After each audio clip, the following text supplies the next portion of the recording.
Hi students, Hi students, I am Prakash, Chartered Accountant and acting as Academic Advisor in Masterminds.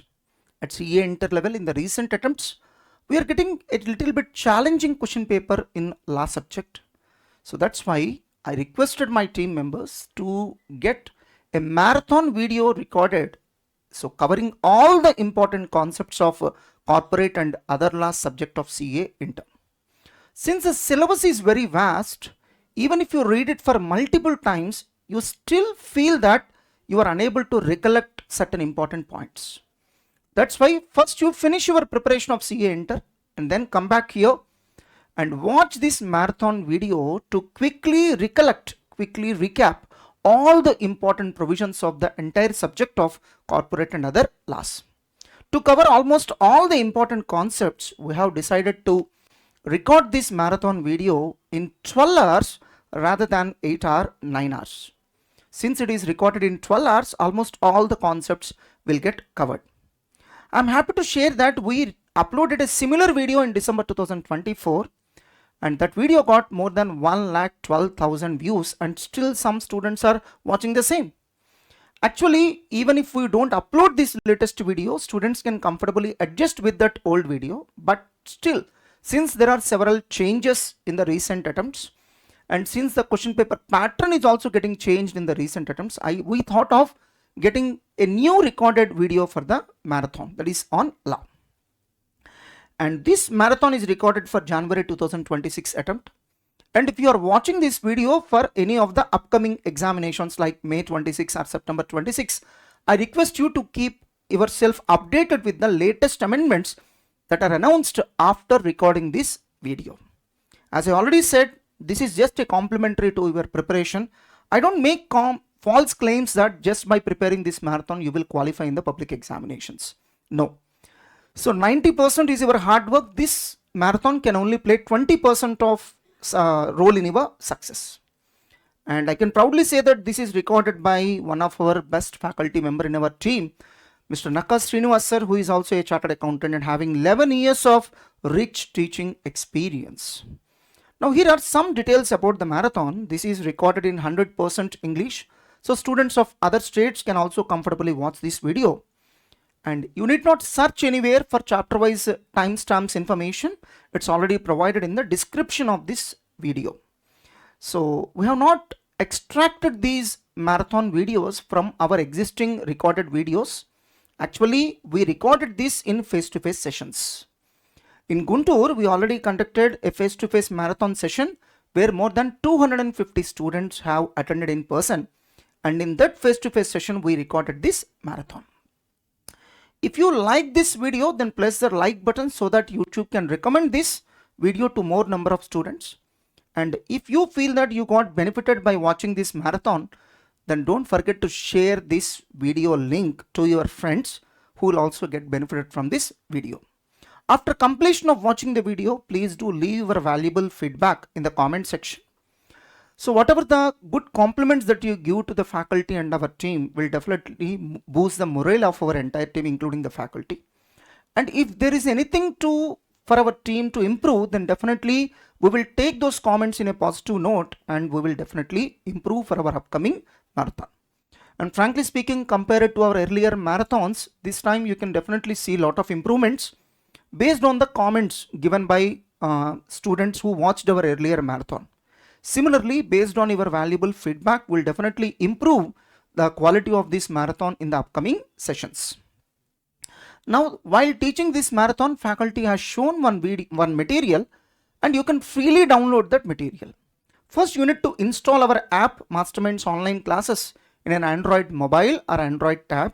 You need to give your mobile number as well as mail ID. So that means you need to sign up. And after that, once you enter into the home page of that particular app, then you need to select the menu, that is which we can find as 3 horizontal lines in the top left corner. So in that menu, you will find an option called free material. In that, you will find a tab called documents. Please click on the same and open the relevant folder. For example, January 2026 attempt of CA Inter. So once after opening the relevant folder, you will find the relevant file like CA Inter, Corporate and Other Laws Marathon. So you once by clicking that file, so you can either download or print or share the file. So for doing so, you need to install either Acrobat Reader or some other PDF reader apps. So for best recorded videos in CA and CMA courses, please do visit our website mastermindsindia.com. In the top right corner, you will find an option called Buy Video Courses, and search for the course that you want to purchase. And before purchasing any course, please check the description for all the relevant information. And once after making the payment, our team members will call you and give you all further guidance. So if you like this video and if you want YouTube to recommend or give a notification as and when we upload this kind of useful video, then please do subscribe to this channel and also press the notification bell icon. Now you can start enjoying the marathon video, my dear students. In CA/CMA courses, every attempt is very important and every paper is very important. You have to take every paper and every attempt very seriously. So just like that, so upcoming examinations, I recommend all of you to take the examinations very seriously. Since exams are also nearby, very few days are left. So take your preparation very seriously, and I'm confident that you will surely get benefited by watching this marathon video. All the best, my dear students. For company law, normally now we are not in a position to find what is an important topic, what is not a important topic, because they are asking even all unimportant topics also for 5 marks questions in company law. Small points they are asking for 5 marks in company law subject. So other than company law, first of all, you please concentrate on the LLP Act and FEMA Act. You know very well LLP Act is for how many marks? 14 marks, and FEMA Act is also for 14 marks. And syllabus is very less when compared to company law. LLP Act and companies FEMA Act syllabus is very less. Questions are maybe around 11 to 12 important questions will be there in each of the act, and you are going to get 14 marks. Okay, so that's why please concentrate on the LLP Act and FEMA Act. At any cost, even one question also don't leave as a choice in LLP Act and FEMA Act, because LLP Act to FEMA Act is added in your new scheme. So there are so many other topics to be asked by the paper setter in these 2 chapters. They are not doing any experiments. They are not making difficult in these 2 chapters actually. So only 5 or 6 attempts only they asked from these 2 chapters. Still so many topics are left to ask in the examination. They are not doing any experiments. They don't want to difficult the questions in these particular topics. That's why that is an advantage for another 2 to 3 attempts also. You please concentrate on the LLP Act and FEMA Act. LLP Act for how many marks? 14. So each and every question you please read. First category A chapters, if I want to tell you, LLP Act and FEMA Act. Okay. After completing LLP Act and FEMA Act, maybe we can go to company law some topics. But company law topics, always we are taking risk only if we are filtering the company law topics. Anyhow, management administration chapter. What chapter ma? Management and administration chapter, as well as declaration and payment of dividend chapter, accounts of the companies, audit and auditors, company incorporated outside India. These chapters you please concentrate in Companies Act. Okay. So category A chapters. If you want to tell you category A chapters, first you have to concentrate on what act? LLP Act. Once again I am saying, and FEMA Act. Even though you don't understand the concepts, okay, please by heart what is there in your material. LLP Act, of course, it is very easy concept only. When compared to Companies Act, LLP Act is very easy. Only partners, designated partners, or otherwise annual returns, financial statements, winding up of LLP. Nothing more than that in LLP. LLP is a very easy chapter. That's why you can remember the concept as well as you can reproduce what is there in the material as it is. Try to reproduce LLP Act. FEMA Act also same only. Even though you don't know the logics for current account transactions and capital account transactions, still you please by heart the list, Schedule 1, Schedule 2, Schedule 3, and capital account transactions prohibited and permitted list. You please by heart remember and reproduce in the examination for LLP Act and FEMA Act. After that, Companies Act, if you want to concentrate, first chapter you have to concentrate what? Management and administration. Normally 5 marks question they are asking. Sometimes they will ask 2 questions also, 2 into 5. 10 marks management and administration. Chapter number 7. I am talking about the chapters in the Bail Act. Chapter number 7, management and administration. Okay. So after that, you please concentrate on declaration and payment of dividend.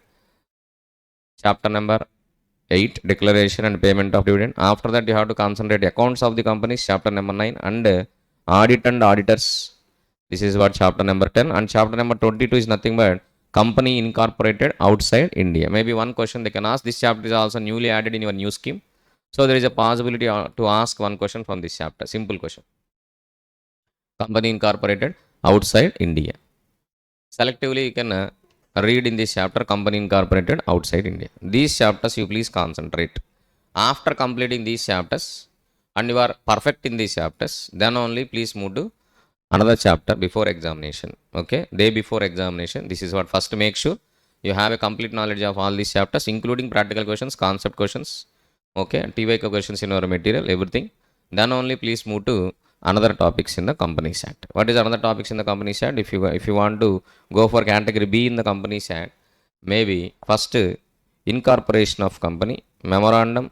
So incorporation of a company already covers memorandum and articles also. I am talking about the chapter number 2 in Companies Act. Incorporation of a company includes memorandum, alteration of memorandum, alteration of articles. After that, prospectus and allotment of securities, share capital and debentures. To some extent, you can read registration of charges also. Registration of charges, category B chapters. After that, remaining chapters. So maybe your deposits, acceptance of deposits, okay, and your GCA and IPS. GCA, IPS, what is the difficulty the students will face? Even though they are spending time on GCA and IPS, it is not possible to reproduce in the examination as it is, because it is more technical, complicated language they are using. Okay, that's why least preference will be given to GCA and IPS. I know that 20 marks weightage is there for GCA and IPS, and except question number 1, question number 2, 3, 4, 5, 6, they will ask last question GCA and IPS chapter only for 4 marks. Even though please give a less preference, means don't spend more time, just read the previous 4 to 5 examination question papers, what questions they are asking, those questions only you read. And GCA, please read the practical questions also. Interpretation of statutes, normally there is no practical questions they will ask, state theory questions only. GCA, please concentrate on the questions they are asking from last 4 to 5 examination, and as well as practical questions. That is more than sufficient for GCA and IPS, okay, because it requires more technical knowledge. If they want to complicate GCA and IPS, you and me also cannot answer. If paper setter you want to complicate GCA and IPS, no one can answer the questions. That's why don't spend more time on that. Okay, GCA and IPS. Other than GCA and IPS, you please concentrate on LLP Act and FEMA Act. Okay, so this is what your strategy. At least to get 40 marks, these chapters are sufficient, category A chapters. So 40 to 60 marks, category A, category B chapters, you should be very thorough about it. And if you need 70 or 80, then category A, B, C, means all total syllabus you have to read. If your target is 70 to 80, that is up to you. What is your target in the law paper? That is up to you. Okay, but minimum target should be 50 to 60 marks. Perfection in category A chapters and conceptual knowledge in category B chapters. What is required? Perfection in category A chapters and conceptual knowledge in category B chapters. Okay, and you have a just one time knowledge, means one time you please read category C chapters. That's all. That is what you have to plan your day before examination. Okay, so let us go to the revision of topics in law. So today most probably we are trying to complete company law. I think we have a 7 hours time today.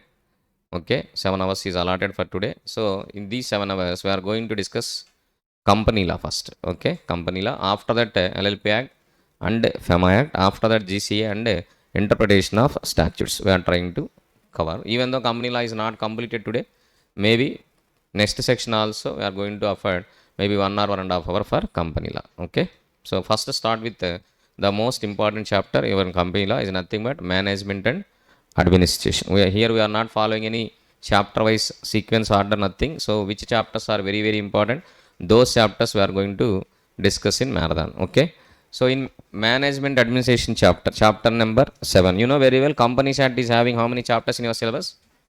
Total 29 chapters are there, but in your syllabus only 11 chapters are there. Which chapters, ma?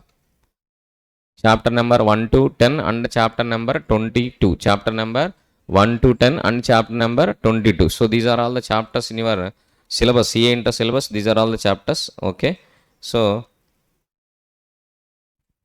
first we will start with chapter number 7.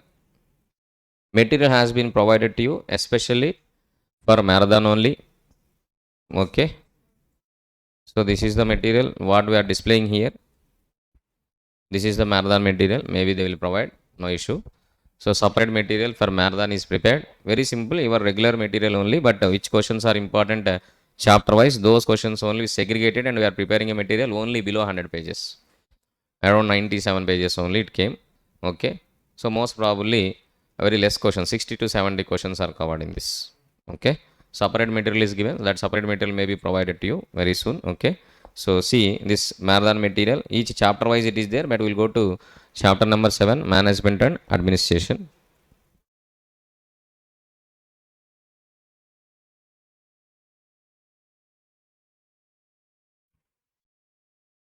But name is different in our material, is general meeting 1 and general meeting 2, and one more topic is there, registers and annual returns. Registers and annual returns are not much important for your examination, it is outdated topic. Okay, registers and annual returns we are not going to cover in marathon, we are only going to cover general meeting 1 and general meeting 2. So in general meetings actually we discussed 5 general points. What are those 5 general points in general meetings chapter or management administration? First topic what we discussed, types of meeting. What is that? Types of meeting. This types of meeting is divided into 3 types. What are those 3 types? Meeting of members is nothing but general meeting, and meeting of directors is nothing but board of directors meeting, and the meeting of others is nothing but class meeting. So board meeting, general meeting, board meeting and class meeting. We are no way concerned about the board meeting and class meeting, it is not in our syllabus. Okay, so we are only concentrating on what the general meeting only. So general meeting again it is divided into 2 types. What is a general meeting divided into 2 types? One is what annual general meeting and extraordinary general meeting. Annual general meeting I said it is mandatory. Annual general meeting I said it is mandatory. What is the fundamental rule of AGM? 1 year 1 AGM. Year means year, calendar year. So many students wrongly they are interpreting year means what calendar year. For every calendar year there should be one annual general meeting. Annual general meeting is mandatory. Annual general meeting is what mandatory. So what is the fundamental principle of AGM? 1 year 1 AGM means one calendar year. For every one calendar year, one general meeting, annual general meeting to be conducted. Calendar year means as per General Clauses Act.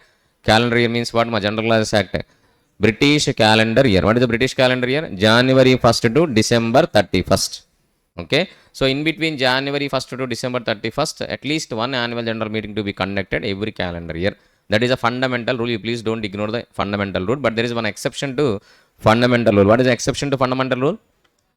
If company convened first AGM within 9 months from the closing date of first financial year, then no need to conduct the AGM in its year of incorporation. So what is the basic rule? 1 year, 1 AGM. But however, one exception is there. What is the exception? So first AGM. So AGM again it is divided into 2 types. What is that? First AGM and subsequent AGM. Subsequent AGM. First AGM very simple, after its incorporation. After its incorporation. So the first time it is conducting annual general meeting, it is called what AGM? First AGM. Okay. Other than first AGM is nothing but subsequent AGM. Sir, why sir we have to classify first AGM, subsequent AGM? Because due dates are different. Since it is mandatory, it is required to discuss what is the due date to held the annual general meeting. To held annual general meeting. Okay. So first AGM normally what is the due date? Within 9 months. How many months? Within 9 months from what date? From the closing date of first financial year. What year? First financial. What is the first financial year? Then you have to go to a definition of financial year in the Companies Act 2013. As per Companies Act 2013, what is the definition of financial year? Normally financial year is April 1st to 31st March. But however, if company incorporated on or after January 1st, then first financial year is 31st March of the next year. So we given a complete comprehensive example in our classroom discussion. What is a comprehensive example? Different date of incorporation is given, and accordingly we clearly find what is the first financial year, and for first financial year what is the due date for the first AGM, and what is the subsequent financial year, and what is the due date of subsequent AGM. Like that we are going with a comprehensive example. Please refer that example, very important, because 2 marks MCQ there is a possibility to ask for the due date of annual general meeting. Nowadays, they are not concentrating on annual general meeting, so there is a possibility to ask questions from annual general meeting. Last September 2025 attempt, they asked 5 marks from extraordinary general meeting held by the members upon board of directors failures to conduct the EGM upon their request. 5 marks question. We took an example, right? What is the example? Date of request January 1st. So based on that date of request, we calculated different due dates for different steps. Na? Same, almost same example. They asked 5 marks in your previous exam. You can see September 2025 question paper. In that September 2025, 5 marks question is there from our example what we discussed in the classroom.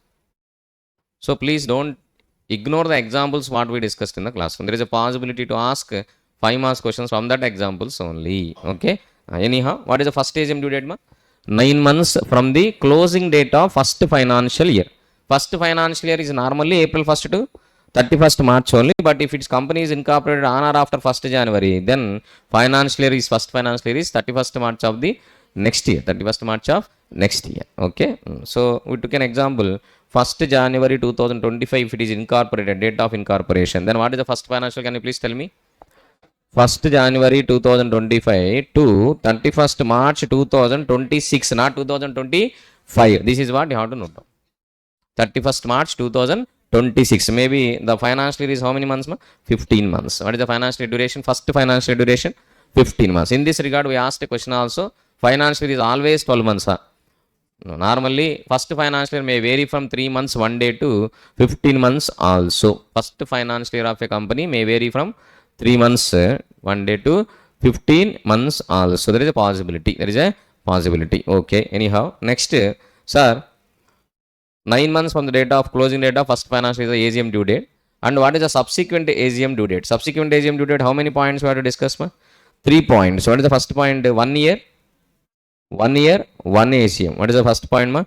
1 year, 1 AGM. This is the first point. 1 year, 1 AGM. Then what is the second point? So within 6 months from the date of closing of each financial year.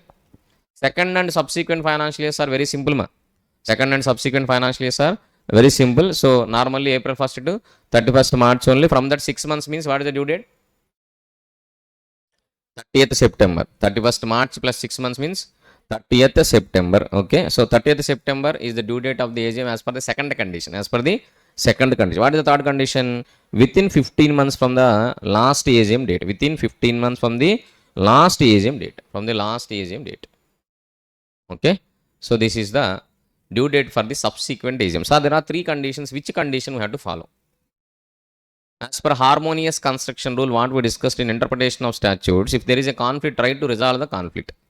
So there are 3 points stated for due date of the AGM. Then you have to follow all the 3 points. How to follow all the 3 points? Or whichever is earlier. If you are taking the due date whichever is earlier, that means you are satisfying all the conditions. Whichever is earlier means you are satisfying all the conditions. So you please calculate the due date for each condition separately and take whichever is earlier. Then it is a due date for the subsequent AGM. Due date for what AGM? Subsequent AGM. This is the due date of AGM.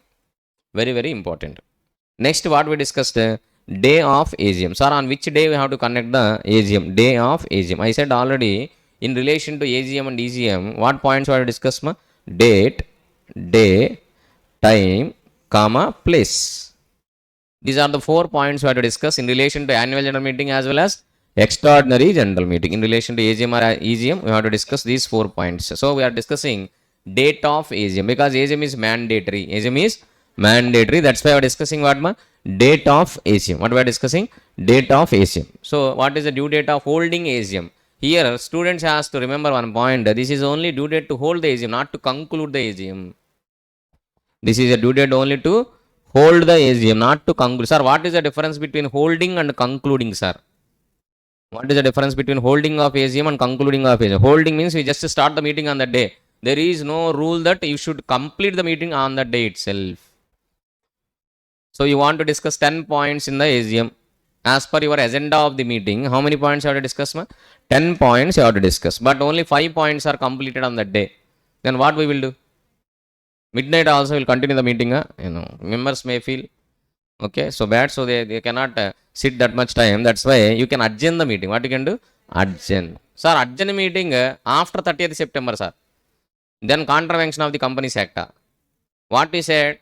AGM due date is 30th September. Okay. On 30th September, Board of Directors called an extraordinary annual general meeting. But on that day, due to incomplete business.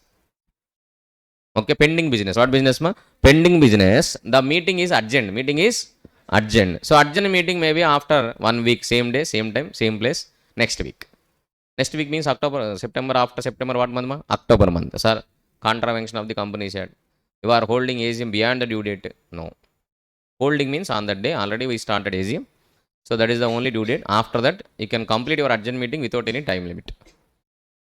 Okay. So, on 6th October, we are holding the urgent meeting.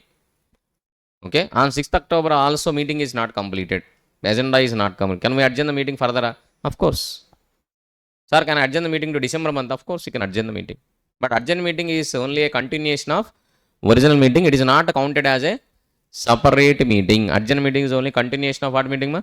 Original meeting. It is not counted as a separate meeting. That you have to remember. Okay. So, please find the difference in between holding and concluding. Holding means you start the meeting. Concluding means you are completing the business what is stated in the notice of the meeting. You have to complete total agenda. Either you are going to pass a resolution or maybe the proposal is not passed as a resolution. That is secondary. But you have to consider all the points what we mentioned in the notice of the meeting. Okay. So, right. So, what is the day of the AGM, sir? Any day other than national holiday. Any day other than national holiday. So, you have to hold the annual general meeting any day other than national holiday. Sir, what is a national holiday? So many students, they are writing wrong answer in examination about the national holiday. In one exam, they asked maybe on Holi, can we conduct the annual general meeting or not? They asked a 2 marks question for this. Students, they wrote Holi is a national holiday. That's why you cannot conduct the AGM. Who said Holi is a national holiday? Sir, where is the list of national holidays? It is not available in the Companies Act. If it is not there in the Companies Act and its rules, how can we answer in the exam, sir? We are not supposed to read Negotiable Instrument Act or central government notifications about the public holidays every year. Yes, you are not supposed to read. But answer should be diplomatic. If you have a confusion about the national holiday or not, write the answer. If Holi is declared as a national holiday by central government, you cannot hold the AGM on that day. If it is not declared as a national holiday by central government, you can conduct the AGM on that day. That's fine. You are clearly conveying to the valuer, I have a knowledge of Companies Act, but I don't have a knowledge of national holidays list notified by the central government from time to time. Every year they will provide a list. We are not going to supposed to read. It doesn't mean that I should not write the answer for that question. No. You should answer as per your knowledge. Or otherwise write the answer on that day. You cannot hold the AGM. Write a note there. Holi is assumed as a national holiday. Lack of information. Due to lack of information, Holi is declared as a national holiday by the central government. Or you are writing an answer, sir, AGM cannot be held on that day. Okay, or can held on that day. Can held means Holi is not a national holiday. Just write your notes, own notes, assumptions. Please convey to the valuer, okay, what you are thinking. Anyhow, now come to the point. Sir, national holiday normally does not have a syllabus.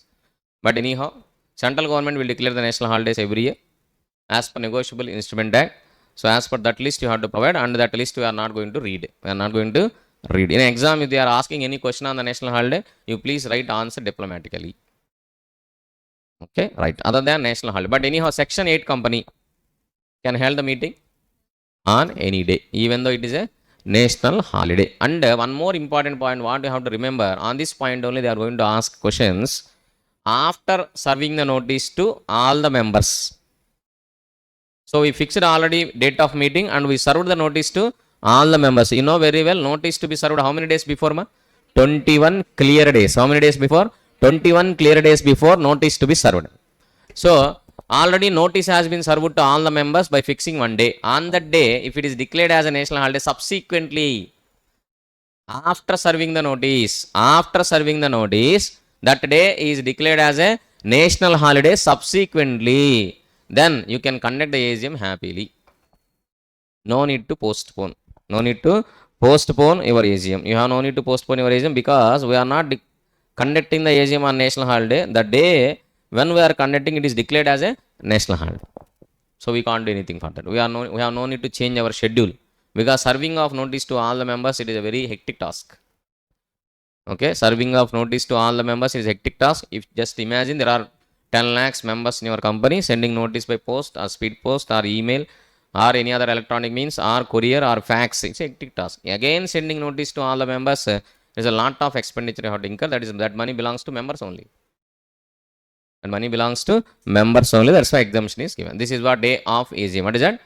Day of AGM. Okay. Next, sir, place of AGM. Very, very important. I just given a matrix to you. Place of AGM matrix is given. If you remember what is given to you, place of AGM matrix. So normally you can hold the AGM on what place? The registered office address. What matrix I given actually? Registered office address or any other place at same city or town village where registered office address is situated, or any other place in India. Any other place in India. There is no concept of holding AGM out of India by any company. There is no concept of holding AGM annual general meeting out of India by any company. Please remember, register. Okay. AGM should be held only in India. AGM should be held only in India. Any company, there is no exception. Okay. Anyhow, registered office address or any other place where registered office address is situated in the same city or town or village or any other place in India. So this matrix actually we provided. How we provided? Sir, listed company. What company? Listed company. So if listed company, they have to hold the AGM only at registered office address or any other place within the same city or town or village. Outside other place they cannot hold. Unlisted company. What company?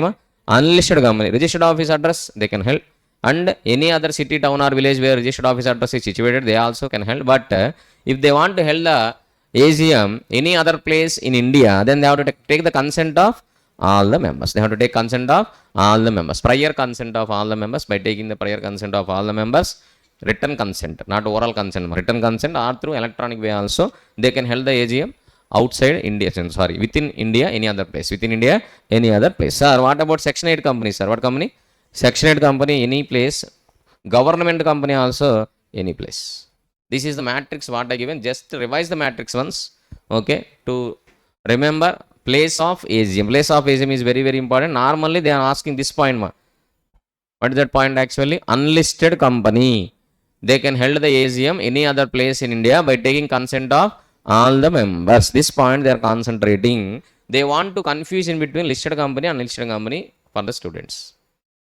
So intentionally they will say one company is listed its securities on stock exchange and they took the consent of all the members to hold the AGM any other place in India. Is it possible or not? You are only concentrating on taking consent of all the members, but you are forgetting about what company? Listed company. Listed company, there is no option.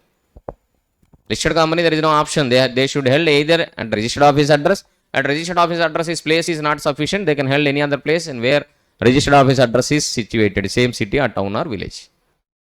Okay, so that's why you please remember this matrix, very, very important. The compare example, what we discussed for due date of AGM, that you have to remember, and the matrix what we provided for place of AGM also, you please remember before examination, day before examination, you please revise. Okay, next, what is the next point we have to discuss? Date completed, place completed, day completed. Next point is time. What is that? Time of AGM. Very simple, time of AGM during business hours. Section 8 company anytime. Section 8 company anytime. Other than Section 8 company, during business hours only, they have to start the meeting. One point is there, what you have to remember. What you have to remember the point, only to start the meeting only, this business hours is applicable. Not to close the meeting.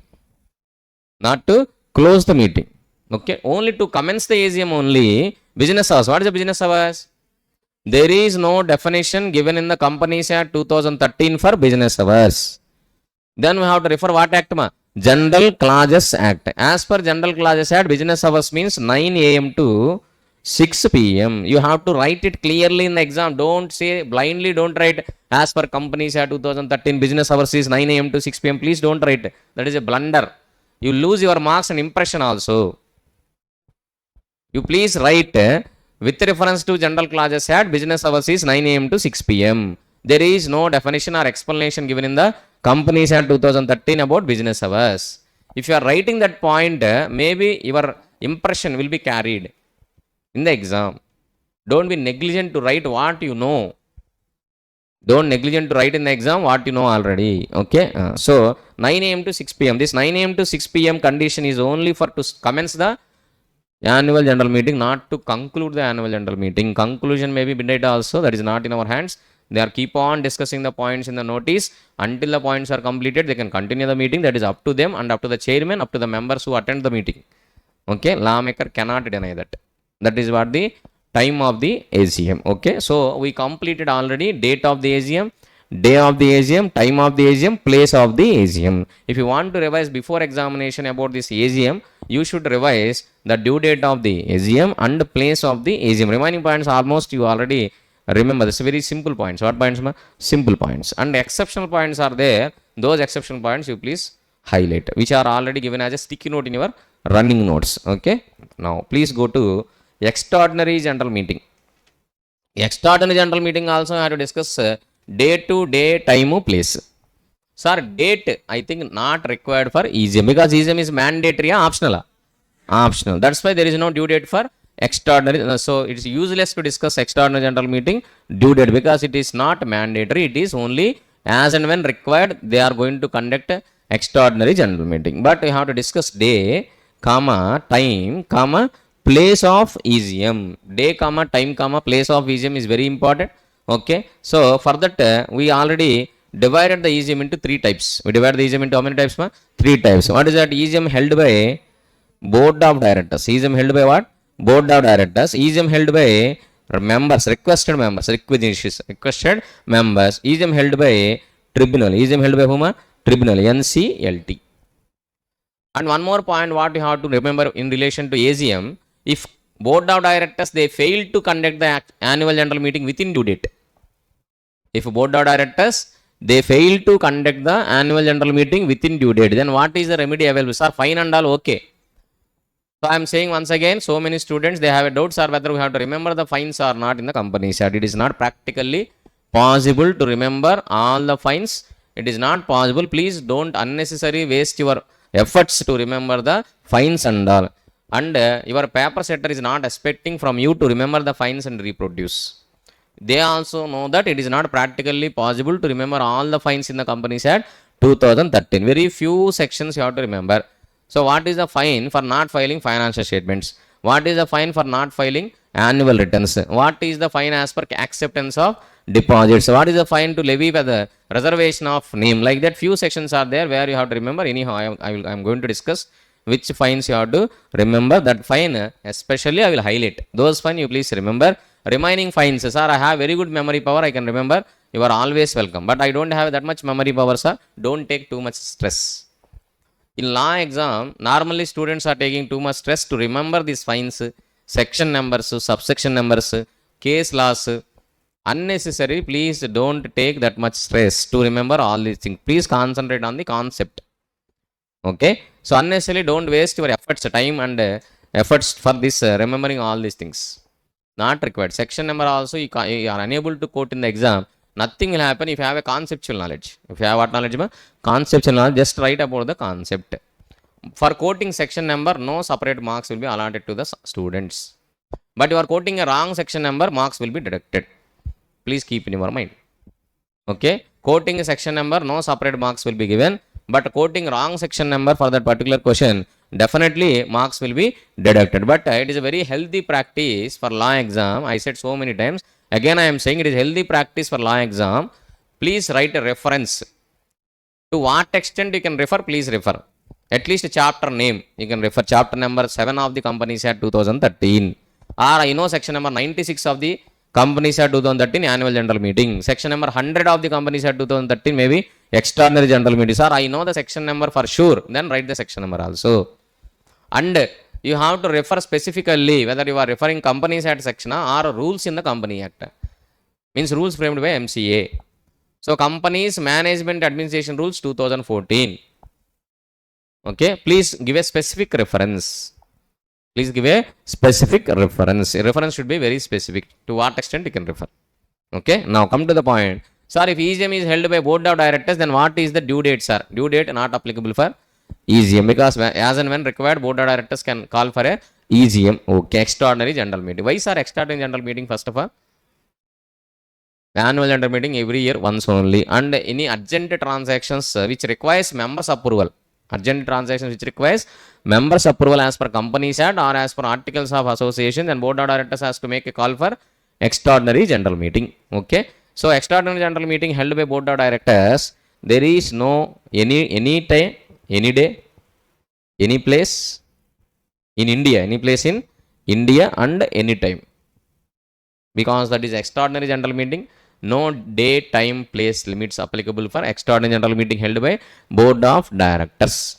Board of directors are holding EGM.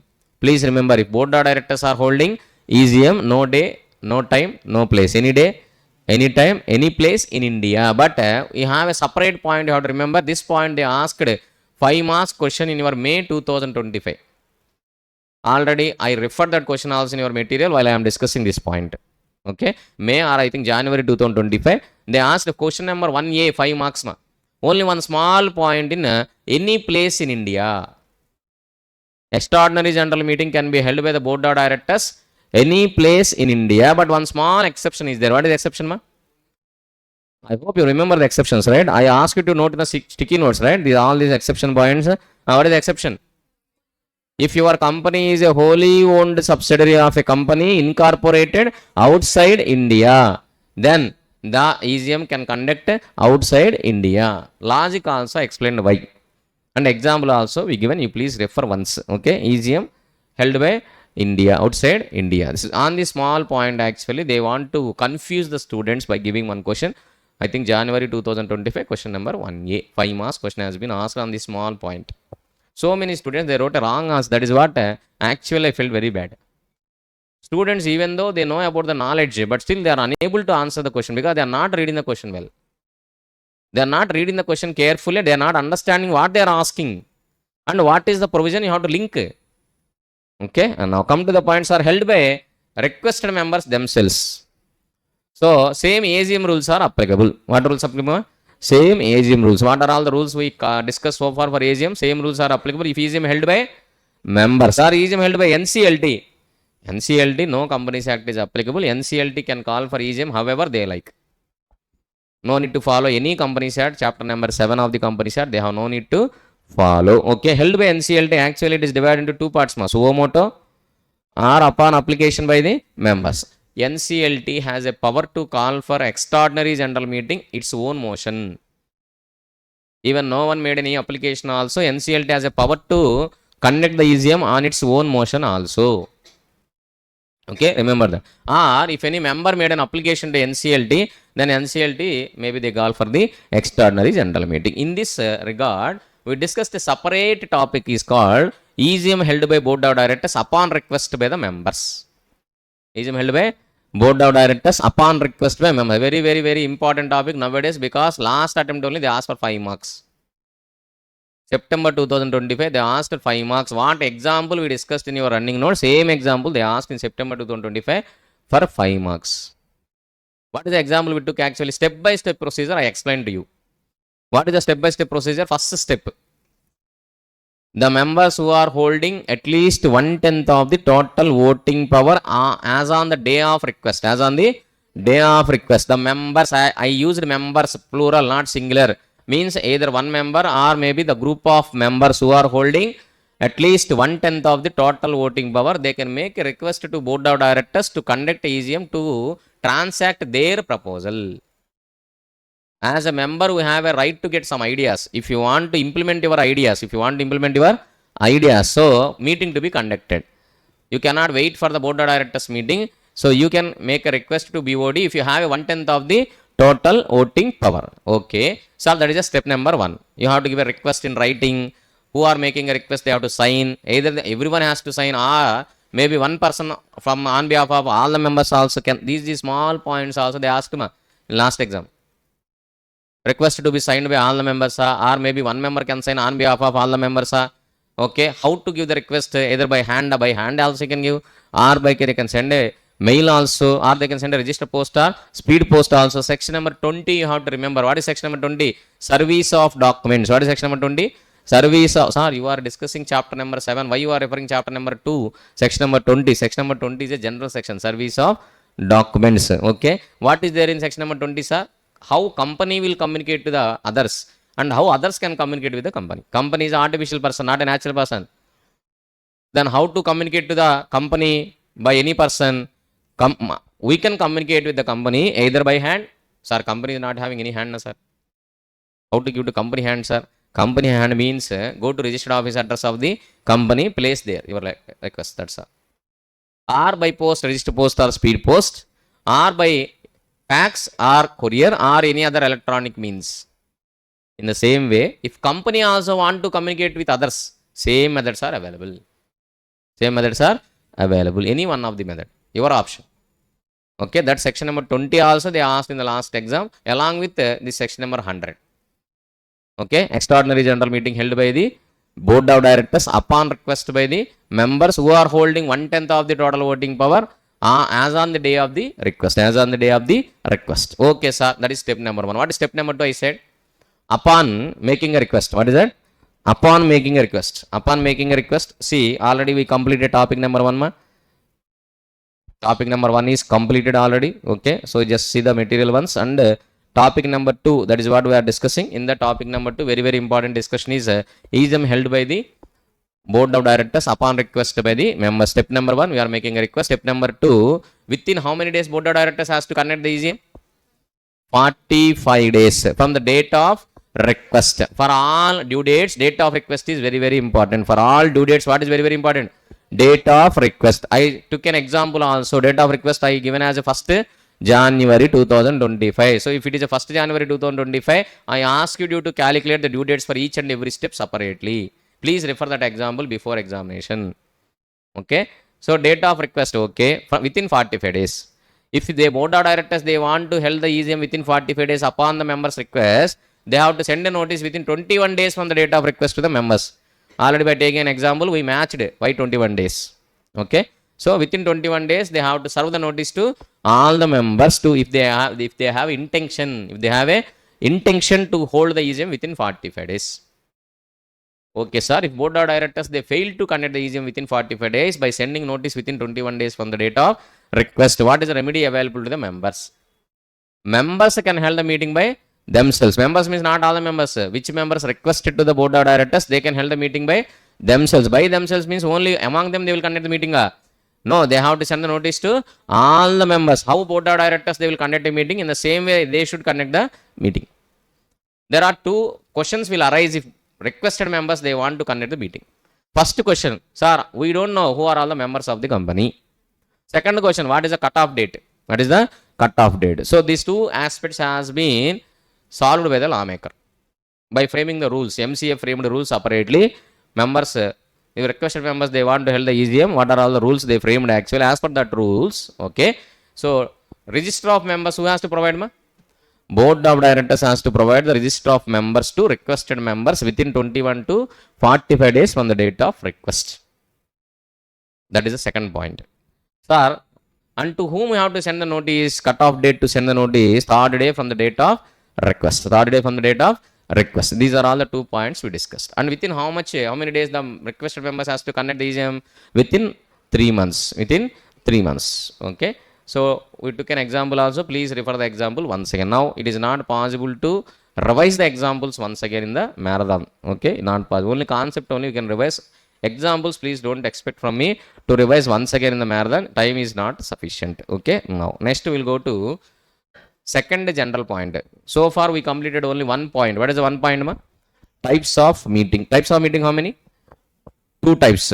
Normally 3 types. Okay, members meeting, board meeting, class meeting. And members meeting how many types? 2 types, AGM, EGM. For AGM, EGM already we completed the discussion of date, day, time, place. And in addition that we already completed EGM held by the board of directors upon request by requisite number of members. And requisite number of members, how they can hold the EGM? By themselves. One more point you have to remember, the expenses incurred by the requested members to hold the EGM, it can be recovered from the company, and the company has to recover from the board of directors remuneration. And what are all the procedures you have to follow as per the company said? Same procedures you have to follow, and you have to hold the extraordinary general meeting. Okay, that is what the points you have to remember. Okay, next we are moving to second general point. What is the second general point we discussed in our discussion? Please see second general point. What is the second general point? Types of business. What is that? Types of business. Very small point, you can complete within 1 minute. Business is how many types, ma? 2 types. Ordinary business, special business. What is ordinary business? 2 marks MCQ, it is very important. They will not ask a descriptive question. They will ask what, ma? 2 marks MCQ, or maybe in a scenario based MCQ also they can add this point also. Ordinary business. What is ordinary business? I said how many transactions? 4 transactions. What are those 4 transactions? What is the 4 transactions? Appointment or reappointment or removal of auditor. Appointment or reappointment or removal of director. Adoption of financial statements and declaration of dividend. If these 4 transactions they are conducting or they are discussing where annual general meeting, then only it is what business? Ordinary business. Other than these 4 transactions in AGM, all other business is called special business. Okay. In EGM, any business is what business, ma? Special business only. In EGM, extraordinary general meeting, any business is what business? Special business only. Any business is a special business only in EGM. In AGM, how many transactions are ordinary business?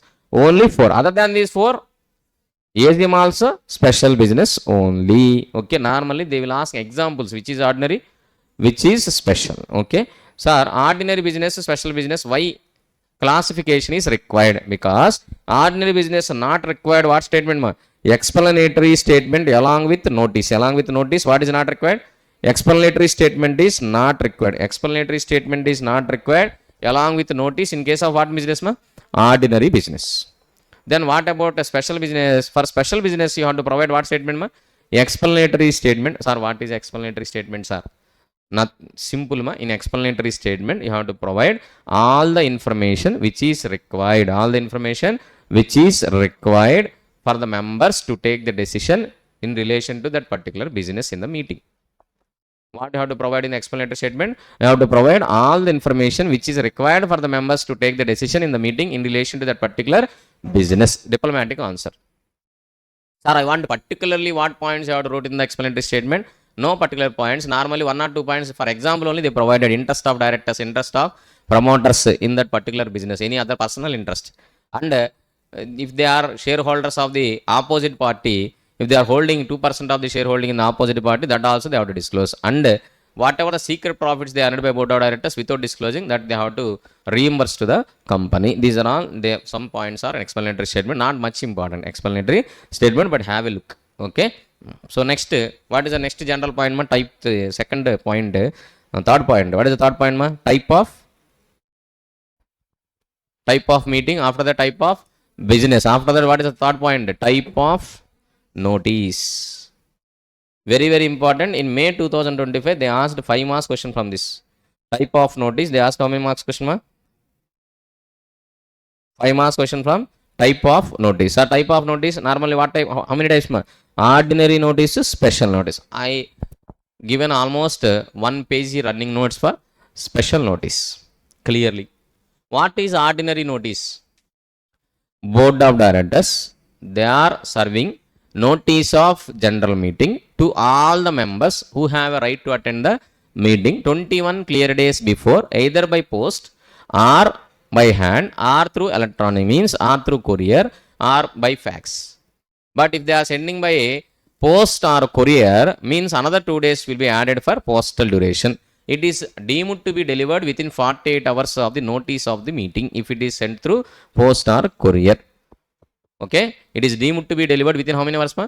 48 hours. Only notice of the meeting is deemed to be delivered within 48 hours. Okay, from the date of posting. That's why you have to add another 2 days for the 21 clear days if you are sending notice by post. This is the point. Okay, very good. Then what about special notice, sir? What I said in special notice? Requisite number of members sending notice to board of directors. Why, sir? Members will send a notice to board of directors to add their agenda to the proposed meeting by board of directors. If you have a 10% shareholding, how much shareholding, ma? 10% voting power, you have a right to request a separate meeting. So, if special notice, normally you have a 10% of total voting power. You have a 10% of total voting power. You have a right to request a separate meeting is called EGM. Sir, I don't have a 10% total voting power. Then what is the remedy available to propose my proposal, to move my proposal in the meeting? You have another alternative. What is another alternative? you are holding 1% of total voting power, or 5 lakhs rupees paid up share capital carrying voting rights, whichever is less. Second alternative also given by lawmaker. You cannot make a request for separate meeting. But what is the remedy available? Board of directors, they are proposing the meeting by themselves. In their meeting, we will add our points also. Sir, for my sake, you please don't conduct a meeting separately. Your meeting only, you only propose the meeting, you only send the notice of meeting to me. In that meeting, you please add my points also. Like that, you can send a special notice. You can send what notice, man? Special notice. So, few members. Sir, how many members have to send a special notice?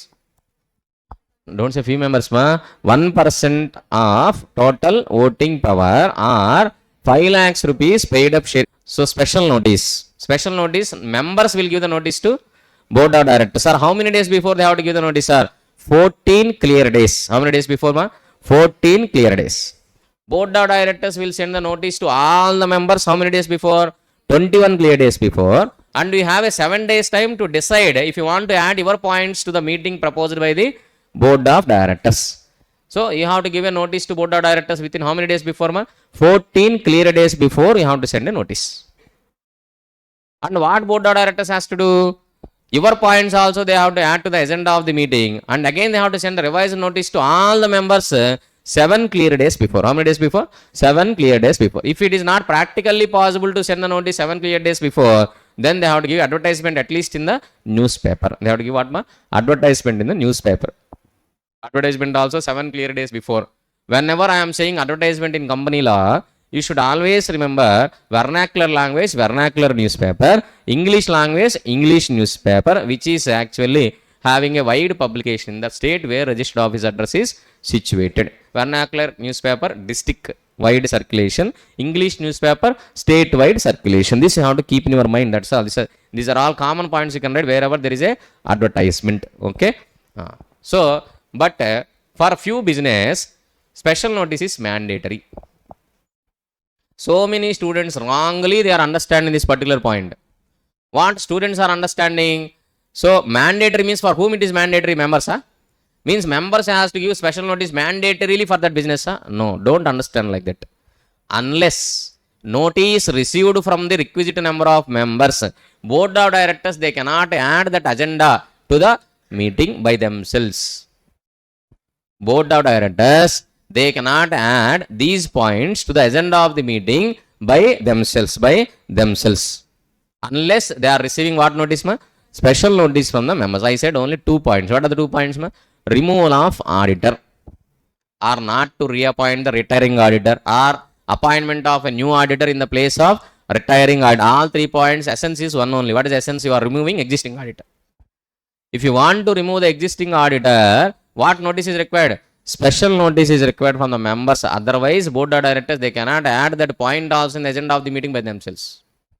I said board of directors has no right to remove the auditor. Not only right to remove, they don't have right to think about removal of auditor also.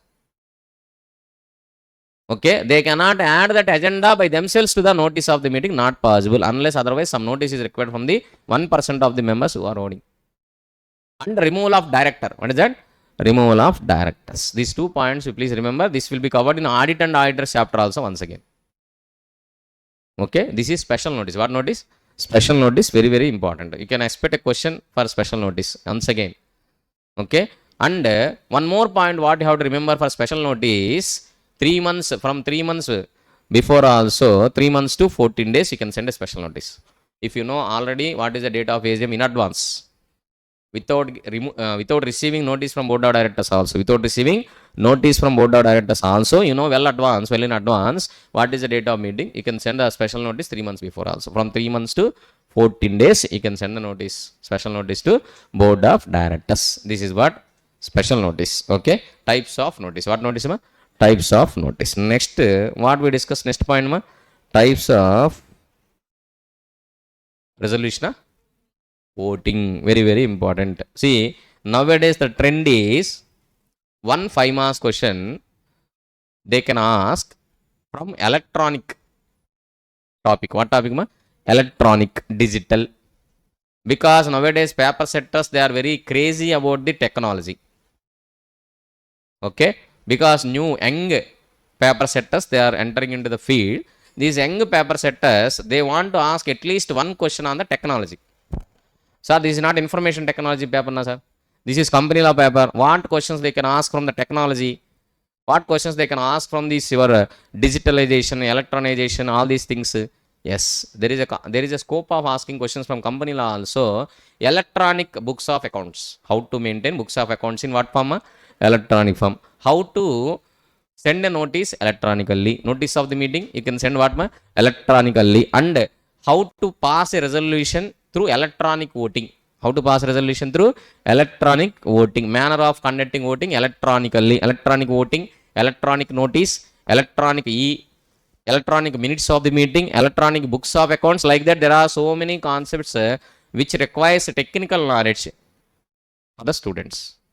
Cyber security systems. Okay, so unauthorized access, actually safe and secure environment will be created. Login ID, passwords, PDF, HTML, like that. Some technical terminology you should know to write the answer for this backup of accounts, books of accounts, server in India, outside India, how to keep the servers. These are all some technical points which require some IT knowledge. What knowledge?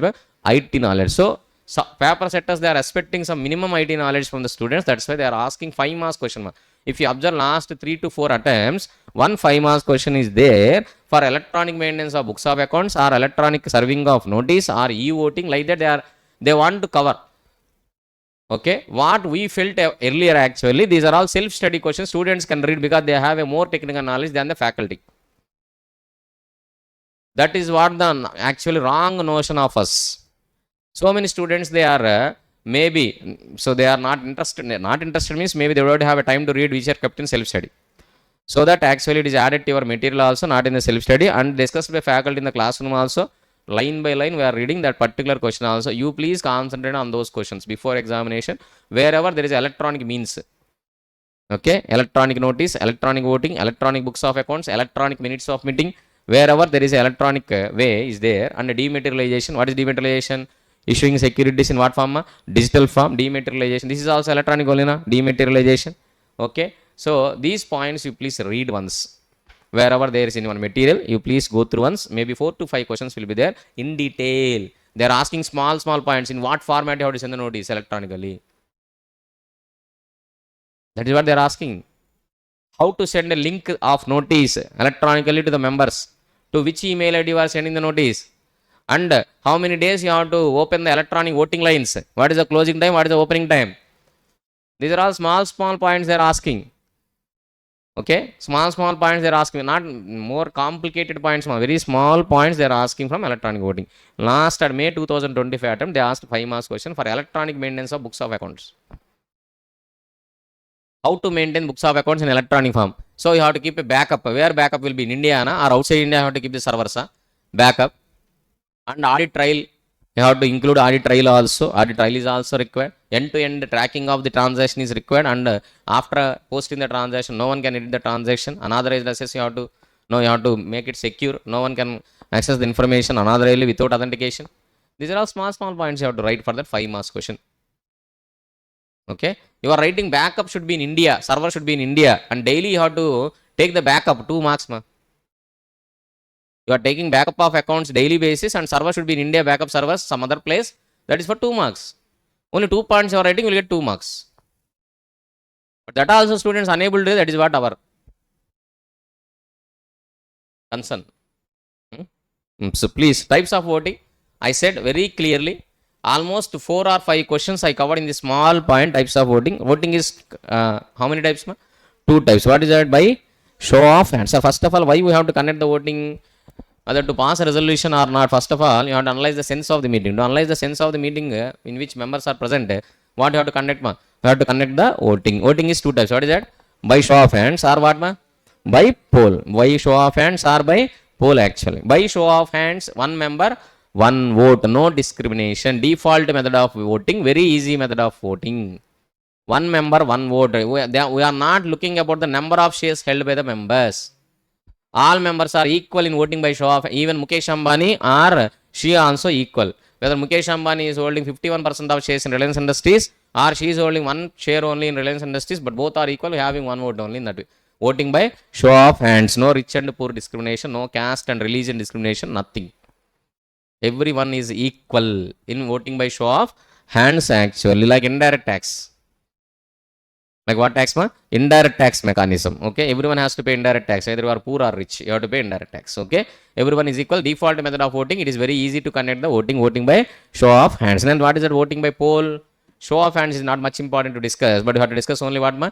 Voting by poll. Direct tax is very difficult there. Indirect tax calculations, levy and collection of taxes is very difficult for direct tax only, not indirect tax. Indirect tax is very easy to collect by governments. What is very difficult? Direct tax only. It is very difficult to levy and collect the taxes by the government of India in direct tax only. So like that, for you voting by show of hands is not much important. What is important? Voting by poll, where there is a discrimination. In voting by poll, what is the thumb rule I said? What is the thumb rule ma? 1 rupee paid up share capital is equal to 1 vote. What is the thumb rule? 1 rupee paid up share capital is equal to 1 vote. Okay, I am having how many shares? And for that shares, what is the paid up share capital? Total paid up share capital into 1 vote is equal number of votes I will get in the voting by poll. Okay, there is a discrimination. Sir, when poll will be conducted? Either suo moto by chairman or on demand. What is that? On demand. Either suo moto. If chairman, if you want, he can conduct the voting by poll. That is the chairman's rights. Or on demand. Sir, who can demand the poll, sir? Maybe the shareholders who are holding more shares, they are not comfortable in voting by show of hands. That's why they will demand what ma? Poll. Mukesh Ambani and she is having only 1 vote. Then Mukesh Ambani definitely will feel.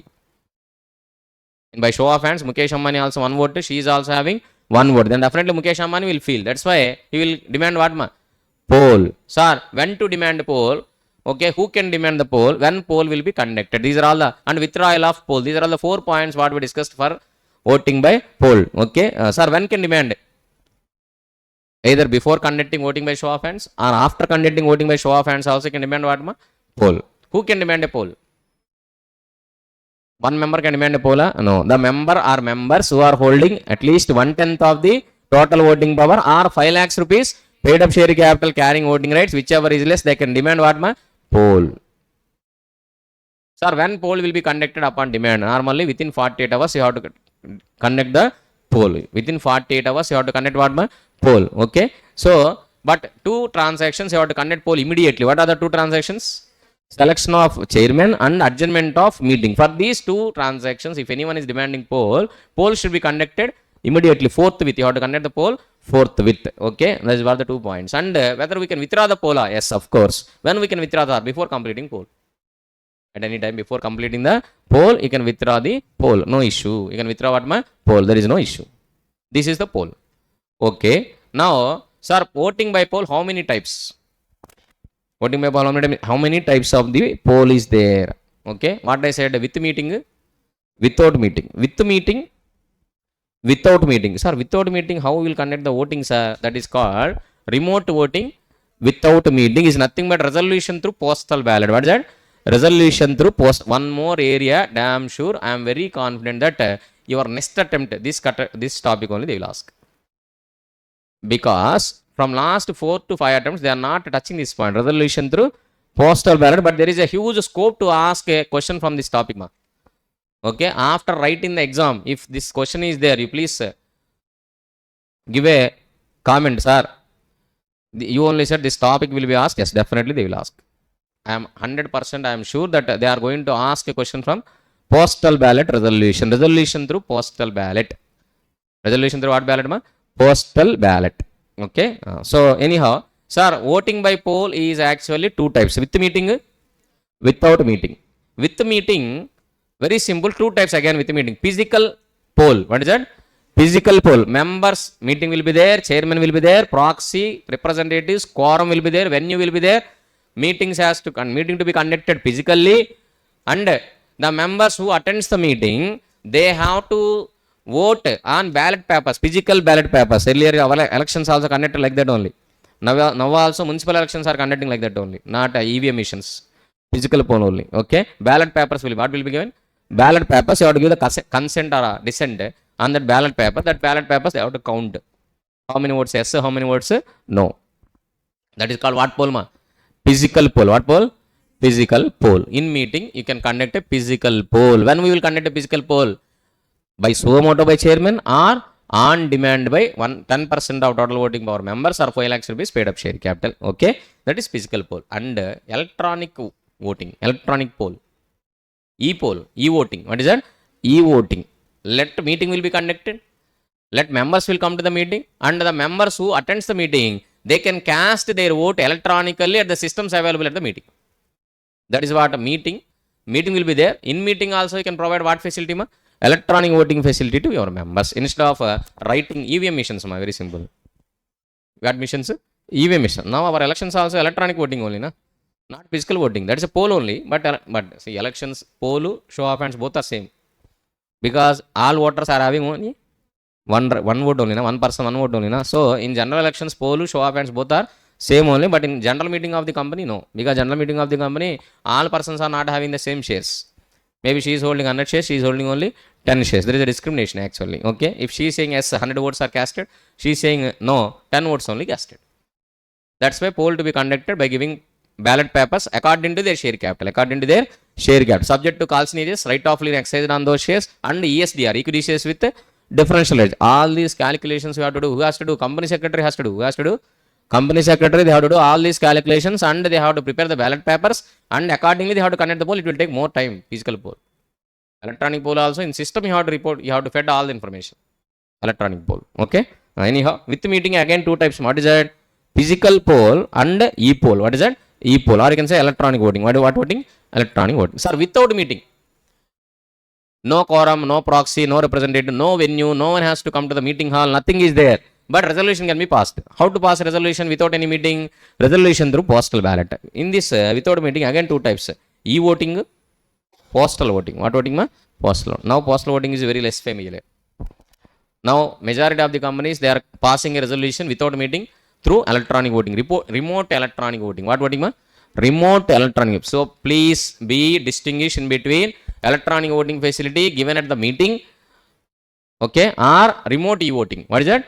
Remote e-voting. Either you can provide the electronic voting facility to the members at meeting, or you can provide what facility, ma? Remote e-voting facility. Okay. So without meeting also, you can pass a resolution by giving a electronic voting facility to all the members to cast their vote electronically from their place only. That is called remote electronic voting. What voting? Remote electronic voting. Electronic voting two types, ma? With meeting, without meeting. You can provide the facility to the members with meeting, or you can provide the facility to the members without meeting also. Okay, that is what voting. How to conduct electronic voting? Very, very, very important question. How to conduct electronic voting? A detailed question is there in your material. I will go through one or two points in that particular question. Okay, by referring your material, no issue. How to conduct electronic voting? Okay. So small points will be there, not requires faculty's explanation, but you should read how to conduct the electronic voting. Okay, how, when voting lines will be open, when voting lines will be closed. Okay, how to serve the notice of the meeting to the members if you are providing e-voting facility, and how members can cast their vote electronically. Whether members casted vote electronically, can they attend the meeting physically or not? Can they appoint a proxy or not? Can they change the vote which is casted electronically? Can they vote again at the meeting or not, which is they cast vote electronically? All these questions, so many questions can be asked from the electronic voting facility. All questions I already asked in your Q&A. Questions and answers of our running notes, all questions has been asked. You please go through those questions also. Okay. So this is what type of voting. What is that? Type of. Now next point and last general point. What is that? Last general point is nothing but type of resolution. It's a very small topic, maybe 1 minute. There are two types of resolution: ordinary resolution, special resolution. Ordinary resolution, very simple. You please don't bother about number of members of the meeting. Nothing. How many members attends the meeting? How many members participated in the voting? All these things are irrelevant for us. What is important to pass a resolution? Votes casted favor to the resolution. Votes casted against the resolution. How many members are there in the company? How many members came to the meeting? How many members they raised their hands? How many members they casted their vote? Nothing is important for us. How to decide whether resolution is passed or not? Very simple. After conducting voting by show of hands or voting by poll, whatever it may be. Okay. So voting by show of hands means instantly you can count how many hands are raised for yes, how many hands are raised for no, and the chairman can decide whether ordinary resolution or special resolution is passed or not by looking at the hands carefully. Okay, but voting by poll, let them cast their vote either physically or electronically. After poll is completed, then you please count the votes.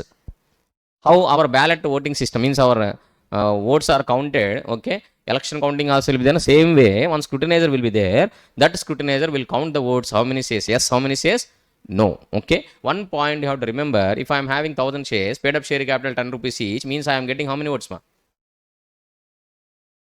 I am having 1000 shares, paid up share capital 10 rupees each, how many votes I will get in poll? 10,000 votes. How many votes I will get? 10,000. There is no rule that I have to cast yes 10,000 votes. No rule. I can say 5,000 votes yes, 5,000 votes no. I can say 7,500 votes yes, 2,500 votes no. There is no rule that I have to cast all my votes yes or no. Nothing. Okay, I will maybe equality. I will say 5,000 votes yes, 5,000 votes no also. There is a opportunity. Okay, that's why end of the day what you have to count? Number of votes casted against the resolution, number of votes casted favor to the resolution. Okay, so for ordinary resolution, how to pass an ordinary resolution, ma? Number of votes casted favor to the resolution are greater than number of votes casted against to the resolution. And how to pass a special resolution, sir? Number of votes casted favor to the resolution are at least 3 times greater than the votes casted against the resolution. If votes says 10 votes says no, then 30 votes should say yes to pass what resolution, ma? Special. There is an opportunity to ask MCQ. There is no possibility to ask descriptive question or order resolution or special resolution. There is a possibility to ask what question, ma? MCQ, whether resolution is passed or not. Sir, what about anonymous resolution? There is no such concept in Companies Act 2013. Okay, sir, when we have to pass ordinary resolution, when we have to pass SR, that is prescribed in the Companies Act 2013 or your articles of association. Sir, ordinary business, ordinary resolution, special business, special resolution, nothing like that. Ordinary business, ordinary resolution, special business, special resolution, nothing is not like that. Okay, you please don't relate all those things. I said each 5 points are independent. Don't keep any relations. Or ordinary meeting, ordinary notice, ordinary business, ordinary resolution, ordinary voting, don't relate. All points are unique points. There is no relation to one point to another point, but sequence is like that. First you have to conduct the meeting. To conduct the meeting, you have to send a notice. Okay, first of all, which business you want to transfer, that you have to finalize. After that, you have to send a notice. In meeting, actually, you have to conduct the voting. And finally, what you have to pass? You have to pass a resolution to close the business. To close the business, what you have to pass? A resolution you have to close. That's why in that sequence, I am just discussing all these points. Okay, anyhow, this is what types of business. So after completing 5 general points, I said 3 conditions you have to discuss to complete this chapter altogether. What is the 3 conditions? So what is the power of meeting? What is the power of meeting? I said, ma, what is the power of meeting? Any meeting, ma, not only general meeting, board meeting, class meeting, your meeting also, any meeting. What is the power of the meeting? Any decision took in the meeting, bind by all the members, irrespective of their attendance, irrespective of their consent. Irrespective of their attendance, irrespective of their consent, all the members, they have to attend, they have to bind for the decision took in the meeting. Sir, I didn't attend the meeting, so this decision is not applicable to me. You can't say like that. Sir, I said no, that's why this decision is not applicable to me. I have no need to follow this particular decision or particular resolution. No. Even though you didn't attend the meeting, even though you are saying no to the particular resolution, still, if once resolution is passed, everyone has to bind for that. Everyone has to bind for that. Is the power of the meeting. To get that power of the meeting has to satisfy how many conditions? 3 conditions. What are the 3 conditions I said? Properly called, properly constituted, properly conducted. Sir, properly called. For properly called, we have to discuss 3 points. What is that? Only 2 points. Date, day, time, place. This is already covered in our general points. For AGM also covered. EGM also covered. To revise your entire general meeting chapter, 10 minutes are sufficient for you. Day before examination. Sir, how to revise within 10 minutes, sir? Just 5 general points, 5 minutes.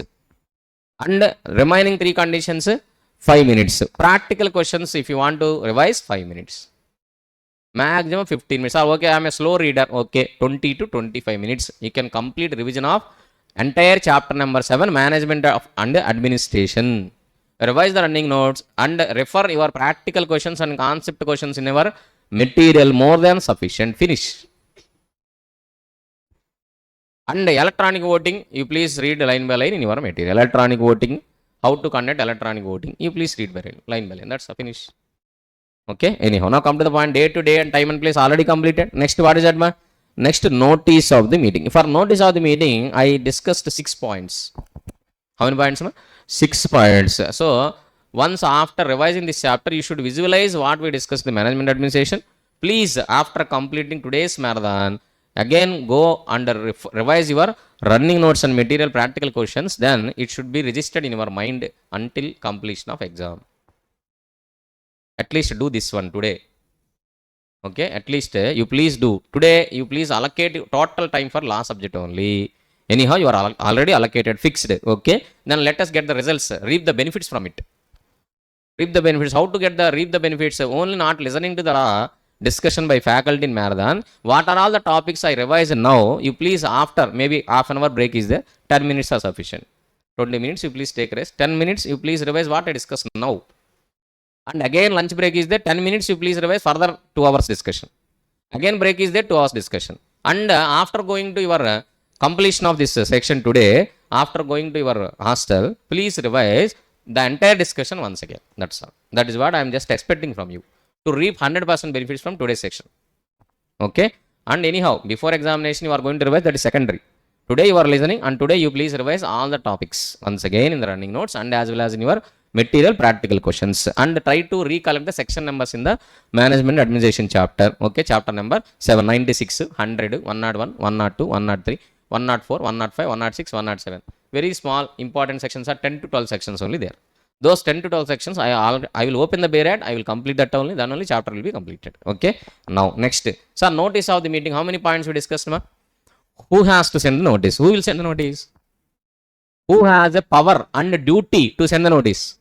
Board of directors or any other person authorized by the board of directors can send the notice to all the members who have a right to attend the meeting. Okay, sir, one small point what you have to remember, ratification is possible. What is possible? Ratification. What is the meaning of ratification? You know, contract of agency ratification without authority. If any person is sending notice to all the members, board of directors can ratify the contract, means the task done by the particular person. Ratification is possible. Okay. Sometimes members also can send the notice. When members will send the notice, requisite number of members, if board of directors fail to conduct the EGM upon their request, then requested members can send a notice to all the members. Sometimes that is also possible. Sometimes NCLT also will serve the notice, not as per company set, their own rules. Okay, next, to whom notice to be sent? To whom notice to be sent, ma? Normally to all the persons who have a right to attend the meeting, such as members, auditors, directors, trustees, etc. Sir, if I am not sending a notice to one member by accidentally, it does not invalidate the proceedings of the meeting. Okay, sir, there are 1000 members, 1 or 2 members, by mistake we are unable to send the notice. By we fail to send the notice by mistake, then what we will do, sir? Nothing. Nothing will happen. But you are sending notice, you are omitting the notice accidentally or incidentally. That is a question of fact. You have to prove in front of the judge. Okay, and now next point, sir, how many days before? Length of notice. What is that? Length of notice. What is the length of notice, ma? 21 clear days before you have to serve the notice. Sir, if you are sending notice by post or courier, then another 2 days to be added, means 23 clear days before you have to send the notice through post or courier. Next, sir, short notice. What is short notice? Less than 21 clear days notice if you want to send. I gave an example and table also.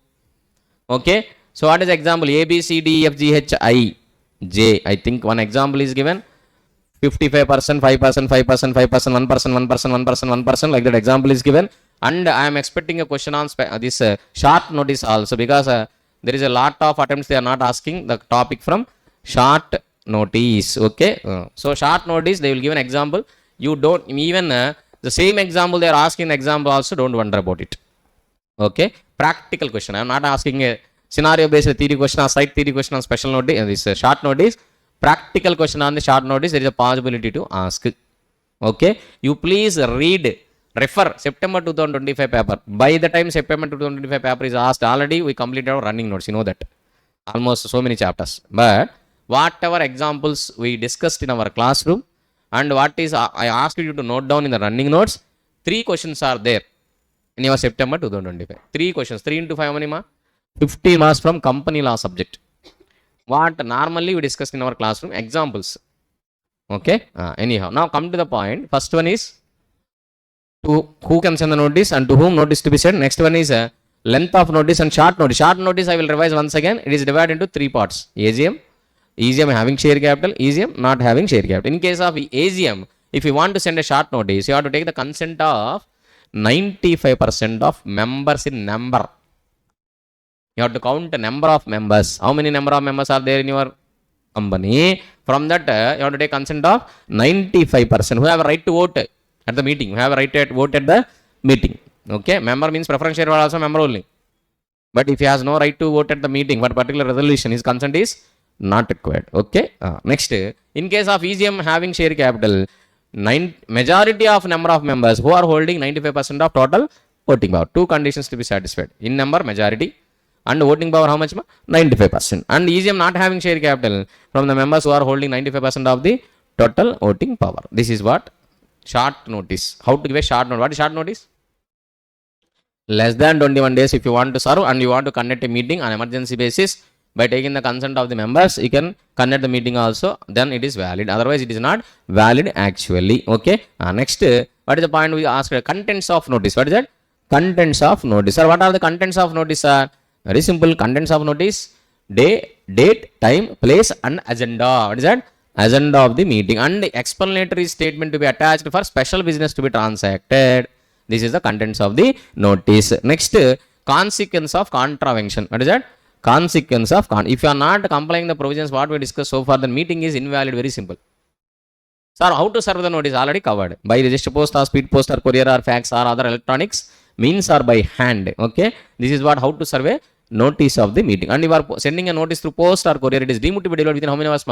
48 hours. This is what notice of the meeting completed. Okay. Next, properly constituted. Properly constituted, what points we discussed? Chairman, not much important. In that, selection of chairman and powers of chairman. Selection, how to select a chairman? By show of hands. If anyone is demanding a poll, then you have to conduct the poll immediately, and until new chairman is appointed by poll, chairman selected by show of hands will act as a temporary chairman. And what are the powers of chairman? So many powers will be there. Important power is casting vote. What word? Casting vote. Maybe 2 marks MCQ, it is possible to ask on the casting vote of a chairman. What is the casting vote? Chairman has a right to cast additional vote in case of equality of votes for ordinary resolution if it is authorized in the articles of association for show of hands voting. 4 conditions to be satisfied to cast casting vote by the chairman. What is the 4 conditions? Authorized in the articles of association for ordinary resolution in case of equality of votes by show of hands. That's all. Okay. Next point is, what is the next point, ma? Proxy or quorum. You can say what, ma?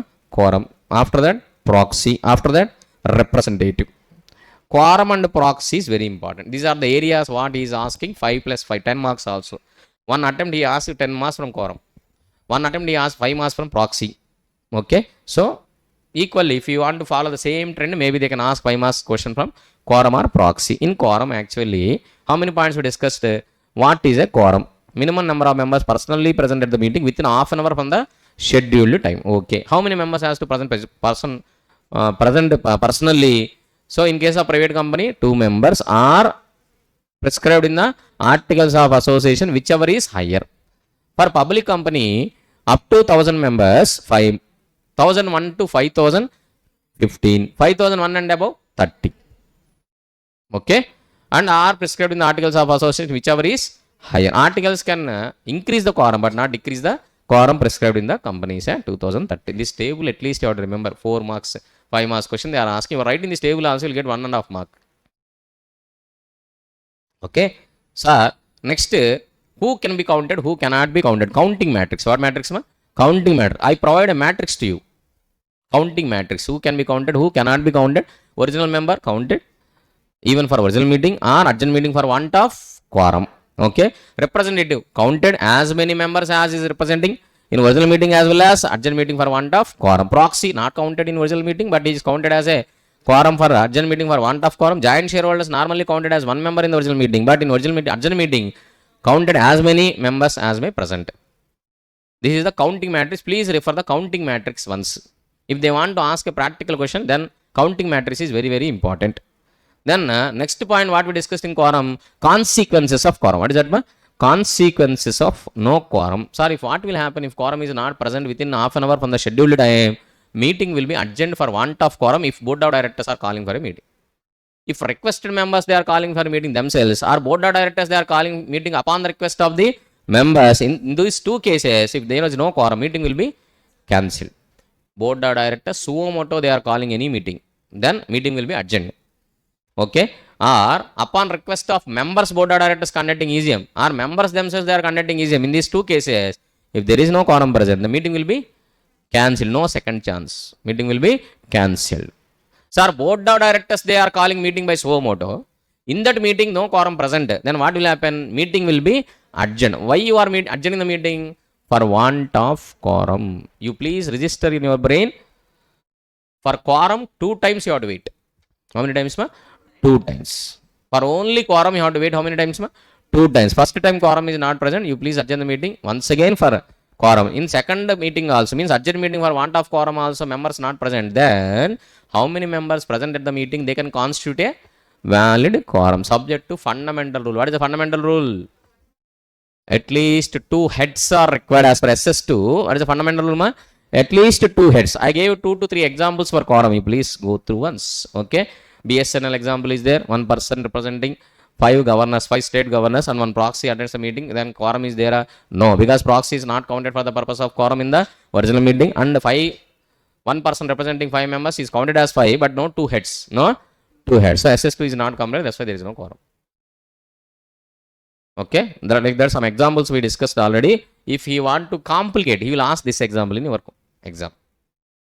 Okay, normal questions. Okay, normal questions normally 15 members present, 10 members present. Then what we will do in urgent meeting also only 2 members present. What we will do? Urgent meeting 2 members also can constitute a valid quorum. Proxy also can be counted as a quorum. Joint shareholders also can be counted as many as they present at the meeting. So this is what normal things. Okay, consequences of no quorum, very, very important. Okay. Then after that, what we have to discuss are just a few questions about the quorum actually as per SS2. They are asking normally. Quorum is required throughout the meeting or otherwise only at the beginning of the meeting. Normally, as nothing is prescribed in the company said about this particular topic. In SS2, what is they said? Quorum is required throughout the meeting. For every each resolution, chairman has to check the quorum. Okay, quorum is present or not. Okay, articles you can write whatever you want, no issue. Okay, that is what the quorum related question. Next, what is that? Proxy. Proxy means normally how many points we discussed in relation to proxy? Who can appoint a proxy? Who can be appointed as a proxy? And limit on proxy. Limit on proxy, deposit of proxy form, inspection of proxy form, rights of proxy. These are all the points what we discussed in relation to what? Proxy. In relation to what? Proxy. Okay. Sir, who can appoint a proxy? Any natural member who has a right. We completed topic number 3 already requested, EGM requested by members, how members will hold the extraordinary general meeting. And we discussed already short notice. What is that? Short notice. I am discussing all the topic, but which questions are very, very important, that is only provided in your material. I am almost covering total chapter, but you please revise only the important questions and the topics in running notes also, and maybe practical questions. Okay. So quorum, that is what already we discussed just now, quorum for meeting, and adjournment of meeting for want of quorum, that is also completed. And this is what SS2 what points is there in the quorum, that is also there. Next, proxies. Now we came to what? Proxy. Okay. Who can appoint a proxy? Any natural member can appoint a proxy if he could not attend the meeting due to any reason personally. Very good. That same fact to be stated in the notice of the meeting also. Okay. Next, sir, who can be appointed as a proxy? Any person, whether a member or not a member, can be appointed as a proxy, but Section 8 company only member can be appointed as a proxy. Central government may prescribe any other companies not to appoint a proxy by a natural member. Okay, that's all. Next, sir, limit on proxy. Normally, one proxy can represent maximum how many members? 50 members or 10% of the total voting power. This is not important, but one sticky note is given. What is sticky note? If one member is holding more than 10% of total voting power, he can appoint one person as a proxy and he cannot represent any other member. Okay, this is what very, very important point you have to remember. And I asked so many questions in relation to proxy in your Q&A section. Can one member appoint more than one person as a proxy? And which proxy is allowed to the meeting actually? Date of appointment of proxy will consider, date of deposit will consider, LIFO, FIFO, and how many hours before you have to deposit the proxy form in the company? 48 hours before. It can be reduced by articles of association up to how many hours? 24 hours. But it cannot increase by articles of association. How to appoint a proxy form? Very simple. Download a proxy form and you please sign and give to the proxy. Proxy will deposit the proxy form with the company within before 48 hours, at least 48 hours before the meeting. Okay, that is deposit of proxy form. And who can inspect the proxy form? Normally, any member, if you want to inspect, he can inspect. He has to give at least how many days before notice? 3 days before he has to give a notice, and inspection will start from 24 hours to conclusion of meeting. During what hours? Business hours. I am expecting a practical question on this small point. What is the small point? During business hours, conclusion of the meeting. Harmonious construction rule you have to apply, whichever is earlier. What is that? Whichever is earlier. I just give an example also for that. What is the time? Within what time you can inspect the proxy form? You please go through once that particular example. Okay. Anyhow, that is what proxy, inspection of proxy. Then what is the next point? Rights of proxy. Very, very important topic. No. But MCQs can be asked. What can be asked? MCQs can be asked. Our proxy has no right to speak at the meeting. Why? Logic also explained. I am not going to explain the logics in a marathon. Okay. Proxy has no right to speak at the meeting. And proxy has no right to cast his vote in show of hands, and proxy is not counted for the purpose of quorum in the original meeting. These are all the rights of proxy. Sir, you are saying rights, but you are not saying rights, sir. Okay, anyhow. But for every right, I gave an explanation. He has no right to vote in show of hands, but he has a right to demand the poll, and he can cast his vote in the poll. He has no right to speak at the meetings, but sometimes proxy can be appointed as a chairman. If no one is willing to act as a chairman, the members who present at the meeting, they are not willing to act as a chairman, then there is a possibility to appoint a proxy as a chairman. And proxy normally is not counted for the purpose of quorum in original meeting, but is counted for the purpose of quorum in what meeting? Adjourned meeting for want of quorum. So positive side, these are the rights. By that we completed what? Proxy. Okay. Next, what is the next one? Representative. What is that?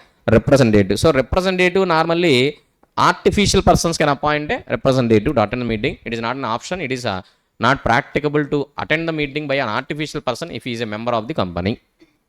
That's why artificial person can appoint what? A representative. I said representative is having all the powers of a natural member in the meeting. He is counted for the purpose of quorum. He has a right to speak. He has a right to vote in show of hands. Okay. He can demand poll. He can cast his vote in poll.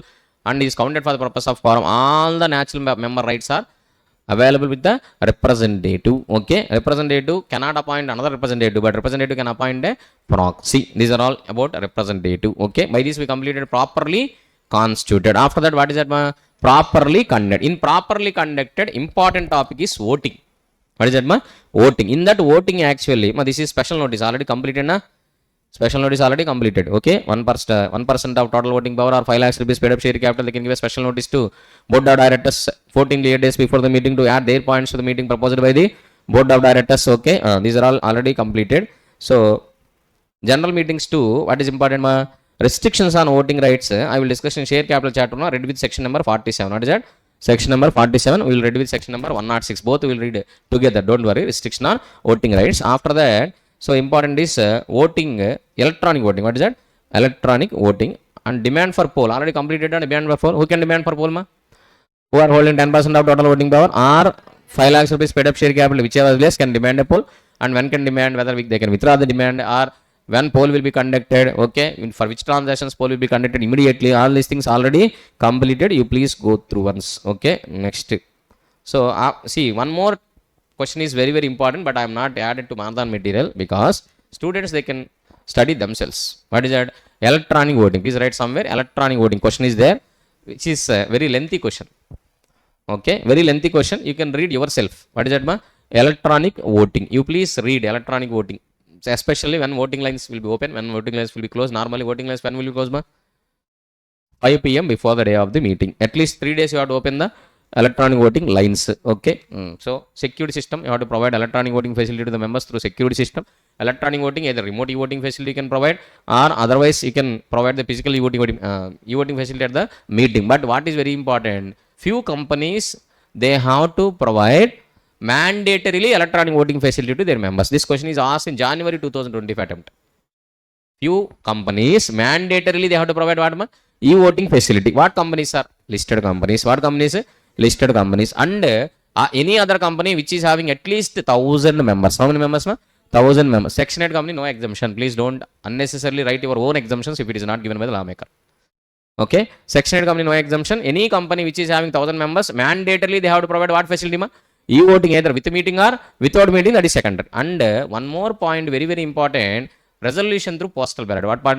Resolution through postal ballot. I actually divided this resolution through postal ballot into 3 parts. Resolution through postal ballot. Resolution through postal ballot. What I said, resolution through postal ballot, remote voting without meeting. Remote voting without meeting. What is the list is divided into 3 parts. What is that? When it is mandatory. When it is mandatory. When it is voluntary, which transactions it is prohibited. Sir, what transactions are mandatory means if you want to transact this business, you have to pass only through resolution through postal ballot only. Means remote voting without meeting. Already it will be covered in different sections of your syllabus only. Alteration of object clause, change of situation clause, buyback of shares, equity shares with differential voting rights.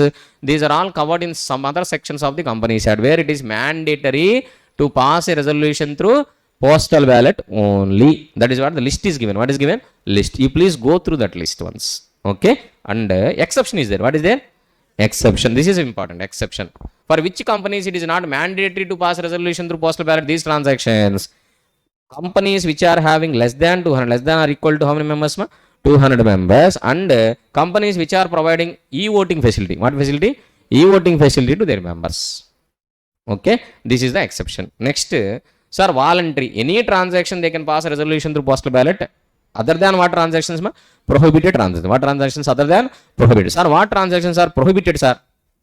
I said only 3 points. What is that? Ordinary business. What business? Ordinary business. Removal of auditor. Removal of director. These 3 points, you cannot pass resolution through postal. You have to conduct meeting physically. You have to conduct what? Meeting physically. You cannot pass resolution through postal ballot. Sir, minutes of the meeting nowadays not important. Because nowadays no one is preparing minutes physically, no one is signing physically, all are electronic minutes only, e-minutes only. Okay, you can maintain the minutes electronically. Sir, I want to go through the minutes of the meeting also. This is only procedural compliance. What compliance? Procedural compliance. What I want to refer, sir? Okay, how to maintain the minutes of meeting? Who has to sign the minutes of the meeting? Inspection of minutes of meeting, place of reservation of minutes of meeting. These are all points. If you want to refer, you can refer at your own. And report of AGM, only listed company they have to file a report of AGM within 30 days from the conclusion of meeting, not from the holding date. What date? Conclusion of the meeting. That is what you have to. Additionally, if you want to refer, you can refer those 2 points also in management administration chapter. By this we completed what chapter? Chapter number 7. Okay, so let us go to next chapter in the Companies Act, chapter number 1, preliminary. Nowadays it is very unimportant chapter because majority of the topics in preliminary is already covered in your CA foundation law. So those topics they are asking in CA foundation law paper instead of CA inter law paper, but still there is a possibility to ask a comprehensive questions covering preliminary chapter knowledge also. Especially don't expect a separate question from preliminary chapter nowadays, but you can expect a comprehensive knowledge which requires preliminary chapter knowledge also to answer those questions. For example, holding subsidiary company cannot hold shares in its holding company. Section number 19. Okay, if you want to write any answer on this particular topic, what is holding company, what is subsidiary company, you should have a knowledge. So they are combinedly they are asking, you have to identify whether holding and subsidiary relationship exists or not. If there is a relationship exists, then subsidiary company can hold the shares in its holding company or not, and it can exercise the voting power on those shares. Neither they are asking 5 marks question. With that respect, maybe this chapter is important. Okay, so in this chapter I am not going to discuss again applicability of the Companies Act, section number 1, exclusions, inclusions, body corporate definitions, cooperative society, why it is excluded, why it is included, all these logics I am not going to explain now. We are only concentrating on classification of companies based on its members, private company, public company, and based on its control, holding and subsidiary company. Even associate company also I am not going to discuss, only holding and subsidiary. Government company definition, listed company, unlisted company definition. That's all. By that we will close this chapter within 10 to 15 minutes. Okay, first private company definition. You know very well, private company definition, straight away they will not ask any question, but you have to remember private company definition is a company which is having a minimum paid up share capital. So far nothing is prescribed what is the minimum paid up share capital for a private company or for a public company, but with section number 3 and section number 7 and section 2 class 68 combined reading, what is our conclusion we have drawn? At least 2 rupees required for private company and 7 rupees required for public company minimum paid up share, not with reference to section 2 class 68, with combined reading of section number 3 comma section number 7. What is that? To incorporate a private company, how many subscribers are required? At least 2. Each subscriber at least they have to purchase 1 share. In least case, what is the face value of the share capital? 1 rupee. So that what is the minimum paid up share capital required for a private company? 2 rupees. Even though it is not prescribed in section 2 class 68. Even though it is not prescribed in section 2 class 68, what is the minimum paid up share capital required for a private company? 2 rupees. Okay, they are not asking to that much difficult. Just you have to remember the definition and in its articles of association, limitations, restrictions, prohibitions, LRP. What is limitation? Limits its number of members to 200. Why 200 number of members? Why there is a limitation? All these things, logic is not required now. You please remember number of members limited up to 200. In this respect, I asked a small question. Who is a member? Who is a member, ma? Whose name is entered in the register of members. Sir, how to become a member in a company? That we discussed in prospectus chapter. How to become a member? Either primary market or secondary market. In primary market, upon invitation, you can make an application to company, either public invitation or private invitation. You can make an application and you can become a member by purchasing shares if company is having share capital. If company is having what capital? Share capital. By purchasing shares only, you can become a member. There is no other alternative. If company is having shares, or how can we know whether company is having share capital or not? In your memorandum of association, capital clause, shares are there, then company is having share capital. If no share capital clause, then company is not having share capital. It's called pure guarantee company. What company? Pure guarantee company. So, in case company is having share capital, how to become a member? By purchasing shares only. How to purchase shares? Either primary market or secondary market. What is primary market? Upon invitation by company. How company can invite? Either public invitation or private invitation. Public offer, private placement. Once a company is inviting you, you can make an application, pay money and purchase shares and your name will be entered in the register of members. That is one way. Or at the time of incorporation, your name is entered as a subscriber. Your name is entered as a subscriber. Then you are agreed to purchase at least 1 share so that your name will be entered in the register of members. What is secondary market?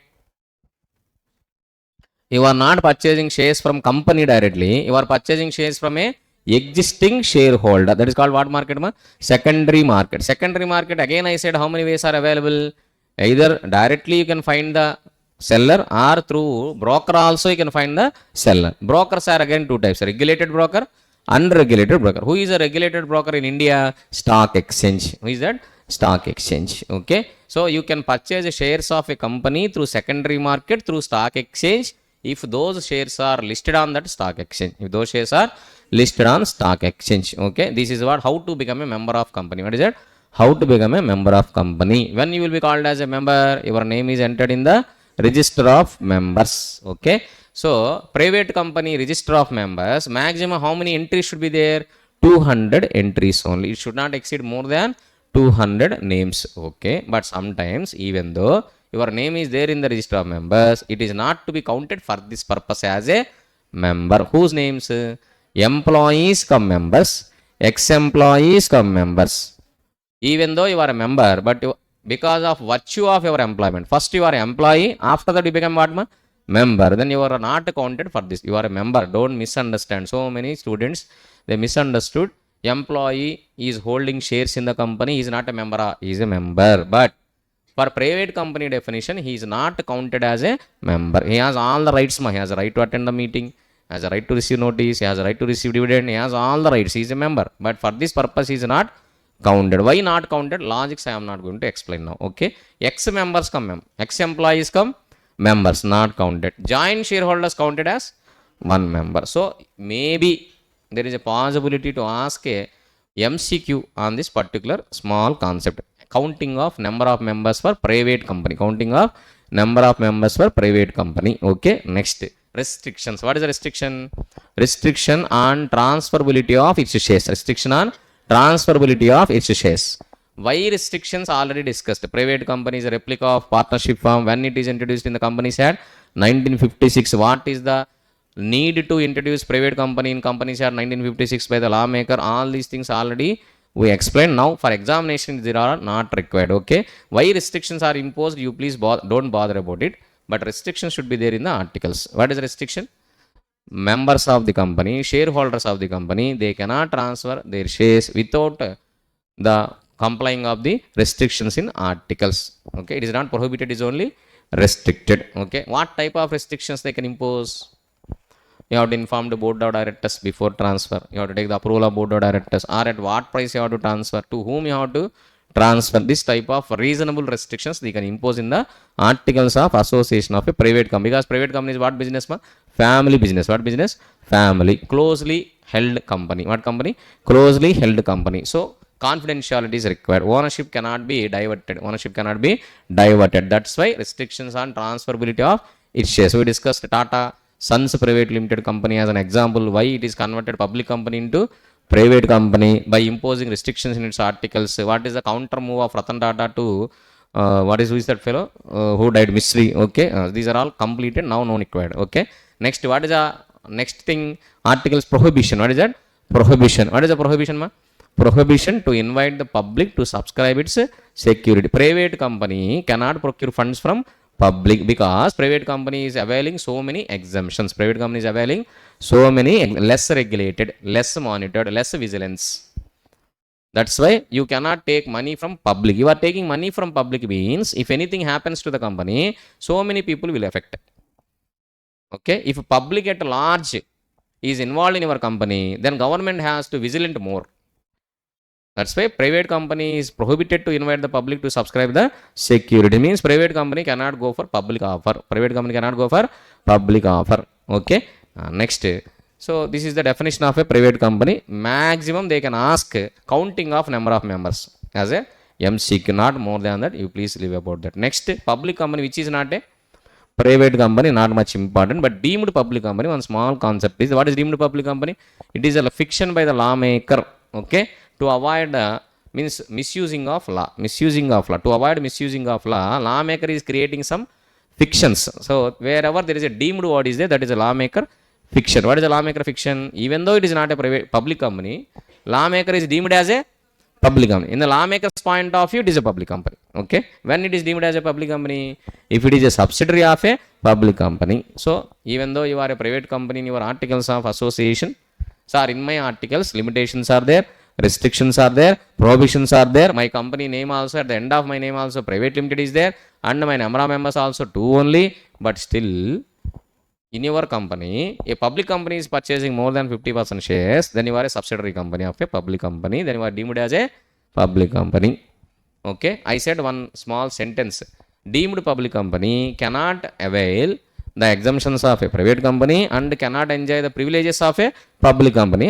So you are not a public company, you are not a private company. Lawmaker's point of view, you are a public company, others point of view, you are a private company. That's all. So that's why you please don't follow that propaganda. Okay, next one. What is that? Classification of companies based on its control. Based on its control. If you have a time before examination, at least please refer the complete classification chart of companies. We provided complete classification of chart. What is the classification chart? Based on members, how many types, and based on control, how many types, based on what is it? Based on listing, how many types. This is only based on liability, not much important for you. Okay, majority of the companies in India is limited liability companies only. That is also having share capital. So it is not very important for that. Okay, for you. Anyhow, now come to the point. Sir, which is a holding company, which is a subsidiary company? Holding and subsidiary is one pair actually. It's one pair. Without holding, no subsidiary. Without subsidiary, no hold. It's a relation. If you want to identify the relation, you have to discuss each other. Okay, don't say holding subsidiary. Holding company means which is having subsidiary company. Subsidiary means which is having holding company. Don't say like that. Okay, how to become a holding company? If you are controlling a company, if you are controlling, control is the key aspect. What is the key aspect? Control. If one company controls another company. If one company controls another company, then there is a holding and subsidiary relationship. What relationship? Holding and subsidiary. Okay, sir, how to control? There are two ways to control a company. One is by holding more than one half of the total voting power. More than one half means more than 50% of the total vote, not equal ma, greater than 50% of total voting power, then you can control. Or you are controlling the composition of board of directors. Composition of board of directors means majority of the board of directors. If there are 10 directors, you are controlling 6 directors out of 10, then you are a holding company. Okay, either by agreement or some arrangement. How you are controlling, that is secondary. Okay, either by arrangement or agreement you can control. Okay, so these are the ways to control. And in this regard, I asked so many questions. What is that? Subsidiary of a subsidiary is also a subsidiary. Either holding company directly holding shares or indirectly through its subsidiaries also, they can control a company. Okay, we have to count only beneficiary shareholding, not a nominal shareholding. These are all so many points what we discussed. Okay, and for holding company definition and subsidiary company definition, for both the definitions, one explanation is provided. What is provided? One explanation. What explanation? Company expression includes body corporate. Company expression includes what? Body corporate only for this particular section, for this particular class. Okay, I asked whether Facebook Inc. is holding more than 50% shares in GeoMart, whether Facebook Inc. is a holding company or not, like that. We asked 4 questions. How many questions? 4 questions. And how many examples? 3 examples. So 3 examples also, please go through once. Okay, X, Y, Z, O, P, Q, R, some examples are given. So 3 to 4 examples are given. Those examples also, please go through once for holding and subsidiary company. Okay, next, listed and unlisted company, very simple. Whose securities are listed on any recognized stock exchange, it is a listed company. Which is not listed, it is a unlisted company. Definition is very simple, but rule number 2A of company's specification of definitions details rules 2014 is important. Rule 2A, it is already asked once in your exam directly for 4 marks. And once again, there is a possibility to ask now also, because it is a contemporary topic. Okay, it is very, very trending topic nowadays. What is that? Rule number 2A. What is rule number 2A, sir? What is the definition of listed company? If you list any of your securities on stock exchange, then you are called what company? Listed company. If you list your securities, you are listed company. Once you are a listed company, you have to follow what act? SEBI Act, SCRA Act, Depositories Act, all these acts you have to comply. Unnecessary compliance cost. Okay, but so rule number 2A, what they said, even though your securities are listed on stock exchange, you are not treated as what company? Listed company. I said clearly why rule number 2A is introduced. Okay, already explained to you, but now for examination it is not relevant. For classroom discussion it is important. Examination, what you have to remember? Which companies, even though those securities are listed, not treated as a listed company. Okay, that you have to remember. Companies are divided into 2 types for this particular 2A. What is that companies? Public company, private company. Public company listed its what preferences? Listed its what preferences? Non-convertible redeemable preferences. What says? Non-convertible redeemable preferences, which are issued on what basis? Private placement basis. You please remember this point. Public company which is listed its non-convertible redeemable preferences issued on what basis? Private placement basis. For each and every word we explain the logics. Why this rule number 2A is included and why only non-convertible redeemable preference shares. Okay, all these logics with the Q&A and with examples also discussed in prospectus and allotment of securities chapter. Now no time to discuss the logics, but remember the point. What you have to remember? Public company, even though it is listed its non-convertible redeemable preferences on any recognized stock exchange, it is not treated as a listed company. It is not treated as what company? Listed company. That point you have to remember. They will ask a direct point. They will ask even theory question also. Okay, next, it is listed its non-convertible debentures. What debentures? Non-convertible debentures issued on what basis? Private placement basis. These 2 points you have to remember. And third point also there, it is listed its equity shares on foreign stock exchange. What stock exchange? Foreign stock exchange. Okay, that is the 3 points. For public company, how many points given in rule number 2A? 3 points. What is the first point? Listed its non-convertible redeemable preference shares on any recognized stock exchange which are issued on what basis? Private placement basis. And public company which is listed its non-convertible debentures issued on private placement basis. And public company which is listed its equity shares on foreign stock exchanges. Okay, that's all. These are the 3 points you have to remember. Okay, next. Private company, only one exception is there. What is the private company? Listed its non-convertible debentures issued on private placement. Only 1 point is available for private company.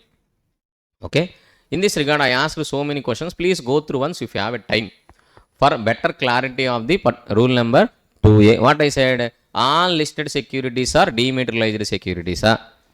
All dematerialized securities are listed securities. Listing when it is mandatory, when it is voluntary. Why companies are not providing listing facilities to their investors even though it is voluntarily available? What is lagging? What is actually stopping the company to provide facilities to their investors by listing of its securities on stock exchange? These so many questions I asked. Okay, and why only convertible debentures, convertible preference shares only given as a exemption, and why equity shares are not given as exemption for public company? Why for private company preference shares exemption is not given? All these are explained in your classroom, now not required for your examination. Okay, now come to the point.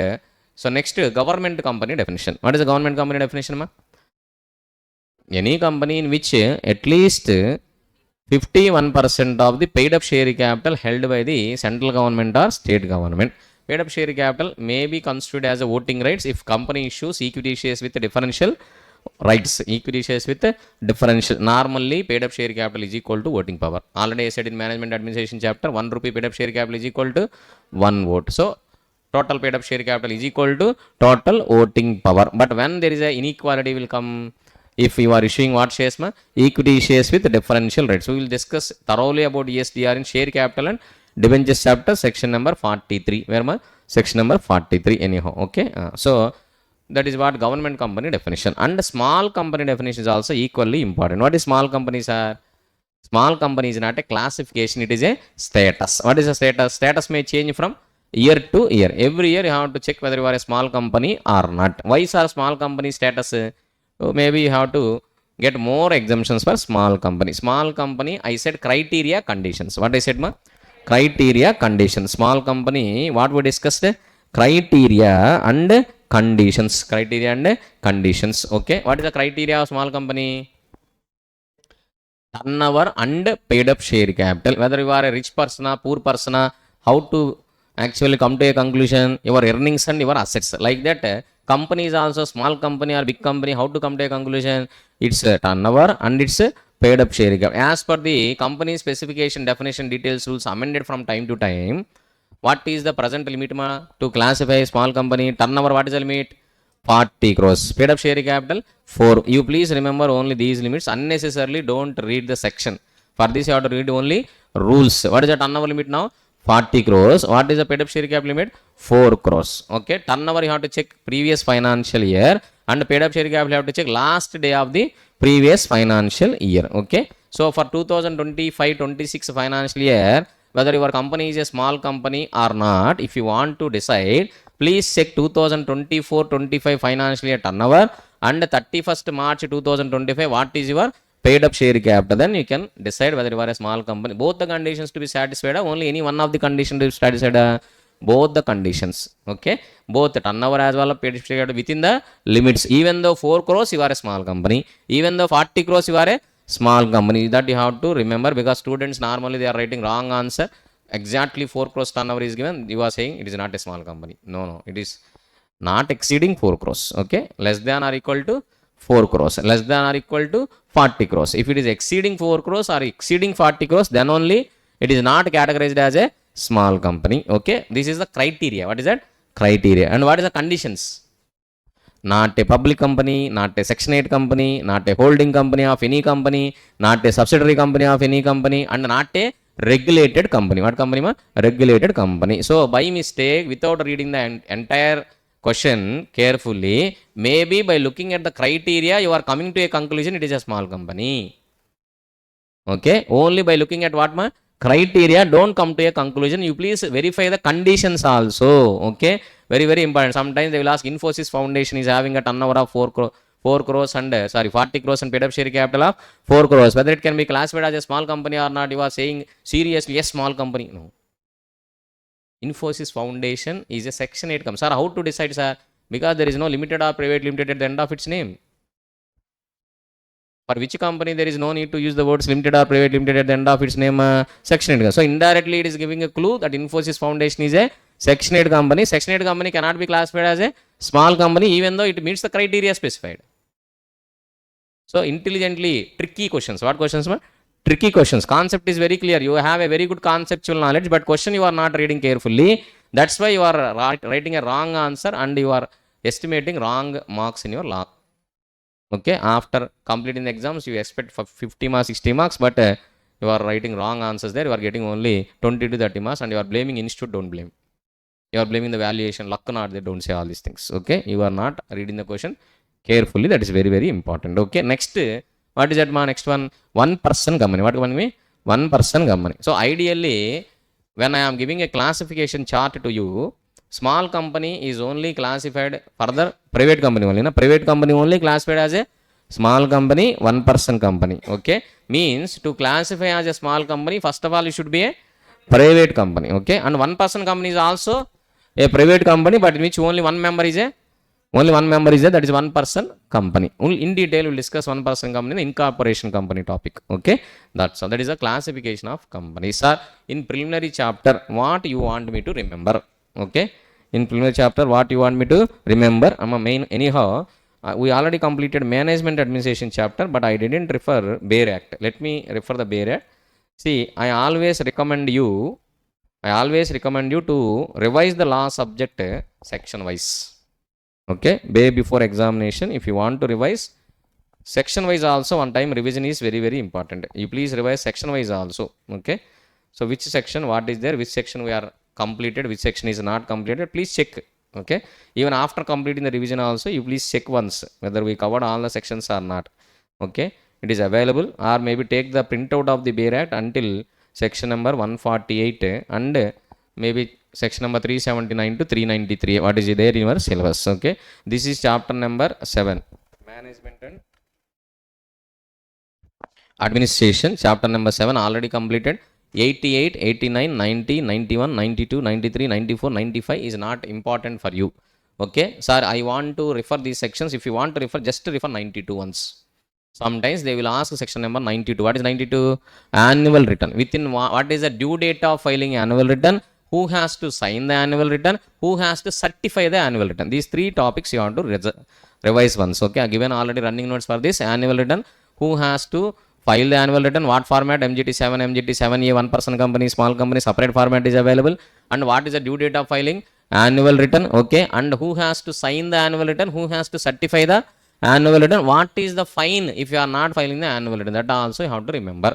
Okay, if you want to revise, what you have to revise? My section number 92 once. Remaining you please forget about it because not much important. Members, register members, no one is maintaining nowadays manually. Everything is maintained by the depository under depository side. What act?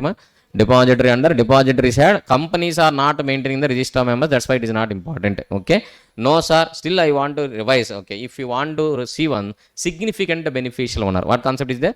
Significant benefit. That nowadays that is also not much important. Okay, you can revise significant beneficial owner once. Okay, if you don't want to take the risk. Next, 96 is the annual general meeting. Already we completed day to day, time, place of the AGM, all these things. And 98 to 99 is not that much important. 100 is nothing but EGM, day to time, place of EGM held by the requisitions themselves. Everything is covered in section number 100. Very, very important. 101 is also important. Notice, everything is covered. Notice. And 102, this is explanatory statement, not much important. 103, quorum is very, very important. 104, not important. 105 is very, very important. Proxy, 105. And 106 is important. 107 is not much important. 108 is very, very important. Voting through electronic means rule is also important. Rule is also there, that is also important. And 109, demand for poll, important. 110, postal ballot, not much important. And 111, 12 is not important. 113 also not important. 114 not much important. 115 is important. Resolutions requiring special notice. Next, 117, 118, all these things not much important. If you want to refer 121. What is that? 121 report of AGM. Very simple. 10 sections only you have to refer. Okay, that's all. Okay, now next we will go to preliminary chapter. Preliminary chapter actually only section number 1 and section number 2 is there. One is only applicability of the company. Nowadays they are not asking. 2 definitions. We only covered private company, public company, listed company, unlisted company definition not there. Only generally we are discussing government company, holding company, subsidiary company, small company, one person company. These definitions only you please refer once. That's all. Okay. Next we will go to chapter number 2. What is chapter number 2? Incorporation of company. If you see your material also in marathon material which is specifically provided to you, in that material, okay, preliminary chapter, I asked very few questions. What is that, ma? One person company, private company, public company, small company definition, as well as holding and subsidiary company. If you observe, I will remove associate company from here. Even question wise also, I actually refined the question also. Not only blindly not giving questions, in that question also, which is unimportant topic, that also I removed. Okay. So associate company not there. And listed company, unlisted company, this rule is very important. What is this? This rule, don't read like this. Read like this. Public company, private company. In public company, how many points are there? 3 points are there. Private company, how many points are there? 1 point. Like that you can read and remember. Okay, which is given in your running notes. Okay, next. So next we are going to what chapter, ma? Incorporation of a company. Incorporation of a company, in our material it is divided into 3 topics actually. One is formation and incorporation, MY and AOA, alteration of MY and AOA, and other points. Okay, anyhow we will discuss chapter as a whole. Okay. So incorporation of a company, normally section 3 to section number 22 of the Companies Act. Nowadays this chapter is not much important because this chapter 50% of the chapter is covered in your CA Foundation company law syllabus. Remaining 50% maybe they can ask questions because section number 19, section number 20, section number 13, section number 12, section number 16, maybe these questions they can ask, these sections. Okay. Section number 4, section number 5, not much important. Section number 3, 3A, 4, 5 is not much important because that is covered in your CA Foundation syllabus. Anyhow, we will have a look. Section number 3 is nothing but formation of the company. I gave a table clearly to you. What I given, ma? A table. For private company, how many minimum number of members required? For public company, how many number of members are required? And how many minimum directors, maximum directors, and how much paid up share capital as may be prescribed. And you can incorporate as a limited by shares or limited by guarantee or unlimited liability companies. These are all I given a table. You please refer the table once. MCQs, it is very important. They will not ask any descriptive question from section number 3, only for MCQs. Okay. Minimum number of members 2, 1 to 7. Maximum number of members 1 person company 1, private company 200, public company unlimited. Minimum number of directors, private company 2, public company 3, and 1 person company only 1. Maximum number of directors 15 for any company. Okay, these are all some information is there. Informative table. What table? Informative table. But you have to concentrate on section number 3A. Nowadays, from last 4 to 5 attempts, they are not asking any question on section number 3A. That's why maybe there is a possibility to ask MCQ. Don't expect any descriptive question from section number 3A. There is a possibility to ask section number 3A on MCQ. I gave an example also for counting of dates and all. So Ramu, Robert to Rahim, one example is given. I don't know whether you remember or not. Rajamouli, in between he joined as a member, and Ram, Robert, they died actually. Rahim only survived. Someone is survived. So reduction number of members. What is the section number 3A? Very simple. Negative side, what is section number 3A? Members liability is unlimited. That is negative side. What is the positive side? Even though number of members are reduced below statutory limit, company can survive how many months? 6 months. Section number 3A is enabling perpetual succession. What is enabling? Perpetual succession. Members may go, members may come, company goes on forever. Like that we are giving so many statements. How company is having perpetual succession? Because of section number 3A. Okay. So let us go to the essence of section number 3A. What is essence? Private company minimum number of members 2, public company minimum number of members 7. 1 person company section 3A not applicable. Because 1 person company, 1 member died, who will become member?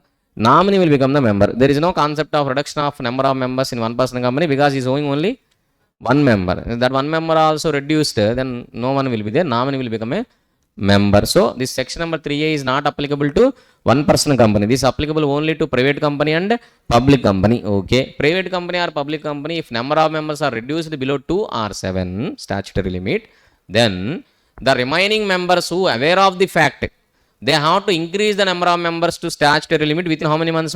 6 months from date of reduction. If they are failed to increase the number of members within 6 months, then it will become an illegal association. What will become? Illegal association, and the remaining members liability will become unlimited for the contracts entered by company after expiry of 6 months. Students normally where they will do mistake in section number 3A, for which contracts members liability is unlimited. Contracts before expiry of 6 months, contracts after expiry of 6 months. Contracts after expiry of 6 months. 6 months from what date? Date of reduction. Date of reduction. Which members liability is unlimited? Who aware of the fact? Who?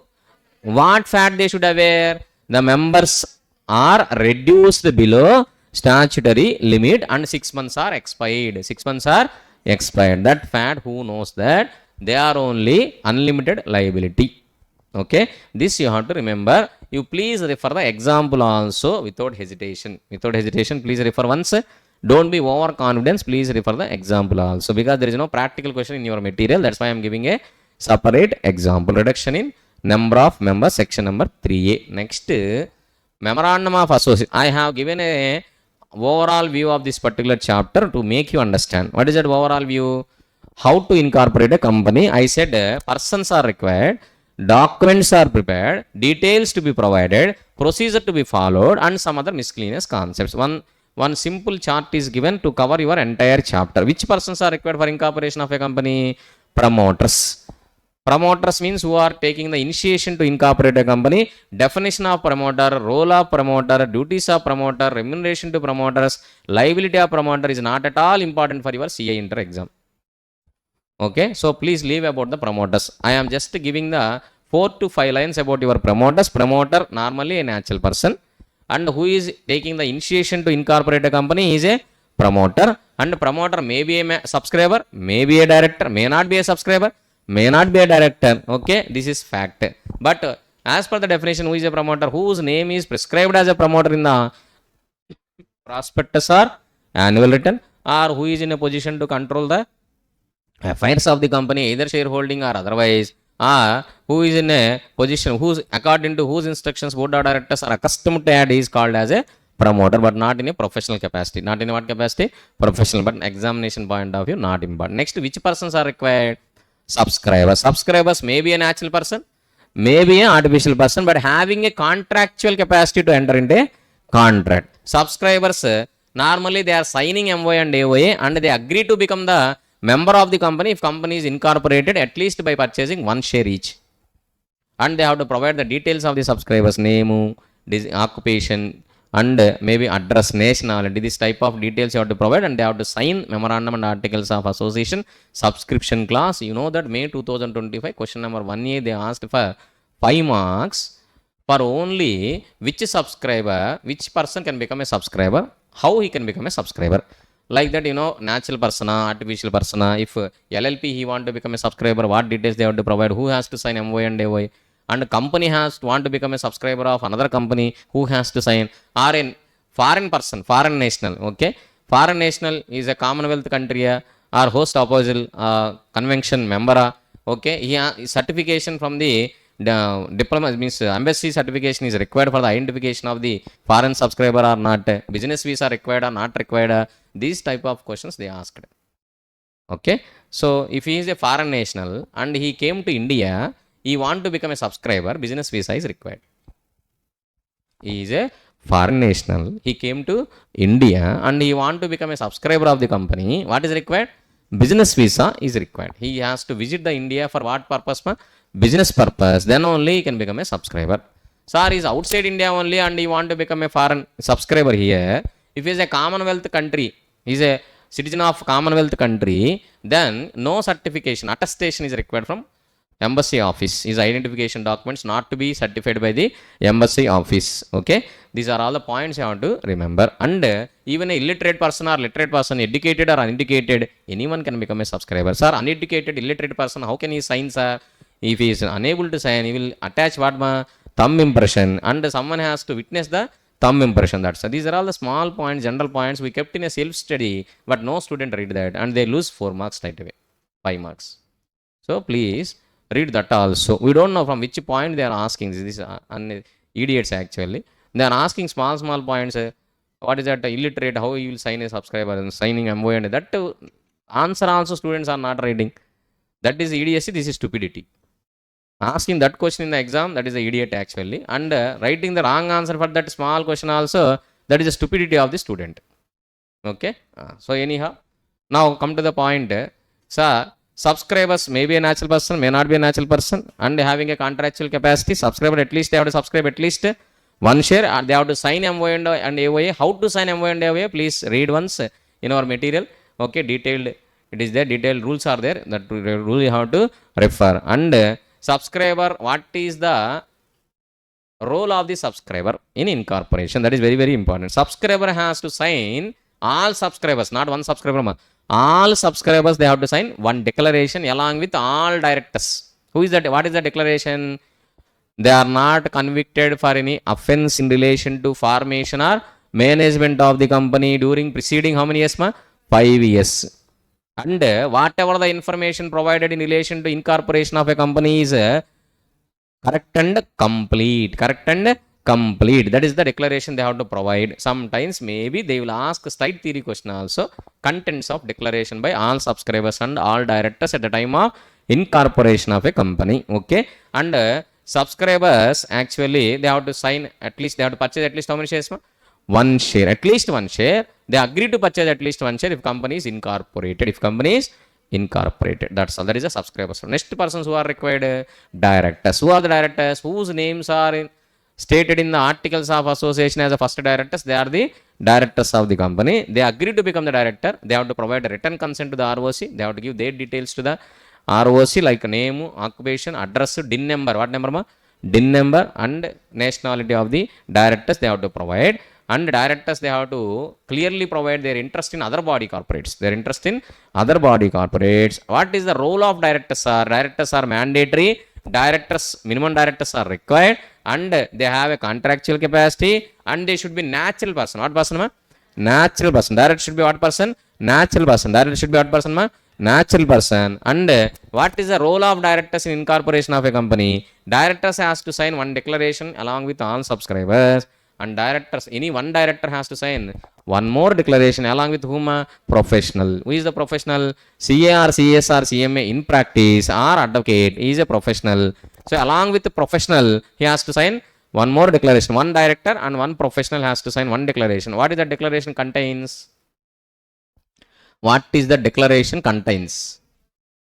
All rules and regulations has been complied with incidental or precedental and during the incorporation of the company. Before incorporation, during incorporation, after incorporation, we complied all the rules and regulations of the Companies Act. Like that, who has to give a declaration? One director, any one director and one professional. Okay, based on your declaration only, ROC will give a certificate of incorporation. He is not going to check once again whether you complied Companies Act or not. If after incorporation it is came to know that you are not complied, then they will apply 447. You know that 447? Yes. Ready to go to jail for 3 to 10 years and pay fine 1 time to 3 times. Okay, that is what section number 447. Okay, these are all. And professional also is having importance. Professional has to sign one declaration. Just now we discussed. This is what 4 persons are required. And what are all the documents you have to prepare? Memorandum of association, section number 4. Sir, memorandum of association, what should be there? How many clauses are there? Normally there are 6 clauses. And I gave a table, clauses at a glance. What table is given? Clauses at a glance. Memorandum of association, I gave a table, clauses at a glance. That is an informative table. Once again, there is only MCQs can be asked. No, don't expect any descriptive question, but that knowledge is very much required. Okay, how many clauses? Normally 6. In one person company, how many clauses? 7 clauses. Or pure guarantee companies, how many clauses? 5 clauses. Pure guarantee company, how many clauses? 5 clauses. Okay, first clause, what is the first clause? Name clause. What should be there in the name clause? Name only. But how many points we discussed in relation to name clause? What should be the name? What should not be the name? And publication of name and alteration of name, rectification of name. These are all the points what we discussed for what class? Name class. Okay, what should be the name of the company? Nothing is prescribed by the Companies Act, but suffix to the name is very, very important. One person company, what should be the suffix? One person company, private limited, and private company, private limited, public company, limited. For this, exemptions are very important. Maybe MCQs they can ask. Section 8 company, no need to use the words of limited or private limited at the end of its name. Sorry, you forgot OPC private limited. No, I didn't forget. Section 8 company cannot be incorporated as a one person company. One person company only for what purpose? Commercial purpose, not for the charitable purpose. So Section 8 company cannot be incorporated as a one person company. You can incorporate as a private company or public company. Okay, so that's why Section 8 company no need to use the words of limited or private limited. Don't write by mistake also OPC private limited. Okay, next, government company, even though it is a private company, it can use only limited at the end of its name. Okay, government company, even though it is a private company, it can use what limited only at the end of, no need to write private limited, no need to write what private limited. Okay, this is the what should be the name of the company. Next, what should not be the name of the company. What is that? What should not be the name of the company. Okay, normally I said 3 points. 3 points or 4 points? 4 points. What is the 4 points? Your name is not identical with the existing company, and not resembles too nearly with the existing company, or not undesirable in the opinion of the central government, or does not constitute any offense under any other law for the time being in the force. And for point number 2 and point number 3, separate rules are given, and I provided separate notes also for this. If you are interested, you please go through once. For examination, not much important. Which names are undesirable in the opinion of the central government, and when it is deemed as a resembles too nearly with the existing company, some examples has been provided. What is provided? Some examples. I said first time in the company set, examples are given by the lawmaker. Only in this particular point only examples are given. No other sections are having examples. Resembles too nearly with existing company, there is a rule. In that rule, what is given? Examples are given. Okay, I said true translations, giving spaces and all, or combination of the different company names. These are all resembles too nearly with the existing company. Okay, same pronunciation. Okay, special characters you are using, some examples are given. Undesirable names also list is given. If you have a knowledge and if you have time, you please go through once. Otherwise, examination point of view, not much important. Okay, next point what we discussed, reservation of name. What is that? Reservation of name. Sir, how to reserve the name? Little bit important for MCQs. Okay, new company, if they want to incorporate a name, they can incorporate for how many days? 20 days. With what form? Spice INC 32 plus. Spice INC 32 plus. And the existing company, if they want to reserve the new name, then they have to use the what form? Run. Reserve unique name. Reserve for how many days? 60 days. New company, if they want to extend the reservation, yes, they can extend. By paying 1000 rupees, they can extend another 20 days. And by paying 2000 rupees, they can extend another 20 days. Okay, total maximum can be extended by 60 days only. Sir, I want to extend the entire 40 days at once. By paying how much? 3000 rupees. That's all. Okay. Sir, within these 20 days or extended 40 days or extended 60 days, what you have to do? You have to prepare MOA, you have to prepare AOA, and you have to submit the declarations, provide all the details, and follow the entire procedure, get a certificate of incorporation. Sir, if not completed, extend the reservation. Okay, even extended time also it is not completed, go for another time reservation if name is available. If name is available, that's all. Okay, name is very important. I said name is unique to the company, and because the public is identified the company with its name only, because company is a what person? Artificial person. Company is what person? Artificial person. That's why name is very, very important. So lawmaker is very careful to maintain the uniqueness of the company's name. Not only uniqueness, to avoid the confusion among the public, they are not allowing the similar names also. Not only same name, but also similar names also. And the next point in the name is nothing but alteration of name. What name? Alteration of name. Company can change its name voluntarily as per section number 13.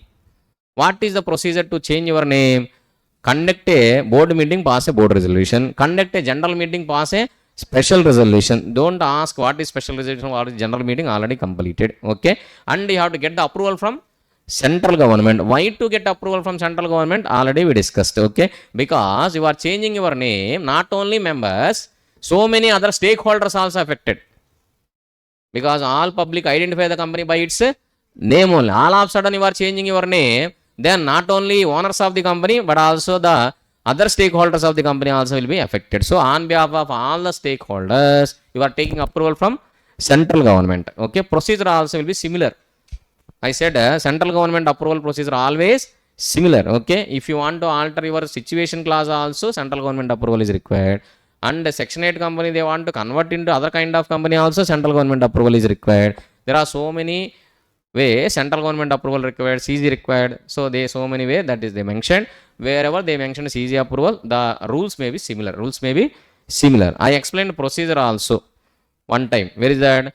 Change of situation, alteration of situation clause, one state to another state. I explained clearly the rules also. Advertisement in newspaper, provide notice to all the creditors, and any objections are raised, you have to resolve the objections and all, and you have to provide the list of creditors to the central government, and you have to provide the summary of the objections, counter objections, and again what response you have been made.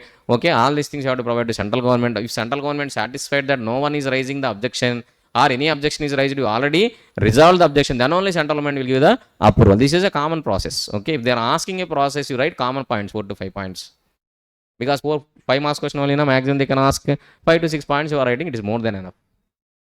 Okay, you have to get the approval from central government, then you have to inform to ROC along with the central government approval, and then ROC will give a fresh certificate of incorporation. From the date of giving fresh certificate of incorporation, your name has been changed, and your old name you have to publish for 2 years along with what name?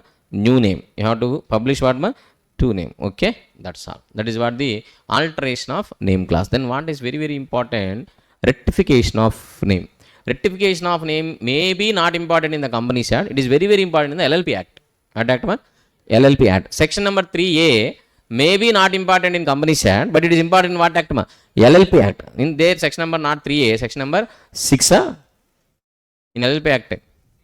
Reduction number of partners, not in reduction number of members. Reduction number of partners, section number 6 only na. Here Companies Act what? Section number 3A. In LLP Act what is that? Section number 6. It is very very important. Okay, rectification of name in the Companies Act section number 16, whereas in LLP Act section number 17.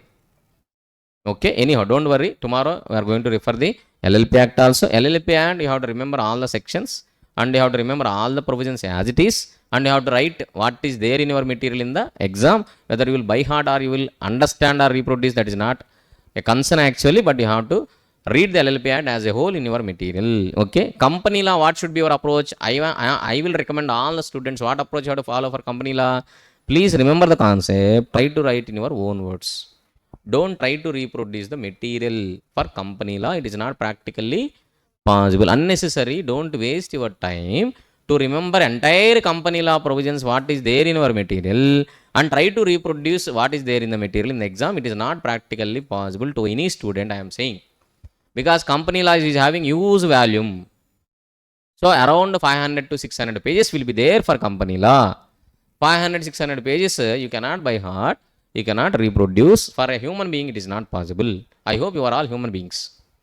Okay, you are CS students, but you have to understand the fact you are a human being, you are not a robot. Okay, you please understand the fact, accept the reality, and only try to remember the concept, revise the running notes, revise the practical questions in your material, and write the provision in your own words. Conclusion very clear. Provision write in your own words, and conclusion should be very clear. Then you will get 3 to 4 marks. 3 to what? 4 marks in your company law questions. 4 marks, 3 to 4 marks is more than sufficient for company law. Okay, around 60 marks they will ask. You are getting 60 into 3 by 5 also. It's more than sufficient. MCQs also there na, you will get 2 marks. If you have a conceptual knowledge, you will get how many marks? 2 marks in MCQs. Around 10 MCQs they will ask. 10 to 12 MCQs they are asking from company law only. So maybe you will get 10 to 2, how many marks? 20 to 24 marks you can get from company law. No issue. Okay, okay. Least case they are asked 8 to 10 questions from company law. What is the problem? 8 to questions means 16 marks you can ask, you can write. Okay, now come to the point. But LLP Act, FEMA Act, I don't recommend that type of reading. LLP Act, FEMA Act, you please read what is there in your material. Try to reproduce what is there. Try to get 14 out of 14 in LLP Act and 14 of 14 in FEMA Act. Sure shot, you will get 20 to 22 marks from LLP and FEMA. If you are getting 20 marks from these two chapters, company law you are getting 20 to 30 marks also, more than sufficient to clear your law paper. So don't be too much fear of law paper. It is very easy strategy. I am saying very easy strategy. Because of strategy only you are not getting 40 marks in your law exam. What is a clear strategy? Concentrate LLP Act and FEMA. Once again I am saying again and again, even beginning of marathon also I said, now also I am saying, please concentrate on LLP Act and FEMA Act. Question to question, each and every question, get 20 marks out of this 2 chapters only, and get another 20 marks from your company law subject. Least case also you'll get 20 marks, 70 marks, 60 to 70 marks they will ask. you can get 20 marks. It is not a very big issue.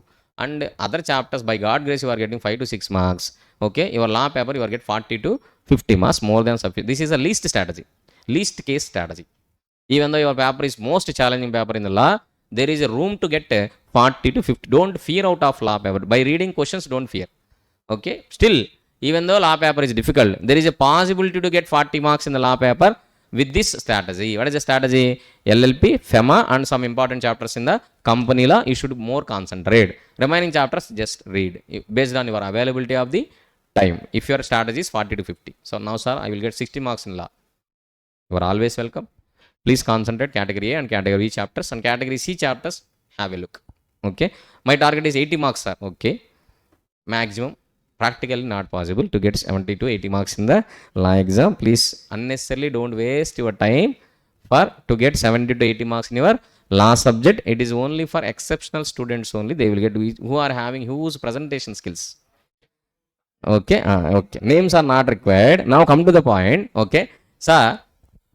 Name class, rectification of name, very very important. Section number 16, rectification of name. When, sir, you have to rectify the name?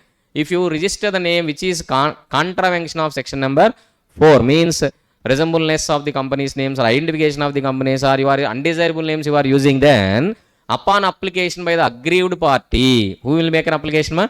Aggrieved party. I divided aggrieved party into 2. Okay, who is that aggrieved party? Company other than company. If other than company is aggrieved party, I gave an example of Pullareddy Sweets.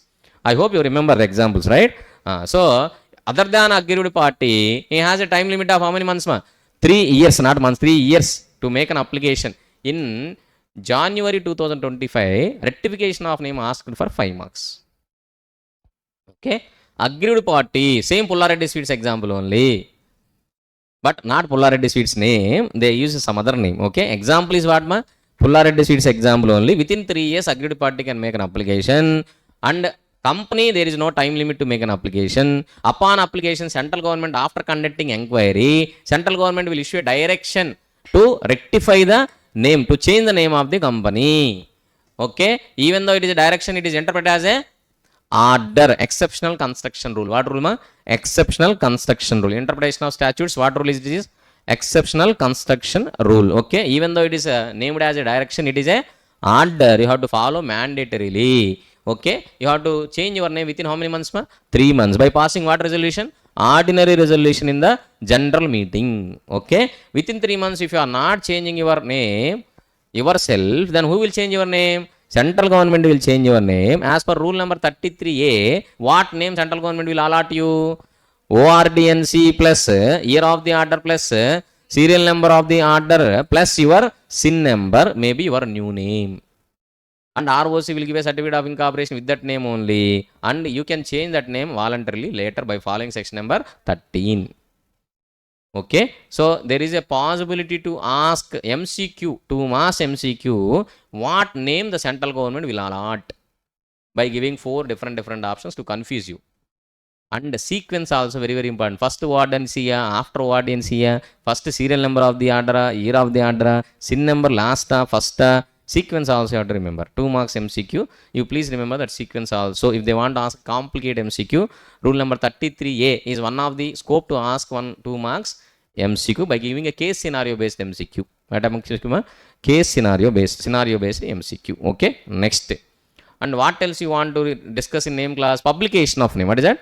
Publication of name. I already given a small table. Publication of name and publication of registered office address. What is given?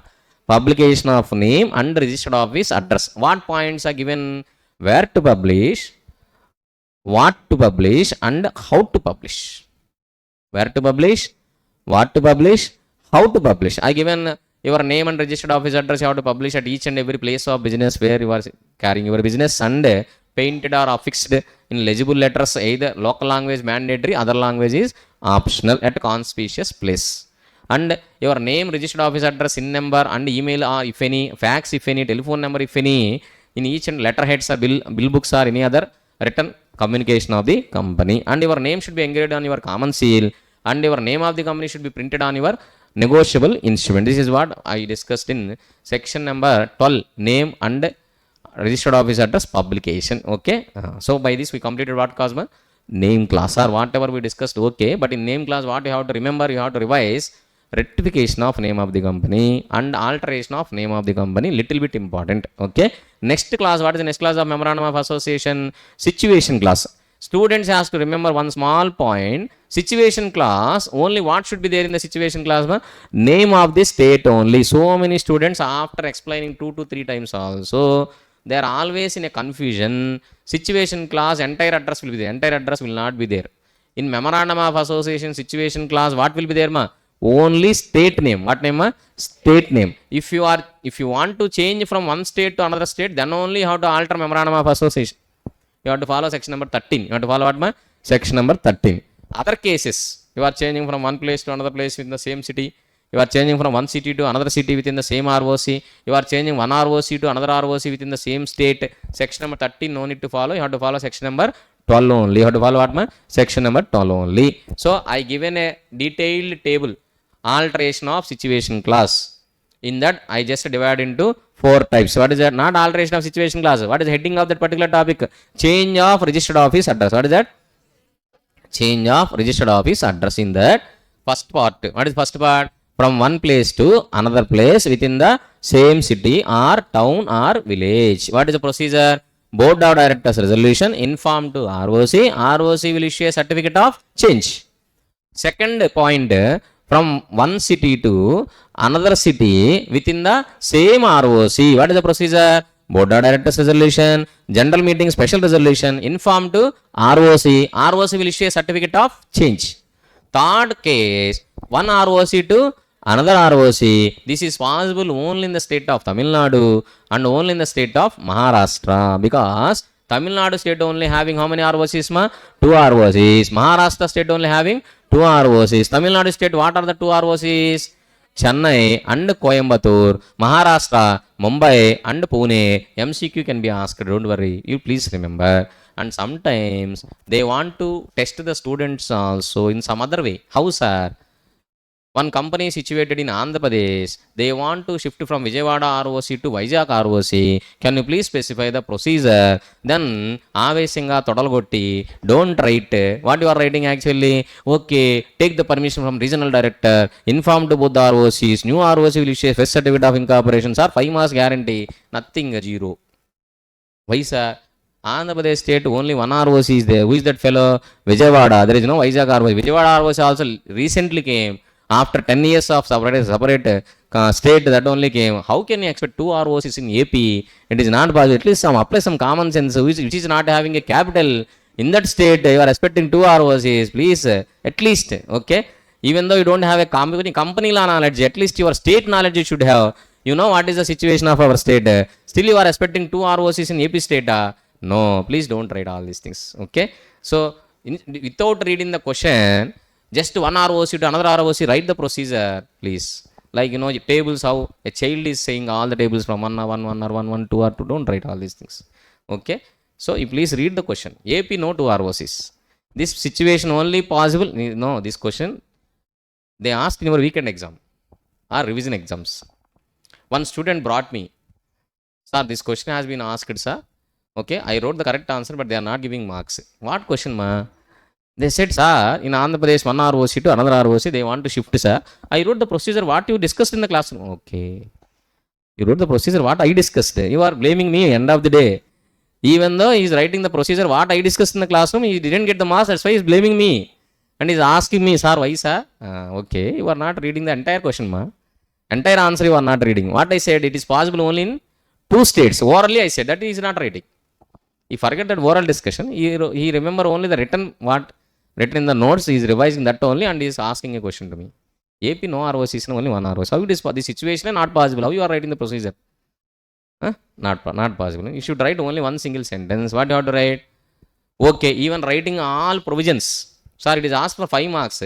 One single sentence you are writing, they will not give 5 marks. Then how to write the answer for this question, sir? Okay, write all the procedure. Section number 12, one ROC to another ROC. Go board of directors resolution, general meeting special resolution, make an application to regional director, get the approval from regional director, and regional director has to give an approval within 30 days, and you have to inform to both the ROC within 30 days and 60 days, and new ROC will issue a certificate of incorporation. Write all the procedure. After that you have to write. However, it is not possible to shift from one ROC to another ROC in the state of Andhra Pradesh because there is only one ROC in Andhra Pradesh. Like that, you please hit back the paper set. Okay, so don't think grace marks will be given. Andhra Pradesh no to ROCs. So questionnaire wrong. That's why even though we are writing question number, they will give the marks. Otherwise, I will show the institute. Not possible. All these things. Please don't expect all these things. Even though question is wrong, they intentionally they are asking wrong question to assess your response. Okay. So next, sir, one state to another state. This is also change of registered office address only, but you are changing from one state to another state. One state to another state means you have to alter what clause, ma? Situation clause. So alteration of MOA situation clause, section number 13. What is the procedure? Board of Directors resolution, general meeting, special resolution. After that, what, ma? You have to take the approval from central government. Central government has to give the approval within 60 days, and you have to inform the ROC within 30 days. Both the ROCs. New ROC will issue a fresh certificate of incorporation. This is the in brief process. How to get the approval from central government? Rule is there. Nowadays not important. Just go through once. Okay, that's all. Next, we'll went to object clause. What clause, ma? Object clause. In object clause, see, in registered office section number 12. Again, we have to discuss verification of registered office. What is that? Verification of registered office address. Very, very important because rule number 25B is introduced recently. Recently means 2 years, 3 years back. Don't think that much recent. Rule number 25B. Registered office address. What is registered office address verification? Within 30 days from the date of incorporation of a company, company has to provide complete registered office address to ROC along with the supporting documents and invite the ROC for verifying the registered office address. Okay. Why, sir? At the time of incorporation, we are not providing complete address. We are providing only state. We are providing what? State only. So after incorporation, you have to provide complete registered office address. Already explained the logics why it is not practically possible to provide the complete registered office address before incorporation. That's why, as a remedy, they are allowing incorporation of a company with the name of the state, and after incorporation, you have to provide complete registered office address along with one time they asked in the exam, which documents they have to provide. Nowhere in your institute material, nowhere in the masterminds material, but the faculty orally will discuss in the classroom. That question they ask for 4 marks. Which supporting documents director has to provide to ROC for verification of registered office address within 30 days. That is what they asked. Normally, which documents, ma? Maybe you are purchasing the premises, purchase deed or sale deed, or you are taking on lease deed, telephone bill, or otherwise electricity bill or gas bill. Like that, supporting documents you have to provide. That you are writing 4 marks, you will get. Okay. Anyhow, so ROC has to come to your address and verify the physically, and he has to submit a report to the MCA as per rule number 25B. This is what? Rule number 25B. Along with 2 witnesses, if required, he will take the support of the police also, and he will come and verify. This is what? Verification of registered office address and publication of registered office address already completed in the table. No need of separate discussion. Change of registered office address already completed. So that situation clause is completed. Section number 12.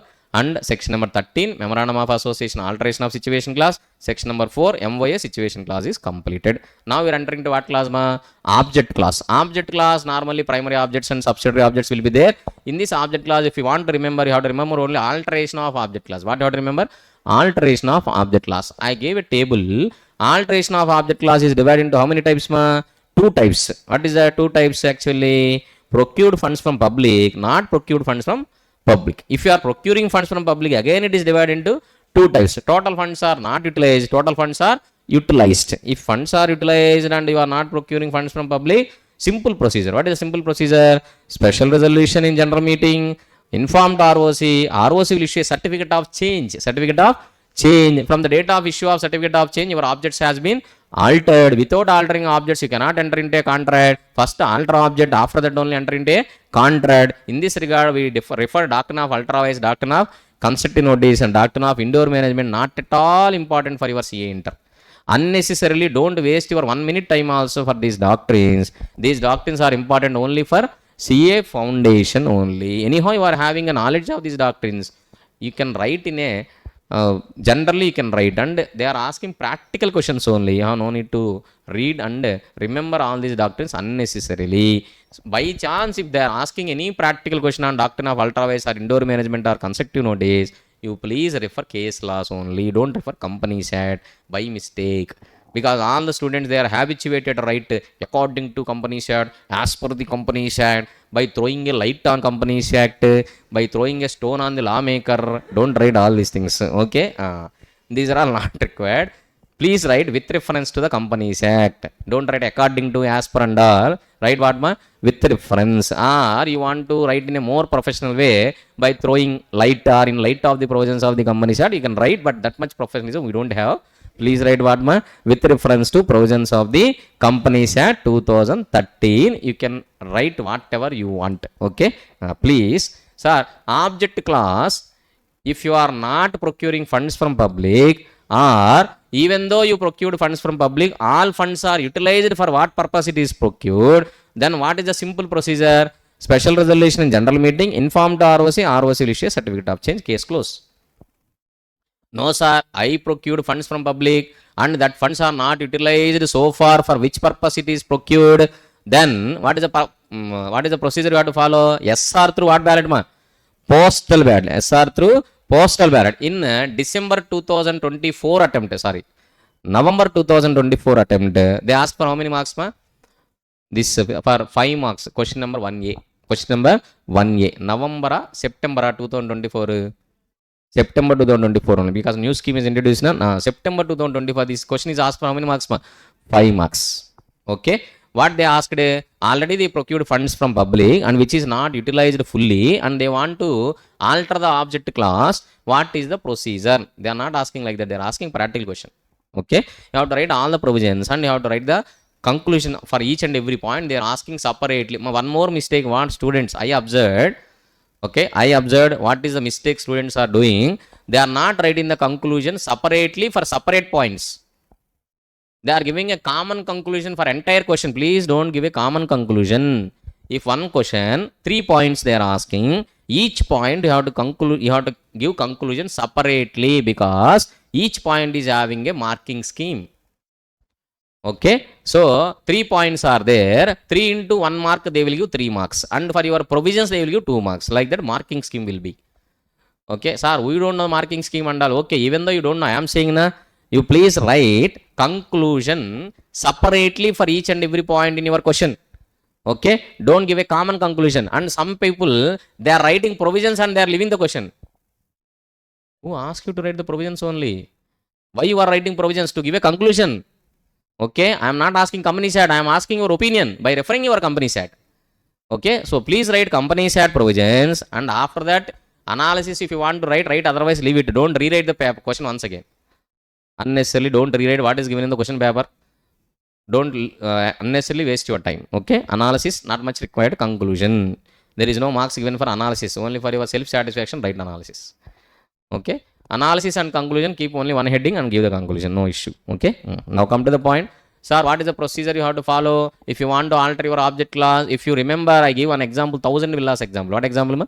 1000 villas. Remember that example. Okay, so in that example, 1000 villas, how much funds procured ma? 490 crores from public, and they are not constructing the villas in Amaravati city. They want to shift it to what city? Vizag city. So if you want to shift, then they have to alter the object clause. So to alter the object clause, what procedure to protect the minorities' interest? Lawmaker added one procedure, SR through postal ballot. Just now I discussed what is a resolution through postal ballot, SR through postal ballot, and you have to give an advertisement in newspaper. And dissenting shareholders, which shareholders ma? Dissenting shareholders, they have to go what option? Exit option. By the promoters are controlling shareholders. They don't say it is not a buyback. It is not a buyback ma. Company is not taking the shares back. Who is taking the shares ma? Promoters, they are taking your shares and they will throw you out of the company.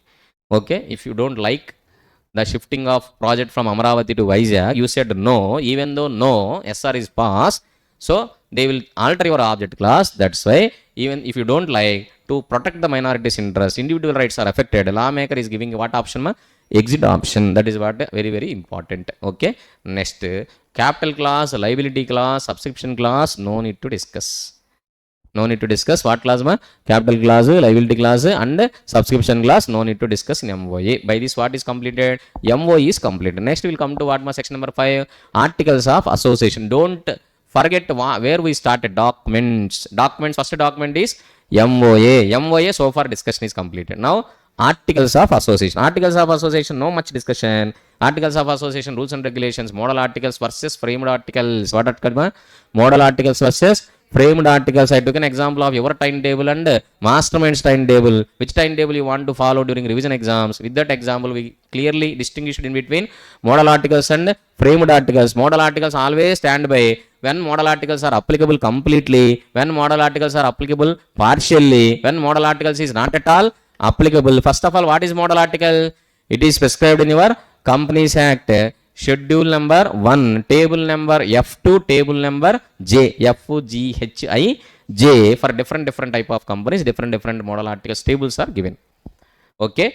Framed articles. What is framed articles? Framed by you only. You can frame your own articles, no issue. No, there is no compulsion that you have to follow model articles. You can frame your own articles. So when model articles are applicable, if you are not framing your articles, then model articles is completely applicable. When it is partially applicable, if framed articles are not covered all the points, then you can apply model articles for the remaining points which are not covered in the framed articles. When framed articles is not at all applicable, model articles is not at all applicable, framed articles excluded model articles. Framed articles excluded model articles, and framed articles is complete with all respects. Framed articles is complete with all respects. One table is given, model articles versus framed articles. You please go through once. And important point in articles is entrenchment provisions. What provisions?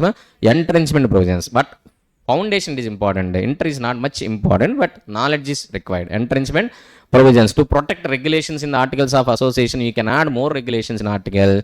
That is called entrenchment. We took an example of your villas only. And entrenchment provision is a powerful tool to the promoters to manage the company with less shareholding. What is that? With less shareholding. We discussed a lot about why this tool is required. Okay, with an example also, but not required now. Promoters, it is a powerful tool. How to include entrenchment provisions? Maybe they can ask MCQ. How to include entrenchment provisions? Private company, public company. At the time of incorporation, there is no procedure. You are in a privileged situation to write however you want articles of association. So, no need of anyone permission. You can add entrenchment provisions at the time of incorporation. Inform to ROC in SPICE INC 32. After incorporation, if you want to include entrenchment provisions in the articles of association, then if it is a private company, you have to take consent of all the members. If it is a public company, you have to pass what resolution? Special resolution. Informed ROC in MGT 14. MGT 14. That is what you have to remember for what provisions? Entrenchment provisions for examination point of view. Okay. So next, alteration of article section number 14. Very simple concept. You can alter your articles by passing what resolution? Special resolution. You can alter your articles by passing what resolution? Special resolution. Okay. But however, sometimes you cannot alter your articles even though by passing SR. I said exceptions. What is that? Entrenchment provisions and conversion of public company into private company. To convert a public company into private company, not only SR, you have to take the permission from the central government also. And you cannot alter your articles which are inconsistent with the Companies Act and MOA or any other law for the timing in force. This is what the articles alteration. Okay.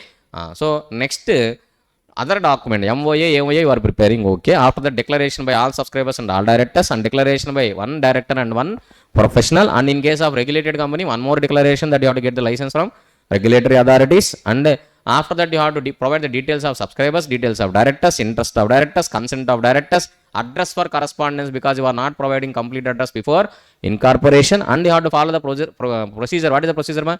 Reservation of name already completed, but one point you have to discuss. At the time of reservation of name, you are providing incorrect or incomplete information. You are providing what information? Incorrect or incomplete information. Then what is the consequence? If you are already incorporated, then ROC may strike off the name of the company, or ROC may give a direction to change the name of the company within 3 months by passing ordinary resolution, or ROC may make an application to NCLT to wind up the company. When he will strike off the name, when he will go for winding up, when he will strike off, if business is not commenced, when he will go for winding up, if business is already commenced. Okay. Or, sir, name is reserved by giving wrong information, but company is not yet incorporated. Then what he will do? Cancel the reservation of name. He will levy a fine up to 1 lakh rupees for the persons who are giving wrong information. This is what the point you have to remember. Next point, section number 7.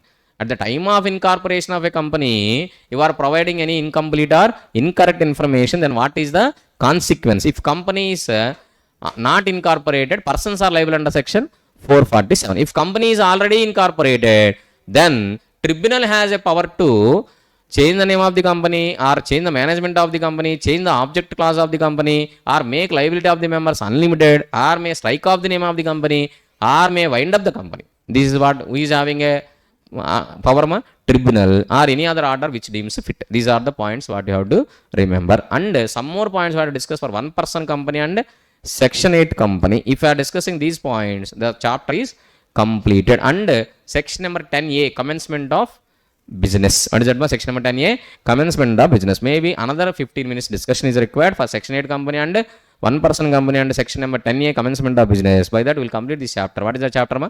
Incorporation of a company chapter. After that we will start prospectus and allotment of securities and declaration payment of dividend, share capital and debentures. Okay. So let us see the material given in incorporation of a company chapter. This is section number 3a, already we completed. Next, if you are providing wrong information at the time of incorporation, what is the consequence? That is also completed. And one person company, section 8 company, still we have to discuss in incorporation of a company chapter.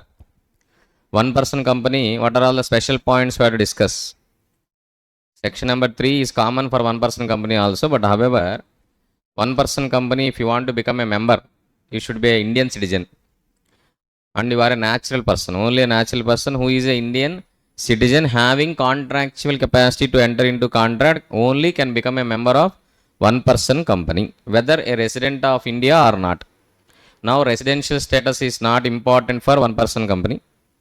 Citizenship is very important, and it should be a natural person having capacity to enter into a contract. And for formation of one person company, nominee is mandatory. Nominee is mandatory.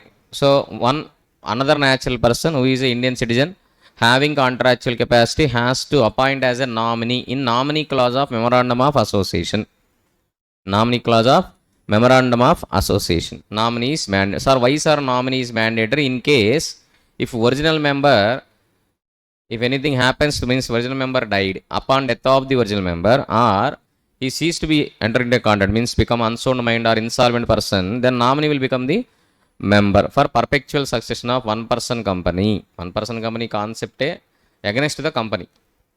But anyhow, in India only one person is allowed to incorporate a company. That facility is provided, and one nominee is mandatory. Okay, that is what we have to discuss. And there is a limit.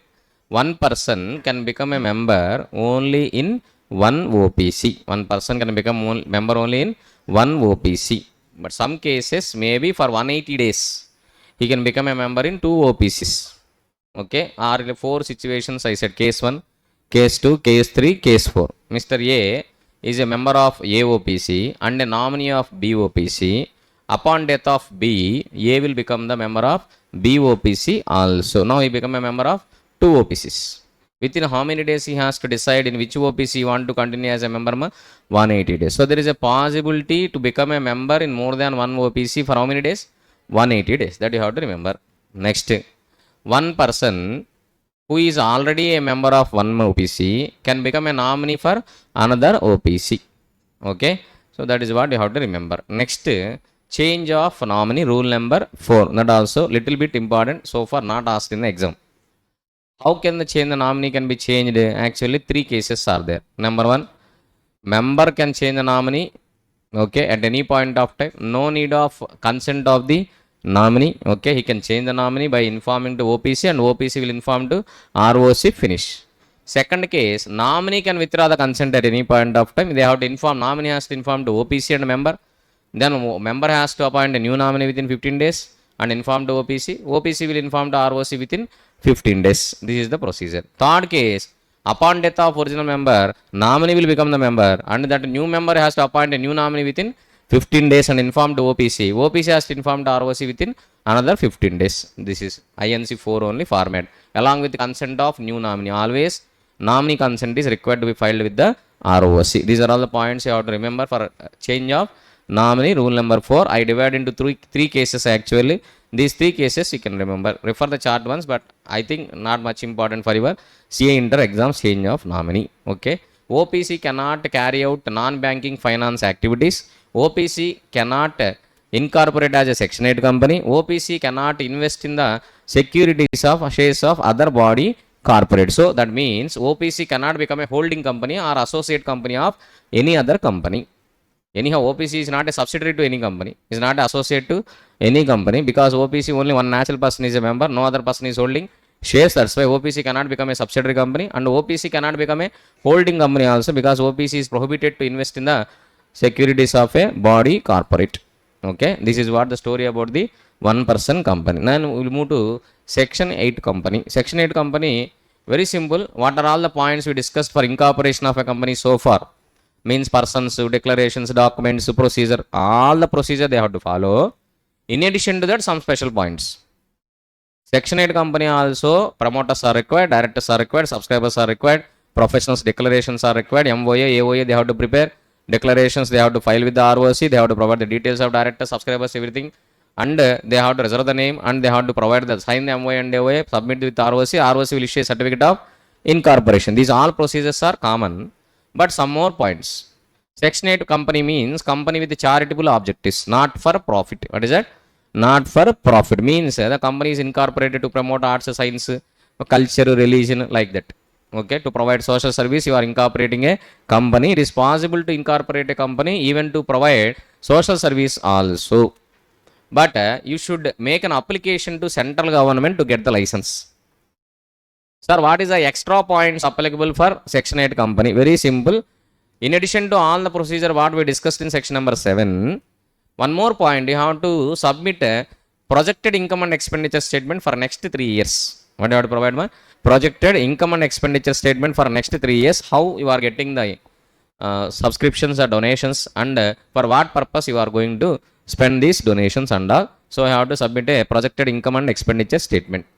And section 8 company merits and demerits, means plus points, minus points. Section 8 company has no need to use the words of limited or private limited at the end of its name. And section 8 company, even a partnership firm also can become a member in section 8 company. Okay, so these are the plus positive points of section 8 company. Then what are the demerits of section 8 company, sir? Section 8 company prohibited to declare the dividend. Section 8 company prohibited to declare the dividend to its members, because members, they started a company for not for their profit, they are started a company for social service, so dividend to not be declared to the members. And section 8 company, they want to alter MOA and AOA, any clause, any regulation of MOA and AOA, they have to take the permission from the central government. This is the maybe demerits of section 8 company. Extra points which are applicable for section for incorporation of section 8 company. What are all the extra points? Expected income and expenditure statement for 3 years, and you have to make an application to central government to get the license under section. These are the 2 points, extra points. Remaining all points are same. Sir, I will write all the points, your wish. You can write, depend upon the number of marks given. Okay. And after that, what are the merits of section 8 company? Partnership firm also can become a member. No need to use the words of limited or private limited at the end of its name. And demerits of section 8 company, prohibited to declare the payment of dividend its members, and to alter MOA and AOA any regulation, then they have to take the permission from the central government. This is what section 8 company demerits. And next topic, revocation of license of section 8. So in 3 cases, the license may be revoked. What are the 3 cases, sir? If section 8 company does not satisfy the conditions imposed by the central government, subject to which license is granted. Subject to which license is granted. Or section 8 company is contravening in the provisions of the Companies Act, or section 8 company failed to achieve the objects stated in the memorandum of association. In any of these 3 cases, central government, after giving an opportunity of being heard to the company, may revoke the license. Or what will happen if license is recorded? You have to use limited or private limited at the end of your name, and new certificate of incorporation will be issued by the ROC. That's very simple. Okay. So not only revocation of license, if it is required in the public interest to do so, central government, after giving opportunity of being in once again, they can pass an order of winding up or amalgamation of section 8 company with another section 8 company. Winding up, how to do winding up, and central government will decide, and how to amalgamate with another section 8 company carrying similar objectives also, who will frame the rules and regulations for amalgamation scheme will be approved by the central government only. In any case, any surplus arising after repaying the liabilities of the company, that surplus you cannot distribute to the members. You have to transfer to insolvency and bankruptcy fund, or you have to transfer to another section 8 company carrying similar objectives. That's all. Okay, that is you have to remember section 8 company points in relation to section 8 company. These are the points very, very important. Okay, so next we'll go to commencement of business, section number 10A. Small point is there. I already explained to you why there are two concepts called incorporation of a company, commencement of business. As per section number 9, once a company is incorporated, company is a separate legal entity and having perpetual succession, and it is came into existence. It can be sued, and it can enter into contracts in its own name to carry out the object stated in the memorandum of association. These are all section number 9, it is there. But in section number 10A, what they are saying, unless company satisfies the conditions prescribed in section number 10A, it cannot start its business. So there is a conflict of section number 9 and 10A, since 10A will prevail over the section number 9 because of harmonious construction rule. Later will prevail the earlier. That is what harmonious construction. By applying that rule, section number 10A will prevail on section number 9. But sir, what are all the conditions to start the business by the company? Number 1, you have to provide complete registered office address with ROC within 30 days. Number 2, subscribers who agree to become the members by purchasing shares in MOA and AOA subscription class, they have to purchase those shares and their names to be entered in the register of members. Like that, who has to give a declaration? Directors has to give a declaration to ROC, sir. Our subscribers, they become members of the company within 180 days. How many days? 180 days. Because company can sustain without members how many days? Maximum 6 months only now, as per section number 3A. So there is a link to section number 3A and section number 10A. Okay. As per section number 3A, company can survive how many days without number of members? 180 or 6 months. Here also within how many days subscribers has to become the members? 180 days. 180 days time is there to become the subscribers has to become the members. How to become a member? They have to purchase the shares as agreed. Shares to be allotted and their names to be entered in the register of members, and subscribers has to pay the money for the shares. Like that, who has to give a declaration? Directors. Who has to verify this declaration? Chartered accountant or CA or CMA or CS has to verify the declaration. You are also form part of this. Okay. Third condition, if you are doing any regulated business, what business? Sir, what is regulated business, sir? Banking business, electricity business, insurance business, or any other business which is regulated by a separate act, then it is called regulated business. What business? Regulated. Your company is called regulated company. What company? Regulated company. So, in case you are doing any regulated business, within 180 days, you have to submit the license copy with regulatory authority with ROC. Because before incorporation, you are not getting the license. ROC is giving time to get the license under regulatory authority. So, you have to get a license from RBI if you want to do banking business. When we have to get the license? Before incorporation or after incorporation? Before incorporation, it is not possible to get the license from RBI. So, after incorporation only. That's why ROC is giving certificate of incorporation subject to the condition that you have to get the license from RBI and submit the copy of license to me. Then only start your business. Like that, section number 10A is introduced.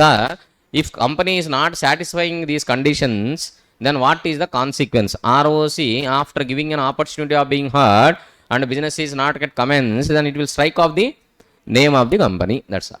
That is what the consequence. So this is section number 10A. I think by this we completed almost very important points in the incorporation of a company chapter, except section number 19. Very, very important. What is section number 19? Subsidiary company cannot hold shares in its holding company. In this regard, we took an example of Tata Consultancy Services and Infosys. Okay, how they want to acquire the holding in each other, and how lawmaker is avoiding the situation of cross control. Why lawmaker want to avoid the cross control situations? These are all with example we explained, but in a nutshell, what is the essence of section number 19? To avoid cross control means holding company can control subsidiary company but not vice versa. Holding company can control subsidiary company but not vice versa. Means subsidiary company cannot control the holding company. Even 1% voting power also cannot control. That is the main intention of the lawmaker to add section number 19. How to avoid this cross controls are 2 points he said. 1 point number 1, subsidiary company cannot hold shares in its holding company. But there are 3 exceptions for this statement. What is the 3 exceptions? Subsidiary company can hold the shares which are purchased before becoming subsidiary. Before becoming subsidiary. before relationship exists, already there is some shares are held by the subsidiary company in the holding company. Those shares it can hold, no issue. And the subsidiary company as a representative, legal representative, it can hold. Or subsidiary company as a trustee, it can hold. First case it cannot exercise voting rights, and second and third case it can exercise voting rights. It is asked for 2 times. I think if I am wrong, I am not wrong, maybe January 2024. January 2024 it is asked, and again 2025, I think January or May 2025, this is asked section number 19. But they are not asking only section number 19, they are asking in combination with subsidiary company, holding company definition, and even company definition also. So they are asking a comprehensive question on section number 19. What is the second statement of lawmaker? Holding company cannot allot or transfer any shares to its subsidiary company, it is void. Okay, in this regard I asked a question, whether a holding company can issue bonus shares to the subsidiary company. There is a conflict of section number 19 and section number 63. What is 63? 63 is bonus shares only, na? Issue of bonus shares. There is a conflict in between section number 19 and section number 63. Again, same rule can apply.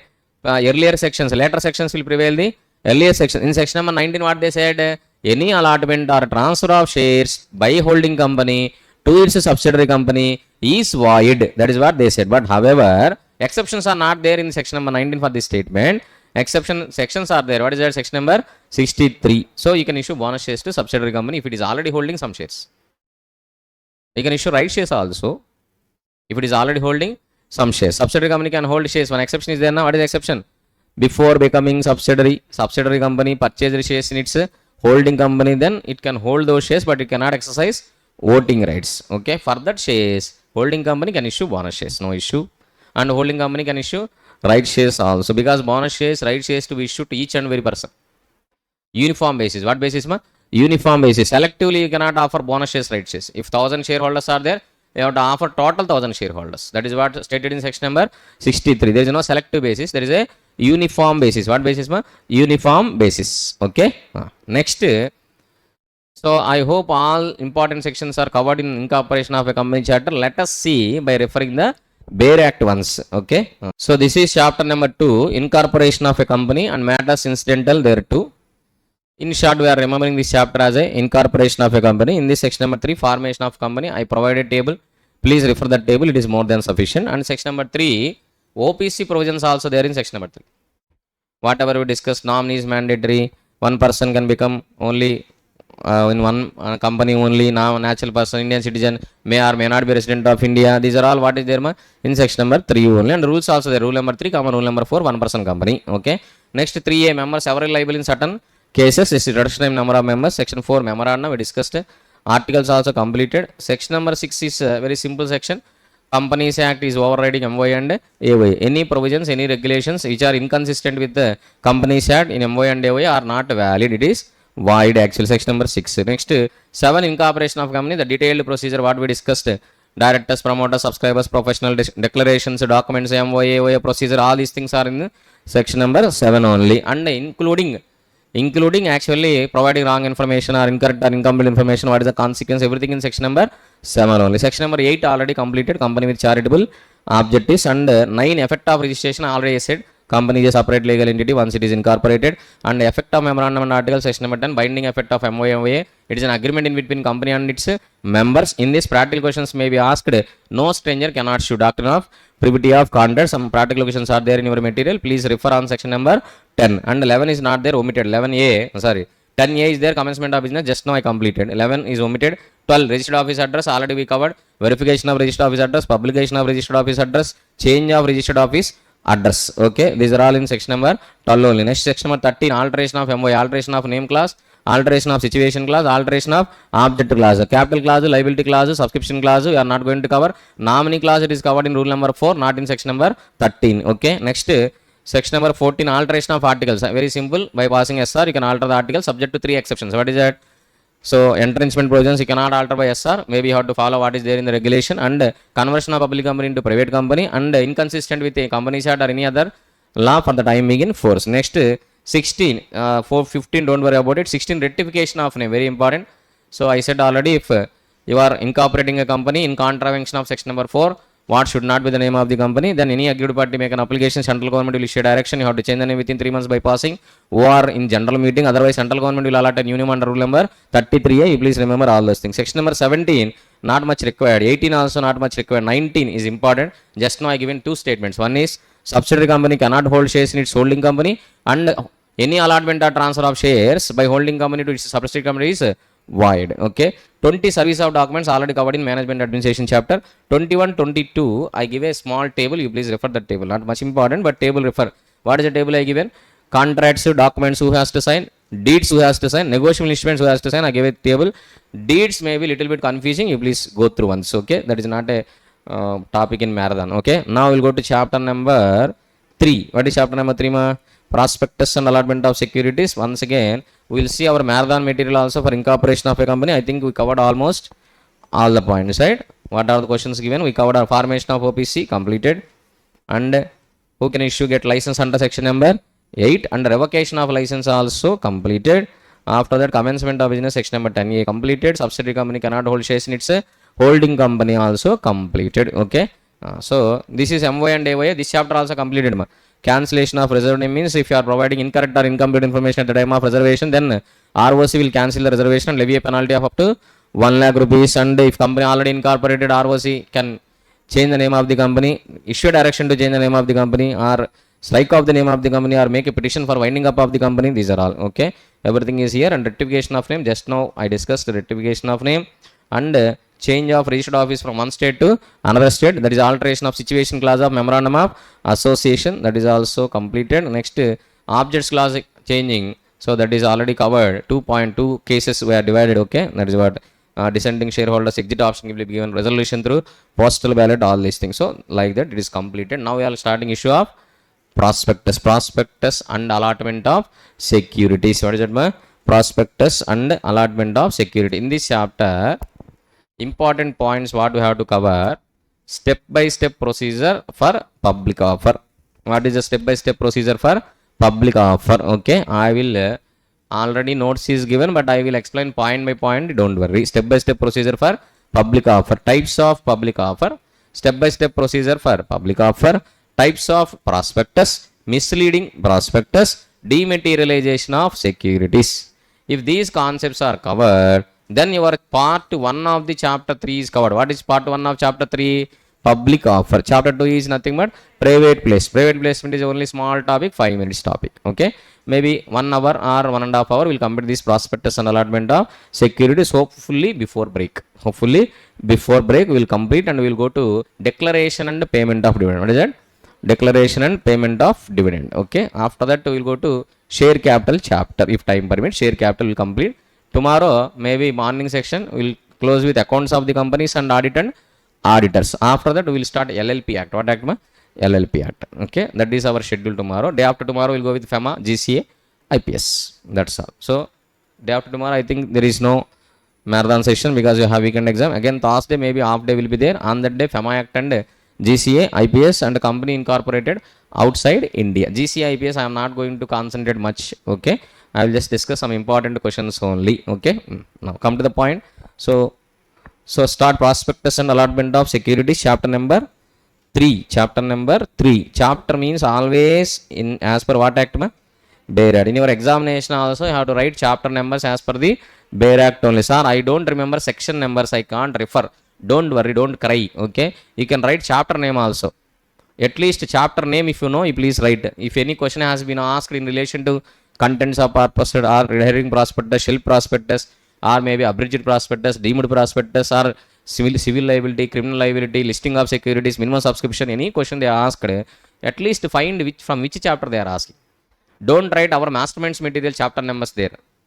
That is only for our convenience. We are just dividing those topics. So please write Bear Act chapter number, chapter 3, chapter 4, chapter 5, like that you can write. Otherwise write the chapter name with reference to prospectus and allotment of securities chapter of the Companies Act 2013. That like that you are starting your answer, it will carry a very good impression to the valuer.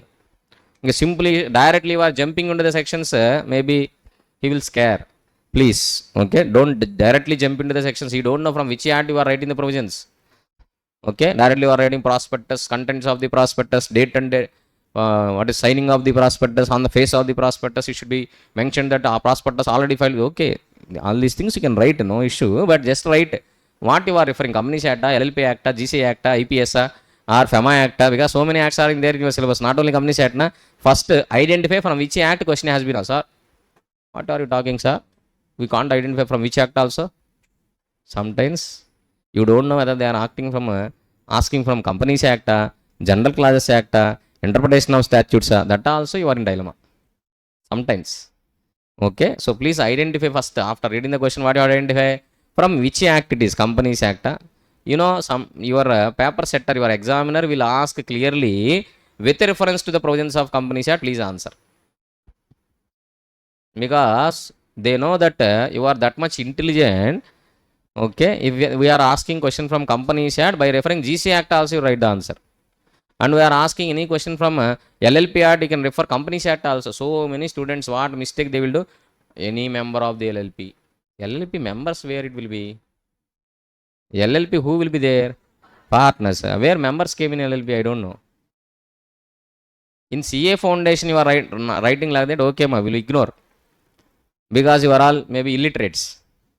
In CA Foundation, okay, due to illiteracy you are writing members of LLP, okay, directors of LLP, like that you are writing, okay, because we ignore, because you are all small kids. But CA Inter, if you clear your CA Inter, you are semi-qualified professional, you can enter into market also, you can do job also, you are going to articles. With this illiteracy you cannot go.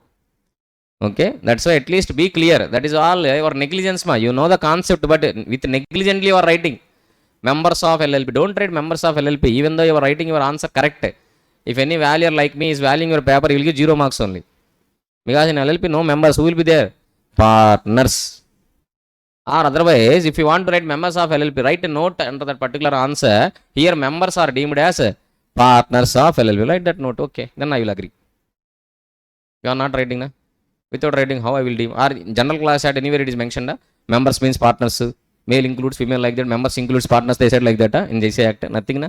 Then so now come to the point, chapter 3, prospectus and allotment of securities. In this, actually there are types of public. How many types of public offer is there? Okay, first of all, company can procure funds in how many ways, ma? This chapter is for procurement of funds only, na? In which is categorization, ma?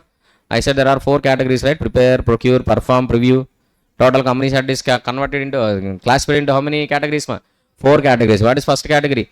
Prepare. In prepare, what chapter? Chapter 1, comma chapter 2. Next, procure. In procure, how many chapters? 3, 4, 5, 6. 3, 4, 5, 6. So this is a procurement chapter. Okay, don't misunderstand. In this chapter, lawmaker is not going to advise any company how to procure the funds. Your debt equity ratio, capital structure, M&M theory, net traditional theory, net operating and net operating income theory, not all these things is not going to explain what is your operating financial leverage, total leverage. No, he is no way concerned about it. From which source you are going to procure equity shares, preference shares, bonds, debentures, commercial papers? No, he is not going to give any advice. Then why these chapters are? To protect the interest of the public and not to flow unauthorized money to the company. This is the objectives of this chapter. Keep in your mind to understand this particular chapter. What are the main objectives of this chapter, ma? To protect you people from the company. Actually, company has a advantageous position to fraud the public, actually, because company is not a natural person. Company is a artificial person, invisible, intangible. So it can defraud, it can cheat public easily, because it is having a mask of separate legal entity. Who given this mask, ma? Lawmaker only. So lawmaker only has to take care that this company should not misuse the mask.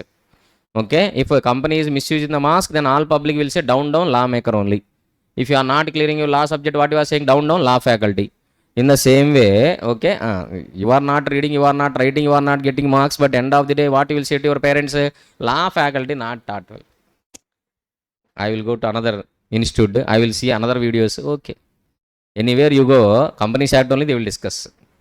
Okay, that's why don't blame anyone, but our public will blame lawmaker only. Lawmaker already clearly saying it is a public artificial person. In even end of the company name also it is clearly saying limited, private limited, 1 person company. I said it is a warning sign.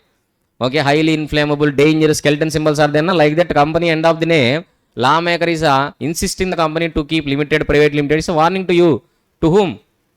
To the persons who are entering into a contract with a company boss, in this company, members are only 2 members minimum and their liability is limited. If you are entering into a contract with the company, members no way liable to you.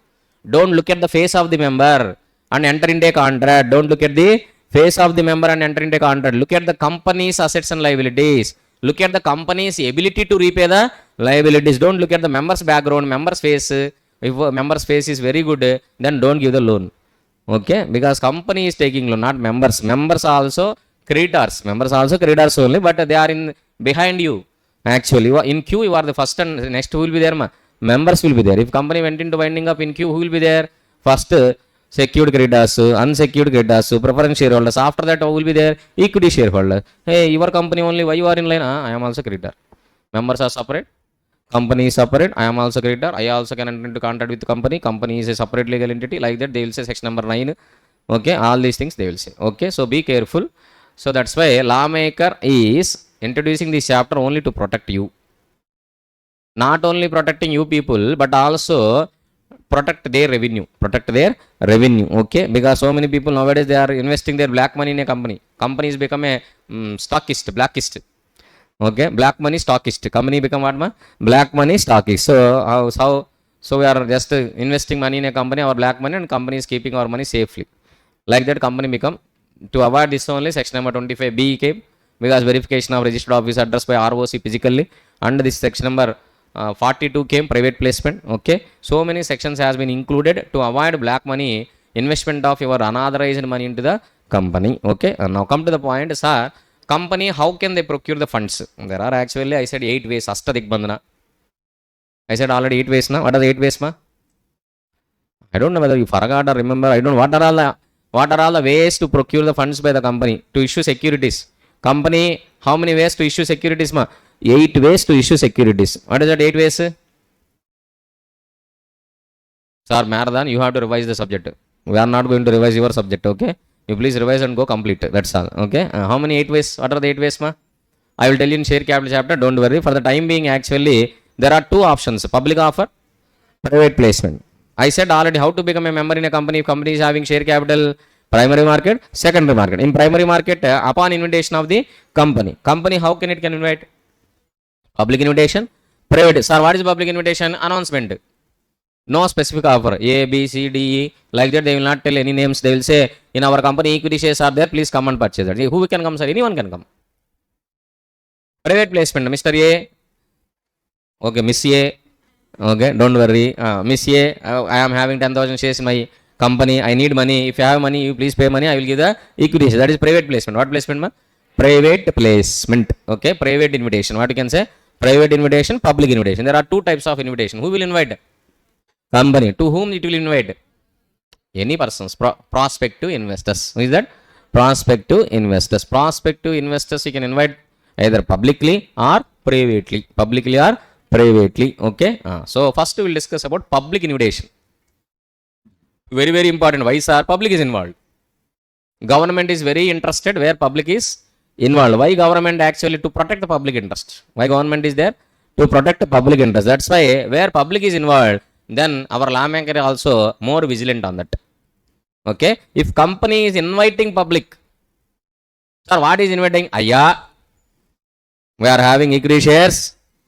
Okay, you please come and purchase. That's the invitation, ma. Begging. Company is begging you that I need money. You please take my shares and pay the money. Shares are movable goods. Shares are what goods, ma? Movable goods. How apple vendor is selling apples on street, like that company is also selling its equity shares, preference shares, debentures on street. What street? Stock street. Stock exchange. Not stock street actually, publicly. Okay, very simple.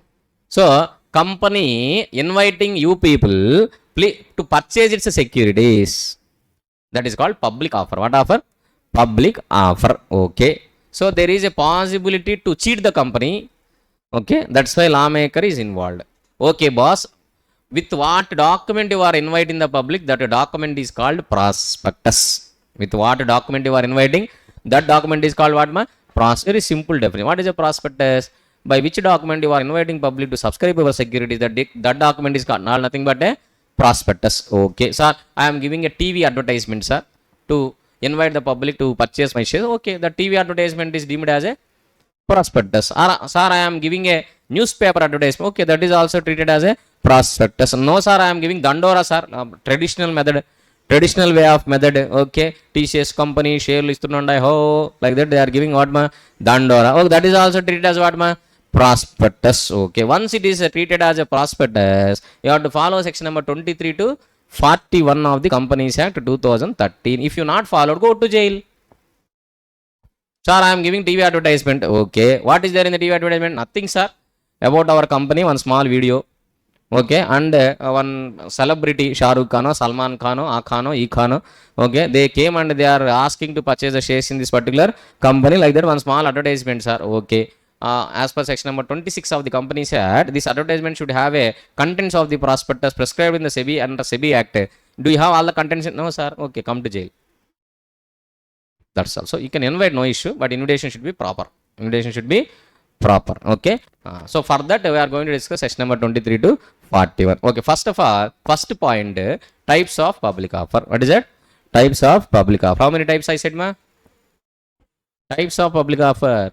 4 types. 4 types. How many types, ma? 4 types. Number 1, initial public offer. What is that? Initial public offer. Number 2, FPO, further public offer. Number 3, OFS. What is OFS? Offer for sale. It is very, very important. Contemporary. If you look at the recent public offers of any company in India, majority of the public offer is OFS with IPO. First time they are inviting the public, but it's not a primary market, it is a secondary market. What market, ma? Secondary market. Okay, sir, OFS we will discuss separately. OFS. Next, DPO. What is DPO? Deemed public offer. If you are not contravening the provisions of section number 42, then private placement is deemed as a public offer. That is called deemed public offer. There are 4 types of public offer. Okay, next we will see step by step procedure for public offer. Okay, first step, what I said, ma, first step, prepare prospectus. What is first step? Prepare prospectus. I don't mind to write the summary of the points, but I am unable to write all the points. It is not possible. Time will not permit. Okay, if anyone is not having the step by step procedure, please look at others' notes and have a means visit once. Okay, go through once the all 9 points I discussed. How many points, ma? If I am wrong, I am not wrong. How many points? Can you please confirm? 9 points. On who is having the notes, please? 11 points we discussed. Okay, very good. What is the first point? Board of Directors resolution. For what purpose you have to pass a resolution? To invite the public to subscribe its securities. After that, what you have to do? General meeting, special resolution. You don't worry about this authority matrix. What matrix, ma? Authority matrix. After completion of share capital, acceptance of deposits chapter, I will give you authority matrix. Even though it is a marathon class, I will tell you the authority matrix. You can note down. If no one is having authority matrix, they can, very, very important, because one question they will ask from the authority matrix. Sir, what is authority matrix, sir? For shares or debentures or deposits or public offer or private placement or right shares or bonus shares or ESOP or sweat equity or convertible debentures or loans or deposits, public deposits to members or deposits from public, whatever it may be, it will cover even chapter number 3 to chapter number 6, wherever members' permission is required. That is included in what matrix, ma? Authority matrix. For a clear and comprehensive knowledge to the students, we are giving what matrix? Authority matrix. I will give that matrix even in marathon also, don't worry. But after completing share capital chapter, anyhow, deposits I am not going to revise. Acceptance of deposits, registration of charges, debentures, we are not going to revise in the marathon, but I will just tell you what questions you have to concentrate. Okay, what questions you have to concentrate if you want to read those chapters. Okay, acceptance of deposits, registration of charges, to some extent it is important, because nowadays they are asking 5 marks question, or one fellow, one stupid, one idiot, he asked 10 marks from registration of chapter charges in last May 2025 attempt. How many marks, ma? 10 marks. That is also simple. Satisfaction of charge within how many days you have to inform to ROC. 5 marks. Like degree exam. Okay, that also students difficult paper, because registration of charges is left as a choice. What we will do? Okay, prepare. First 2 points are completed. Then what is the third point, ma? Prepare prospectus. How you are preparing your invitation card for arranged marriage? That much time it will take, and you have to make, you have to efforts, you have to keep that many efforts, because very very important ma. Invitation card, how it is important for a wedding, in the same way prospectus is also very much. I said public offer is like arranged marriage of a celebrity, not a normal people arranged marriage. What marriage? Celebrities arranged marriage. Okay, so how many persons are required to do marriage? Actually first bride to bridegroom, okay, that is anyhow. Register marriage also required. Okay, after that who is required ma? Pantula, Pantul required, right, okay, like that so many people. In the same way for public offer also so many people are involved. Who is that people? First of all, brokers to issue, bankers to issue, lead managers, book runners, underwriters, okay. After that registrar to issue, is that fellow? Registrar to issue, SEBI, ROC, company, finally public. Who is bride here? Public. Who is bridegroom? Company. Actually public has to make an application and they have to pay the money to the company, and company issue security. In between this many people are there. Marriage is between bride and bridegroom only, contract is in between company and public only, but there are so many people to facilitate the contract, a private placement, register marriage, no issue. Okay, happily simple, with this very simple you can do register marriage, but arranged marriage only some maybe process is there. Okay, first what you have to prepare? First step, prepare the prospectus. Okay, you have to be very careful what to be included in the prospectus, because that is an invitation card. By reading the invitation card, they will decide whether to attend the marriage or not, right? In the same way, by reading the prospectus only, investors, okay, they will decide whether to invest in the company or not. They will decide whether to invest in the company or not. In May 2025 question paper, prospectus, this contents of prospectus, they asked 5 marks question. May 2025, they asked how many marks? 5 marks question from what?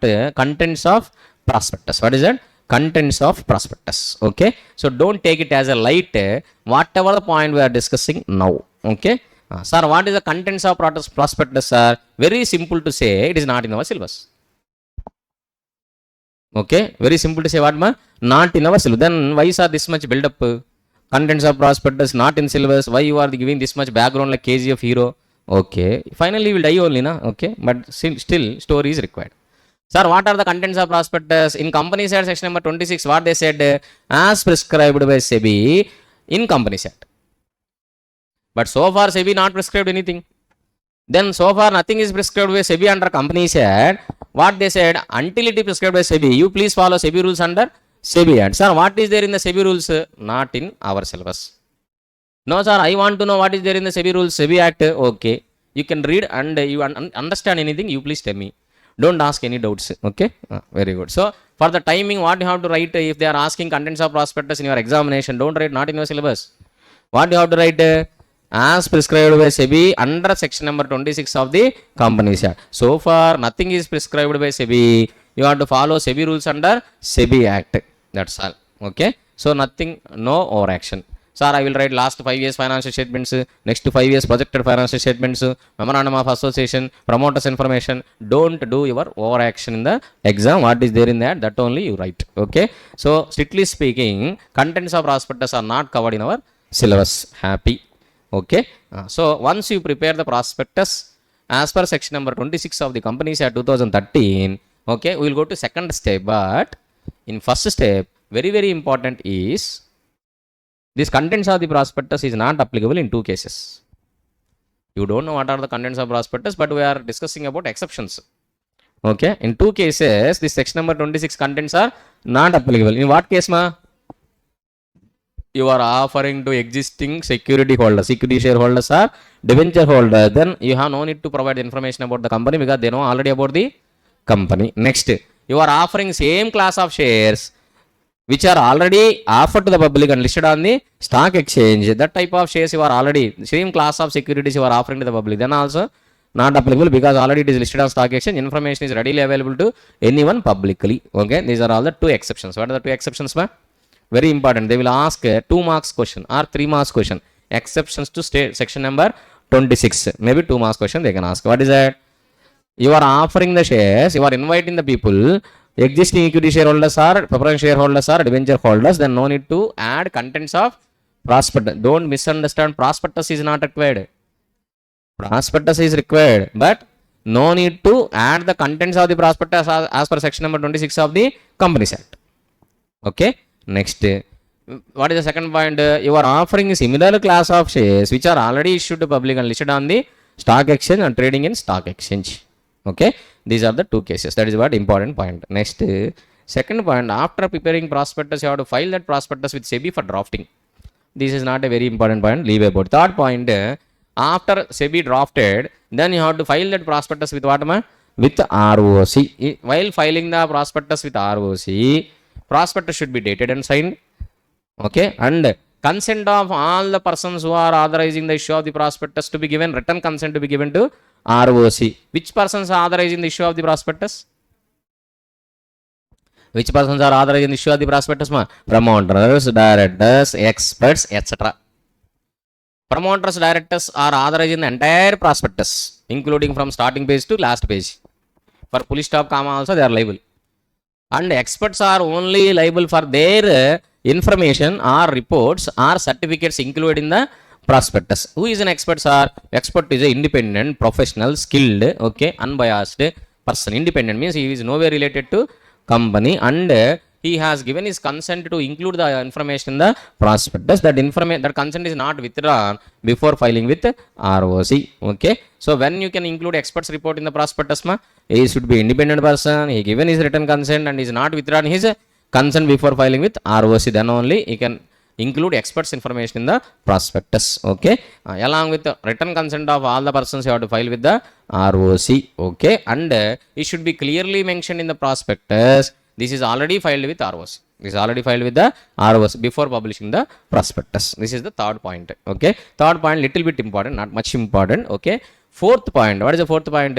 Publishing of prospectus. Sir, how to publish? This is a $1 million question. For that, lawmaker is giving a shortcut to save your money. Okay. How to publish? No need to publish the prospectus, full prospectus. Give an advertisement in newspaper about the summary of the offer.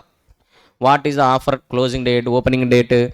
What is the company's basic information, okay, where applications are available, who are acting as a brokers to the public offer. This little bit information has to be given in the newspaper advertisement. And after that, so you have to give a abridged prospectus along with the application form available at a broker's office. Available at what office?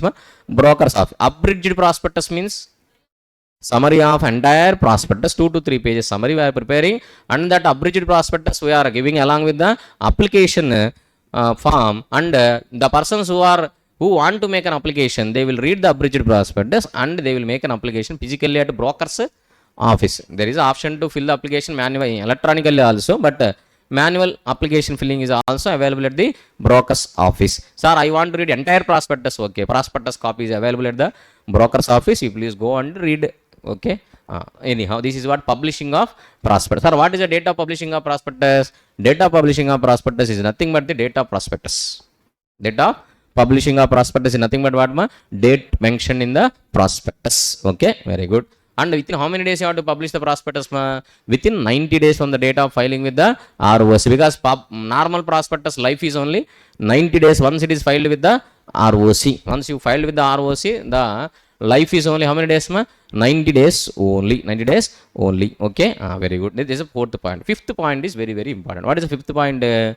Okay, sir. We prepare a prospectus. We filed with ROC. We publish the prospectus. We invite the public by giving advertisement in newspaper. We readily available applications at broker's office along with abridged prospectus. Then what is next, sir? What next? What next? Only bride has to come. Bridegroom is ready though. Okay, who has to come? Bride. Who is bride here? Public. Okay, public has to make a application. Why we are making all these arrangements? Preparation of prospectus, filing of prospectus with ROC, publishing of prospectus, brokers are appointed, bankers are appointed, book runners, lead managers are appointed. Why? Because to receive the applications from the public. So what is the next step? Receiving applications from public to cover minimum subscription along with application money within the offer, before closing the offer. In this point, actually, there are 3 sub points to be discussed. Very, very important. What are the 3 sub points actually? Number 1, what is the application money? As per Companies Act, how much? 5% of face value. As per SEBI Act, 25% of the issue price. face value 10 rupees, issue price is 100 rupees means as per companies at 5% of face value means how much ma? 0.5 paisa. And as per SEBI, 25% of the issue price means how much ma? 25 rupees. Sir, we have to follow Companies Act, SEBI Act. Both, don't say Company SEBI Act, okay? Both, okay? Both if you want to comply, what you have to do? Whichever is higher. What is that? Whichever is higher. So, along with application, not empty application form. If company is accepting empty application form, even the beggar also will make an application. Who is going roadside also will also make an application. They will throw an application on the company's face. Because no money has to pay, na? Okay, but then what is a token of confirmation? So there should be a token of confirmation, na? That's why you have to pay what, ma? Application money. So you have to receive application money along with the applications. How much application money? Minimum. This is minimum application money. Don't think it is maximum. Minimum application money. Okay, how much minimum application money you have to receive? At least 5% of face value or 25% of issue price as per SEBI. Please write clearly in your exam. 5% of face value as per Companies Act 2013, 25% of issue price as per SEBI Act and rules. So, for to apply harmonious construction, to follow both the acts, whichever is higher, if you want to do overaction. Otherwise, sir, I don't want all these things. Simply write 5% of face value as per Companies Act. SEBI Act, you have no need to write. You are not supposed to write in your exams SEBI Act. Only for our knowledge only we are discussing. You are not supposed to write. Sir, I want to do overaction. Okay, write a note there. As per Companies Act, 5% of face value. However, as per SEBI rules, it is a 25% of issue price. So, to follow both the acts actually, follow harmonious construction rule. So, whichever is higher, then you are conveying to valuer, I have a knowledge of SEBI rules. I have a knowledge of harmonious construction rule in interpretation of statute.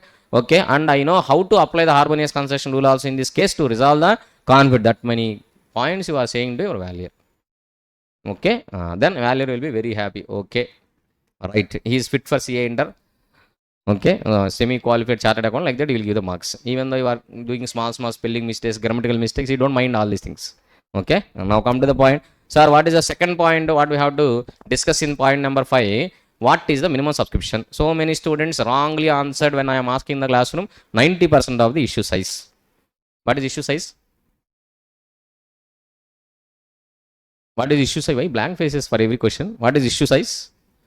Number of shares into issue price. What is issue size, ma? Number of shares you are offering to the public into what, ma? Issue price is nothing but what? Issue size. So, what you are saying answer minimum subscription means simply directly you are saying 90% of the issue size. That is as per SEBI Act, ma. Okay, we are discussing Companies Act, SEBI Act, Companies Act. Don't write 90% of the issue size is the minimum subscription. No, first write as per Companies Act. Okay, as per Companies Act, what is the minimum subscription? Amount stated in the prospectus. For that, we took an example of 1000 villas. Okay, and it is unavoidable to explain that example in this case to get the clarity to the students what is a minimum subscription as per Companies Act 2013. Let us take the example in brief. Okay, my students, only 10 students, they started a construction company to construct 1000 villas in Amaravati city with 1000 crores estimated cost. What is the project estimated cost? 1000 crores. So there are how many promoters are there? 10 promoters are there. Each promoter invested how many crores? 1 crore each. So total promoters contribution 10 crores. And remaining 990 crores they approached State Bank of India. State Bank of India hit with the slipper. Okay, so you are doing business. I have to fund the total project money. I will not fund. They said debt equity ratio how much? 1:1. What is the debt equity ratio? 1:1. What is the meaning of debt equity ratio? 1000 crores project cost means the equity should be 500 crores and debt should be 500. So this 500 crores debt is sanctioned by maybe State Bank of India is ready to sanction 500 crores if you are having 500 crores equity. But what is the promoter's equity, ma? 10 crores. So they just approached me. I just gave an advice. Go for public offer for 490 crores. Okay. So this is all information you have to state in the prospectus itself. Prospectus means simply, hi, how are you? Purchase shares. They will not purchase, ba? You have to give all the information which is required to take the decision by the investor in the prospectus. You have to say everything clearly. We are constructing 1000 villas in Amaravati. Each villa cost is 1 crore. Who said 1 crore? Engineer estimation. Okay. So what is the selling price of villa? 1.2 crores. Who said sales manager estimation? Okay. Or otherwise survey we conducted there. Feasible surveys, feasibility study we conducted there. Like that you have to give everywhere. Okay. Everything. And sir, this 1 crore into 1000 crores fund is required. Promoters 10 crores contributed. State Bank of India ready to give the loan of 500 crores. In principle, sanction letter also have to attach in the prospectus. We are expecting 490 crores from you. You please make an application to move forward. And if you are investing 1000 crores in this project, we are going to get 1000 into 20,000 crores profit we are going to get. 20,000. No. Each villa 20 lakhs only na. 20 into 1000, how many crores ma? Okay. 20,000 lakhs. How many lakhs ma? 20,000 lakhs profit we are going to get. This is the debt service coverage ratio, interest coverage ratio, and return on capital employed, return on equity, and return on net worth, EAH, EPS, and dividend to be paid, growth, price earning ratio, market, everything you have to provide in your prospectus for next 5 years or 10 years until you complete your project. If all information you are providing in the prospectus, then public may think to make an application or not. That is a lawmaker's assumption. Normally, public will not read all these things. Okay, so they will read what company. Okay, YouTube video 5 minutes watch. Okay, invest. That's who will read the entire prospectus. 5 minutes YouTube video sufficient. Okay. Anyhow, 490 crores we are expecting from the public. For that we offered 500 shares. 500 shares. Okay, 5 crore shares. How many shares? 5 crore shares. 10 rupees face value. Issue price is 100 rupees. Issue price is how much? 100 rupees. Can you please tell me what is the issue size? Question adite blank. How many shares we offered? 5 crores. What is the face value? 10 rupees. What is the issue price? 100 rupees. Then what is the issue size? 5 crore shares into 100 rupees. What is the issue size? 500 crores is the issue size. As per SEBI Act, what is the minimum subscription? 500 crores into 90%. How much? 450 crores. But as per companies Act, what is the minimum subscription? Amount stated in the prospectus. How much amount we are expecting from the public? 490. 450 crores as per prospectus SEBI. 490 crores as per prospectus. You have to follow both the act. That's why whichever is higher. Then what is the minimum subscription? 490. I am expecting this practical question, but they are not asking. Okay, they are asking a theory only. Minimum subscription amount stated in the prospectus. What is amount stated in the prospectus? No one knows. Simply they are reading amount stated in the prospectus. Okay, what is the amount you are expecting from the public mentioned in the prospectus? Nothing but minimum subscription. Okay, but as per SEBI Act, 90% is there now. You have to follow both Companies Act as well as SEBI Act. That's why whichever is higher. Simple. Okay, now minimum subscription is clear. What is the third point? Offer duration. What is that? Offer duration. Sir, how many days offer should be open, sir? How many days you have to wait to receive the applications from the public? Today we publish the prospectus, we will wait for 1 year? No. As per Companies Act, how many days you have to wait? 30 days from the date of publishing of prospectus. You have to wait how many days? 30 days. As per what act? Companies Act. But as per SEBI Act, as may be prescribed. There is nothing actually standard public offer.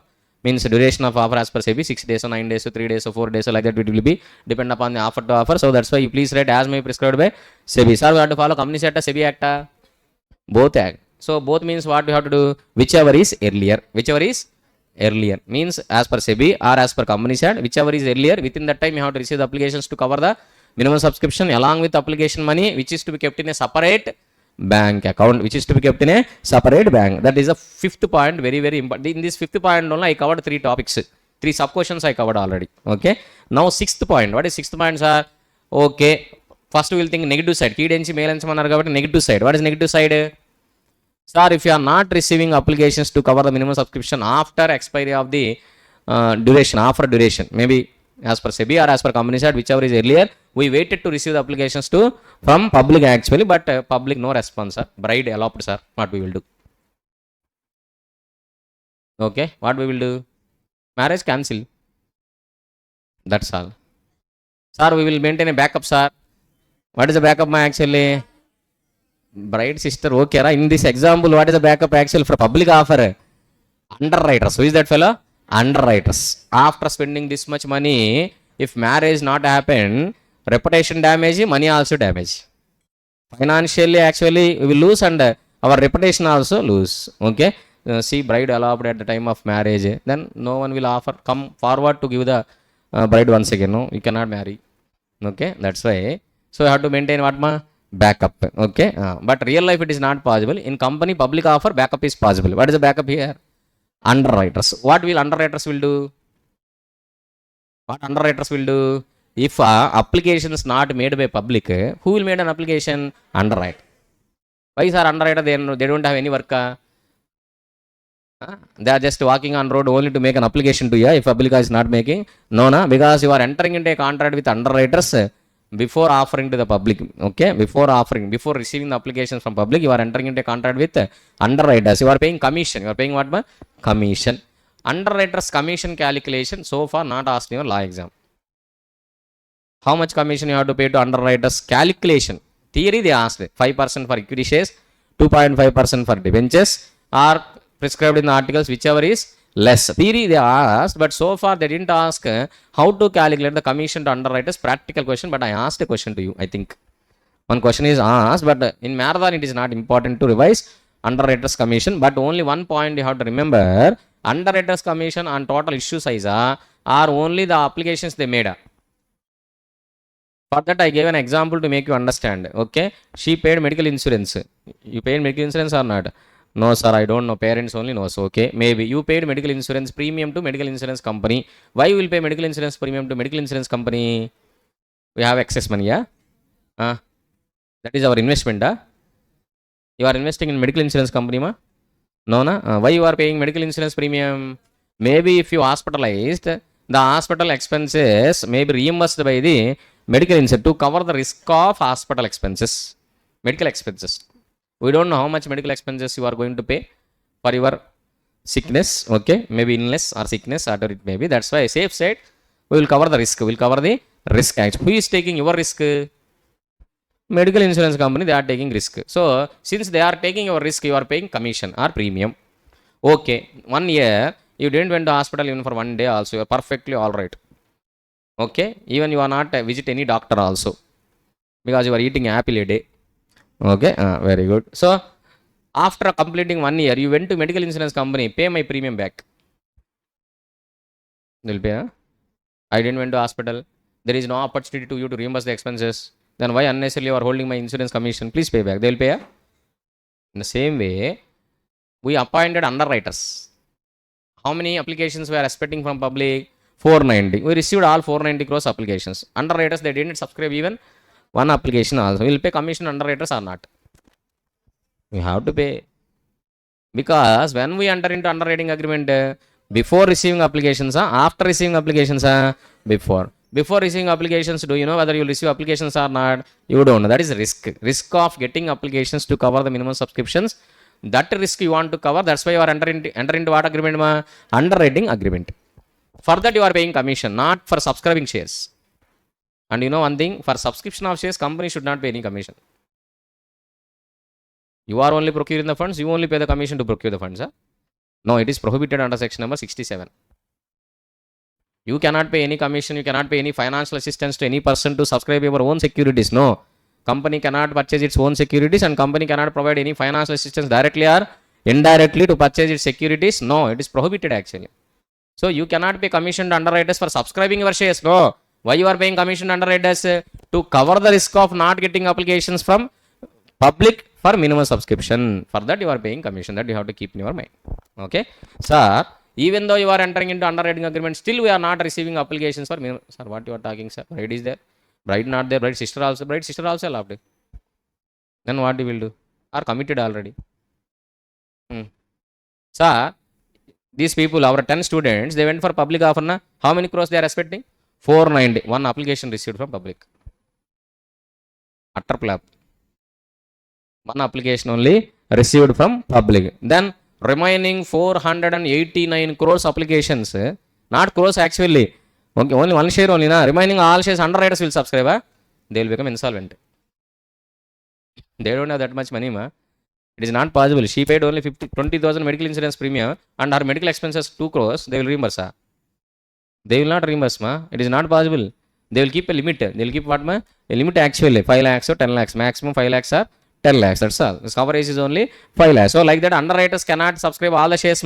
So even though underwriters are you entered into underwriting agreement, still you are unable to receive the applications to cover the minimum subscription. Then what you have to do, sir?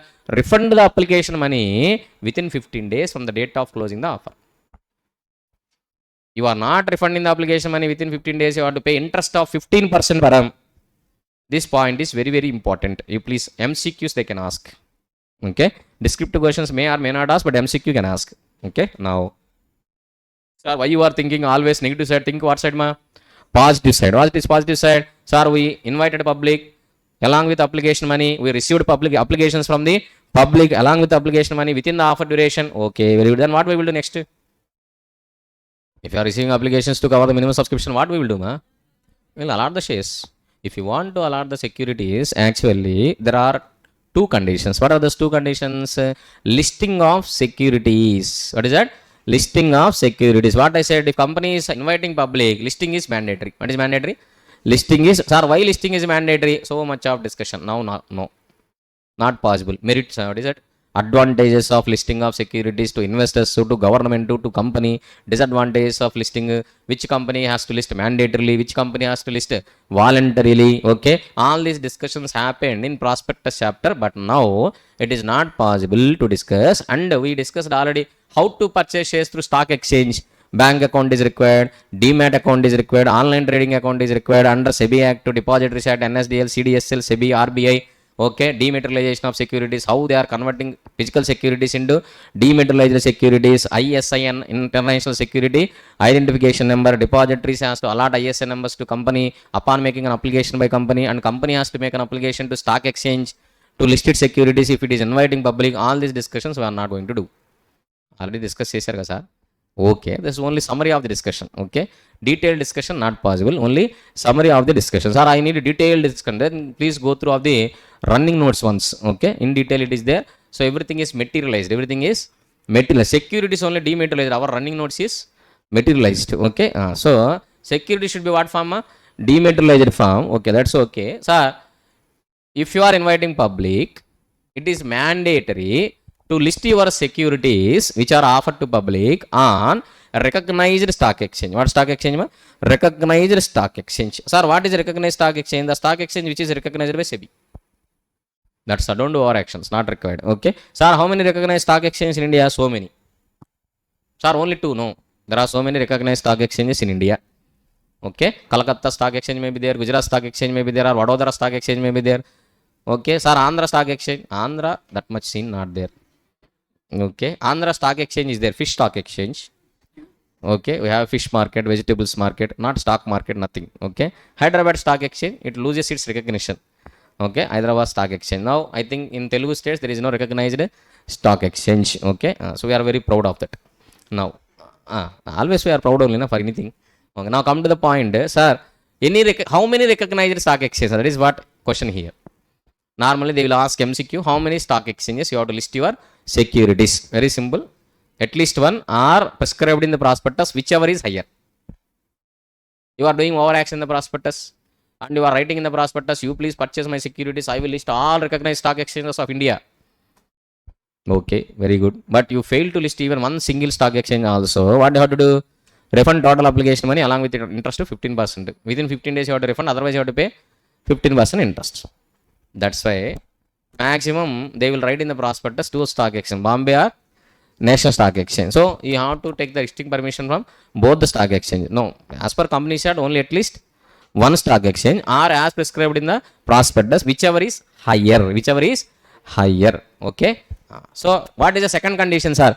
You have to keep the application money in a separate bank account until allotment of securities has been happened. This money you can adjust only along against allotment or to refund the application money. Once return of allotment filed with ROC, you can utilize the application money. Unless otherwise, filing return of allotment with ROC, you cannot utilize the application money. This question has been asked in January 2025, I think, for 2 marks. How many marks? 2 marks actually. Okay, so refund of application, the two conditions, one is listing of securities on any recognized stock exchange or prescribed in the prospectus, whichever is higher, and you have to keep the application money in a separate bank account and you can adjust against the allotment of securities or maybe to refund the application money. Okay, so what is the last point, ma? What is the last point? You have to file return of allotment with ROC within how many days? Within 30 days along with the details as prescribed. Only after filing return of allotment with ROC only you can use the application money kept in a separate bank account. This is what, how many steps, ma? Total 11 steps for public offer. How many steps? 11 steps. After completing 11 steps, we'll discuss types of prospectus. Prospectus actually 4 types. What is the 4 types? Abridged prospectus. No need to discuss once again. Abridged prospectus is summary of the main prospectus, which is provided along with the application form. That is completed. Next, shelf prospectus, red herring prospectus, deemed prospectus. Okay, so all these prospectus types are important You know, in September 2025, they asked a complicated question from deemed prospectus. What prospectus? Deemed prospectus. 99.99% of the students, they will not write the answer for that particular question. If you are really interested, you please read the question afterwards. It is not possible to show the question paper here to read the question and all. You please read the question out of your own interest, because that question paper I didn't refer in your classroom discussion, because by that time our syllabus is completed. There is no opportunity to me to refer the September 2025 question paper in your classroom. It is not possible. But September 2025 question paper is the benchmark paper for the most challenging law paper in recent times. Okay, in September attempt, who wrote? If any of your seniors attempted September 2025, ask their law marks definitely below 40. There is no doubt. If you got above 40 means yes, I will accept that he is having a very good law knowledge.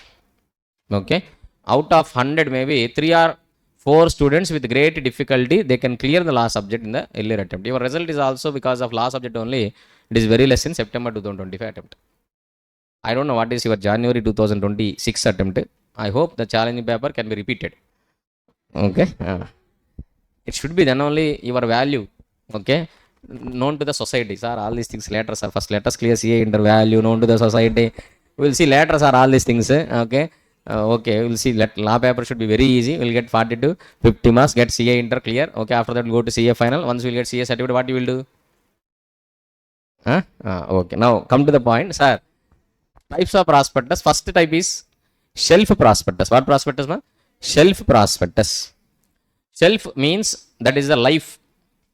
If you keep any article in shelf, how many days it will, means it can hold the goods without losing its, what is that, usage or whatever it may be, without deteriorating the quality of the goods. How many days you can keep it in the shelf is nothing but shelf life. What life? Shelf life. Normally, what is the life of the normal prospectus? 90 days. But shelf prospectus life is 1 year from what date?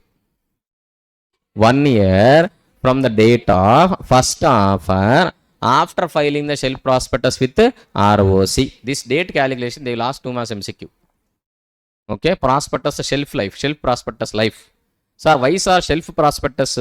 Why they are extending life of the prospectus from 90 days to 1 year from the date of first offer after filing the shelf prospectus with ROC? Because if any company, they are offering, inviting public very frequently, 2 or 3 times in a year, then to avoid the expenses, to reduce the expenses, unnecessarily don't prepare the prospectus for each and every offer unnecessarily. That's why to reduce the expenses, to reduce what? Expenses. Okay, so they are providing this facility of shelf prospectus. What prospectus? Shelf prospectus. Okay, sir, what is this facility? Don't worry, sir. First prepare a shelf prospectus, file with ROC normally, and go with a public offer. What is the first public offer you are going for after filing shelf prospectus with ROC? For that offer, prospectus is equal to shelf prospectus. Prospectus is equal to what? Shelf prospectus. Sir, one offer is completed. Again, after 2 months, again I want to go for another offer. Then no need to prepare the prospectus once again. Based on the same shelf prospectus, you can go to second offer also. You can go to what offer? Second offer also. But you have to file the information memorandum. Difference in between first offer and second offer, what information has been changed? Incremental basis, incremental approach. What approach? Incremental approach. You have to file that information memorandum with ROC. That's all. So for second offer, prospectus is equal to shelf prospectus plus information memorandum. Like your material, Institute of Chartered Accountants of India, they will release the material only yearly once. Sir, yearly 3 attempts are there, but they are releasing material only yearly once. How it is possible, sir? They have to release the material for each and every attempt. Not possible. Then what they will do? For May 2026 attempt, they will release one material. That material you have to refer for September 2026 and for January 2027 also. There are any changes in between May 2026 to September 2026, they will give supplementary material. What material?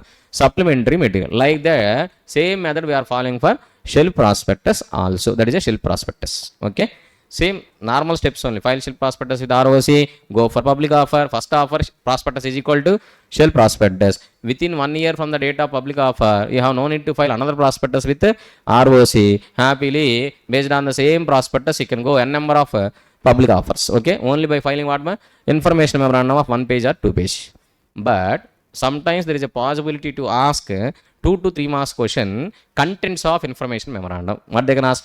Contents of information. What you have to provide in the information memorandum. So very simple. The differences in between first offer and subsequent, what differences are? Maybe new charges are created, or any financial information, change of any financial information, or any other information which is required to provide to the investors. That's all. That is what only 3 points you have to write. You will get how many marks? 2 marks or 3 marks. Contents of information memorandum. That is what shelf prospectus. Next we are going to what prospectus? Red herring prospectus. What prospectus? Red herring prospectus. Very danger, because it is red color. What is red herring prospectus in red color? No. What is red herring? Missing. What is red herring? Missing. Okay. Red herring means missing. Means prospectus you are filing with some missing information. What missing information? Name of the company. Offer opening date, offer closing date. Then when we have to make an application? What they will do? They will not provide the issue price. They will not provide number of shares. Why, sir? Without issue price, how we will purchase shares, sir? We went to a shop. You asked a shirt. How much cost is this? No issue price, sir. No selling price, sir. In the shop, I don't know. No, sir. This shirt is in between 1,000 to 1,200, sir. You can buy at any price. At what price will buy? 1,000 or 1,200? 1,000. But our public will buy at what? 1,200. That is a variety, speciality. We clearly explained this, the mentality, sheep mentality of by referring what prospectus? 197 Communication Limited Paytm prospectus. They maybe offer 2,080 to 2,150, but all public they made an application at what price? 2,150, because of fear of loss, sense of urgency. Okay. Anyhow, now let us don't discuss about the public sheeps and all. Okay, don't worry. See, what is red herring prospectus? Why are this red herring prospectus? First of all, to mitigate the risk of under subscription or over subscription due to undervaluation or overvaluation or undervaluation. If you are valuing your equity share overvaluation, then under subscription will come. Or you are value the equity share undervaluation, then over subscription will come. Overvaluation, under subscription. In public opinion, your share only 1,000 rupees, but you offered at 1,100 rupees. In public opinion, your share price is supposed to be how much? 1,000 rupees, but you offered what price? 1,100. No public will make an application, then your public offer is failure. Okay, sir. I offer at 900 rupees, but public is ready to pay your share how much? 1,000 rupees. You are losing 100 rupees per share. Both are danger. So to avoid this type of risk of undervaluation or overvaluation, the one facility is provided by the lawmaker is nothing but trial and error method. What method? Trial and error. Don't fix the issue price. Give some band. Floor price and cap price. What price? Floor price and cap price. So 2,080 to 2,150. You can make an application at any price as per your opinion. I am not insisting you to make an application at 2,150 or 2,080. You can make an application at any price in between 2,080 to 2,150. Option is given to whom? Public only. Let the public make applications. After receiving applications, majority of the applications are received at what price? By that book runners, lead managers, they will build the books and they will finalize the issue price. Then that is finalized and filed with the ROC. That's all. That is what red herring prospectus. This is called book built offer. What offer? Book built offer. Why it is called as a book built offer? Because when we are finalizing the issue price and number of shares, after receiving applications, we close the offer, we receive the applications. After receiving applications, then we are going to finalize the issue price and number of shares after building the books. After building the books, that's why this offer is called what offer? Book building offer. Book building offer. Red herring prospectus we are going to issue without price information or number of shares, and we will file with ROC. Same thing will issue to public also. We are giving price band, and public has let them make the applications, and after receiving applications at what price majority of the applications are received, that application, that price is finalized, and we are filing with the ROC. That is the final prospectus. Okay, this is a red herring prospectus. But more concentration on what prospectus which students cannot understand is deemed prospectus. What prospectus? Deemed prospectus. So before going to deemed prospectus, sir, deemed prospectus I divide into two types. What is the two types? One is positive side, negative side. Positive side OFS. Negative side spelling is abbreviation is same, OFS only. Here also OFS, here also OFS. What is this, sir? This is OFS is offer for sale. Here offer of securities for sale. You are just exchanging the words and you are confusing us, sir. No. There are different sections are there. One is offer for sale, other one is offer of securities for sale. This is a positive side of deemed prospectus. This is the negative side of the deemed prospectus. To explain this OFS and OFS, even though I am not an artist, I try to draw two arts actually. Okay. Now I am not going to draw anything. Just see this one, offer for sale means promoters. What is that? Promoters are major shareholders. Who is that? Major shareholders. They are selling their shares to public through company. Through whom? Through company. Company is acting as a mediator, broker. Company is acting as a broker actually. Sir, I am a shareholder of a company. If I want to sell the shares of my company, I have to go through the company. No need, ma. You can directly sell. No issue. President of India holding shares in LIC. President of India holding shares in LIC. Then President of India, if you want to sell the shares, President of India, if you want to sell the shares in LIC, he has to take the help of LIC company. No need. He can directly sell. You can directly sell. He can call Asian Development Bank or maybe NABARD or maybe any other international financial institutions or maybe World Bank, and he can sell the LIC company shares. But instead of selling directly by the president to the others, president is taking the help of LIC. LIC is acting as a broker in between President of India and the public. So President of India requesting LIC, please sell my shares to the public. For that, LIC is preparing a document, prospectus document, and LIC is inviting public to purchase the securities of President of India in its company. So President of India is selling shares to public of LIC through LIC only. So LIC is acting as a what? Mediator or broker. Here, there is no mandatory to purchase the shares through LIC. Okay? If I am holding 1 lakh shares in TCS, I want to sell my 1 lakh shares. How can I sell? Tell me. I am having 1 lakh shares in TCS. I want to sell my shares. How to sell? I have two options. Okay. Take one board, write on that. I am having TCS shares. Okay. Anyone can buy. Like that, one placard. Please stand on the road. TCS shares for sale. Contact number. Okay. Write that. Maybe you can stand with a placard. Okay. That is one option. That is anyhow not possible for me, because I have no time for that. Then what I will do? Say to your known people, okay, just tell them I am having TCS shares. If anyone is interested, please purchase. Okay, that is also not worked out. Next, what is the next step? Go to stock exchange, Bombay Stock Exchange or National Stock Exchange. Not go to physically, virtually. Okay, and already TCS shares are listed on the stock exchange. So buyers or sellers are readily available at stock exchange. So through stock exchange you can sell. So stock exchange 1 lakh shares, it is not possible to sell, sir, within one day. It is not possible. Okay. Then what we will do? Or it is not listed on the stock exchange. What we can do, sir? Okay. Then I got an idea. Go to theatre advertisement. In my village, cinema theatre, I will give advertisements. TCS shares for sale. Okay. Contact Srinivasra so and so. Send WhatsApp. Okay. Very good. That is what one idea. Otherwise, give YouTube social media advertisement or print media, electronic media advertisements, or maybe you can keep hoardings or otherwise paintings. Okay, you can do all these things. You can make all these efforts. And you have one more option also. If you are selling in any of these methods, you have no need to follow any Companies Act, SEBI Act, SCRA Act, Depositories Act, nothing. You are giving a theatre advertisement and public are sending message to you. And if you are interested, okay, sell, finish.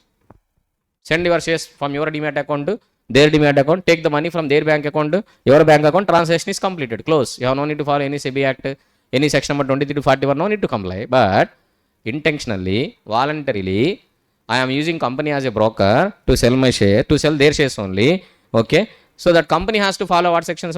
This Companies at SEBI, SCRA, everything they have to follow. So company invites public. The document by which company is inviting public, the document is deemed as a prospectus. Once it is deemed as a prospectus, then you have to follow section number 23 to 41 of Companies Act, SEBI Act, SCRA Act, etc. Voluntarily we are following. That's why lawmaker is giving some exemptions. This is important. They will ask 2 marks or 3 marks question.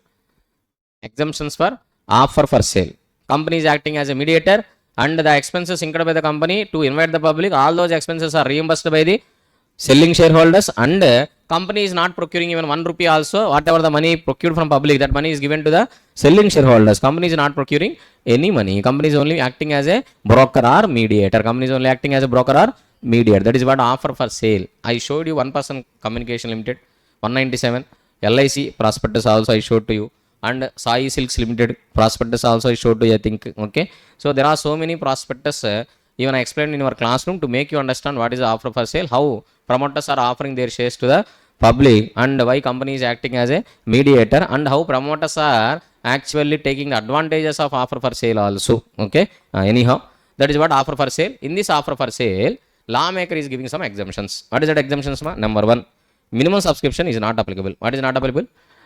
See, company is not procuring any money. Company is not going to invest anywhere.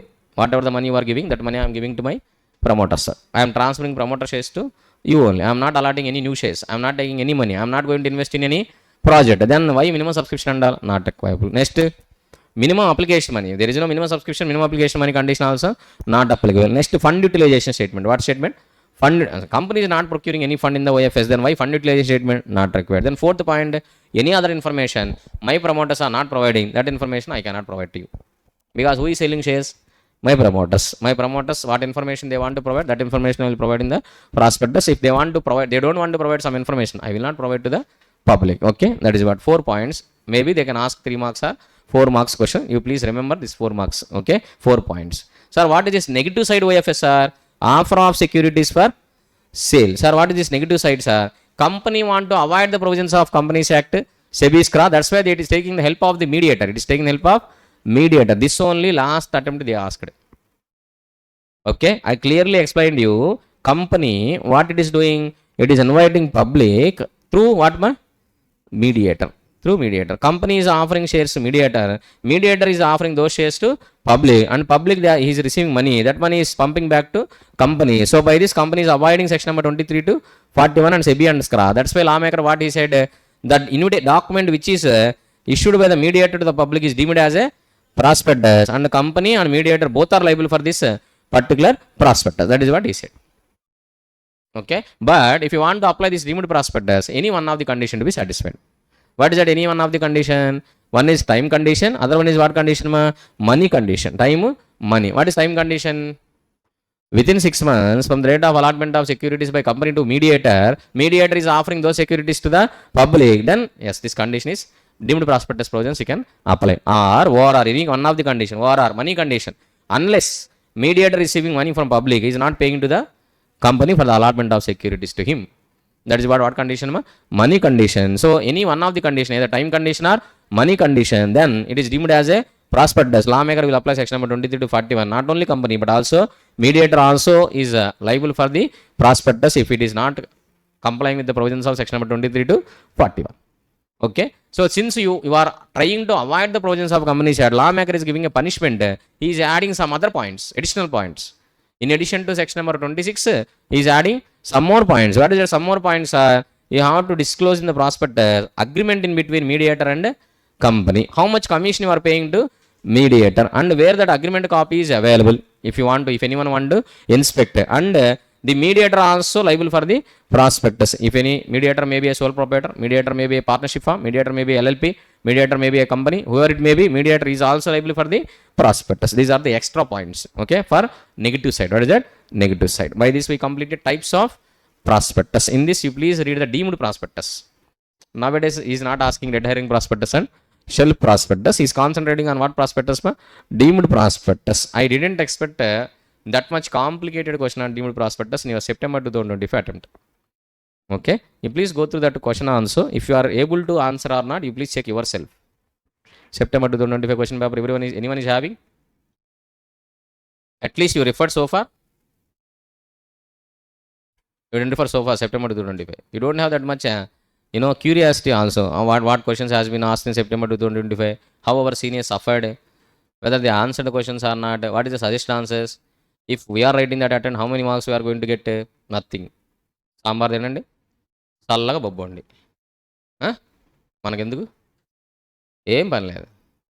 ఈ వెంట already to home after September 2025. లేదా after September 2025 attempt you didn't went paper home? Yes. Then when you are going to home you can print out the September 2025 question papers now, all subjects. Huh? And you can go through all the questions. If you have any doubts you can ask faculty. Nothing. No. Anyhow, now come to the point, sir. After completing types of prospectus, only one small topic is left in this chapter, is nothing but misleading prospectus. What prospectus, ma? Misleading prospectus. When prospectus is said to mislead the investors, if it is misstated either in form or context. Either in form or in context. What is form in context? Examples are given. Okay, don't worry. Now it is not important for your exam. If prospectus contains misstatement or concealment of fact. What is that?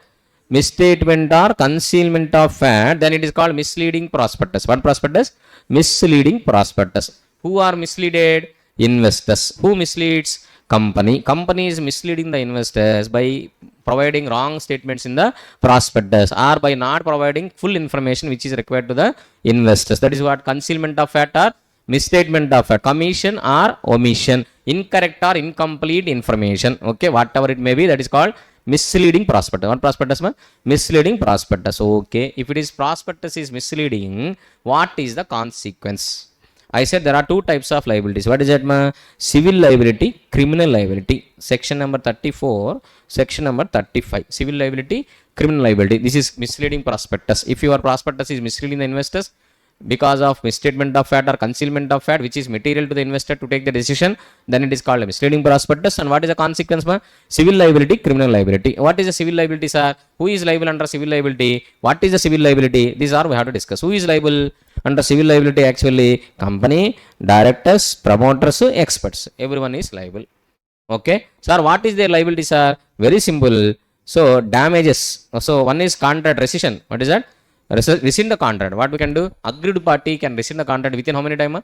Reasonable time. If any person by reading the prospectus and making an application to company, they pay the money to the company for allotment of securities based on misleading prospectus, then they can cancel the contract at any point of. Not only cancellation of contract, they can claim the damages also. They can claim what, ma? Damages. Sir, how much damages? Damages are classified into limited, unlimited. Limited damages, unlimited damages. Sir, limited damages, if unintentionally, if they misstated anything prospectus, then damages are limited. Intentionally, if you want to defraud the public, you are not providing information in the prospectus, then there is no limit on the damages claimed by the aggrieved party. Okay, this is what limited or unlimited damages. Next, what is that? Criminal liability. Criminal liability, who is liable, ma? Company is not liable because company is not a natural person, ma. Company is only a artificial person. That's why except company. Except company, who are else? Promoters, directors, experts. These are all liable criminally. What is criminal liability, sir? Very simple. Section number 447.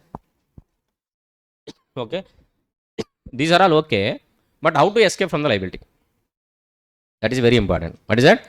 How to escape from the liability?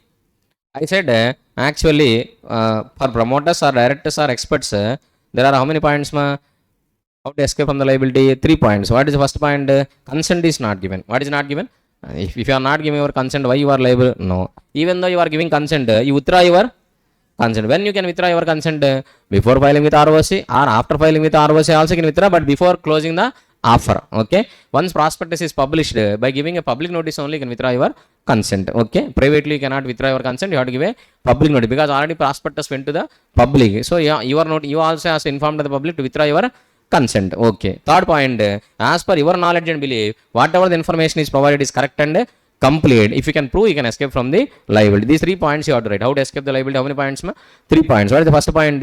Not consent is not given, or consent is withdrawn, or otherwise as per your knowledge and belief, information what is provided is correct and complete. You can prove, then you can escape from the liability. But I said for promoters, directors, one more point is available. For promoters, directors and experts, how many points are available? 3 points. But for only promoters and directors, one more point is applicable. What is the one more point? By referring experts report. By referring what report, ma? Experts report. Sir, expert only given that information, sir, we don't know. Okay. So that is what the one more point. Sir, expert is liable only for his information, whereas promoters and directors are liable for the entire prospectus. Expert is only liable for his information or his certificate or his report, okay, what is included in the prospectus, but promoters directors are liable for entire prospectus. Okay, that's all. That is what the misleading prospectus. In addition to misleading prospectus, you please concentrate section number 36 also. Fraudulently inducing any person to invest or de-invest in the securities, they are liable under section 447. Okay, this is what section number 36, that also you have to remember. I hope by this we completed public offer. What we completed? Public offer and private placement is completed. Let us go, private placement that to be discussed. Let us go to the your Bare Act ones, whether we covered all the sections or not. See?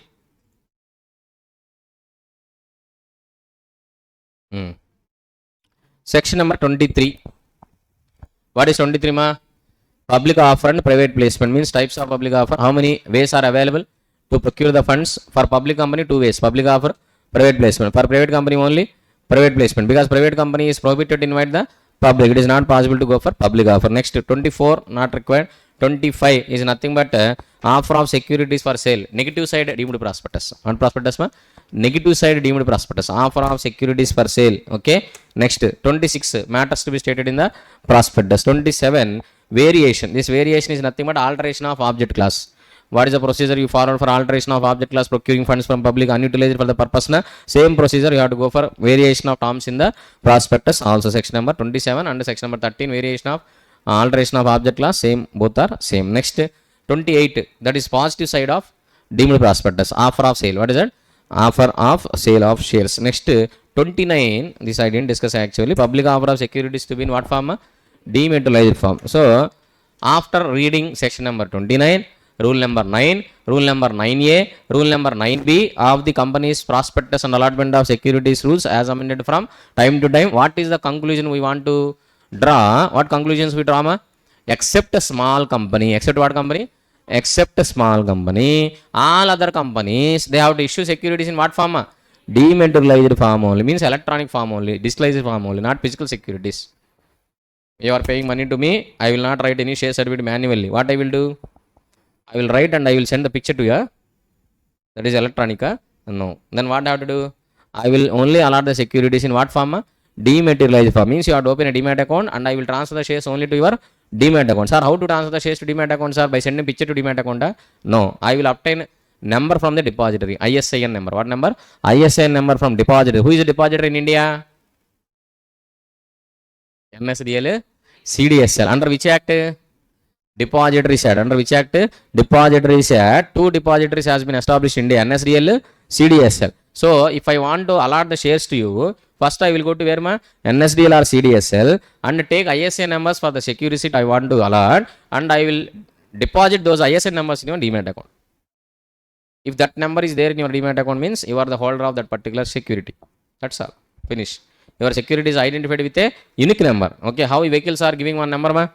Okay. So car number is given. So with car number only, whether you are a owner or not, they will identify. Not with car color, car model, car company. No. How can they identify who is the owner of the vehicle? With the vehicle number only. Okay. Vehicle is carries one number and unique number. Vehicle number is unique. Like that, security is also carrying one number. That number is in your demat account. You are a shareholder. That is called dematerialization. What is that? Dematerialization. Simple. Okay. So next, section number 30, advertisement of prospectus, already explained. 31, shell prospectus completed. 32, red herring prospectus completed. 33, abridged prospectus. That is nothing but abridged prospectus. 34, criminal liability. And 35, civil liability. 36 is punishment of fraudulent inducing persons to invest the money. 37, action by affected person means aggrieved party, they have a right to cancel the contract and they have a right to claim the damages. Damages may be limited damages they can claim or unlimited damages they claim if fraudulently they are including misstatements. Okay. Next. Sir, punishment for personalization of acquisition, not much important for you. Don't worry about it. Next, 39, allotment of securities. If you want to allot the securities, okay. If you want to allot the securities, 2 conditions to be satisfied. What is that? Minimum subscription and listing of securities, as well as you are keeping application money in a separate bank account. That is what allotment of securities. And section number 40, securities to be dealt with the stock exchange. Means at least one recognized stock exchange or as prescribed in the prospectus. You have to list your securities, otherwise you cannot proceed with the allotment of shares. And if you are unable to list the securities, then you have to refund total application money within 15 days. Otherwise, you have to refund the application money with 15% interest. 41, global deposit receipts, you don't need to concentrate GDR. Okay, by this we completed part 1 of the chapter 3. Let us complete part 2 also, then we will go to break. Okay, what is that? Private placement. 5 minutes is more than enough for private placement. Don't worry, only one section. What is that? Section number 42. How many steps are discussed in section number 42? How many steps? 6 steps. What is the first step? Prepare invitation letter. Private placement offer letter. What letter? Private placement offer letter. And distribute or circulate the private placement. Sir, what are the contents of private placement offer letter? File with SEBI, file with ROC. Nothing. Sir, section number 42 introduced only not to protect the interest of the investors, only to stop the flow of unauthorized money to the company. Black money transactions, to curb the black money transactions only. What section is introduced? Section number 42, separate part. What is that separate part?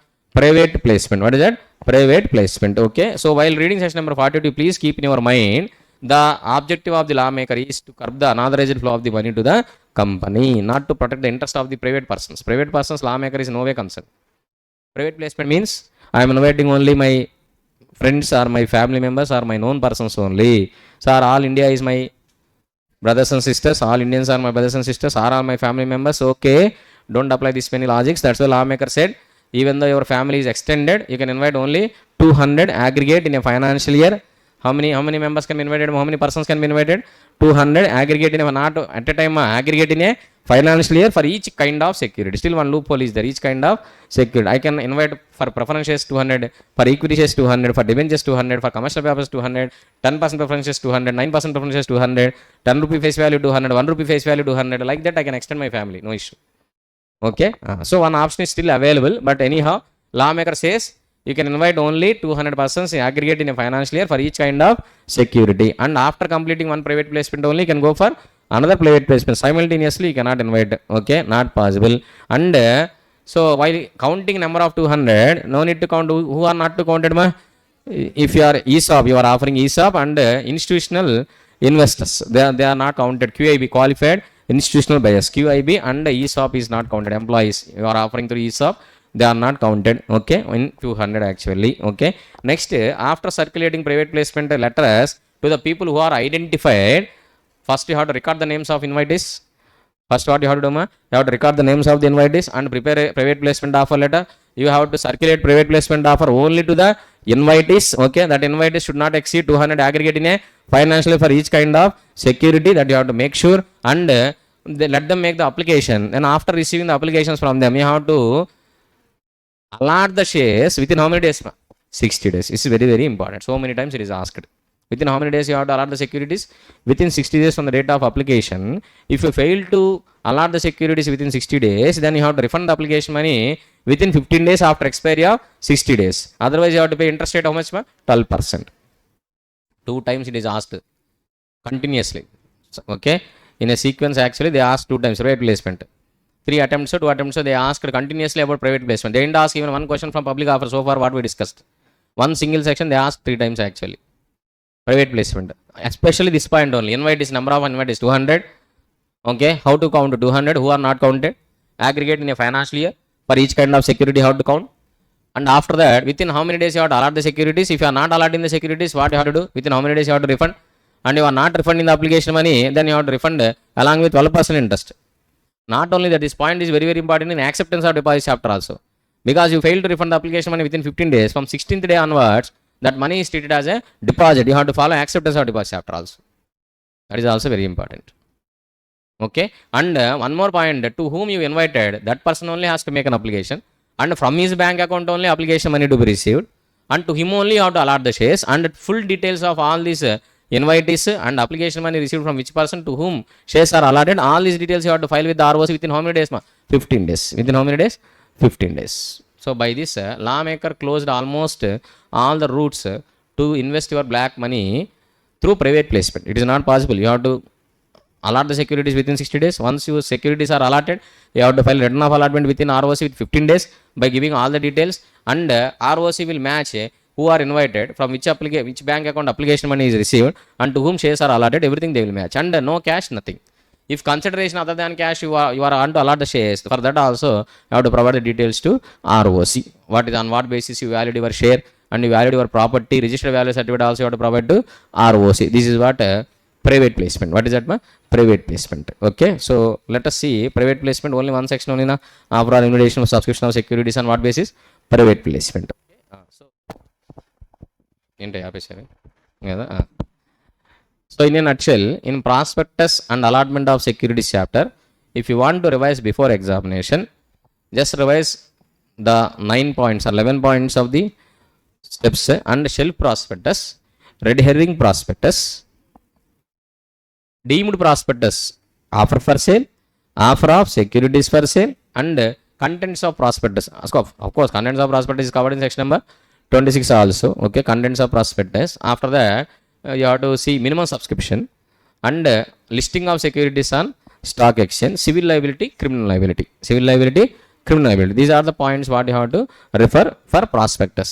And for private placement, you have to refer entire topic because there's only a small topic, 6 steps only. You please read all 6 steps. Each step is a separate question in your material. Let us see our material whether we covered all the deemed prospectus. Yes, it is covered. Okay, deemed prospectus.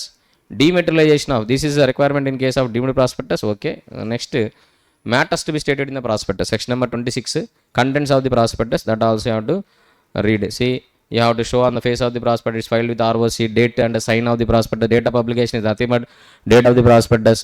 Whose names are mentioned in the prospectus, they have to give the written consent with the ROC. What points we discussed? Almost all points are here in this particular question. And offer of sale of shares by certain members, this is the negative positive side of the deemed prospectus, offer of sale. Okay, offer for sale.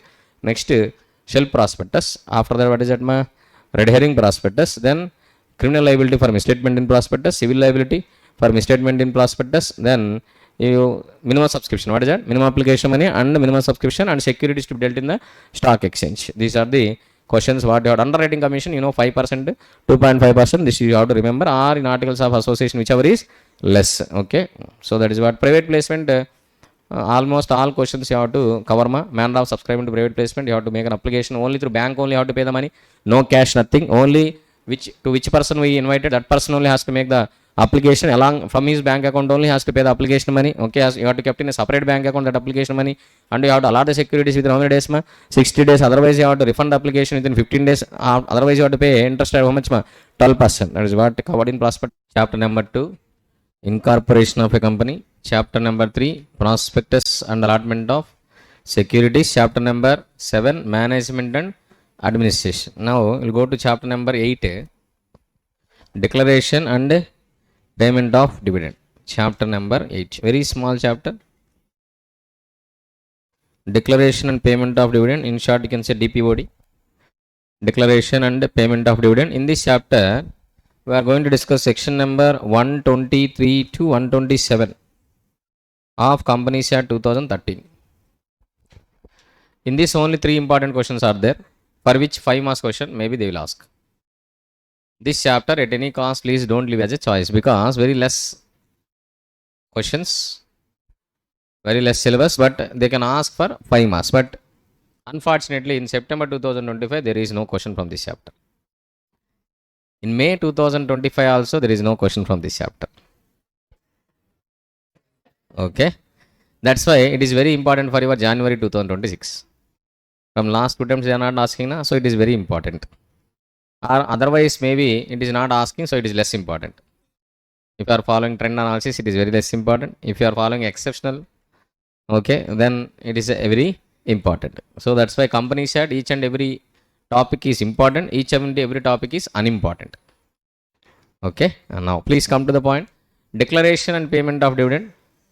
Dividend is 2 types actually: final dividend, interim dividend. Final dividend, interim dividend. That you have to distinguish in between. Final dividend normally board of directors will recommend, shareholders will declare in the general meeting. Who will recommend? Board of directors will recommend. Who will declare? Shareholders declare in the general meeting. That is what final dividend. What dividend?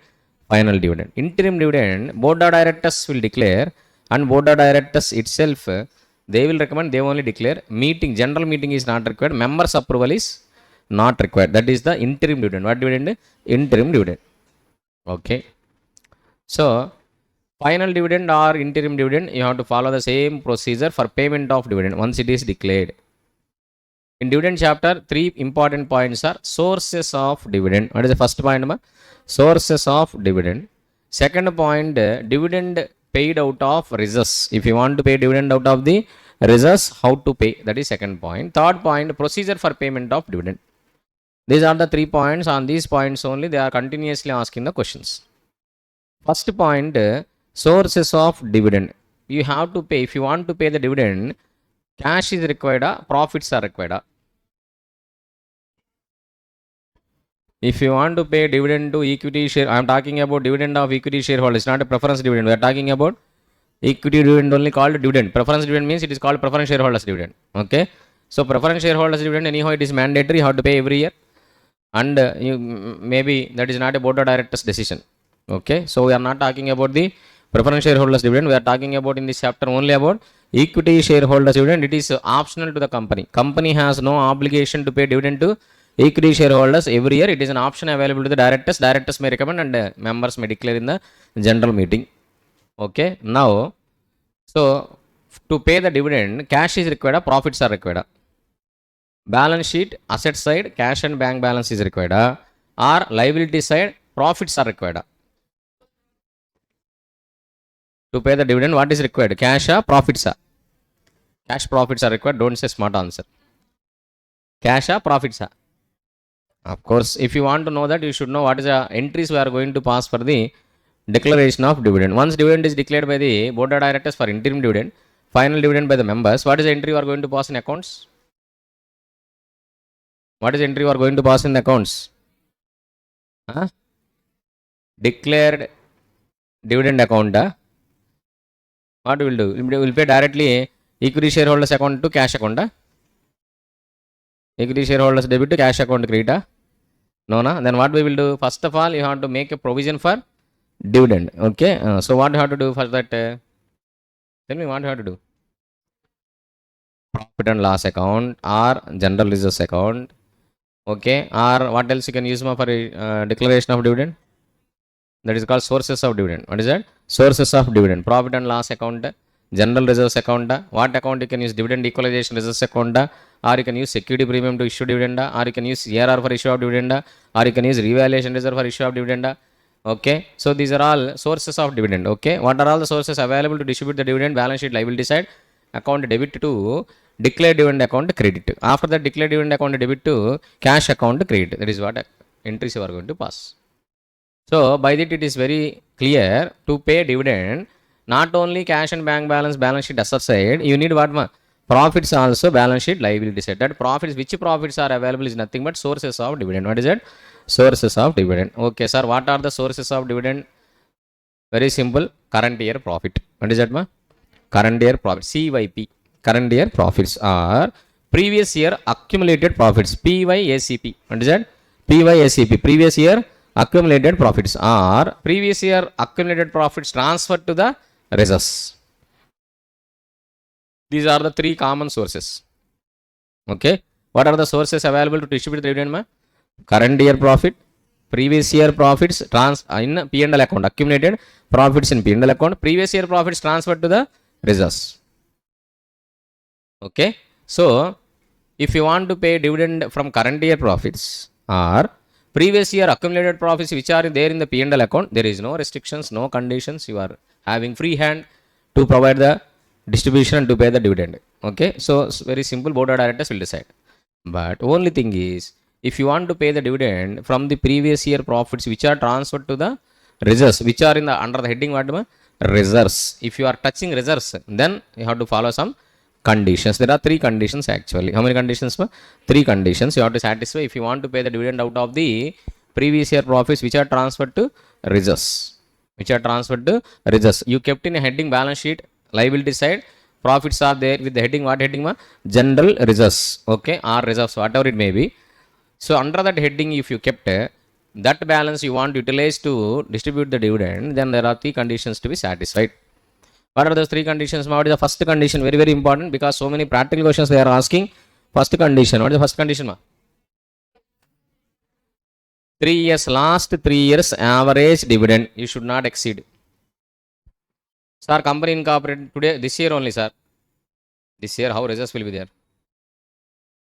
Sir, company incorporated this year only. Then how you have a previous year profit? So this concept not exist. Sir, this is second year of incorporation, sir. Okay, take first year average. First year average why required? First year average means, sir, last year we paid 30% dividend. So 30% divided by 3 or 30% divided by 1? 1 only. Don't do over action. 30 plus 0 divided by 3. No need. 1 year data is there, only divided by 1. 2 years data available, divided by 2. 3 years data available, divided by 3. 4 years data available, 4th year data not required, only 3 years only. That is also our action. Sir, company incorporated 5 years ago, sir, but 1 year they issued dividend, second year they didn't issue dividend, third year they issued dividend, fourth year they didn't issue dividend. Which year they issued dividend, that year only do the average. That's all. Very simple. Okay. So these are the difficulties what students might have faced in the exam. Sir, only today, this year only company incorporated. There is no concept of paying dividend out of reserves. Sir, this is second year of incorporation. Take only last year dividend, divide by 1. Sir, this is the third year of incorporation. Last 2 years data, divide by 2. Okay, sir, we have 3 years data, divide by 3. Sir, we have 5 or 6 years data, sir, but 1 year it is declaring dividend. Second year, first year 10%, sir. Second year, nothing, sir. Third year, 15%, sir. Fourth year, 0%, sir. 5% again, they issue 20%, sir. Then tell me what is the average rate of dividend, sir, last 3 years? Take 15 plus 0 plus 20 divided by 3, or 10 plus 15 plus 20 divided by 3. Second year, no dividend is declared. Fourth year, no dividend is declared. Not 0%. That is, no dividend is declared. No dividend declared is different. 0% is declared. Different. Okay. So if no dividend is declared, please ignore about that. When which year the dividend is declared, that year you have to take the average. This is the practical difficulties what students may face to calculate the average rate of dividend for the preceding 3 financial years. Okay. Sir, dividend means final dividend only we have to take average. Interim dividend also you have to take the average. Final dividend or interim dividend, everything you have to take what? Average. These are all the questions maybe you ask yourself while calculating what? Average rate of dividend. This condition is looking very simple, but if lawmaker want to complicate, question paper setter you want to complicate, you can complicate to any extent. Okay. Anyhow, that is the first condition. What is the first condition? Last 3 years average dividend. The dividend rate of dividend should not exceed last 3 years financial years average rate of dividend. Okay. Next, second point. What is the second point actually? Maximum how much you can withdraw from the reserves? 10% of what? 10% of paid up share capital plus free reserves. Sir, what is a free reserve, sir? Definition is not clear in the Companies Act 2013. Free reserves means with the profits which are available to distribute the dividend, not a revaluation reserve, not unrealized gains or losses. Okay, that is what they said. But no, there is no point by point, sir. Profit and loss account, general reserve, revaluation reserve account, okay, dividend equalization reserve account, debenture redemption reserve, deposit repayment reserve. So like that, lawmaker is not giving a table which is a free reserve, which is not a free reserve. Security premium, CRR, or otherwise capital reserve. What is that? Capital reserve. So there are so many ambiguities now. But anyhow, if you want to clear your ambiguities, you have to read SS3 also, and so many other guidelines also you have to refer. But anyhow, that is not our cup of coffee, boost to Horlicks tea now. Okay, please just make free reserves only. 10% of paid up share, but you make sure revaluation reserve is not a free reserve. Debenture redemption reserve, deposit repayment reserve is not a free reserves. Okay, and unrealized reserves, notional profits, these are not free reserve. Security premium is not a free reserve in this context. CRR is not a free reserve. Okay, maximum profit and loss account, general reserves, so dividend equalization reserves, that only free reserves. Okay, for your understanding. Okay, now 10% of paid up share capital plus free reserves only you can withdraw. Maximum amount, how can you withdraw? How much you can withdraw? 10% of paid up share capital plus free reserves. Whatever the amount you withdraw, that amount first you have to utilize to set off the current year loss, if any. If you have any current year loss, first you have to set off that current year loss to utilize this amount. After that, remaining amount only can distribute as a dividend. That is the second condition. Third condition. What is the third condition actually? After withdrawal, the reserves balance should not fall below 15% of paid up share capital. So indirectly how to calculate? You can use 85% of the paid up share capital as a amount to distribute the dividend. After withdrawal from the general reserve, the reserve balance should not fall below 15% of the paid up share capital. Means you can use 85% of the paid up share capital for this actually for payment of dividend. So all these 3 conditions, what you have to do? You have to calculate all the 3 conditions. Take whichever is less. Take whichever is less. After taking whichever is less, actually that amount first you have to use to set off the loss. Remaining amount you can declare it as a dividend. Okay, first point anyhow it is not a absolute terms, it is relative terms. What is first point, ma? Your rate of dividend should not exceed Last 3 years average rate of dividend. That is a relative terms, absolute terms, relative terms. There is no figure actually, it's a percentage. Okay, first point you please keep aside. Second point, what we will do? Second point, third point you please calculate and decide how much amount you can withdraw from the reserves. That amount you have to first utilize to set off the current year loss, then calculate what is the remaining amount of the reserves balance available to distribute as a dividend, then compare with the last 3 years average rate of dividend, take whichever is less. Like that you have to approach your problem. Okay, there are so many practical questions are there in your material. Okay, so for calculation of these limits and how to decide how much amount of dividend you can distribute if you don't have a profits and you want to utilize the profits which are transferred to the reserves, then only it is applicable. And you have to keep noted, for example, I want to distribute a dividend of 20% this year out of the current year profits only. Out of what profits? Current year profits only. Can I transfer any amount to the reserves mandatorily? Nothing. There is no concept called transfer of amount to the reserve. There is nothing. No, that such type of concept is there. Okay. Sir, is there any mandatory we have to transfer some amount of profits to reserve before paying the dividend to equity shareholders? Nothing is like that. In companies are 1956, that condition is there. 2013, no conditions. Don't confuse in between. Okay. I have a 1 lakh profits current year and I want to distribute total 1 lakh as a profit. Dividend possible? I have 1 lakh current year profit. Can I distribute 1 lakh as a dividend to the equity shareholders? Possible. Nothing. No conditions are applicable if you want to utilize current year profits or previous year accumulated profits which are in the P&L account. Only conditions are applicable when you want to utilize the profits which are transferred to the reserves. That you please keep in your mind. Okay, these are the two important points in declaration payment of dividend. What is the third important point in declaration payment of dividend chapter? Procedure for payment of dividend. I think in September 2024 they asked 5 marks on procedure for payment of dividend. And they asked 5 marks from this discussion, what we discussed now. Okay. And one more 5 marks question they asked from interim dividend, sources of interim dividend. That we will see later. Okay.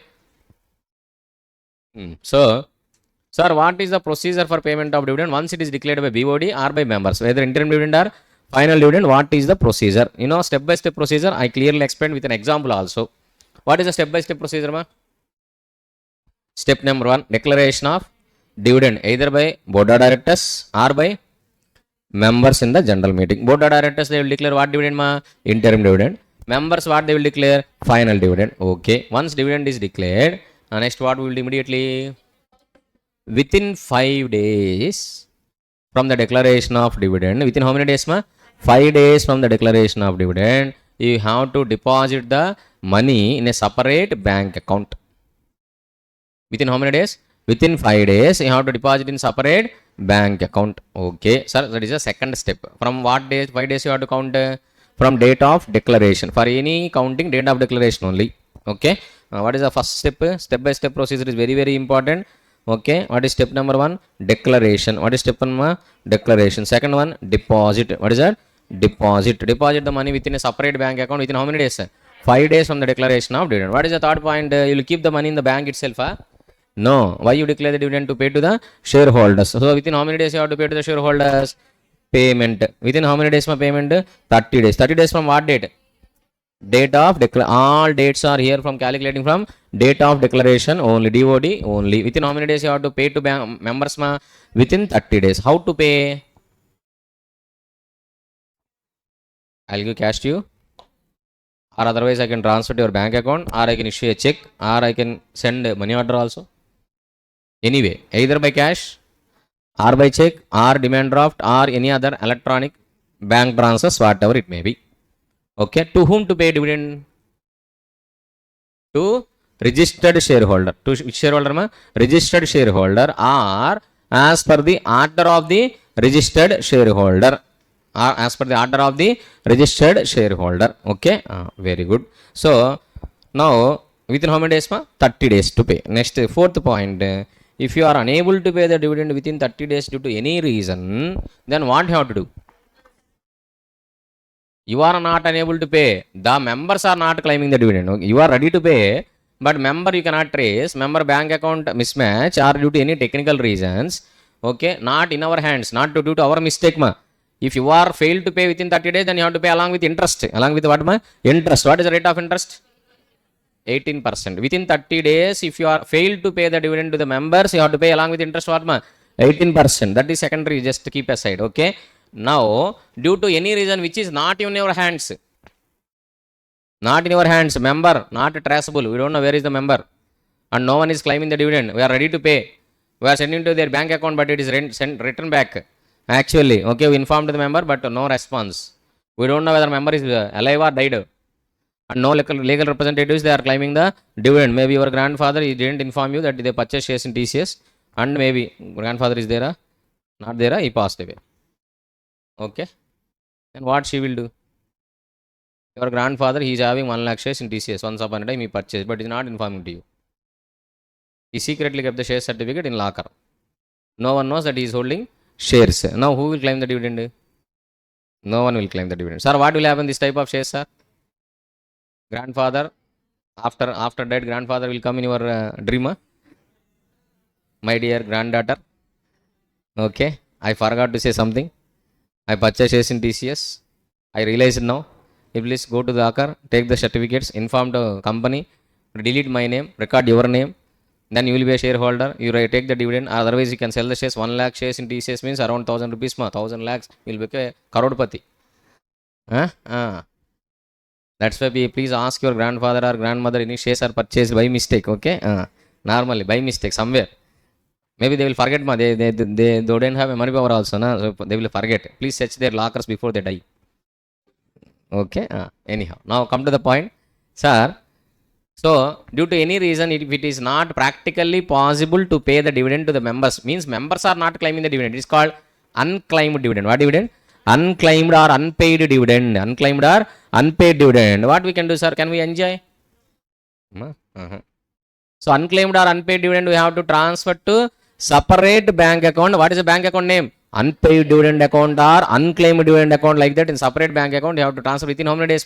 7 days from the expiry of 30 days from the date of declaration. So if you want me to say 37 days from the date of declaration, how many days? 37 days. Each and every date you have to count from date of declaration. Okay. 37 days. Okay, sir. I transferred the dividend which is not claimed by the members to separate bank account. What I will do? If you are not transferring this amount to the bank account within 7 days, then you have to transfer along with interest of how much? 12%. Okay, don't confusion between 18% and 12%. When you have to pay 18% interest rate? If you fail to pay dividend within 30 days to the members. When you have to pay 12% interest rate? If you fail to transfer unclaimed or undividend account to a separate bank account within 37 days from the date of declaration. Okay, sir. So, we transfer to unclaimed dividend. What we will do? You keep that money for how many years? 7 years. Later, the granddaughter will realize about grandfather shares and they can claim to the company. How much time is available? 7 years. How many years? 7 years. Even after 7 years also you are not claiming that dividend, then we will transfer to which account? Investor Education and Protection Fund. Tirupati Hundi. ఏ దిక్కు లేని వాళ్ళకి దేవుడే దిక్కు కాబట్టి, so whatever the అనామత్ ఖాతా means no one is claiming the dividend, unclaimed or undividend account for how many years? For 7 years from the date of transfer to account. So strictly speaking 7 years 37 days from the date of deposit. Date of declaration. Date of declaration how many days? 7 years 37 days. So after 7 years 37 days still it is unclaimed, then you have to transfer to which account? IEPF account. But you have to remember one point. When you are transferring the amount to unpaid dividend account, actually, so you have to post the details of the members who are not claimed dividend within how many days? Within 90 days from the date of transfer on the company website. Okay, that is also very important point. Sometimes they will ask question on that particular point also. Okay, you transfer the dividend to unpaid account and you kept for 7 years. Even after 7 years also it is unclaimed, then you have to transfer to IEPF. IEPF means not belongs to company, that is belongs to government. Okay, you have to transfer to government. Okay, what government will do, sir? Along with the details also you have to transfer to where? IEPF. In your IEPF will keep the dividend on your behalf actually as a trustee. Whenever your grandfather informs you, then you can go to make an application where? IEPF only, not come to the company, because I don't have your amount. I already transferred to IEPF. If you want your dividend, you please go and claim with what? IEPF. And then IEPF will ask so many details. First of all, they will ask whether you are alive or not. Okay. I only made an application, and they will ask me, you please bring your life certificate. Okay. Your grandfather is dead. Yes. Please bring the death certificate. You are the grandfather of your grandfather. Yes. Your granddaughter of your grandfather. Yes. Then where is the, what is that, legal hair certificate? What certificate? Legal hair certificate. So many certificates they will ask. End of the day, they will say, you are not the legal hair, I will not transfer. Okay. So they will ask so many details. Once it is in Tirupati Hundi, it will come back. How it will come back? Not possible. Okay. Once you kept in Hundi, it will come back. Try to take money out of Hundi, what you kept. Not possible. Okay. Like that, once shares are transferred or dividend is transferred to IEPF, it will not come back normally. But theoretically, what we'll say, you can make an application to IEPF if you want to claim the dividend after expiry of 7 years from the date of transfer to unclaimed dividend account. Not only that, if continuously 7 years, if dividend is not claimed by member, then that shares also transferred to IEPF. Not only dividend shares, preference dividend, preference shares, interest on debentures, debentures, deposits, interest on deposits, creditors, interest on creditors, whatever it may be, everything 7 years, if no one is claiming continuously, everything you transfer to where? IEPF. Company cannot enjoy, no, not possible. See the irony here. Debtors not giving money to us. Then we have to provide what? Bad debts. What we have to provide? Bad debts. Loss to the company, right? Okay, this bad debts IEPF will give to us. No. But creditors are not claiming money. We took actually, we purchased the goods from a supplier. After delivering the goods to us, supplier died. Suppliers, legal heirs, legal representatives, they don't know that they supplied goods to the company. That's why they didn't claim money. No one claimed any money. Supplier, official receiver or official assignee or legal representative or legal heirs or nominee, no one claimed money from the company. What can we do? Can we write off the supplier's account and we can debit credit to the P&L account? You have to transfer that money to which account? IEPF account. That is a speciality. When we are getting loss from the debtors, when we are getting loss means some people took loan from us and they are failed to repay. They died actually. Without repaying the loan, they died. And we are unable to recover the loan amount. Then IEPF will pay to us? No. We have to bear the loss. But creditors are maybe preference shareholders, debenture holders, deposit holders, equity shareholders, they are not claiming dividend or they are not claiming their redemption amount. Then that amount you have to transfer to which account? IEPF. That is a speciality of government. Sir, this IEPF, what they will do with this money, sir? They will provide education to investors. So far, they didn't provide any education to me. They didn't provide any education to you also. I don't know who are the investors. Maybe IEPF members are the investors. They are providing education to themselves.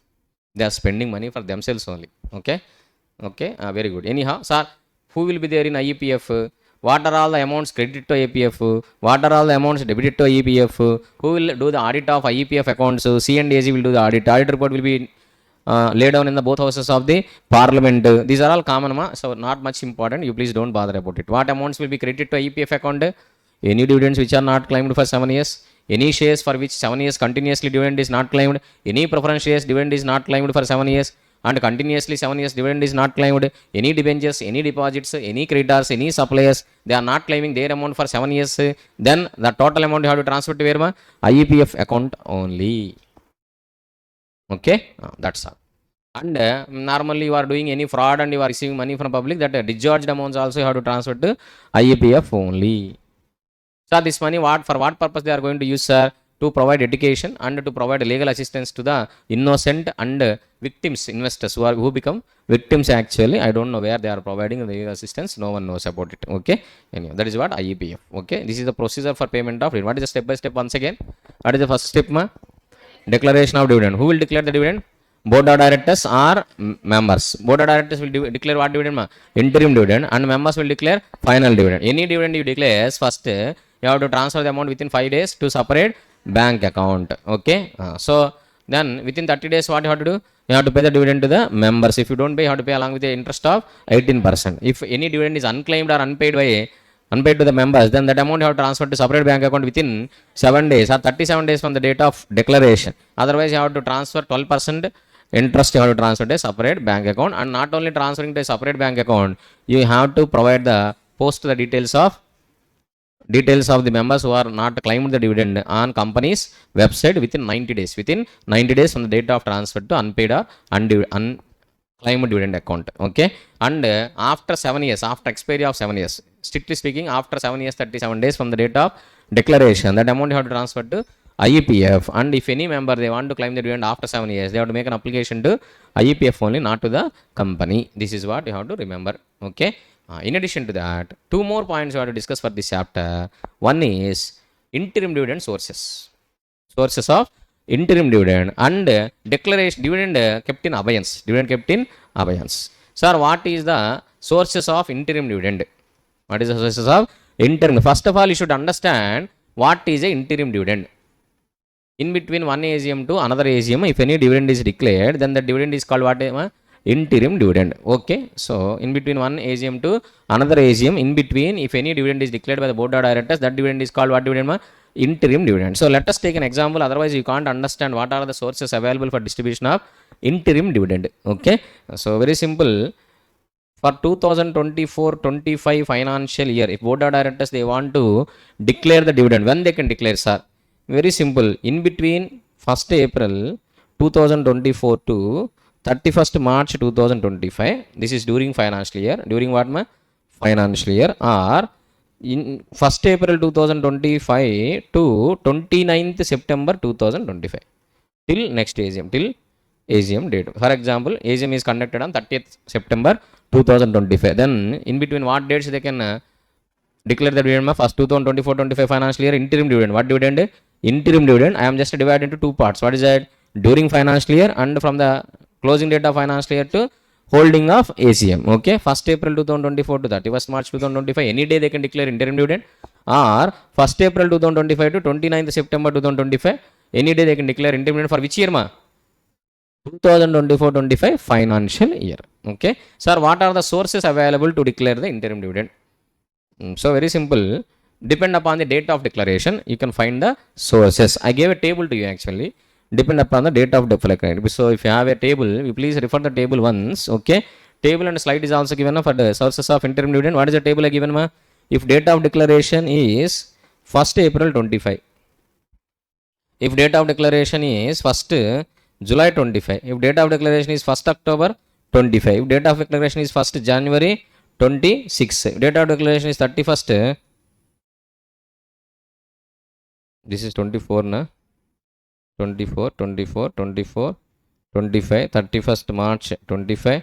Or your date of declaration is 1st July 2025. Or your date of declaration is 29th September 2025. Anything like that, different date of declarations are given. Depend upon the date of declaration, you have to find which source you can use. For example, orally I will explain. Again, I am not going to give the example. Sir, 1st April 24 you want to declare a dividend. What sources you can use? What sources you can use? Profits up to what? 31st March 2024. That's all. Profits up to 31st March 2024. Sir, on 1st July I want to declare the interim dividend. Interim dividend means you can use the resources up to last quarter. So profits up to 31st March 2024 plus first quarter profits. What profits? First quarter profits of 2024. Sir, I am declaring dividend on 1st October. Yes, 1st October 2024. If you want to declare dividend 1st October 2024, what you can use? Profits up to 31st March plus first quarter profit plus second quarter profits. Sir, I want to declare on 1st January 2025. 31st March profit to 2024. First quarter profits, second quarter profits, third quarter profits. 3 quarters profits you can use. Third quarter of 2024. Sir, I want to declare on 31st March 2025. 31st March 2025 it is not possible. You can go for 1st April 2025. Then you can use 31st March 2024 profits plus first quarter plus second quarter plus third quarter plus fourth quarter. Or you can say 2024-25 profits also. What profits? 24-25. Very simple, simple logic. Which date you are declaring? Till the date how many quarters profit is available, you can use. And last year profit plus till the date how many quarters profits are available, you can use. So you have to identify last point. See, I am declaring on 29th September 2025. For which year? 2024-25 financial year. I want to declare interim dividend on what date, ma? 29th September 2025. Can you please tell me what resources I can use? I can use 2000 profits up to 31st March 2024 and 24-25 year profits and first quarter profits of 2025-26 year. Second quarter not yet completed, so only first quarter profits. Okay. So one more point what you have to remember for interim dividend is till the quarter any loss is there.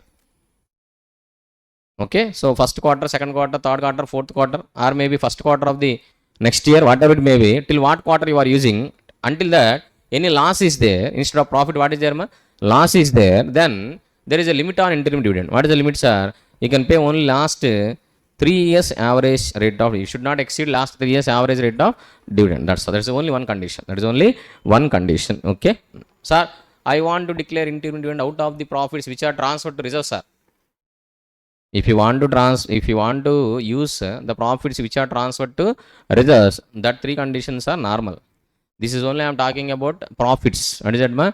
Profits. So if you want to use last year profit plus current year quarter profits, then there is no limit for the interim dividend. But current year quarter not profit, what is there? Loss is there. Then only one small condition is there. What is that condition? Your interim dividend should not exceed last 3 years average rate of dividend. Okay, that you have to refer once. That is what the interim dividend limit.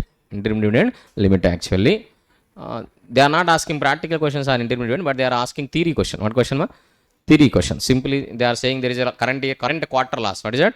Current quarter loss. Then what is a rate of interim dividend can be declared by the board of directors. Last 3 years average dividend you have to do and you have to tell us them. That's all. Very simple questions. Okay.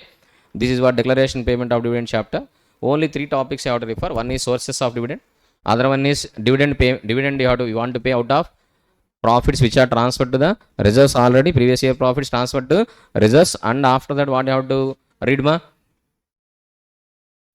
Procedure for payment of dividend. Next, sources for interim dividend. These 4 topics you have to read for dividend declaration and payment of dividend chapter. I hope same questions are there. One small point is there, dividend kept in abeyance. What is this dividend kept in abeyance, sir? Huh? So far not asked, ma.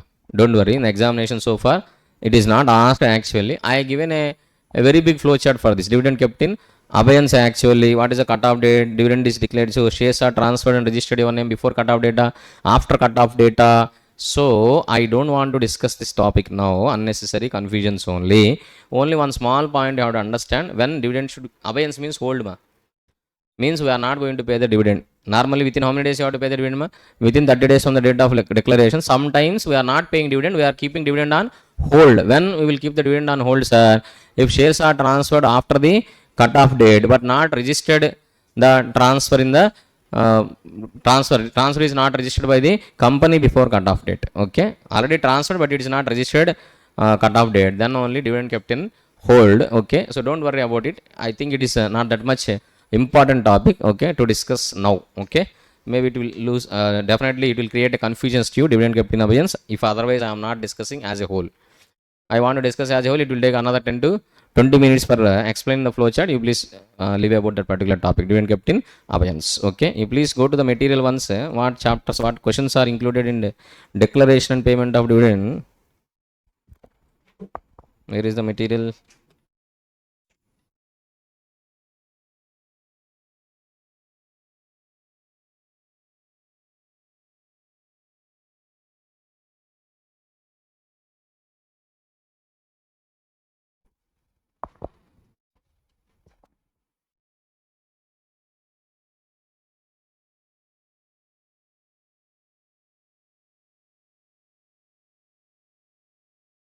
Oh, we went to auditors.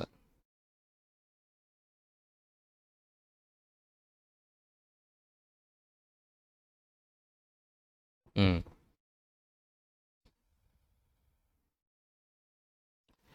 So this is actually dividend you want to pay out of profits transferred to reserves. Previous year profits transferred to reserves. There are three conditions actually. Rate of dividend shall not exceed average rate of dividend, and you can claim, you can withdraw only 10% of the paid up share capital and free reserves, and so that amount you have to utilize to set off the losses, and after withdrawal from reserves, that balance should not fall below 15% of its paid up share capital. These are all the three conditions. And payment of dividend procedure, it is to whom the dividend to be paid, and how to pay, and what is the procedure actually, in cash or not in kind. You cannot pay dividend in kind, so many students, they are expressing their concerns are bonus shares dividend in kind only na.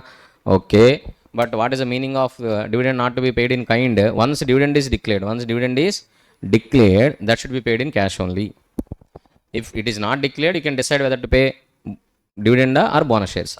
Okay, once dividend is declared by the board of directors or by the members, it should be paid in cash only. Instead of paying cash, you cannot give any bonus shares. Instead of paying cash, you cannot give any gifts and all. No, not in kind, only you have to pay in cash only. Okay, that you have to remember. Okay, next, unpaid dividend account, that is what we said. 30 days you have to transfer. Details you have to prepare. Statement you have to place on the website of the company within how many days? 90 days. And after 7 years you have to transfer to where? IEPF fund. If any member you want to claim the dividend after 7 years, then you have to make an application to IEPF only. And for which shares dividend is unclaimed for 7 consecutive years, then that shares also will be transferred to IEPF only. That is also here. And punishment will be there. That is okay. And this is what the time limit for distribution of dividend. You have to pay within 30 days. Due to any reason you are not paying within 30 days, then you have to pay along with interest rate of 18%, and due to some reasons which is not out of your hands. What is that? Out of your hands. So this is also very important. Operation of any law maybe, or otherwise member is saying transfer to bank account only, but we are unable to transfer to bank account, and that is informed to the members. And maybe a dispute is there regarding the title of the shares, or court order is there not to pay, or otherwise member is already due to the company, you can claim it. So call scenarios are there, you can adjust the call scenarios also. Or member took the loan and is not repaying the loan, your dividend amount can be adjusted, no issue. Okay, so that is what the from declaration of dividend chapter. Now we'll go to what chapter? Share capital. Declaration and payment of dividend chapter speciality is very small chapter. Only 4 questions are there. Out of that they can ask one question. If they want to ask, they can ask one question. So please make sure. And declaration of payment of dividend, so many practical questions. If you observe in your material, there are 10 to 15 practical questions are there. Theoretic questions are very less, but practical questions are very high. And this chapter not only important for Companies Act, it is important for General Clauses Act also. Why is General Clauses Act? For calculation of due dates. How to calculate due dates and all, where it is prescribed?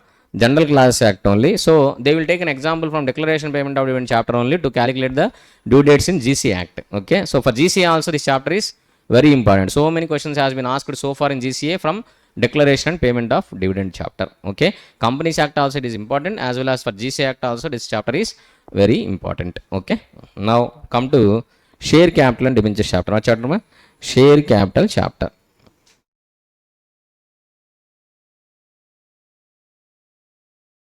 Chapter number 4.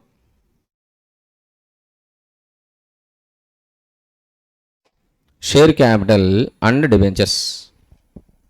In this chapter, how many sections we are going to discuss? Section number 43 to 72. Technically, this is the biggest chapter in your Companies Act and CA inter syllabus. Management administration chapter also okay, but technically this is the biggest chapter, which will requires more time to discuss. This is a technical chapter. Anyhow, it requires accounting knowledge and financial management knowledge to understand this particular chapter. Sometimes maybe they will ask you to pass the entries also from this chapter. They can ask you in your exam, law exam also, to pass the entries. Okay, don't wonder whether it is a law exam or accounts exam, because share capital chapter there is nothing wrong to pass the entries also in this chapter. And they will give entire balance sheet also to ask a question from this chapter. So share capital chapter is a technical chapter. Okay, so technical knowledge is required to understand this particular chapter. I hope you have a knowledge of accounting. Based on that, we will go for discussion of share capital. Please don't expect in marathon to explain the entries also. I will not explain the entries. Normally in regular batch, what we have done, we took one example and I asked you to pass the entries also for redemption of preference shares, for buyback of shares. Okay, like that we are asking entries also, but now it is not possible to take the example, to write the entry, what is debit, what is credit. Okay, how to prepare a balance sheet after redemption, before redemption, why you have to transfer the amount to CRR. Okay, whether we have to utilize the security premium account to transfer the CR or not, what is the utilization of security premium? Okay, anyhow, we'll only discuss orally. I am not going to explain any examples for this chapter, but this chapter can be asked one question mark. This chapter is having two parts, share capital, debentures. Sometimes they will ask one question from debentures. They don't ask any question from share capital. We discussed a lot in this chapter, equity shares with differential rights, issue of preference shares, redemption of preference shares, issue of securities at premium, at discount, utilization of security premium, as well as buyback of shares, reduction of share capital, and ESOP, sweat equity, okay, right shares, bonus shares. These are all we are going to discuss in this particular chapter. But in spite of all these discussions, he is asking a small questions from debentures. Who can become a debenture trustee? Who cannot become a debenture trustee? What is the debenture? What is authority matrix for the issue of debentures? How to issue security debentures? These small points he is asking for 5 marks. We are making so many efforts for share capital topic, but they is asking a small questions from the debentures topic. Like how you are making efforts for public offer, but he is asking a small question from private placement. Stupidity. Or otherwise he want to complicate the law paper like this. Okay, nowadays how they are complicating company law? So they are asking unimportant questions in important questions. Question number 1 itself they are asking all these things. Okay, students normally they will left those points by they ignore those points and they are asking those points only in the company law topic in your exam, and students feel paper is difficult. Okay, try to cover almost. Should you have a overall knowledge of company law, and specifically you please refer the chapters which are important, but you should have overall knowledge of total entire company law. Okay, now come to the points are in this chapter what you are going to discuss. There are 3 subtopics are there. One is issue of shares, other one is alteration of share capital, other one is transfer and transmission of shares, other one is debentures. I am not going to discuss transfer and transmission of shares, it is outdated, not at all required for your exam. Unnecessarily don't waste your time for transfer and transmission of shares. Don't waste your time, no need to refer also. Sir, if they are asking any question from transfer and transmission of shares, can I show you? No, not possible. Okay, it is not possible, that is only my pure opinion. Okay, so if anyone is asking from this chapter, then we can't do anything. But as far as my opinion, they will not ask any question from transfer and transmission of shares because of rule number 9, 9A, 9B and section number 29 of the Companies Act, and rule number 9, 9AB. All securities are now almost in what form? Dematerialized form. If securities are in dematerialized form, so transfer and transmission physically it is unimportant actually. So please don't concentrate. Registers and annual returns, okay, you can refer, but registers no need to waste time. Transfer and transmission no need to waste your time. It is outdated topics. Please, they will not ask any question from that. Okay, now sir, first we will go for issue of shares. What is that? Issue of shares. And okay, alteration of share capital, like buyback of shares, reduction of share capital. So many ways are there: right shares, bonus shares, public offer, private placement. I said there are 8 ways to increase the share capital. Issued or subscribed or called up or paid up share capital. There are 8 ways to increase. Authorized share capital, only one way to increase or decrease. That is what section number 61, that is alteration of share capital. Before going to alteration of share capital, first we will discuss how to issue equity shares, how to issue preference shares. Okay, in detail. Sir, in prospectus chapter, that only we refer as in prospectus chapter, overall discussion only, public offer, private placement. But in this chapter, we are going to discuss element wise separately. How to issue equity shares, how to issue preference shares, how to redeem the preference shares. These are all in detail we are going to discuss. Okay, in this first and important topic is equity shares with differential rights. What is important document?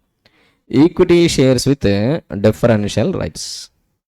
Section number 43, read with rule number 4, amma? Rule number 4. Please correct me if I am wrong. So section number 43 and rule number 4 of the company share capital and debentures rules, right? No sir, we didn't write anywhere. You are sleeping that time.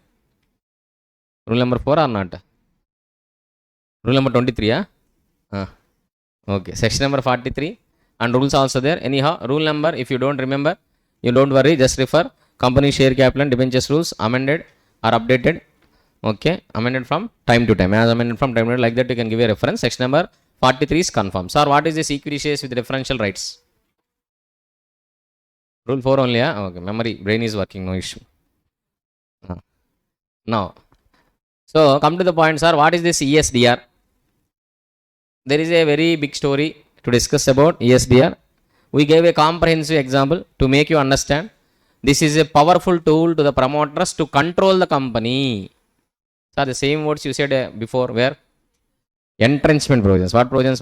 Entrenchment provisions. What I said, it is a powerful tool to the promoters to direct the company, not to control the company, to direct the company. But here it is a most powerful tool to the promoters to control the company with less shareholding. Why sir lawmaker is giving this many tools to the promoters to control the company even though their shareholding is reduced, even though their ownership is diluted, because too many chef spoil the soup. Okay, if retail investors they started managing the company, very soon the company will went into winding up. That's why for the bona fide benefit of the company, promoters are a group of shareholders only should have an opportunity to manage the company or day-to-day affairs of the company. Only when major decisions were taking, then only how to take the consent of the retail shareholders by conducting a general meeting and all. Okay, always you are giving a chance to participate in the management or to interrupt in between for each and every decision took by the promoters and all, then company cannot go ahead, company cannot achieve its object, so that because of that maybe company can went into winding up. Okay, that's why lawmaker is providing so many tools to promoters. With these tools, if promoters are misusing or oppressing the minority, to avoid that type of misuse only, lawmaker is making these provisions. Lawmaker is giving tool to the promoters to control the company with less shareholding, and to avoid the misuse of the promoters by the tool maybe they can misuse. For that there are so many conditions has been included in the Companies Act, how to issue equity shares with differential rights. ESDR is two types ma. What is that ESDR? Two types ma. What is two types? ESDDR, ESDVR. I think from last 3 to 4 attempts, no question from these equity shares with differential rights. Not 3 to 4 attempts, even 5 to 6 attempts also. In your new scheme, so far, there is no question from ESDR. Okay, from the day new scheme is introduced, from that day, even now also, till now, there is no question asked from equity shares with differential rights. But it is a contemporary topic. Even though they are not asking questions, it is a contemporary topic, and there is a huge scope to ask the questions also from ESDR actually. Okay, so ESDDR, what is ESDDR? Equity shares with differential dividend rights. What is ESDR ma? Equity shares with differential voting rights. Okay, so ESDDR normally what will be there? High dividend rights, low voting rights or less voting rights. What rights ma? Less voting. Yes, DVR what will be there? So less dividend rights, more voting rights. Normally promoters will opt this one. What is that? Equity shares with differential voting rights. They will sacrifice dividend rights and they will take more voting rights. Normally what I said, 1 rupee paid up share capital is equal to 1 vote. 1 rupee paid up share capital is equal to what ma? 1 vote. This is what I mentioned actually earlier in case of poll, voting by poll. 1 rupee paid up share capital is equal to 1 vote. But in case of ESDVR or in case of ESDDR, maybe this equation goes wrong. Okay, why sir? If you issued equity shares with differential voting rights, maybe 1 rupee paid up share capital is equal to 5 votes also, or 10 votes also, or 2 votes also, more voting rights. Normally 1 rupee paid up share capital is equal 1 vote only, but for these shares 1 rupee paid up share capital may carry 5 votes or 10 votes or 20 votes like that. So promoters they are increasing their voting power with less shareholding. With what shareholding? Less shareholding. For that ESDVR will help you. Okay, so how it is going to help you practically? We worked out one example. One example with all calculations and all. We took an example and we calculated everything. Percentage of shareholding by promoters, percentage of voting power of the promoters, percentage of voting power of the retail shareholders, percentage of investment. So we clearly distinguished in between how this is a powerful tool to the promoters with that example. You please go through once the example only to understand what is a ESDV. That example they will not ask in the exam, only to understand what is the concept of equity shares with differential rights, how it is a powerful tool to the promoters, which is not required for your exam, but for understanding it is important. Okay, that is what happened in the company. Practically that is what going to happen in the company. So just to go through that example, I think 2 steps example is there. One side calculation before ESDVR, after ESDVR. Before ESDVR, what is the promoter shareholding, what is the promoter's voting power, what is the retail shareholders voting power, retail shareholders shareholding, and after ESDVR how it is changes, how promoters are increasing their shareholding with less investment. With what investment? less investment. That is what we conveyed in a example. Okay, you please go through once. Okay, anyhow, come to the point. What is important examination point of view? Very simple. What is the procedure to issue ESDVR and what is the conditions to be satisfied to issue ESDVR? That is, these are the 2 points which is very important. What is the first point, ma? Procedure for issue of ESDVR. What is the procedure? Ordinary resolution in general meeting. What resolution, ma? Ordinary resolution. Normally, special resolution is required to issue any shares or debentures, anything. But only for ESDVR or ESDDR, what resolution is sufficient, ma? Ordinary resolution is sufficient. What is sufficient? Ordinary resolution is sufficient. Authorization in the articles of association is very, very important. What is important? Articles of association authorization. By mistake you are not including this point in your framed articles, then again you have to revise the alter the articles by passing what, ma? Special resolution. Be careful while writing framed articles, you don't miss the points. Okay, even though you miss the points, you can adopt from model articles unless otherwise model articles is excluded in the framed articles. So please don't write with overconfidence in your framed articles. Model articles is excluded, like Reliance Tata articles, taking the inspiration from the Reliance articles, Tata articles. Don't write model articles is excluded. Don't write like that. Okay, better keep a provision. Better keep a provision in case if required. We'll take the articles regulations from the model articles. Okay. Anyhow, now come to the point. What is the procedure, ma? Very simple procedure.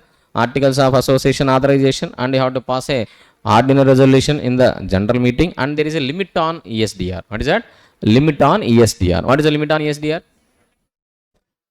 The voting rights for ESDR should not exceed 74% of the total voting rights. For that, I give an example.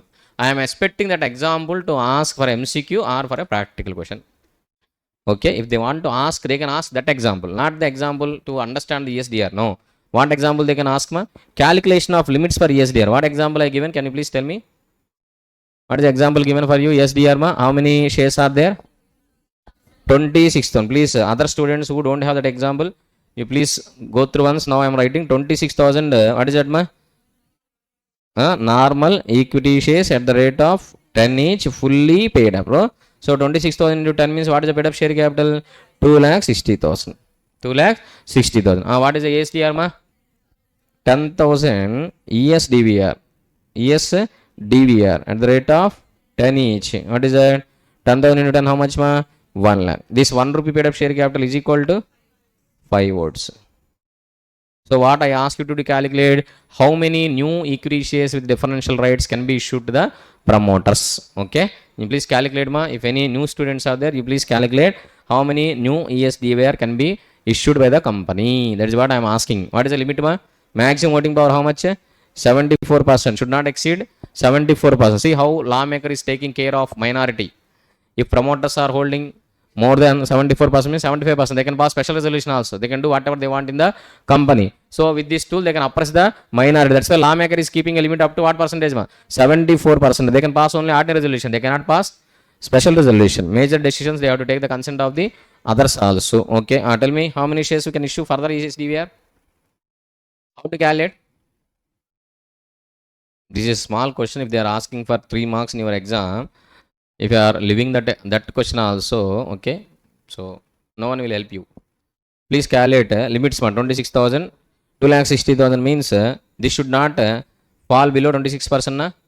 So 2,60,000 into 74 divided by 26. Tell me how much, ma? 2,60,000 into 74 divided by 26. Ama? 7,40,000. Maximum how many votes you can give to ESDVR? 7,40,000. Already how many votes you given? 1 lakh into 5. 1 rupee per share 5 vote. 1 lakh into 5 means how much, ma?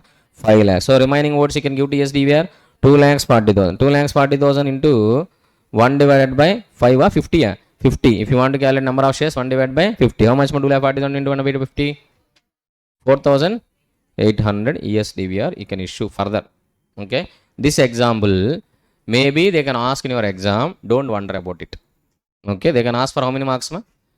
3 marks. Okay, if they want to ask any question, practical question from ESDVR, there is a scope to ask limit on voting power for the equity shares with differential voting rights only. Okay, if you don't understand the example, because I don't have time to explain, you please take the notes and write the example and write the answer also. Answer also clearly given to the running notes. You can take from the running notes, no issue. That is a limit. What is that? Limit. And one more condition is there. You cannot convert the existing equity share into ESDVR. If you want to issue, you have to issue only new shares only. It is not possible to convert. Okay, that is a one more condition. Next, this is the procedure. So far what we discussed, procedure. Instead of procedure, what is there in addition to procedure? Conditions, or you can say when it is prohibited. When it is prohibited, conditions. So there are how many conditions we have to discuss for ESDVR? 5 conditions. How many conditions? 5. 5 or 4? How many conditions? Can you please tell me? How many conditions are discussed for ESDVR? Okay, first condition, no default in filing financial statements or annual returns. What is the relation with ESDVR or ESDR and annual returns and financial statements? For that I explained a story of my son only.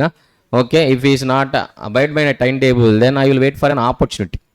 Procedural lapses. What is that?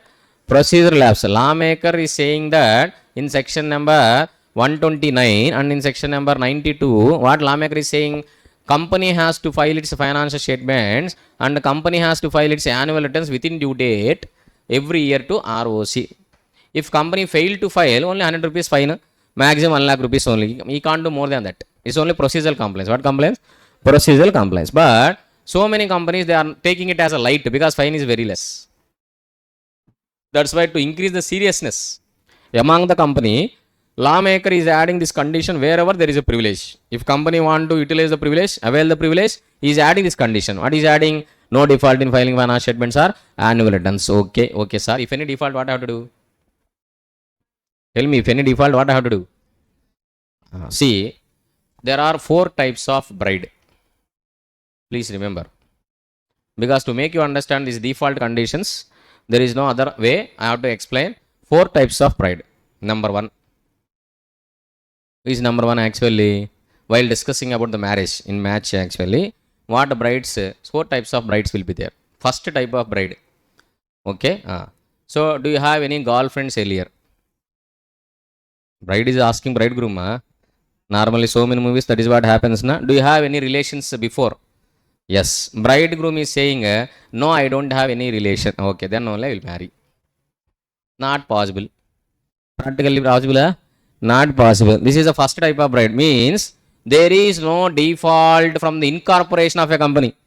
In your 7th class, 8th class also, there is no crush. There is no relation. No affair, okay, nothing. No love stories, nothing. Okay. If you are very clean and there is no relation even from your date of birth. Okay. So till now, last 20 years, 25 years, I don't have any relation with anyone, then only I will marry. This is what first bride. This is not practically possible. Lawmaker also will not give this type of condition. No default means from the date of incorporation of a company, so far there is no default in filing financial statements. It is not possible. Maybe 1 or another year, company is filing financial statements, 1 year delay, 1 day delay. That is also what default only, but it is not possible. What is the second type of bride? Okay, you have any relations? Yes. Please break up. Okay. After break up, wait 5 years. Then only I will marry. Means cooling period. What period? Cooling period. So after breakup, how many years you have to wait? 5 years or 3 years or 2 years. Like that they will keep a condition. Okay. Without any relation, if you can sustain for 5 years or 3 years, then only I will marry. Means last 5 years there is no default.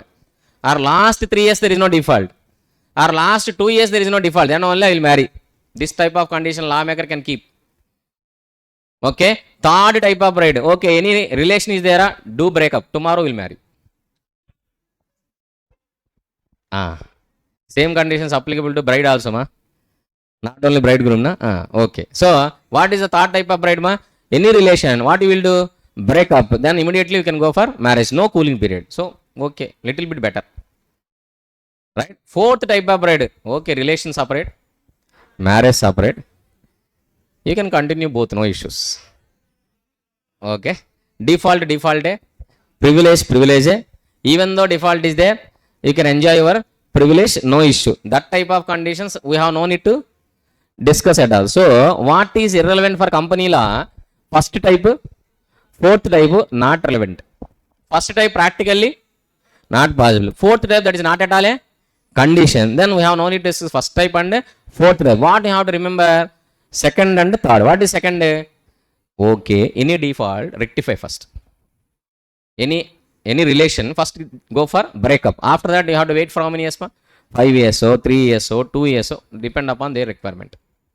That is the second type. Third type, okay, any default, rectify, immediately can go for ESDR or alteration of name clause or maybe change of situation clause or alteration of object clause or buyback of shares. So you can enjoy your privilege.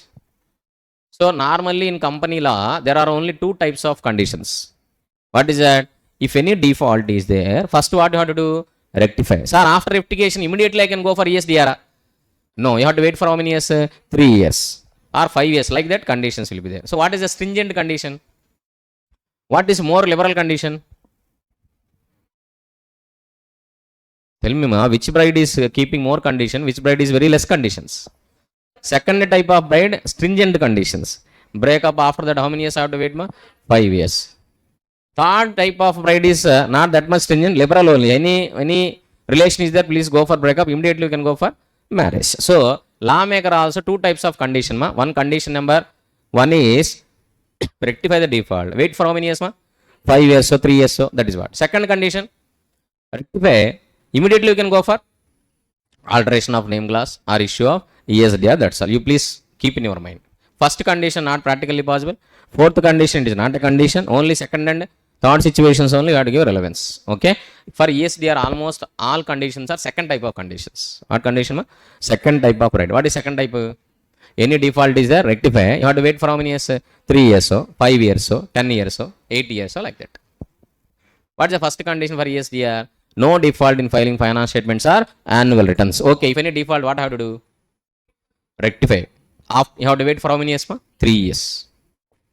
So indirectly what you can say, last 3 years no default is there, then only you can go for ESDR. Last 3 years there are no relations with anyone, then only you can go for marriage. Sir, any relation is there, what you have to do? Break up. Wait for how many years? 3 years. That is what you have to understand. Sir, I made a default for filing financial statements. Okay. File it now. Sir, filed. Can I go to ESDR tomorrow? No. How many years you have to wait? 3 years. So last 3 years, there is no default in filing finance statements or annual. That is the first condition. What is the second condition, ma? Second condition is not stringent. Where is a liberal condition? What is that? There is a default in payment of interest on debentures. Okay, payment of preference dividend or redemption of debentures or repayment of deposits, interest on deposits. So any default is there. What you have to do? Repay now and tomorrow you can go for ESDR. No need to wait for any 1 year, 2 years, 3 years. No, very simple condition, liberal condition. Okay. Third condition, very stringent. What is that third condition, sir? You fail to repay the loan to the financial institution, or you fail to pay the employees dues. What dues, ma? Employees dues or any statutory dues you fail to pay, then how many years you have to wait, ma? You have to repay, and how many years you have to pay, ma? You have to wait 5 years. Now 5 years from what date, ma? In which financial year you rectified your default? From the closing date of that financial year, you have to wait for 5 years, ma. Very stringent condition.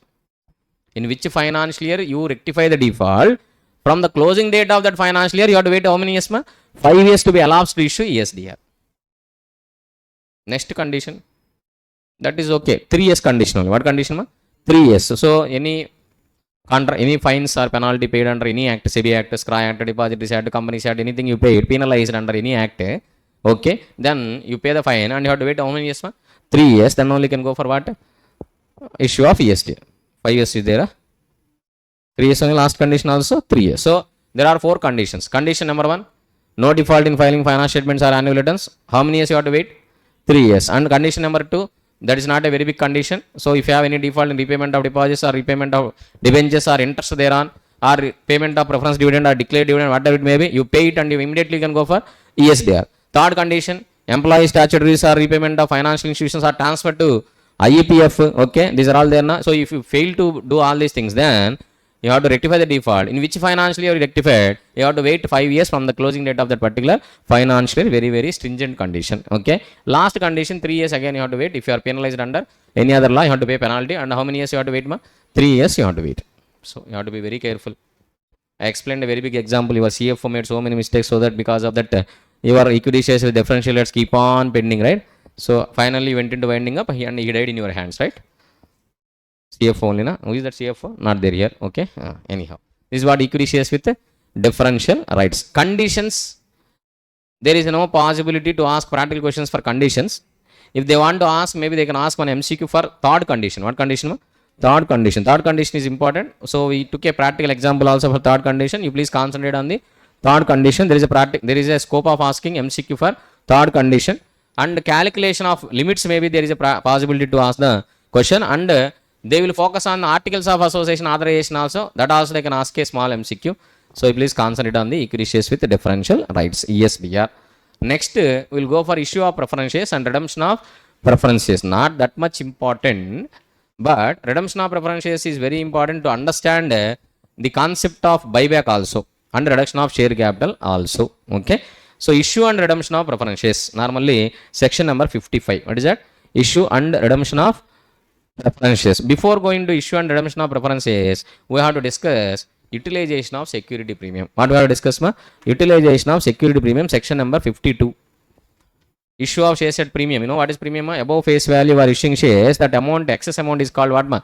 Premium. That amount you have to transfer to what account? Securities premium account. So for what purpose you can utilize the security premium account is prescribed in section number 52, subsection 2 and subsection 3. There is a lot of discussion happened for us. Why 52.2 and 52.3? What companies they can utilize 52.2 and what companies they can utilize 52.3? I am not going to discuss once again all those things, but only summary I am going to tell you. Okay. 52.2, 52.3. Utilization of, what is that? Utilization of security premium. Utilization of what? Security premium. There are two sections actually, 52.2 and 52.3. Okay. Logics and all we will see later. 52.2 actually for what? For companies which are complying what standards? Normal accounting standards. And 52.3 is for what? Company which are complying Indian accounting standards. In 52.2, how many purposes they can utilize the security premium? For 5 purposes. How many purposes? For 5 purposes actually. 5 purposes means what are those 5 purposes? These 5 purposes also they can ask a straight theory question for 5 marks, or maybe for 3 marks also they can ask a straight theory question in your company law. Okay. One time they asked issue of bonus shares straight theory question for 5 marks. Maybe in May 2024, I think. Or 25, I don't know exactly. Issue of bonus shares. Issue of bonus shares, they asked 5 marks, but straight theory question. Okay, so how to utilize the security premium for 5 purposes by the companies which are complying what standard? Normal accounting standards. 5 purposes. What is the 5 purpose? Can you please tell me? What is the first one? Bonus shares for issue of fully paid up bonus shares. For issue of fully paid up bonus shares, we can utilize what premium? Security premium. Okay, second purpose, to write off the preliminary expenses. Third condition, to write off issue or expenses or commission on what is that? Allotment of debentures or preference shares or equity shares. That only na? Okay, next, fourth condition, to buy back. Buyback is the fifth condition. What is the fourth condition? To write off the premium. To write off the premium paid on what?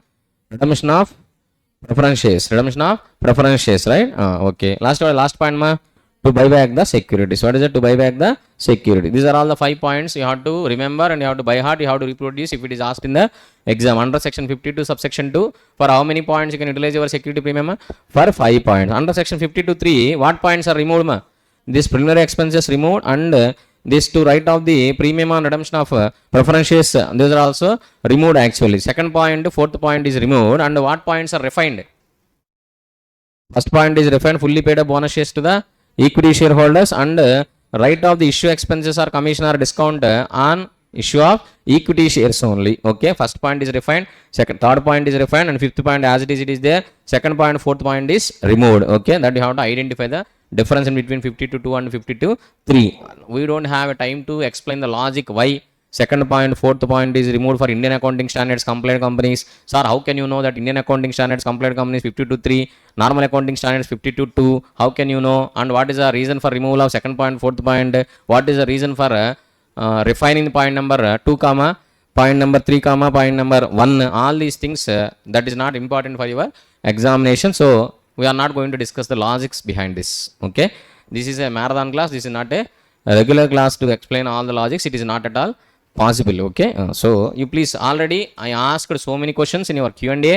I gave the answers also. I already materialized everything what we discussed in the classroom. If you have any doubts, you please refer the Q&A what is given in your regular class for finding the logics behind this 52 and 52(3) utilization of security premium. But examination point of view, what they can ask for theory question, what is the utilization of security premium under 52(2) and 52(3), that only they can ask. Even they don't ask normal accounting standards, Indian accounting standards, they will not ask. They just ask 52, section number 52 to 52(3), that's all. Okay, next, so after completing utilization of security premium, we'll go to redemption of preferences. What is that? Redemption. Sir, how to issue preferences, sir? Issue of preferences is not a very important topic. Articles of association, authorization, as well as you can issue only redeemable preferences. Maximum redemption period how much, ma? Irredeemable preferences company cannot issue. They can issue only what shares, ma? Redeemable preferences only. What is the maximum redemption period? 20 years. In some cases, 30 years. For infrastructure projects and all, you can issue redemption redeemable preferences for up to 30 years. If you are issuing up to 30 years, you have to start redemption from 21st year onwards. Every year at least 10% you have to redeem. That is what you have to remember for issue of preferences. And no default in payment of dividend for the existing preferences and repayment of or redemption of preferences. If any default is there, please rectify and then only can go for new preferences. That's all. This is what you have to discuss for issue of preferences. But important topic is what, ma? Redemption of preferences. What is that? Redemption of preferences. So even though I am not explaining the entries for redemption of preferences, but I have to explain the example for this to make you understand redemption of preferences. Okay, what is the example given, ma? Can you please tell me what is the example given? For redemption of preferences, normally how much amount you have to transfer to CRR? How much amount you have to transfer to CRR, ma? Nominal amount of the share capital is not reduced actually. Redeemed, nominal share capital reduced, right? So that is what the amount you have to transfer. See, if you want to understand the conditions for redemption of preferences, instead of discussing theoretically, better to discuss one example practically and explain the entries, then only can understand redemption of preferences. Please give your notes. I will write the example because where is the running notes, ma? Please give me.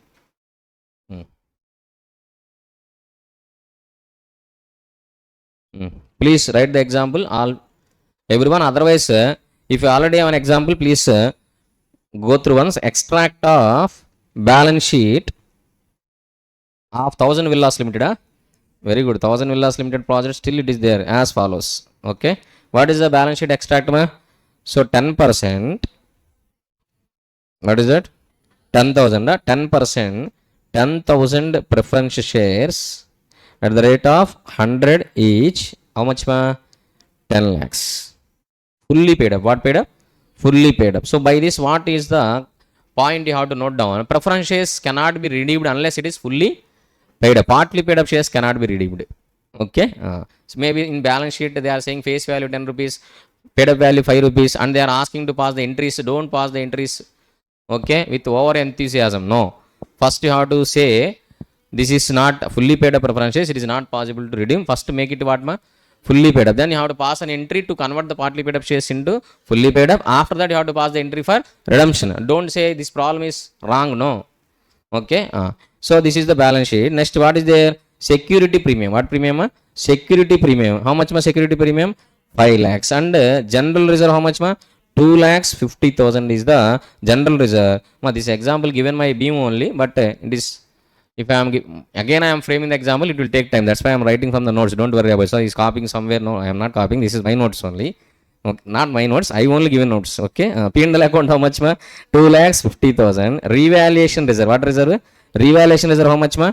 5 lakhs. And cash is how much? 15 lakhs. Cash is how much? 15 lakhs. This is the extract of balance sheet, because so many students are there who are not attended my classes actually. So if I am referring the example without stating the example here, they will become unsound minded people. That's why I am giving the example. That's all. Okay. Cash how much, ma? 15 lakhs. Company, what company want to do?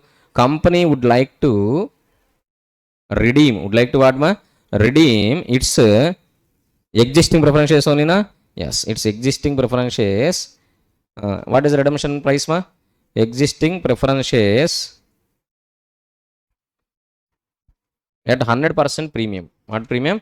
At 100% premium. by issuing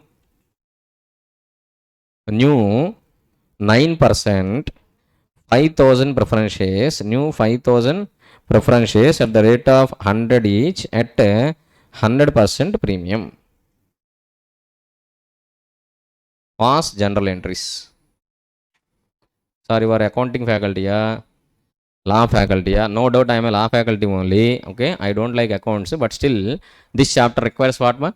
Accounting knowledge also. No. This chapter will state the provisions for redemption of preferences. Based on that, you are passing entries in your accounts. Since you are passing entries in accounts, law is not enacted. Law is enacted because you are passing entries. No. Okay. Since law is enacted, you are passing entries in the accounts. Okay. Now tell me, what is the first entry? If entries are completed, we will close the section today. Issue redemption of preferences. Tomorrow we will start with maybe issue of bonus shares and ESOP and sweat equity, right shares, and as well as buyback of shares, reduction of share capital. By this, the chapter is completed. Okay. Now please tell me, what is the first entry? Fatafat. What is the first entry, ma? I hope you understand the example, right? How many preferences are there? 10%, 10,000 preferences. They at the rate of 100, they want to redeem at 100% premium. Means what is the premium price, ma? Issue redemption price. What is the redemption price? 200 rupees. What is the redemption price, ma? 200 rupees. Can you please tell me the first entry? What is the first entry, ma? 10%, 10,000 preference share capital. So 10% preference share capital account debit. How much 10% preference share capital account debit? 10 lakhs to premium on redemption of preference shares account. Props. What account, ma? Props account debit. How much, ma? 10 lakhs to preference shareholders account 20 lakhs. That is the first entry. What is the second entry? Issue of new preference shares. How many new preference shares we are issuing? 9% preference share capital, 5,000 shares at the rate of 100 each at 100% premium. What is the entry for issue of new preference shares, ma? Bank account debit. How much bank account debit? 5,000 into 200. How much, ma? 10 lakhs. 10 lakhs only, na? 10 lakhs debit to 9% preference share capital account 5 lakhs and security premium account 5 lakhs. This is the entry for issue of new preference shares. Issue of what, ma? New preference shares. Next, what we have to do? We have to repay to the preference shareholders. Preference shareholders account debit to cash account debit. How much, ma? 20 lakhs, 20 lakhs. Already, how much cash is there? 15 lakhs. And how much cash we received for issue of, by way of issuing new preference shares? 10 lakhs. Okay, 10 lakhs. So, total how much cash balance is there? 25 lakhs. From that, how much we are paying to preference shareholders? 20 lakhs. What is the remaining cash balance? 5 lakhs. And this 10 lakhs has been already cancelled. And in this place, how much came? 5 lakhs paid up share capital came. So what is the reduction paid up share capital? 5 lakhs. This 5 lakhs amount you have to transfer to where? CRR. What you can utilize to transfer to CRR? Security premium account you can utilize. Security premium account debit to CRR account how much? 5 lakhs. Already security premium how much is there? 5 lakhs. New security premium how much came? 5 lakhs. Out of 10 lakhs how much we utilized? 5 lakhs. Remaining balance 5 lakhs. And then what is the last entry? Right of props. What is that? Right of props. How much is there in props? 10 lakhs. How much is there in props? 10 lakhs. So what to utilize for right of props? So general reserve 250, P&L account 250, revaluation reserve you cannot use. Total 250, 250 how much? 5 lakhs. Security premium balance how much? 5 lakhs. Total 10 lakhs you can use to write off the props. But if you want to write off the props, if you want to utilize security premium, problem is whether you are a company following normal accounting standards or you are a company following Indian accounting standards. If you are a company complying Indian accounting standards, no, it is not possible. You cannot utilize the security premium 5 lakhs to write off the props here so that you cannot redeem the preferences. If you are following only normal accounting standards, what you can do? You can use the security premium, okay, and you can write off the props and successfully you can complete the redemption of the preferences. In this regard, I given a small chart. What is the chart, ma? Utilization of security premium for write off the props. Utilization of security premium to write off the props. What is that chart actually? Utilization of security premium to write off the props. This is very, very important chart to write off props. What is props, ma?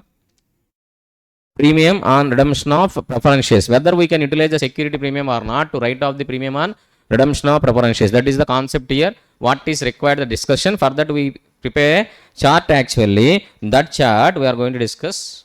Okay. For that one small table is there. What is that?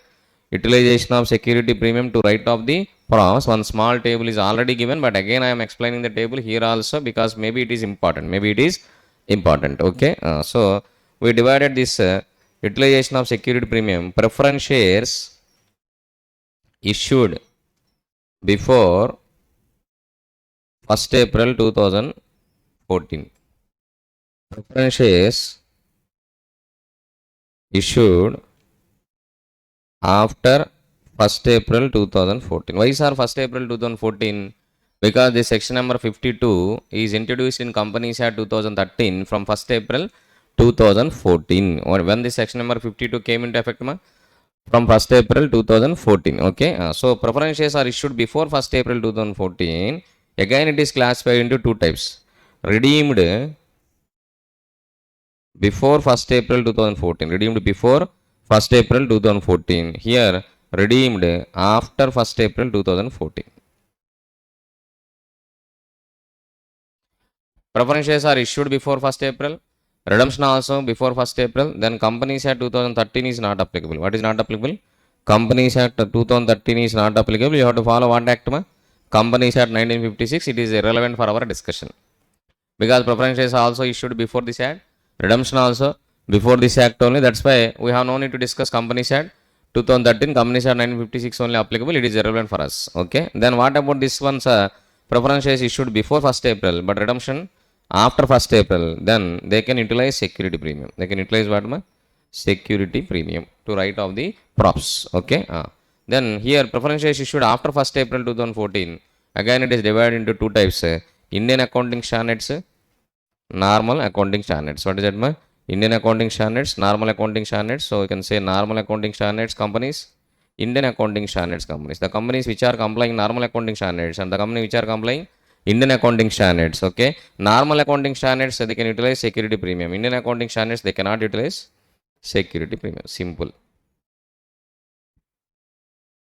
Sir, in exam, only this example has been given and they are asking us to pass the entries or to write off the premium or redemption of preference shares. Then what you have to do, sir?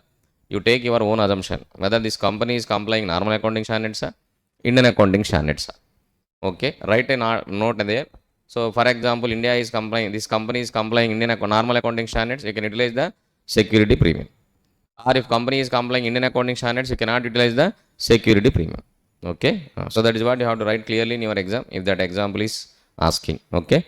So, sir, for example, this company is complying Indian accounting standards and preference shares are issued and redeemed after 1st April 2014 only. Then the security premium you cannot utilize the props. You cannot write off the props. Security premium cannot be utilized to write off the props. Then you cannot redeem your preference shares.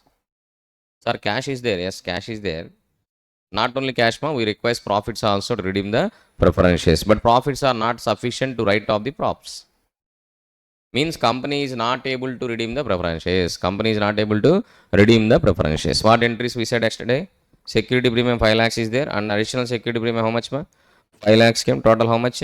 10 lakhs. Out of this 10 lakhs, we utilized 5 lakhs to transfer to CRR. Remaining balance is only 5 lakhs. And to write off the props, this 2 lakhs 50, 2 lakhs 50, how much? 5 plus 5. Total how much? 10 lakhs is required. But 5 lakhs you cannot utilize. Then you cannot write off the props.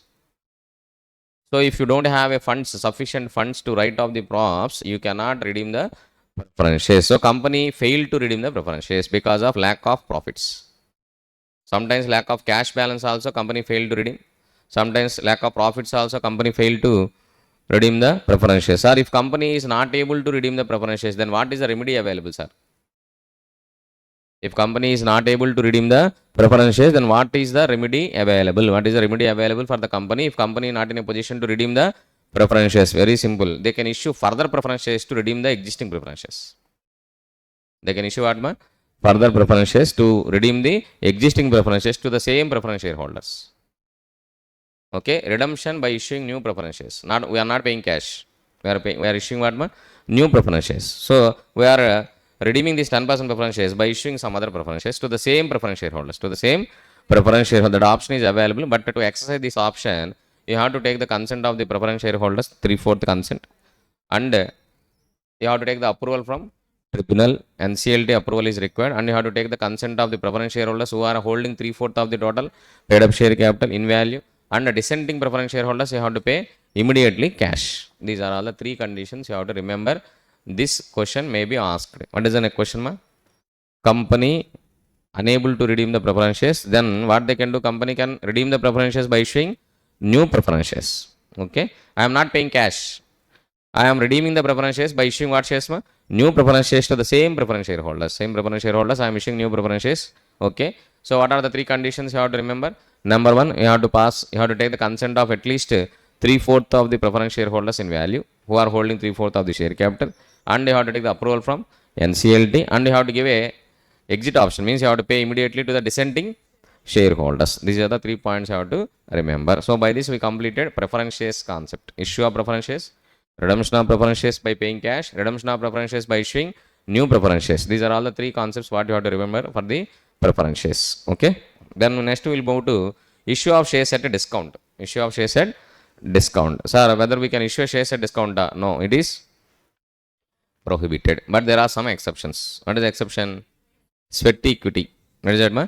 Sweat equity. You can issue the shares to employees by way of sweat equity at a discount also. That is a sweat equity is the exception. Okay. Anyhow, we will discuss about sweat equity. No issue. Issue of shares at premium. Yes, it is possible. That is what we discussed so far. You can issue of shares at premium above face value. And government is, Companies Act is not, maybe it's not involving in the issue price under. That is depend upon the buyer and seller. Company can fix the issue price. So 1 rupee face value share also, they can sell at 10,000 rupees also. They can sell at 1 lakh rupees also. There is no regulations either by SEBI or by Companies Act about the fixation of issue price. You can fix the issue price whatever you want. If someone is ready to purchase your share, you can sell the share at 10,000 rupees, 20,000 rupees also. There is no restrictions on that. Okay. So if you are issuing shares above face value, then it is called issue of shares at premium. That premium you have to account in a separate account is called security premium account, and for this purpose only you can utilize the security premium. For what purpose you can utilize security premium? I said already, for 5 purposes under section 52 and for 3 purposes under section 52(3). Okay. Next, sir, can we issue sweat equity shares to the employees? Yes, of course you can issue the sweat equity shares. That we will see later, no issue. And we will go for next small topic, alteration of share capital. What capital, ma? Alteration of share capital. So far we covered issue of equity shares with differential rights, issue of preference shares, redemption of preference shares, and redemption of preference shares by issuing new preference shares, and issue of shares at discount, issue of shares at premium, and utilization of security premium. Utilization of what, ma? Security premium. By this one small topic is completed, issue of shares. Now we go to alteration of share capital. What is that? Alteration of share capital. So let us see your material, whether we covered all the questions which is included in the Mardhan material or not. Share capital chapter.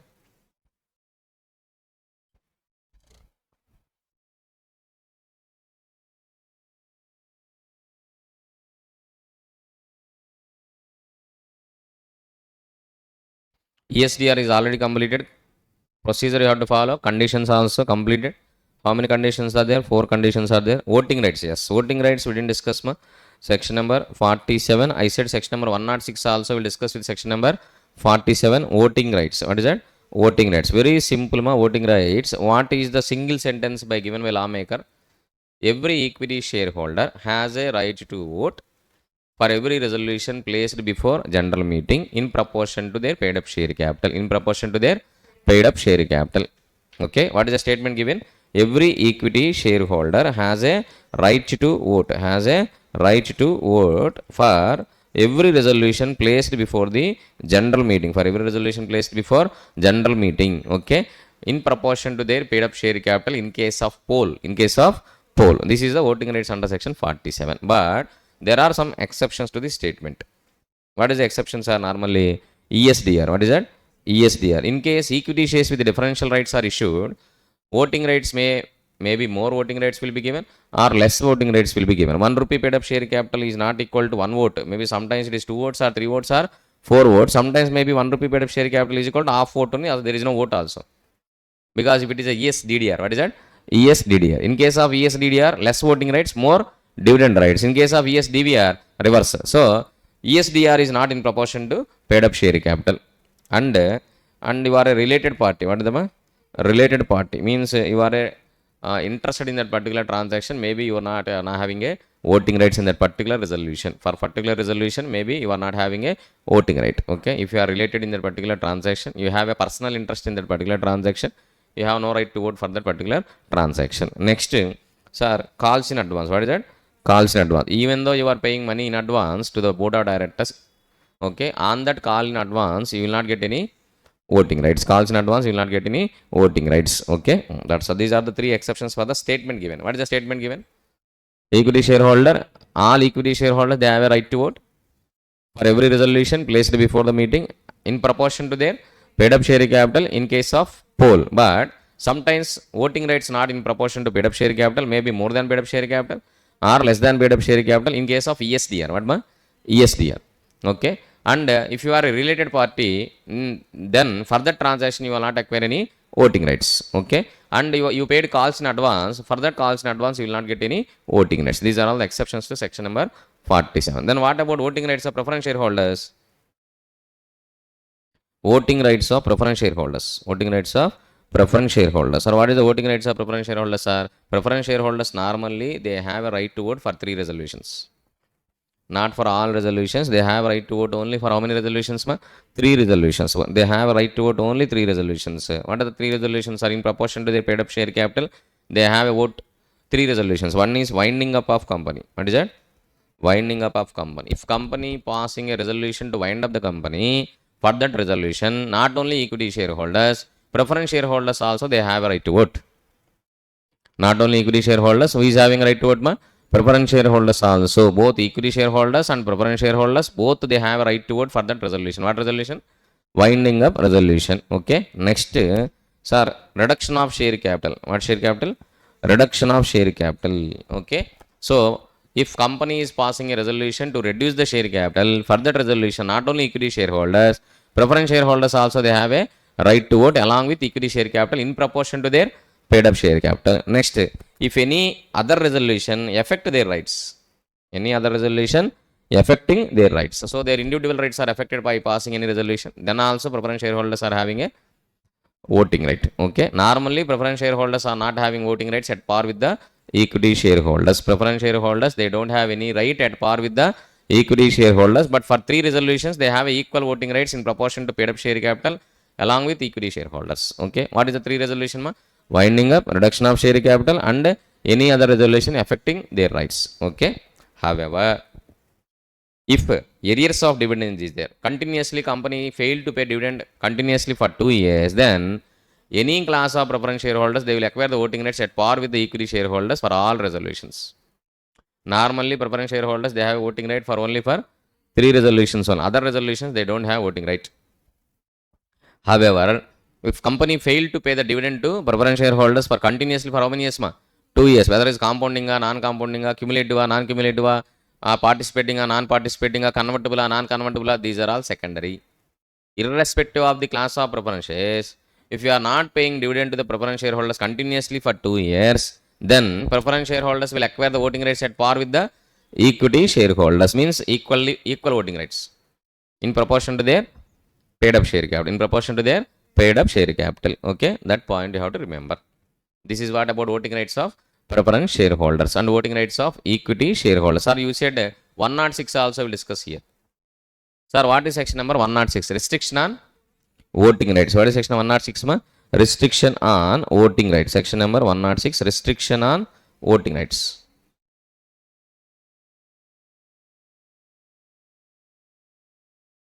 Simply speaking, in Companies Act, there are no restrictions on voting rights. In Companies Act, there are no restrictions on voting rights. But however, if you require, you can keep restrictions in your articles of association. In Companies Act, there are no restrictions, but Companies Act is giving power to the articles to impose the restrictions on the voting power of the members. But on what grounds they can impose restriction, that grounds are prescribed in the Companies Act. Articles cannot prescribe cannot impose the restrictions whatever the ground they want. No, it is not possible. Keeping restrictions is option of company only, but on what grounds you can keep the restrictions, that is prescribed in the Companies Act. Only 2 grounds. Number 1, calls in arrears. What is that? Calls in arrears. You know calls in arrears, na? What is calls in arrears? See, one member is holding 1000 shares. One member is holding how many shares? 1000 shares at the rate of 10 each, 5 rupees paid up. Directors have a right to make a call for remaining 5 rupees. So directors make a call for remaining 5 rupees, then members has to pay. If members are not paying within time, then that is called what? calls in arrears. So this member who is holding 1000 shares failed to pay call money upon the board of directors making a call. If he failed to pay the call money, then that member may be restricted to vote at the general meeting by articles of association. That member may be restricted to vote at the general meeting by articles of association. This is the first ground. What ground? Calls in arrears. Second ground, right of lien. What is that? Right of lien. First one is calls in arrears. Second one is what? Right of lien. What is that? Right of lien. Sir, what is this right of lien, sir? You know very well, Sale of Goods Act, Contract of Bailment, Contract of Agency, so many acts it came. So right of lien can be exercised by the unpaid seller if goods are in his possession, okay? Or maybe bailey can exercise right of lien if goods are in his possession for to recover lawful dues actually, for the services rendered on the goods or to recover the lawful dues as per this act, right? In the same way, member took a loan from company. Can a member take a loan from company? Yes, of course. Can a member take a loan from company? Yes, member took a loan, unsecured loan from company, but he failed to repay the loan. What company has to do? Sir, recover from his assets, sir. Okay, his asset already with us. What is asset of member with company? Shares only, na? That is a member's asset only, na? I am having shares in company means that is my asset only, na? So, already his asset is with me. What is the asset? Shares only. First, exercise right of lien on those shares. Okay, if a company is exercising right of lien on the shares held by the members to recover any lawful dues, then that member is restricted to vote at the general meeting by articles of association if it is prescribed. Okay, what are all the grounds for imposing restrictions in articles of association? Only two grounds. What is that? Calls in arrears or right of lien. By this we completed voting rights section number 47, restriction on voting rights section number 106. Important because so far normally they are not asking question on this 47 and 106. Okay, next we'll discuss variation of shareholders rights. What is that? Variation of shareholders rights. 48, section number 48. It is asked so far 2 times in your exam. Variation of shareholders rights. If company would like to vary the rights of the shareholders, yes, of course they can vary. But first of all, I given variation matrix. Again, what matrix? Variation matrix. When you can vary, very simple. No prohibition in MOA, no prohibition in the agreement. No prohibition in the agreement. Okay. If there is no prohibition in the MOA or no prohibition in the agreement, then only you can vary the terms of the, means vary the shareholders rights. Okay, when we are issuing shares, one agreement will be there in between us and shareholders. In that agreement there is no prohibition to vary, or in a memorandum of association there is no prohibition to vary, then we can go for variation. Okay, if memorandum of association is silent and our requirement is also silent, then also you can go for what? Variation, no issue. Okay, so that you have to keep in your mind. First just refer variation matrix once. What is that? Variation matrix. Or if variation is allowed, variation is allowed. Okay, not, it is not prohibited in MOA nor prohibited in the agreement. Okay, then company can go for variation. Sir, what is the procedure to vary the rights of the shareholders? Sir, may I know what is the variation of rights, sir, first of all? 10% preference shareholders dividend we are reducing to 9%. Okay, 5 years redemption we are extending to 10 years redemption. Our redemption value 200 rupees we are reducing to 150, or increasing to 250, or we are reducing, varying the dividend rates or redemption values, whatever it may be. Sir, ESDR is there, equity shares with differential rates are there. I am giving 1 rupee bid of share capital 5 votes. Now I want to vary to 4 votes or 3 votes or 10 votes. That is variation only, na?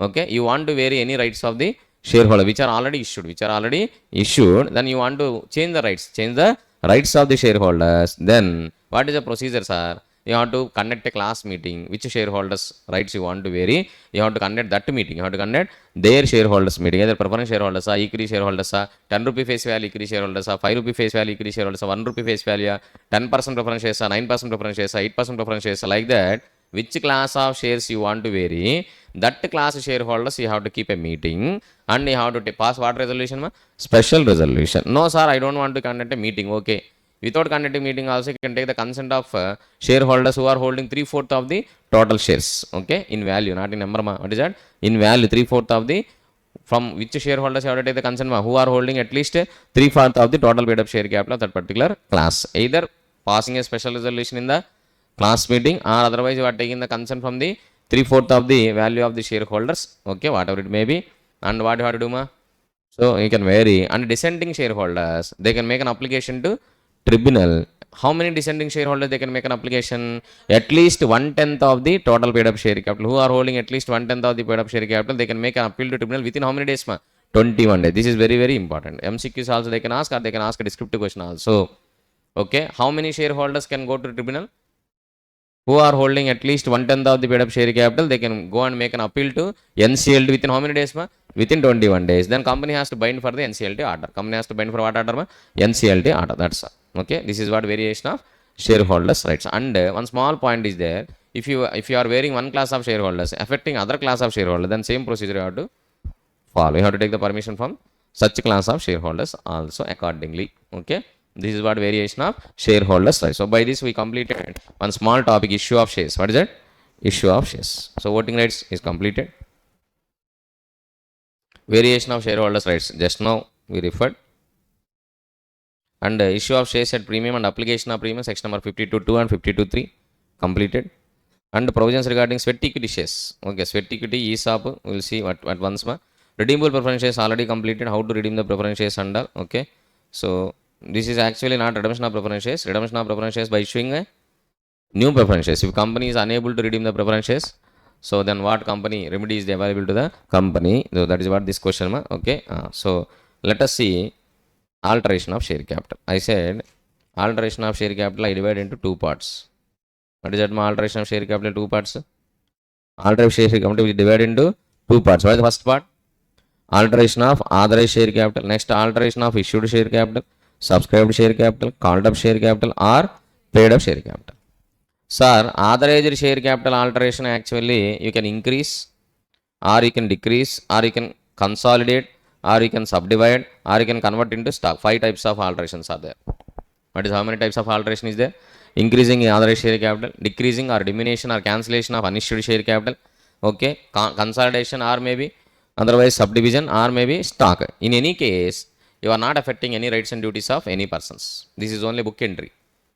Only memorandum of association capital clause only we are changing. We are not changing any issued share capital, subscribed share capital, called up share capital, or paid up share capital. We are not increasing the uncalled up capital, unpaid up capital, unsubscribed capital.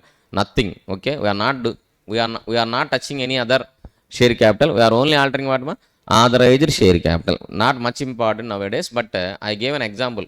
Okay. 5 ways how we are going to alter the authorized share capital. One example is given. You please refer the example. Okay, in your running notes for that authorized share capital. Only ordinary resolution to be passed. What resolution? Ordinary resolution. And you have to inform to ROC. And ROC will issue a certificate of change. That's all. That is what? Alteration of authorized share capital. Section number 61 is nothing but alteration of MOA. Alteration of MOA. Okay. You please go through that example for further clarifications. Okay. Next, we'll concentrate on alteration of issued share capital, subscribed share capital, called up share capital, paid up share capital. In this, actually, two parts are there: increase, decrease. What is there? Increase, decrease. Increase, we have to discuss 8 points.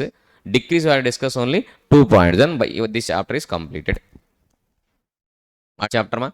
Alteration of share capital chapter is completed. Sir, increase. How to increase the issued share capital or called up share capital or paid up share capital? Okay, how many ways are available? 8 ways are. This is only I said Astadigbandhana. Okay, what is the first way? Increase public offer. Second way, private placement. What is the second way? Private placement. Okay, second way, private placement. Third way is what? So to existing members, actually that also you can combine. You can write to existing members you can issue shares. Existing members, how many ways are available? 2 ways are available. What is that? Existing members, right shares, bonus shares. Next category, 2 employees. 2 employees, how many ways are available? Sweat equity, ESOP. This is what employees. Next, convertible debentures are convertible loans. Sir, only 7 ways came, sir. No. Private placement again divided into 2 types. So normal private placement, preferential allotment. What is that? Preferential allotment. This is the increase of issued share capital, called up or paid up share capital, or subscribed share capital. How to increase issued or subscribed or called up or paid up share capital? How many ways are available? 8 ways. All 8 ways are regulated by the lawmaker. Lawmaker is regulating all 8 ways by which company is it's increasing its share capital. So that's why I said lawmaker is doing asta digbandhana of the company and is make sure that no other unauthorized money will come into the company. So all the ways actually, all the ways has been controlled by the lawmaker. Each and every way is controlled by the lawmaker. Okay. Anyhow, sir, public offer is regulated by what section, ma? Section number 23 to 41, which is already completed. If company want to allot the securities through public offer, they have to comply section number 23 to 41. Highly regulated. SEBI Act, SCRA Act, Depositories Act is also there. Companies Act section number 23 to 41. Normal private placement. What section? Section number 42. Preferential allotment. Section number 42 and section number 62. Preferential. Sir, what is preferential allotment? How it is a difference with normal private placement? Private placement means you are identifying the persons and you are inviting specifically and you are receiving applications from only those persons and you are receiving application money from only those persons and you are allotting the shares also only to that persons only and you are filing return of allotment with ROC by giving all your details. That is what private placement, right? And you are not inviting more than 200 in aggregate in a financial year for each class of shares and you have to allot the securities within how many days, ma? 60 days, and otherwise you have to refund the application money within 15 days, otherwise you have to pay interest of 12%. This is the private placement. Section number 40. 1 minute is sufficient to revise section number 42. 1 minute also not required. Simple. Section number 42. Okay. What is preferential allotment, sir? That is also a private placement, but I am inviting the people selective basis who are having relation with the company. Means maybe is already a equity shareholder, already a preference shareholder, already an employee. I am inviting those people selectively who is having already relation with the company. Not uniform basis, ma'am. Selectively. There are 100 equity shareholders are there, but I am inviting her only. I have some equity shares. Can you please subscribe? I am inviting. Okay. There are 200 preference shareholders are there, but I am inviting only these two people only. I am inviting. There are 1000 employees are there, but I am inviting 1 or 2 employees only to subscribe my equity shares or preference shares or my debentures. That is a preferential allotment. What allotment, ma? Preferential. I am giving preference to some persons while inviting. That's all, ma. That's very simple. While making an invitation, I am giving a preference to few persons. That is a preferential allotment. That is section number 42 as well as section number 62 also. What is the extra point you have to discuss for preferential allotment? Very simple. Valuation certificate is required. What is required? Valuation. Because you are identifying, you are inviting specifically, na, I am inviting only her to purchase my equity shares. Then at what price you are offering those equity shares to her? What is the basis of valuation? That for that registered value certificate is mandatory. Okay. I gave a separate table when registered value certificate is mandatory. If you remember, I gave a separate table. Where is the separate table? When registered value certificate is mandatory, one separate table is given. Na? Registered value when it is certificate required. For public offer it is required. For private placement it is required. For preferential allotment is required. For sweat equity, ESOP it is required. Right shares, bonus shares it is required. Okay. So that like that separate table is given. What is given? Separate table is given for registered value certificate when it is required. Okay. Okay. So now come to the point, sir. What right shares? Right shares are regulated by section number 62 and bonus shares are regulated by section number 63. Sweat equity shares are regulated by section number 54 and ESOP is regulated by section number 62. Convertible debentures also section number 62. So if you observe, there are 8 ways are there. All 8 ways are regulated by the lawmaker with the Companies Act provisions. No other way is possible to issue the securities or shares to the others without regulated by the lawmaker. Okay. So these are all the 8 ways. Asta digbandhana. Okay. Already public offer we completed. Private placement also completed. Now we have to discuss what right shares, bonus shares, sweat equity, ESOP, convertible debentures, all loans. That's all. If you are discussing these 1, 2, 3, 4, 5 points, then increasing of issued share capital, subscribed share capital, called up share capital, paid up share capital will complete. Then decrease, there are 2 ways. Decrease how many ways, ma? 2 ways. What is the 2 ways of decreasing, ma? One is buyback, other one is what, ma? Reduction. If you are discussing this also, this chapter is completed. And one small point is there. Purchase of its own securities, it is prohibited. Purchase of own securities is prohibited. Section number 67. That is also very, very important. Nowadays, it is asking frequently. In your May 2025, it is asked already. And even September 2024 also it is asked. 2 times it is asked. Section number 67. Purchase of its own securities is prohibited. Okay. So let us see first right shares. What shares, ma? Right shares. So right shares not that much important nowadays, but right shares very simple. You are offering existing equity shareholders On uniform basis. What basis ma? Uniform, not on selective basis ma. If you want to offer, you have to offer all the equity shareholders on uniform basis in a fixed ratio. What ratio? Fixed ratio, 1:1, 1:2, 1:3, 3:1. You decide your own ratio, and you are offering existing equity shareholders. You are offering what ma? Existing equity shareholders to subscribe more shares. This is called right of preemption. What is that? Right of section number 62 heading is not a right shares ma. That is right of preemption. What is the right of preemption, sir? Before offering the shares to outsiders, you please offer those shares to the existing equity shareholders. And in other words, without taking the permission from the existing equity shareholders, I am talking about existing equity shareholders, you cannot issue the shares to outsiders. You cannot dilute their ownership. If you want to dilute the ownership, you have to take the permission from the existing owners. That is called right of preemption. Preemption means first empty our stomach, then only you can go for others. Okay, if our pocket is empty, then only you please procure the funds from outsiders. If our pocket is full of money, why you are offering shares to outsiders? Unnecessarily don't dilute the ownership. Unnecessarily don't bring new persons into the company. We are the owners. These 10 people are the owners. Okay, now without offering shares to these 10 people, I cannot offer to you. It is not possible. Otherwise, if I want to offer you, I have to take the permission from these 10 people by way of SR in general meeting. What is that? SR in general. That is called right of preemption. Okay, so I have a right to subscribe the equity shares before offering to outsiders as a member. I am a member of the company. I have a right to subscribe the equity shares before those are offered to the outsider. That is called right of preemption. Right shares. What is that? Right shares. Why right shares name came? Who is having this right? Existing members. They have a right. They have a right. What right they have? They have a right to subscribe the equity shares before being offered to the outsiders. That's why the name is called what shares? Right shares. The name is called what shares? Right shares. Okay, very good. So, sir, how to offer the right shares? Very simple. You just circulate the offer letter to all the members.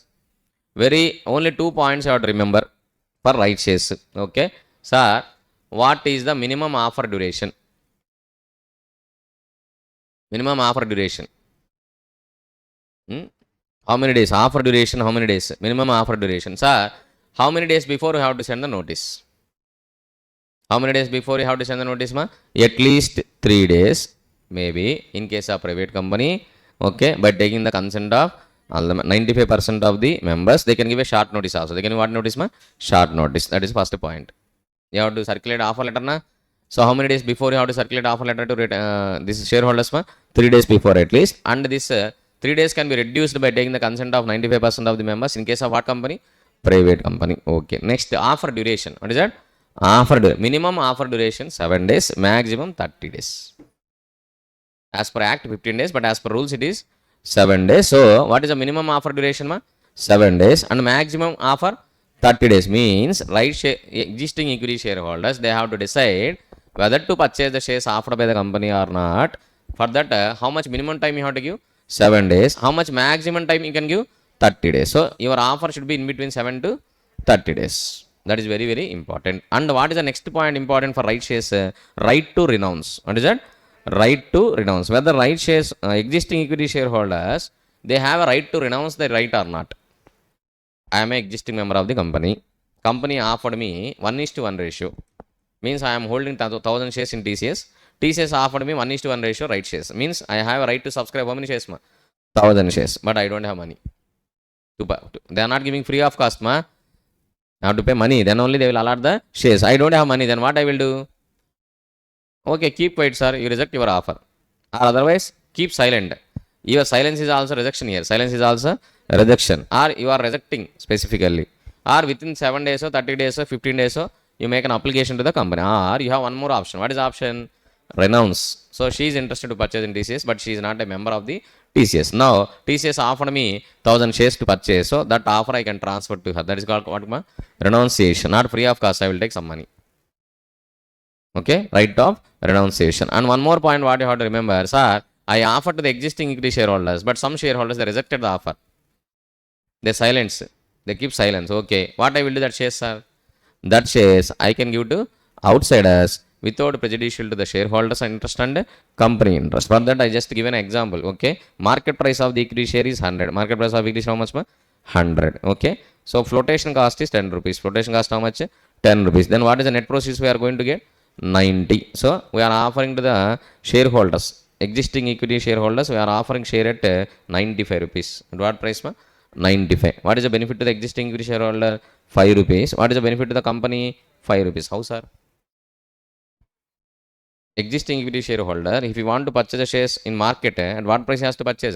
100 rupees. And the company is issuing shares. What is the net proceeds they are getting? 90 rupees. But company is offering how much price? 95 rupees. So that the company is benefited with 5 rupees. Because no flotation cost for right shares now, because we are offering the existing equity shareholders only, no prospectus, no section number 23 to 41, nothing is, no need to apply, only have to apply only section number 62 only. So flotation cost is no underwriters, no brokers to issue, no bankers to issue, no book runners, no nil managers, nothing is there. Okay, and members also they will get benefit of how much? 5 rupees. Win-win concept. This is a win-win concept. But this member, he don't have money to purchase the shares. Then what member can do? Member can renounce the rights to some other person by taking 2.5 rupees. Then I got a benefit of 2.5 rupees, and to whom I renounce the shares, she also got a benefit of 2.5 rupees. See, that is also again win-win concept. Okay, I am not made a application, I am not making an application, and I am not renouncing the rights. I rejected. What is that? I rejected. Then what directors will do? Directors will issue the issues to outsiders. Okay, at what price they can issue? Not less than 95 rupees, but not greater than 100 rupees. In between 95 to 100, which is not prejudicial to the company and not prejudicial to the shareholders. That is what right shares. Okay, next we will go to what shares? Bonus shares. What shares? Bonus shares. Bonus shares are very simple. You have to pass ordinary resolution. What resolution? Ordinary resolution. Bonus shares means you are issuing free of shares to the cost to the existing equity shareholders. You are issuing free of cost the shares in a fixed ratio on uniform basis. What basis? Uniform, not on selective basis. What basis?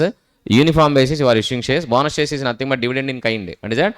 Dividend in kind. It's a marketing technique, strategy. Because I don't have a cash to pay dividend in cash. But shareholders are dissatisfied because I am not paying dividend in cash. I am not paying dividend in cash. That's why shareholders are what? Dissatisfied. Shareholders are dissatisfied. Then what board of directors can do? They have profits, but they don't have a cash. So they can apply a technique. What is the technique? Instead of paying dividend in cash, they will pay dividend by issuing a new shares, free of cost, bonus shares. What is that? Bonus shares are nothing but capitalization of profits. Only book entry. No cash outflow, no cash inflow, only capitalization of the profits only, just general reserve, P&L account, or maybe security premium, or maybe CRR. What is that? CRR, you are just capitalizing into paid up share capital. Okay, if you want to issue bonus shares, what you have to use first? What you have to use the first? Which resource you have to use for issuing bonus shares? CRR. What you have to use? CRR. After that, security premium. After that, what you have to use? Security premium. After that, what you can use? General reserves. After that, P&L account. Capital reserve we can use or we cannot use. $1 million question. Okay, anyhow, we find the answer also for that capital reserve. So it is not clarity in the companies had to do that way. That's why we referred what secretarial standard number 3, guidance on secretarial number standard number 3. In that, what is there? If you can utilize the capital reserve subject to 3 conditions. What is the 3 conditions? Tell me, what is the 3 conditions? A very, very important topic, but they will not ask in the exam because that much complicated. They are not asking the students, but one question, one time it is asked in the exam. For that, you have to write your notes. Okay? Based on 3 conditions, you can utilize the capital reserve for issuing of bonus shares also and for dividend also, to distribute the dividend also. What are the 3 conditions as per SS3 guidance note?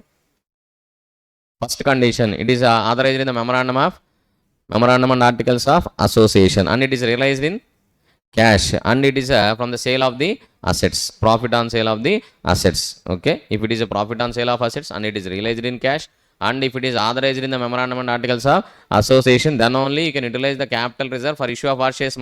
Bonus shares. Okay, I asked a question also, Q&A. Capital reserve can be utilized for issue of bonus shares or not, for issue of dividend or for declaration of dividend or not. Already I asked a question and in detail we discussed in a classroom, but for examination it is not much important. Okay, but what you have to remember finally, if you want to issue bonus shares, what you have to use first? CRR. After that, what you have to utilize? Security premium and capital reserve, provided you are following the 3 conditions. After that, general reserve. After that, P&L account. Okay, dividend declaration reserve can use, yes, we can use dividend, but you cannot utilize revaluation reserves, you cannot utilize any other specific reserves. Okay, for example, debenture repayment reserve or debenture redemption reserve or deposit repayment reserves. Under revaluation reserve, notion profits, unrealized profits, you cannot utilize for issue of bonus shares. Okay, so bonus shares, that only have to remember. Bonus shares, what resolution to be passed? Ordinary resolution. And what authorization is required? Articles of association. Authorization is required. Bonus shares is nothing but dividend in kind. Once bonus shares are declared, it cannot be withdrawn. It cannot be withdrawn, and bonus shares to be issued on uniform basis. What basis? Uniform. And any default in filing financial statements or annual, cannot issue bonus shares. Okay, and any dividend areas for preference shareholders, dividend any areas are there, you cannot issue the bonus shares and all. Okay, these are all some conditions are there. You please go through the bonus shares. Some only one time it is asked a separate theory question, straight theory question. Other than that, it is not a important. By mistake, they ask the theory question in bonus shares, but in bonus shares, practical questions are there. Very, very important. If you want to issue bonus shares, first of all, equity shares will be fully paid up. Equity shares should be what? Fully paid up. If partly paid up equity shares are there, you have to convert into fully paid up by giving a bonus only, or otherwise by making a call. You have two options: by making a call or by converting partly paid up into fully paid up. That is also issuing bonus only. Okay, so that you have to remember. And practical questions are there. You please go through once. Earlier they used to ask one question on bonus shares, but nowadays they are not asking on bonus shares. Okay, next, what is the next topic? ESOP, sweat equity. Sweat equity. Sweat equity, very simple, sir. What points we have to remember for sweat equity? Normally, we are offering shares to employees. Who is employee? Permanent employee and a director also. Employee working in our company or a holding company or our subsidiary company in India or outside India. Director also now here treated as a employee only. Or to your directors or employees of your company or holding company or subsidiary company, whether working in India or outside India, permanent basis. What basis? Permanent, not a temporary person. Employees. Okay, you are offering your shares to employees, not on uniform basis, not required. Okay, for their value addition, what they are bringing to the organization, maybe intellectual property rights or know-how, patents, copyrights, trademarks. Okay, whatever it may be, whatever the intellectual property rights they are bringing for our organization, we are issuing shares to them at a discount less than face value also, not less than market value, less than face value also we are issuing the shares. Sir, what is the important point in sweat equity shares? Accounting treatment. What is important, accounting treatment. To issue sweat equity shares, you have to pass a special resolution. You have to pass what resolution? Special resolution. That is okay. Authority matrix, I will tell you now itself. Authority matrix, I am going to explain the now itself authority matrix. You please leave about it. Okay.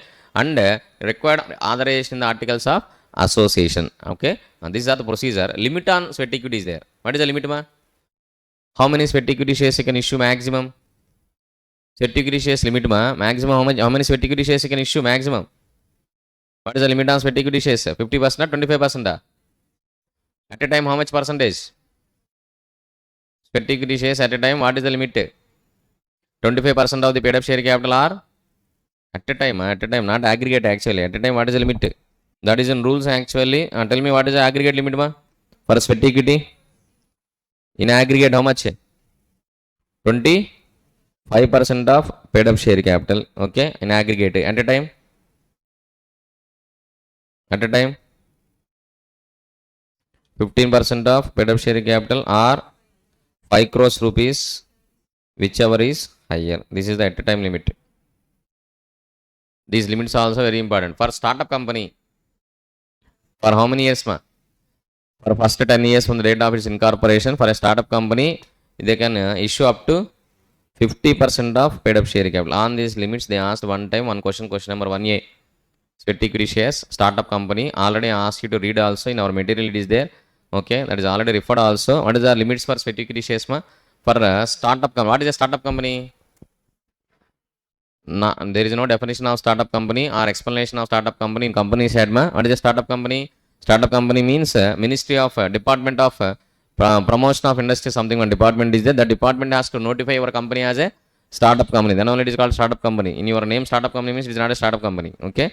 So once it is notified by the government as a startup company, then for you there is a exception is there. What is that? Up to 10 years from the date of incorporation of startup company, they can issue sweat equity shares till until 50% of the paid up share capital. Normal companies, what is the limit? 25% of paid up share capital. At a time, 15% of paid up share capital or 5 crores rupees, whichever is higher. These are the limits you have to remember. Okay. Next, what we have to remember for sweat equity? For sweat equity, you have to remember, sir, the accounting treatment. What is that? Accounting treatment. I clearly explained with an example accounting treatment of a sweat equity shares. If you are receiving anything from the employee in return, any value addition from the employee because of issuing sweat equity shares, that value addition can be recognized as an asset as per the accounting standards or cannot be recognized as an asset as per the accounting standards. If it can be recognized as an asset as per accounting standards, please asset account debit to maybe paid up share capital credit and premium account credit. That's all. That is what you are going to do. Sir, it cannot be recognized as an asset. Then if you are issuing to employees, normal employees, then employee remuneration account debit to paid up share capital account credit and premium on security premium account credit. Or otherwise, sir, to directors you are issuing, then directors remuneration account, managerial remuneration account debit to paid up share capital credit and security premium account credit. You please go through the example for accounting treatment of sweat equity shares. Sometimes maybe they can ask the accounting treatment. In accounts, maybe they will not ask, but in your law exam, they will ask the accounting treatment of issue of sweat equity shares. Okay. And you cannot convert the existing equity shares into sweat equity shares. Sweat equity shares also having same rights and privileges of a normal equity shares only. Okay. That is what issue of, what points you have to remember for sweat equity shares.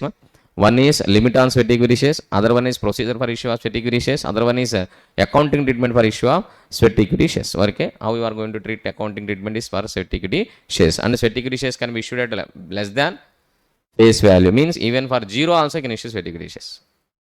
Free of cost also can issue sweat equity shares to the employees because they are working for our organization and they are bringing their knowledge to our organization, or they are bringing their patents or copyrights or trademarks or intellectual property rights to the organization. It can be recognized as an asset or it cannot be recognized as an asset. If it can be recognized as an asset, debit to the asset account. Cannot be recognized, debit to the employees expenses account. That's all, finish. Okay, very simple.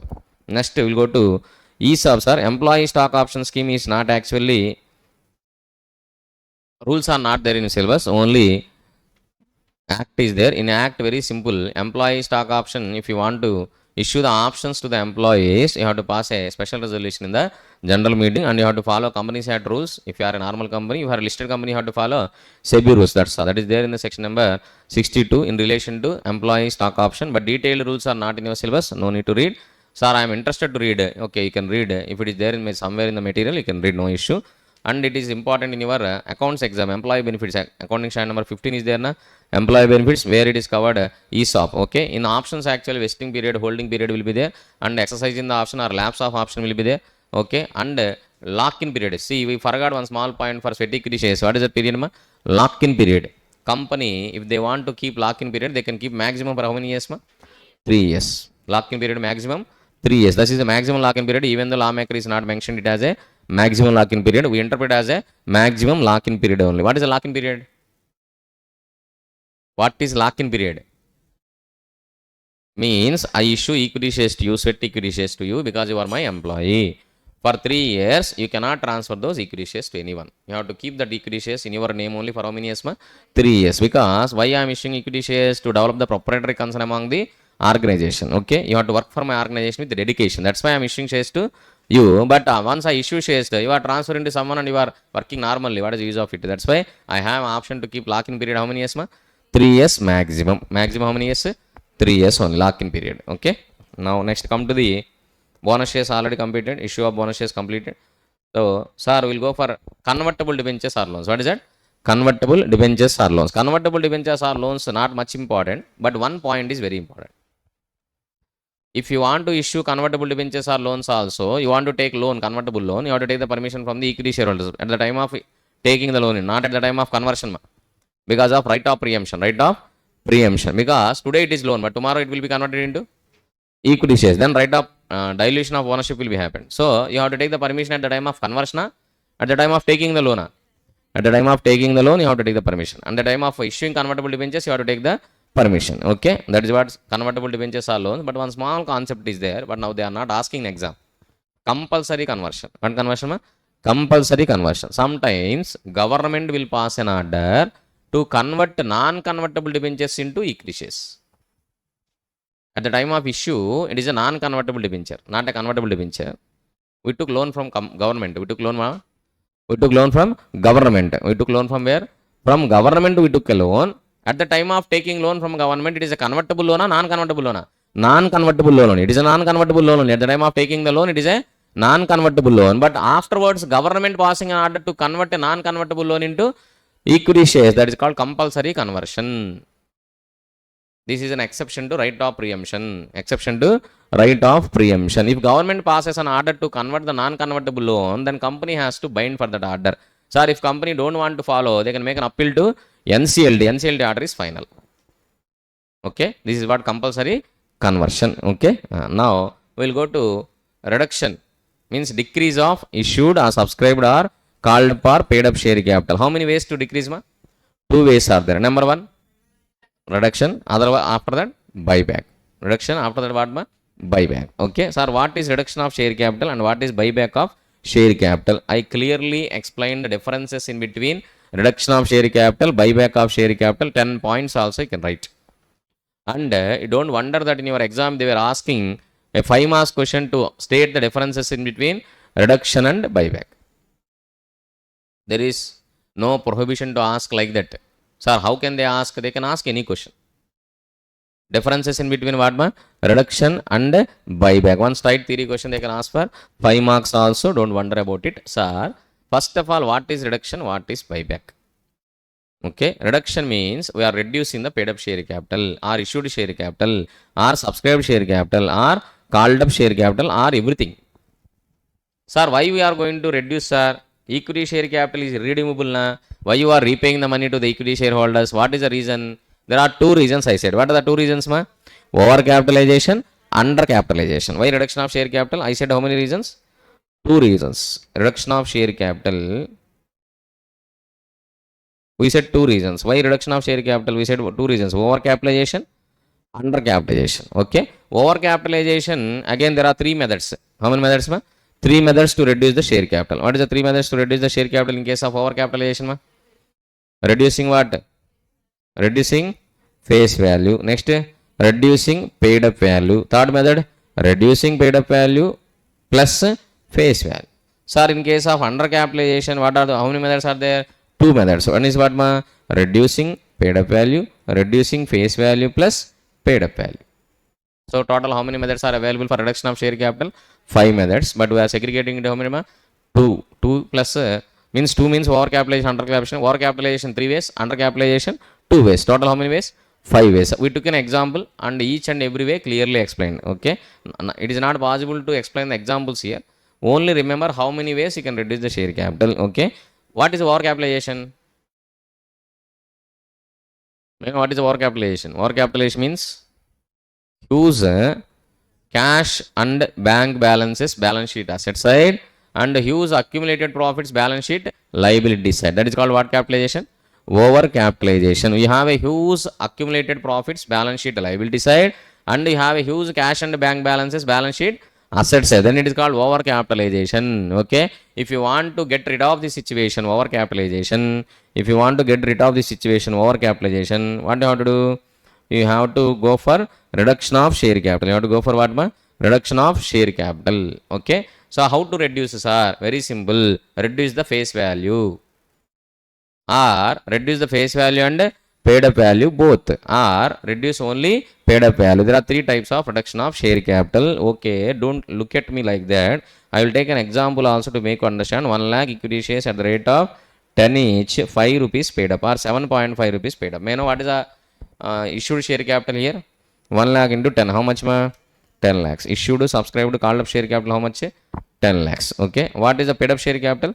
7 lakhs 50,000. What is the paid up share capital? 7 lakhs 50,000. Okay, now what is the first way of reduction?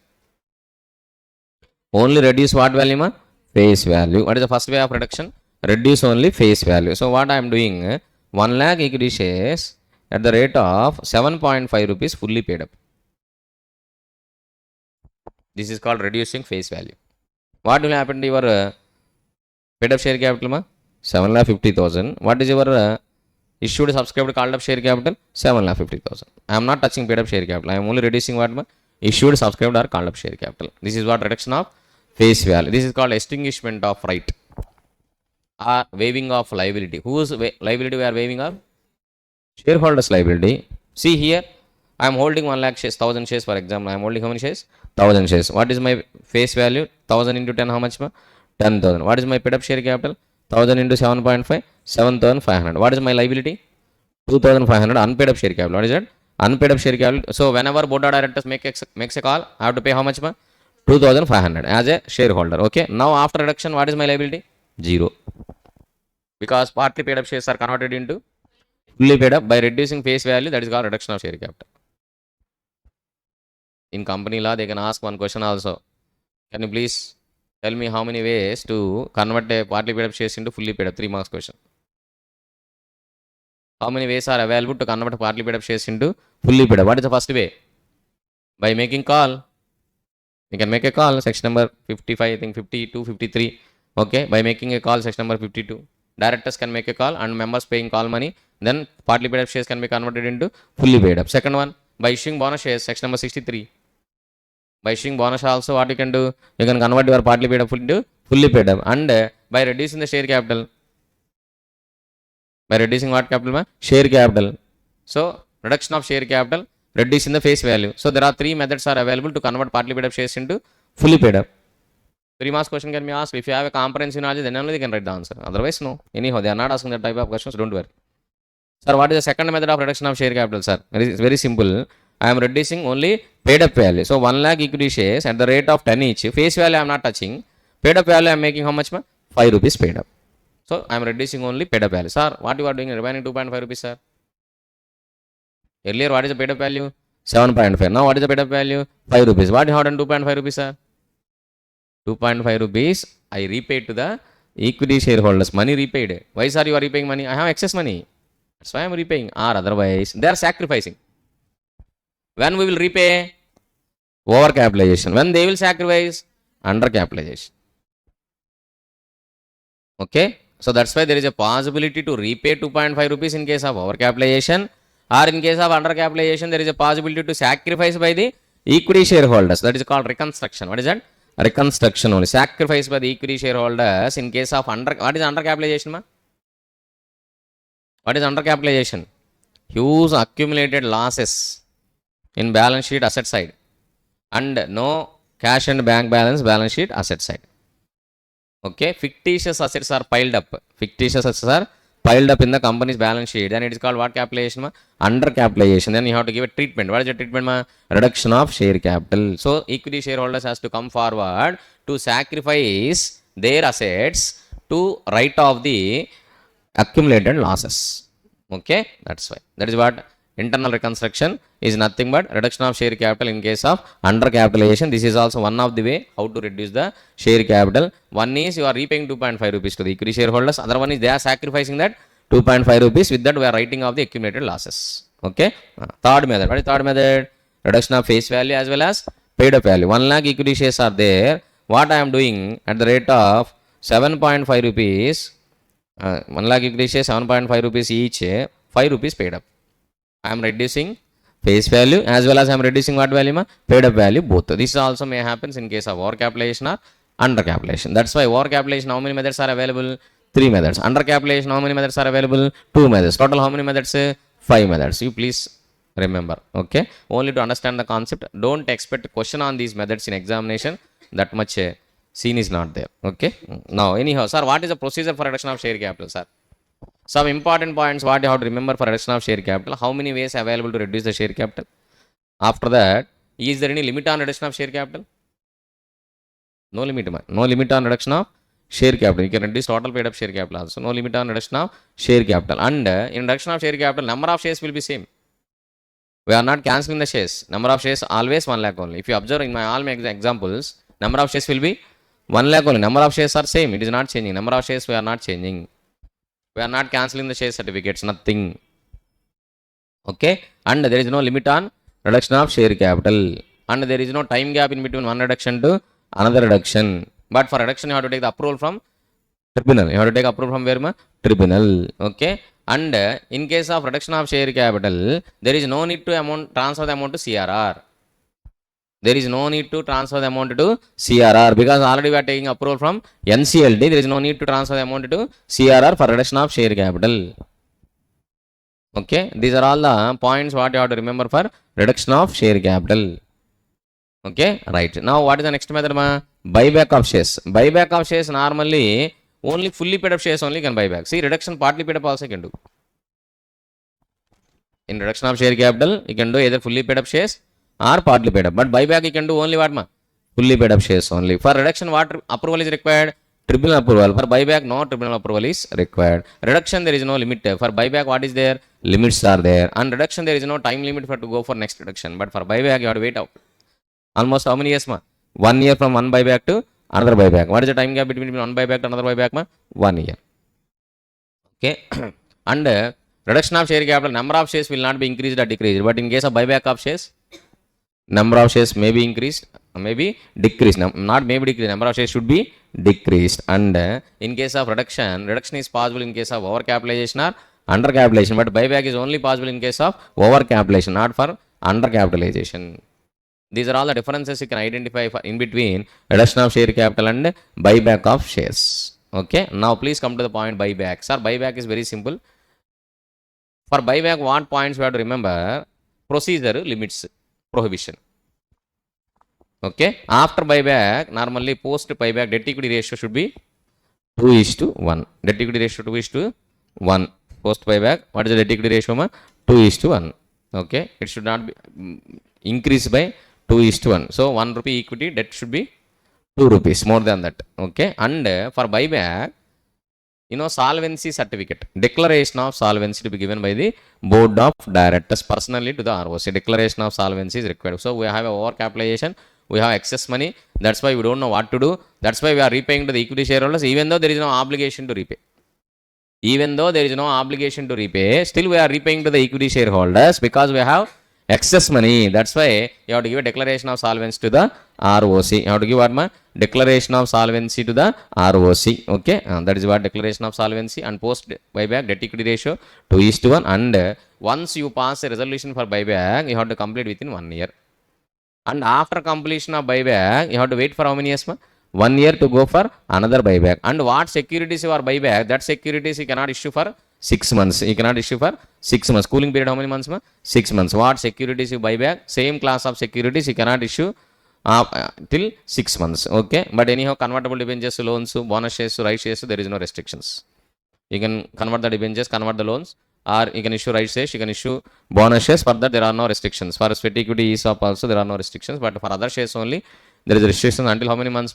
6 months. And if you want to go for a buyback, there are so many prohibitions. No default in filing finance statements or annual returns, and no default in repayment of deposits or interest. There are deposits to debentures to interest. These are all prohibition is there, like ESDR. What are all the points are there? For buyback also same points are there. But what is the point you have to remember? Limits on buyback. What is that? Limits on buyback. Normally they can ask question on limits on buyback or prohibition on buyback, or maybe post debt equity ratio as MCQ, or maybe declaration of solvency by the board of directors, and what is the time limit to complete the buyback, and what is the time gap in between one buyback to another buyback, and from whom you are going to buy back the shares. See how you are issuing shares. Reverse process is buyback.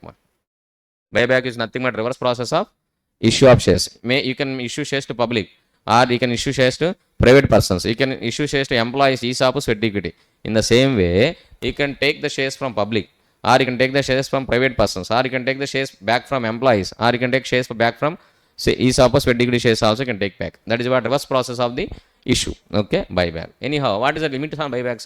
There are 2 points I said. What is the 2 points? Quantitative limit, not quality. Amount limit, number of shares. Okay, so number of shares limit is there, as well as amount limit is also there. Number of shares, how many shares you can buy back? In any case, how many shares you can buy back? Maximum how many shares you can buy back? 20% of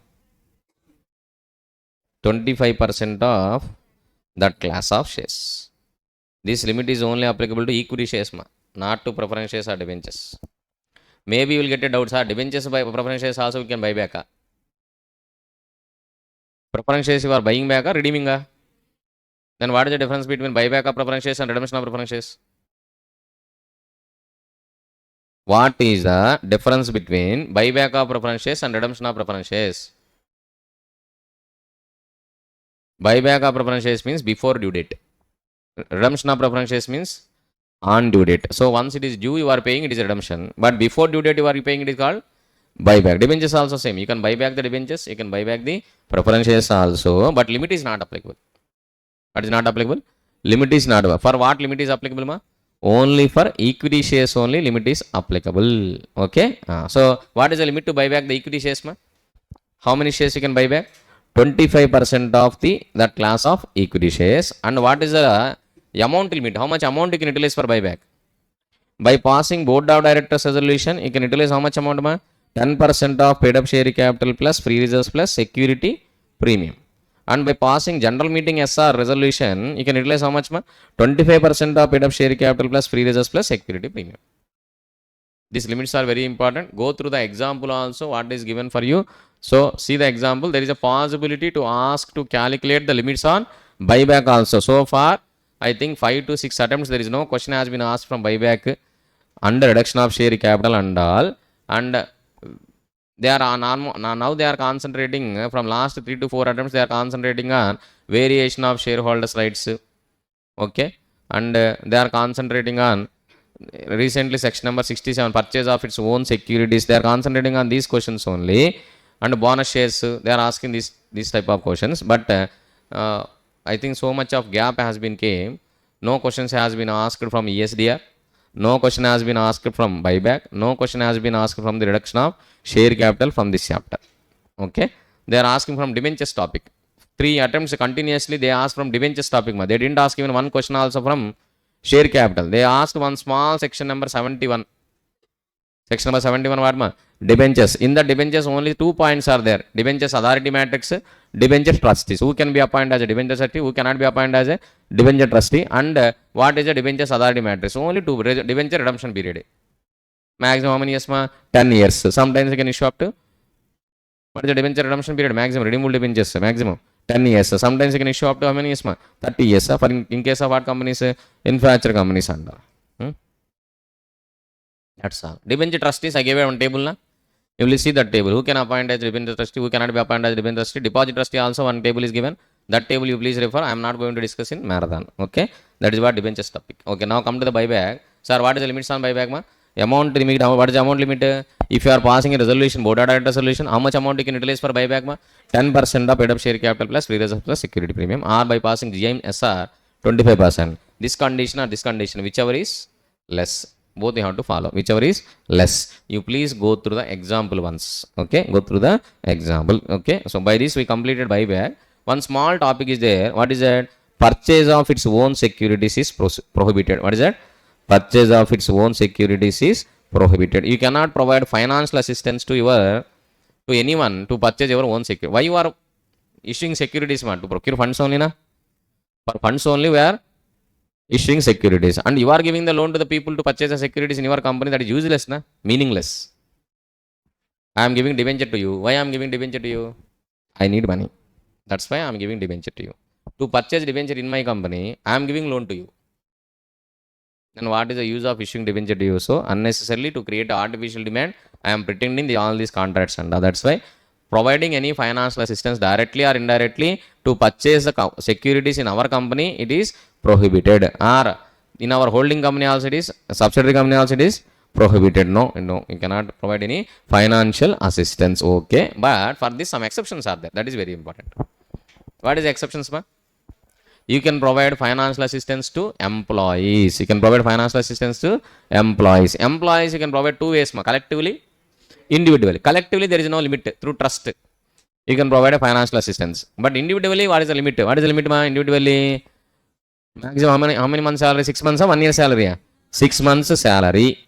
To directors, no. To KMP, no. Key managerial person you cannot provide any financial assistance. To directors also you can provide a financial assistance. You can provide only to other employees, maximum up to 6 months salary. This is what so many times they asked. Last 2 attempts they asked 2 times. And they are concentrating on private company.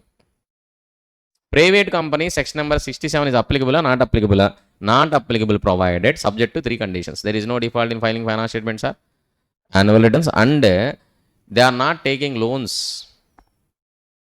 Okay, twice of its paid up share capital, right? twice of its paid up share capital, they are not taking loans from any financial institutions, and no other body corporate is invested in that particular private company. Okay, private company is not associate company or not a subsidiary company of any other body corporate, and the loans from financial institutions is not increasing twice of its paid up share capital. These three conditions are there. Subject to these three conditions, section number 67 is not applicable to private company. You please refer September 2000, not September, May 2025 question paper, which is already there in your material, and practical question is there on section number 67. Okay, so there are 2 points they asked. One point is providing financial assistance to their employees which are KMP, and one person is a KMP, one person is not a KMP. So for KMP you cannot give any loan. For other than KMP you can give a loan up to 6 months salary. And private company, in that private company, a public company invested some shares, purchased some shares, then section number 67 is applicable to private company also. Okay, so that is what you have to identify, section number 67. So by this we completed what chapter? Share capital and debentures. Debentures we didn't discuss, yes, but what you have to refer in debentures chapter, if you want debentures chapter, if you want to refer, please refer who can be appointed as a debenture trustee, who cannot be appointed as a debenture trustee, and debenture authority matrix, and secure debenture redemption period. That's all. These are all the things what you have to highlight. When trustees to be appointed, I gave one table, you please refer that one table, it is sufficient. Okay, what table I given? Debenture trustee versus deposit trustee. One table is given, debenture trustee versus deposit trustee. One single table is given. That single table will cover your deposit chapter as well as debenture chapter also. Okay, you please refer that table, that is sufficient. Okay, now we are moving to next chapter, accounts of the companies. Okay, before moving to accounts of the companies chapter, just see your bare act for share capital and debentures chapter, section number 43 to 72. Okay, if accounts of the company chapter is completed, almost company law will be completed except audit and auditors, that also will complete, and LLP act also will complete today. Okay, so FEMA, GCIPS will see tomorrow, no issue. Company incorporated outside India also. Okay, so go to, not tomorrow, I think day after tomorrow we have one more section for 3 to 4 hours or 3 hours, I don't know. So for that we will see that FEMA act is very important in that.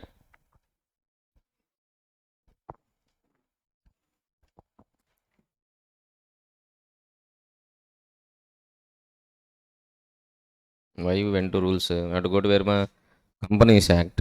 Which chapter we completed? Share capital and debentures. So in this section number 43, very very important. Not for kinds of share capital, for issue equity shares with differential rights. ESDR is covered in section number 43 only, rule number 4. ESDR, section number 43, rule number 4. Okay, you please read that one. Next, nature of shares and debentures, not important, don't worry. Numbering of shares, not important. Certificate, not important. Voting rights are important. Already we discussed voting rights of equity shareholders.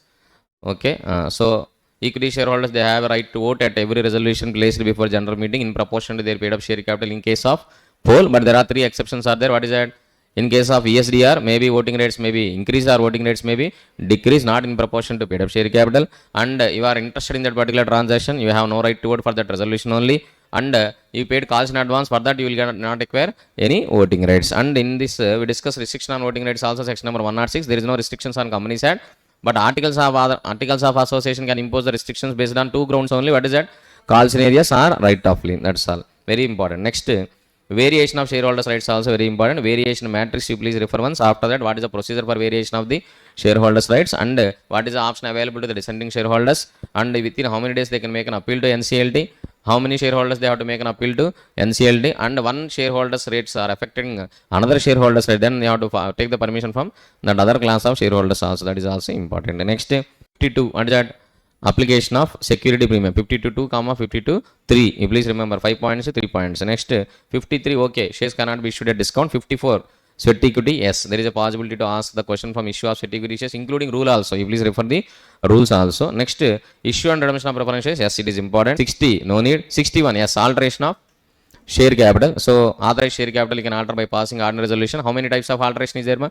5 types. You please refer the example what I given in your running notes. And issue of bonus shares, yes, it is important. Right shares also important. Further issue of share capital means nothing but right shares, convertible debentures or loans, and as well as this one ESOP also. ESOP also covered in section number 62 only. 63, issue of bonus shares, yes, you can read. and 64 not important, 65 not required, again 66 reduction of share capital, and 67 this is what we discussed just now, restriction on purchase of own securities or providing financial assistance directly or indirectly to any company by the means by the company. Exceptions are there, employees and ordinary course of business. What is the next exception, ma? Ordinary course of business. Okay, banking company can provide financial assistance to anyone in the ordinary course of my business, say giving loans, ma. You took loan from State Bank of India and you are purchasing State Bank of India shares only. Then section number 67 is not applicable to State Bank of India. Why? SBI is not a company, na? Okay. So for example, you took loan in ICICI Bank Limited. ICICI Bank Limited is a company, na? Yes, you took a loan from ICICI Bank and with that loan you purchase shares in ICICI Bank. 67 is applicable? No, because ICICI Bank business is giving loan. So this 67 is not applicable. Okay. Next. 68. This is what buyback, ma. 68, 69, 70. You know very well. In case of buyback, you have to transfer the amount to CRR also, which is equal to the paid up share capital what you bought back. Okay, that much amount you have to transfer to where, ma? CRR. Okay, and debentures, actually debenture trustees you please refer once, and issue of secure debentures refer once. When trustees are required to appoint and when debenture trust to be executed, how to remove the trustee.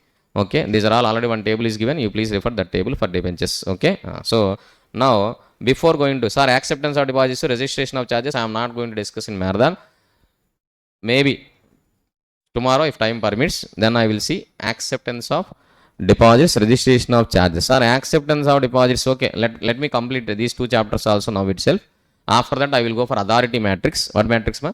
Authority matrix. Then this one is completed, then we'll go to accounts of the companies, audit and auditors after the break. Accounts of the companies and audit and auditors after the break. So by this we'll complete the company law completely by today itself, except the companies incorporated outside India. Okay, now sir, in deposit chapter what you want me to read? Very very important. What is not a deposit? Even May 2025 also they asked 4 marks.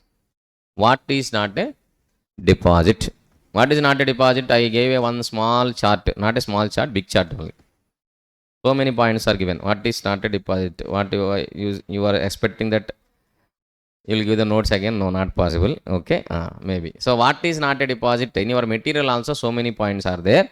Either you refer your material for what is not a deposit, otherwise you can see the chart given by us. Okay, what is not a deposit? Very important points in that is, you are taking deposit from employees as a security deposit up to 1 year salary without any interest. You are taking, then it is not treated as a deposit. And you are taking loan from promoters by way of unsecured loans from promoters to satisfy the condition imposed by any bank, that is also not treated as a deposit. And during ordinary course of business, you are taking any advance from suppliers or customers, that is what not treated as a deposit, and provided it is ordinary course of business and you settle that advance within 12 months. Within how many months, ma?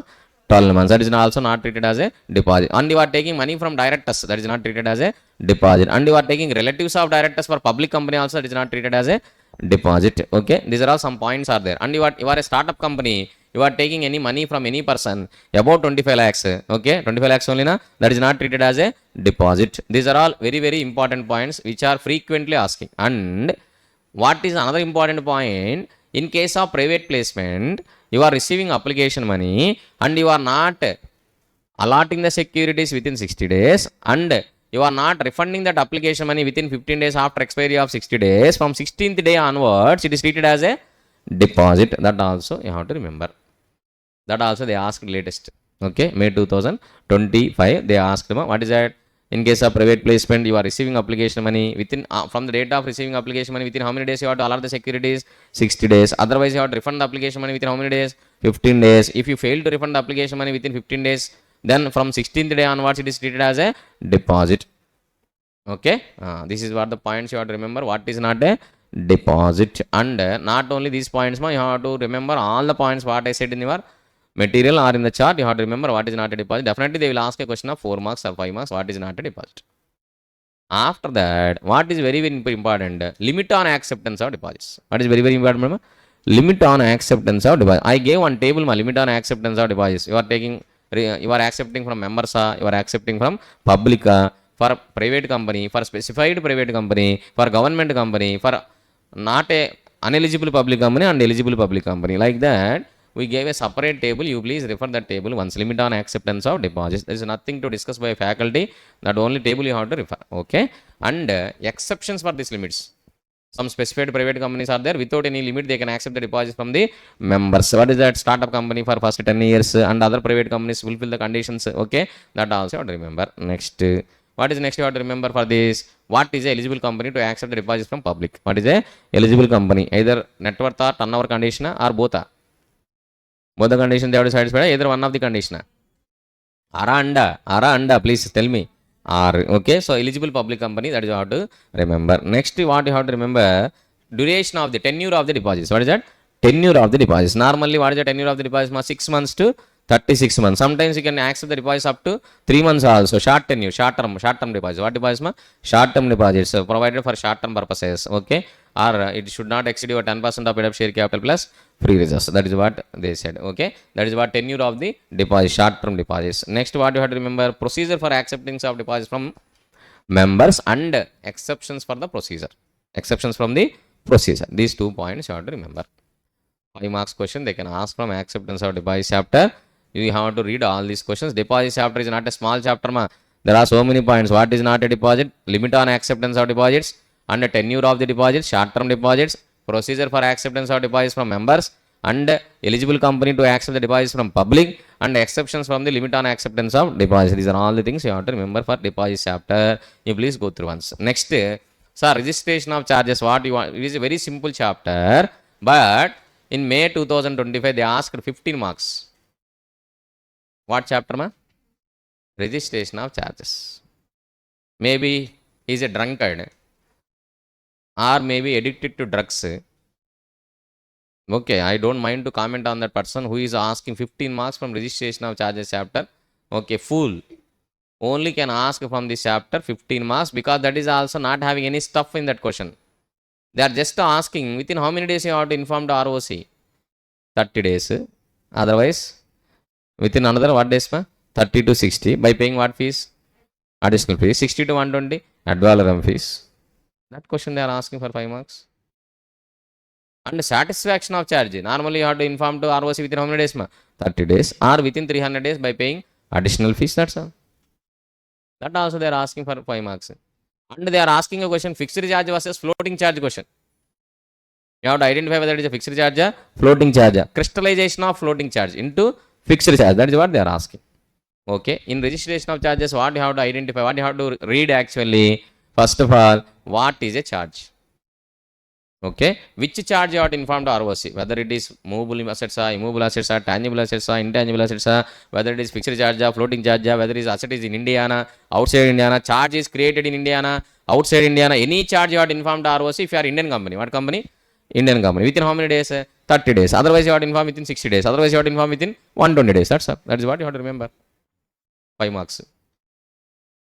And modification of charge also you have to inform within 30 days. What is a modification? Which vary the terms and rights and duties of the parties. That is what modification of charge. That also you have to inform within 30 days. And one more small point you have to remember. If company fails to inform the ROC about registration of charge, then charge holder also has a remedy to, as an option to inform to ROC. Okay. That is what the procedure you have to remember. Satisfaction of just 30 days to 300 days. Finish. Charges chapter. Okay. So now we'll go to authority matrix. What matrix, ma? Authority matrix. Just write the authority matrix by this. So who is not having authority matrix, ma? Who is not having authority matrix in your notes? Please raise your hands. So based on that, I will decide whether I have to write the authority matrix or I have to explain the authority matrix. Okay. 1, 2, 3. Okay, 4, 5, 6. Okay, anyhow, so many people are also watching this marathon YouTube also. For them also maybe authority matrix is useful. Not only you people. Authority matrix. Let us see where is authority matrix. Please open, ma. Okay. So authority matrix given by me only. Don't worry. She not prepared authority matrix. Okay. That is my authority matrix only. All patent rights, copyrights, trademarks, intellectual property rights are reserved with Srinivasrao only. Don't worry. Authority matrix after deposit chapter, ma. Acceptance of deposit chapter completed. Then only we discussed authority matrix. Acceptance of deposit chapter. Okay. Limit on acceptance of deposits. Give me authority matrix. You please write. Slowly. We have 10 minutes, ma. We'll complete authority matrix. Sir, authority matrix, why it is useful? First time we are listening authority matrix, because who are not my batch students, maybe authority matrix is a new term to them. In your section number 23, section number 42, section number 62, section number 63, section number 54, what is that? Sweaty shares. Okay. Section number 55, preference shares. Deposits, acceptance of deposits, section number 73, okay, or 74 or 75 or 76, whatever it may be. Wherever there is permission is required from the members, okay, that total table I am giving at one place. Okay, if you want to issue equity shares or preference shares or debentures, or you want to accept deposits, or you want to issue sweat equity, ESOP or right shares or bonus shares, whatever it may be, total, wherever company want to issue securities, then how they have to take the permission from the members, that is what prescribed in one small table. Not small table, big table only. That is called what matrix, ma? Authority. This authority matrix you can write anywhere. If they are asking any question for public offer or private placement or sweat equity or ESOP or bonus shares or right shares, this is the first point what you have to write. Okay, that's why without this authority matrix there is no question paper in your company law.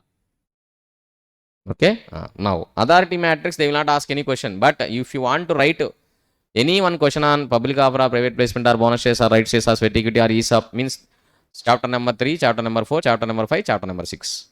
If any question they are asking from chapter number 3, 4, 5, 6, you have to write the first point what is from authority matrix. Okay, you please write authority matrix. Hype is okay. Now we'll go to serial number, particulars. So general meeting, board meeting, reference. General meeting, ordinary resolution, special resolution. Board meeting, board resolution only. Okay. This is the serial number. This is particulars. This is general meeting. This is board meeting. This is ordinary resolution. This is special resolution. That is a reference. This is the authority matrix. Just write serial number. I think how many serial numbers are there, ma? 12 serial numbers are there. Serial number 1, normal equity shares. What shares, ma? Normal equity shares. Either public offer or private place. I am not supposed to write any notes in marathon, ma, but this is unavoidable. Okay, public offer, private placement. If you want to issue normal equity shares, either public offer or private placement, what resolution is required, ma? Special resolution in general meeting is required. Okay, board resolution, of course, board resolution is common for everyone. Board resolution is required, and special resolution in general meeting is required. Okay, and what is the reference for this, sir? What is the reference actually? Which sections you have to refer, ma? Section number 23 to 42 and section number 62. Section number 23, don't write 2, ma. Section number 23, comma, section number 42. Am I 2 1 raskunnam? Section number 23, comma, section number 42, comma, section number 62. Section number 23, what offer, ma? Board resolution is common, ma. You can write, otherwise you have no need to write also. That is common. Board resolution is common for everyone. Okay. Section number 23, public offer. Section number 42, private placement. Section number 62 is the right of preemption. What is that? Right of preemption. Okay. And then next, second one, ESDR. Equity shares with what rights, ma? Differential right. This is very, very important. This is an exceptional thing. Okay. What resolution is required, ma? Only ordinary resolution. Board resolution is common. What is the rule, ma? Section number 43 and rule number, you didn't write, rule number 4. Rule number 4. Rule number you didn't write, Rule number 4. Next, third point. I hope you are writing along with me. I will not give separate time. Okay. Serial number 3. What is serial number 3, ma? Right shares. What shares? Right shares. Right shares, what resolution is required? What resolution? General meeting, no resolution. General meeting, no ordinary resolution, no special resolution. You need only board of directors resolution. What section, ma? Section number 62. Okay. And 4. What is the 4? Bonus shares. What is shares? Bonus shares. Bonus shares, what resolution is required? Ordinary resolution and board resolution. That is okay. Section number 63. Section number what, ma? 63. What happened? Board resolutions is common, ma. Okay, don't worry. ESDR, board resolution. Okay. If you want to identify only when board resolution is sufficient, then you can write like this. Okay. Now come to the point. Fifth point, ma. What is the fifth point? Bonus shares is completed. Next, fifth point, ESOP. What is that? ESOP. For this one note is there, note 1. What is ESOP? Employee stock option scheme. Just write in brackets what ma? Note number 1. Sir, for ESOP, what resolution is required? Special resolution, ordinary resolution? Special resolution. Yes. See, you wrote mistake ma. Employee stock option scheme, what resolution is required? Special resolution. Okay. What is section number? Section number 62. Next. 6th point. Sweat equity shares. Sweat equity shares. What resolution is required for sweat equity shares ma? Special resolution. This also you wrote wrong. Section number 60. Heading ORSR కదా. ఇక్కడ అమ్మాయి ORSR రాసింది పైన. Okay, no issue. Right, just sweat equity shares. What resolution is required? Sweat equity shares only. And what section it is? Section number 54. Section number also wrong. నేను ఎందుకు ఇచ్చానా ఈ notes అనుకున్నా, అన్ని తప్పులు రాసి అదే చదివి ఎగ్జామ్ అయ్యే రాస్తావుగా. Next 7th point. అంటే 7th point sir, preference shares. What shares? Preference shares either public offer or private placement. Public offer or private placement. You want to issue preference shares either public offer or private placement. What resolution is required ma? Special resolution is required. And which sections you have to follow? Section number 55 comma section number 62 comma section number 23 comma section number 42. These are all for preference shares, public offer or private placement. What resolution is required? SR is required in general meeting. These are the reference sections. Next, 8th one. What is 8th one ma? Convertible debentures. What debentures? Convertible debentures. For any amount. For any amount. Any amount convertible debentures. What resolution is required? Special resolution general meeting. This is what they will ask in the exam. For convertible debentures, irrespective of the amount, you have to pass a special resolution in general meeting. What section ma? Section number 62 comma section number 71. Okay. Next, 9th point. Non-convertible debentures. I am writing NCD. NCD means what ma? Non-convertible debentures. Non-convertible debentures. Okay.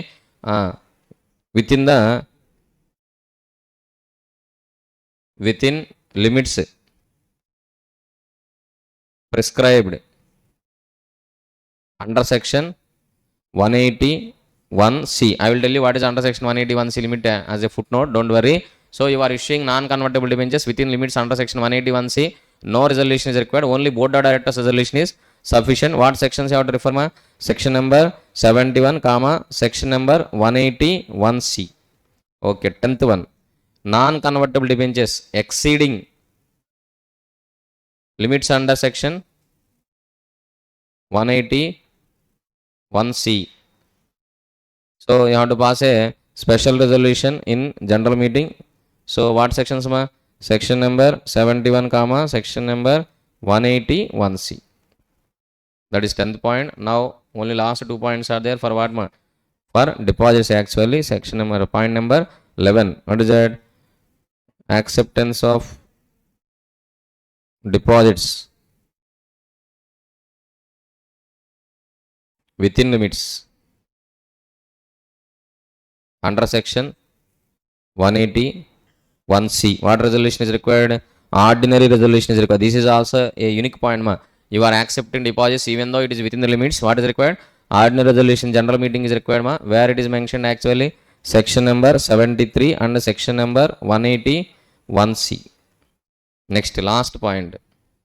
12th point. What is 12th point? Acceptance of deposits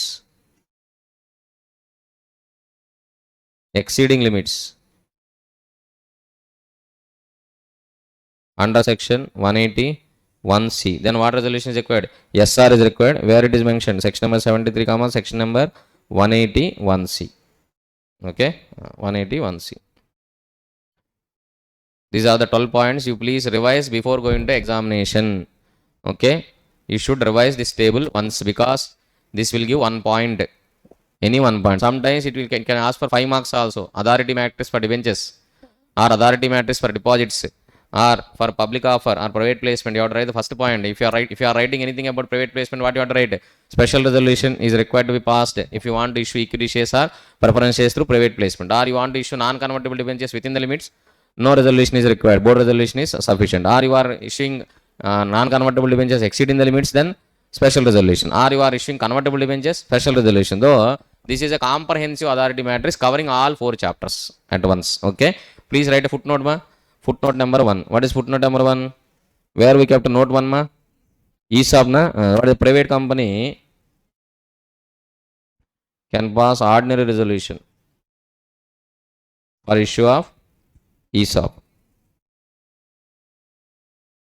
For private company, what resolution is sufficient, ma? Ordinary resolution is sufficient for issue of ESOP, employee stock option scheme. Okay, what is note 2? Note 2 is limits under section 181C. Limit under section 181C. Okay, what is the limits under section 181C, ma? Very simple. What is that? Existing long-term borrowings plus proposed long-term borrowings, existing long-term borrowings plus proposed long-term borrowings is not greater than limits చదవడంలేనా greater than అంటే symbol ఇటమ్మా అదొకటే కొంచెం okay అదే రాసుకుందాం. Should not exceed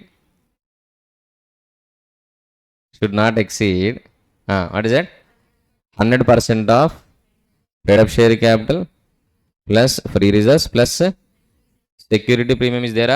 Yes, that is the limit. In this accounts of the company's chapter, actually we divided this chapter into 3 parts. Part 1 is nothing but books of accounts. Part 2 is financial statements. Part 3 is corporate social responsibility. All 3 parts are equally important for accounts of the companies. So they will ask maybe one question from any one of the topic. Sometimes they will ask 2 questions also from this chapter. One question, it is, I think no attempt is not there which is not asked any question from accounts of the company so far. Accounts of the company's chapter, definitely they will ask at least one question. If possible, they will ask 2 questions. One question from any one of the topic, books of accounts or financial statements or corporate social responsibility. Okay, sometimes they are asking continuously from corporate social responsibility from 2 to 3 attempts, but last 2 to 3 attempts they are not asking anything from CSR. They are asking from books of accounts or financial statements only. Okay, so books of accounts they are asking small points. Books of branches, where you have to maintain periodically, you have to send the summary of the books of accounts of the branches to the head office. What is the periodically, quarterly, yearly, half yearly, where you have to maintain the books of accounts, place of keeping books of accounts. Okay, how to prepare books of accounts, who can inspect the books of accounts, who is actually responsible for maintenance of the books of accounts. These are all different concepts are there, very simple. And how many years you have to preserve the books of accounts. These are all points we have discussed for books of accounts. So what are all the books of accounts now? First of all, this accounts of the company chapter requires more accounting knowledge, less law subject knowledge, because already you know how to prepare the books of accounts. What is books of accounts? Double entry system, single entry system, double entry. Accrual basis, cash based, accrual based accounting system, double entry based accounting system. Consistency will be there. Okay, going concern assumption, all these things you know na. Okay, books of accounts means you have to record all the transactions, means either cash book or maybe no ledgers na. What is the ledgers you have to maintain, ma? Cash ledgers, sales ledger, purchase ledger, general journal. These are all the books of accounts you have to maintain. Not only these entries and all the vouchers which are you are attaching, the documents what you are attaching to the vouchers and all, everything is a books of accounts. Papers, documents, vouchers, everything is a books of accounts. Okay, how to maintain the books of accounts? Of course, these are all double entry based accounting system and accrual based accounting system also you have to follow. You have to prepare the books of account system. How many years you have to preserve the books of accounts? For 8 years. So for 8 years it is very easy to say, but they are asking practical in the exam. Maybe you will say you can't actually calculate. Today what is the year? Today what is the financial year going on? 2025-26 financial. Okay, as on today in your company, how many years books of account should be there? Don't say 8 years is theory. I am asking a practical question. You are saying theory. Okay, theory is, you are always right. Theory is okay, but tell me, today, as on today, if I went to the company, how many, from which year the books of account should be preserved? Tell me. Now, what is the current financial year? 2025-26. Now tell me from which financial year the books of accounts should be kept in the company now. As on today, I went to company to inspect the books of accounts, okay, on behalf of MCA or any other government authority. Then how many years books of accounts should be kept by the company? Tell me from which year? 2000, 2017, 18. Okay, let us see 18, 19, 19, 20, 20, 21, 21, 22, 22, 23, 23, 24, 24, 25. Yes, 8 years. Other than the current financial year. What is the current financial year? 25, 26. 25, 26 books of accounts not yet prepared na. So last 8 years means this is what last 8 years. Okay, last 8 years books of accounts. Where you have to preserve the books of accounts, ma? Sometimes maybe registered office address it is not possible to preserve the books of accounts. You can keep any other place decided by the board of directors. So if you are keeping any other place, board of directors may decide that you have to inform to ROC. That you have to inform to whom? ROC. Okay. And who can inspect the books of accounts? Who can inspect the books of accounts? Normally directors. We can inspect the books of accounts, ma? Directors. But books of accounts of branches, where we can maintain at branch office only. Either it is a domestic branch or foreign branch, you can maintain at what point? Branch office only. You can maintain the books of accounts at branch office, but periodical summary you have to send to the head office. Periodically means quarterly summary. What summary? Quarterly summary. So you have to send a quarterly summary to the branch office actually. Okay.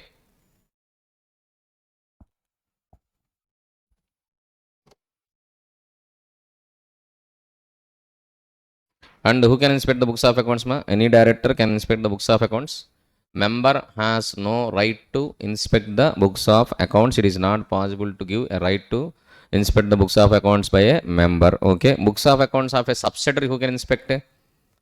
Books of accounts of a subsidiary company, who can inspect? Any person authorized by the board of directors, they can inspect the books of accounts of a subsidiary. Okay. All the directors of holding company cannot inspect the books of accounts of a subsidiary. It is not possible. Okay. Next, sir, books of accounts of a foreign branch, they are situated in a other country. So that books of accounts, if you want to inspect, you have no need to go. You just make a request to the company, and company will arrange the copies of the information what you request within how many days?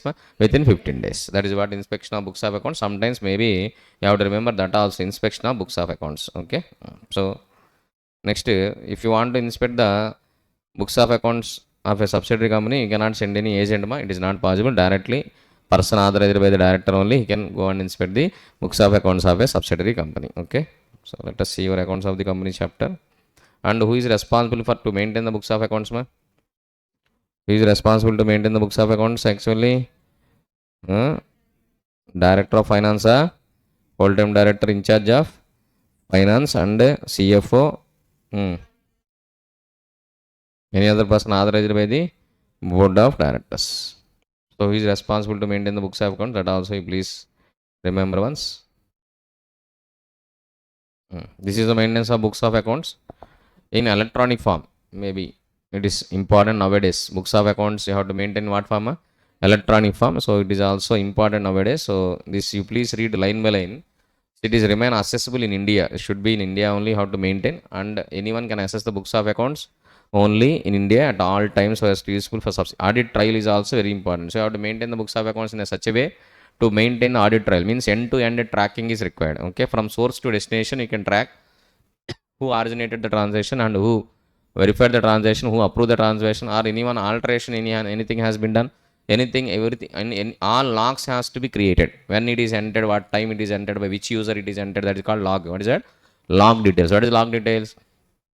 If you are taking one entry, that entry when it is entered by the particular person, at what time, which user is entered that particular transaction, and who is verified this transaction, and who approved the transaction, and who altered the transaction. Total log has been to maintain to for audit to verify the entries and all. Audit log and all. Audit trail and log. Edit log should be enabled. It should be enabled. Recording audit trail and creating edit log of each change made in books of accounts, along with the date when such changes were made. If any change has been made to the entry, then when the change has been made, and what is the date of alteration of the entry. All these things records to be maintained. Okay. And you have to retain in original or accurate form. So books of account, other relevant books and papers referred in sub rule 1 shall be written completely in the format which they were originally generated, sent, or received, or you can scan and you can keep, no issue, that is not a big problem. Altered form also you can keep, okay, and it should be complete and unaltered. From branch office you shall not be altered. Information whatever you are receiving from branch office, you don't alter the information, as it is you have to include in your electronic books of accounts, okay. So storage, retrieval, legible display, whenever you want you can retrieve the data from the electronic form of books of accounts, and proper storage is required. These are all common points, you please read, and if any question they will ask from this question, means you please be in a position to answer. Small points only they will ask. Proper storage, proper retrieval, proper display, and whenever you want you can convert the electronic form of books of account to a hard copy, soft copy to hard copy, okay. So whenever we want, you can take a printout. What can take, we can take a printout of cash book or bank book, or maybe sales ledger or purchase ledger, or you can take balance sheet, trial balance, P&L account, you can take, or you can take any entry also, entry copy also, you can take the printout. That is what printout, okay. And backup servers, so you have to maintain the backup on daily basis, and servers to be physically located in India. This small point also they ask for 2 marks question, okay. That's all. So you please read all points line by line, and you have to inform to register also, okay. So whether you are having your own client server technology you are using, or otherwise you are availing the services of third party service provider. For example, you are maintaining a cloud based software. What software, ma'am? Cloud based. So Microsoft or Google or some other person is providing services to you to maintain your accounting records and all. Cloud based software means server is not in the your company premises. Server is not in your company premises, normally in cloud somewhere, and backup everything will be maintained by the that third party service provider only. That details you are informed to ROC, okay, who is storing your records, your data, okay. You are just updating the data, but storage everything, servers are not processing everything in some clouds actually. That is not, server is not located in our company. Client server technology is different, cloud based technology is different. Client server technology means you can install the server at your company premises, and the data everything is stored in our server only, and whenever you want you can take the backup, or backup also some other place you can maintain the server, but it is a costly affair. For small companies it is not possible to implement client server technology. Even big companies also they are not going with their own servers now. Google or Microsoft, they have a very big servers, and they are providing the services to you. You are using those services, and they are maintaining your data, okay. That is a cloud based technology. What technology?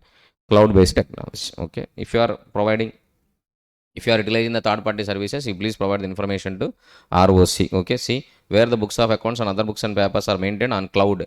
Such cloud address as provided by the service. Cloud address means not a door number and all.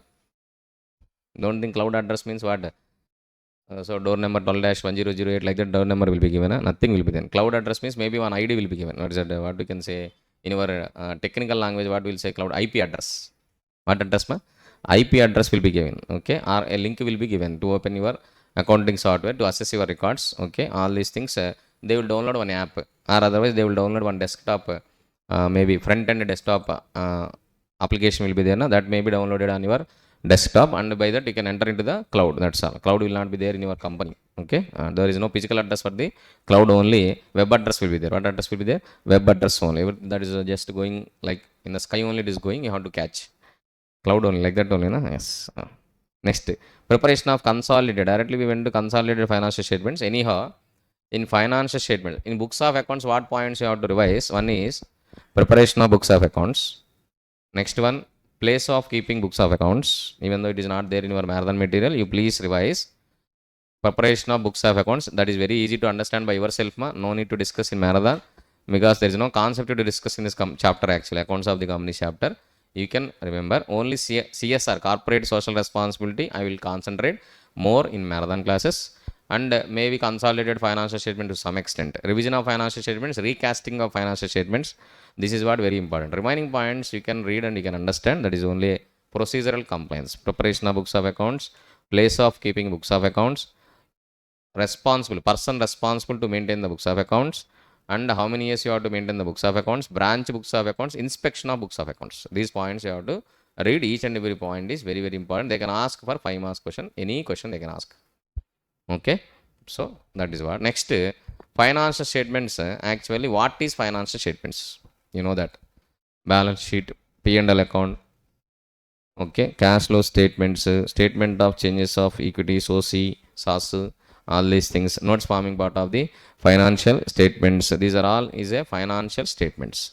But small company, one person company, they have no need to prepare cash flow statement. What they have no need to prepare?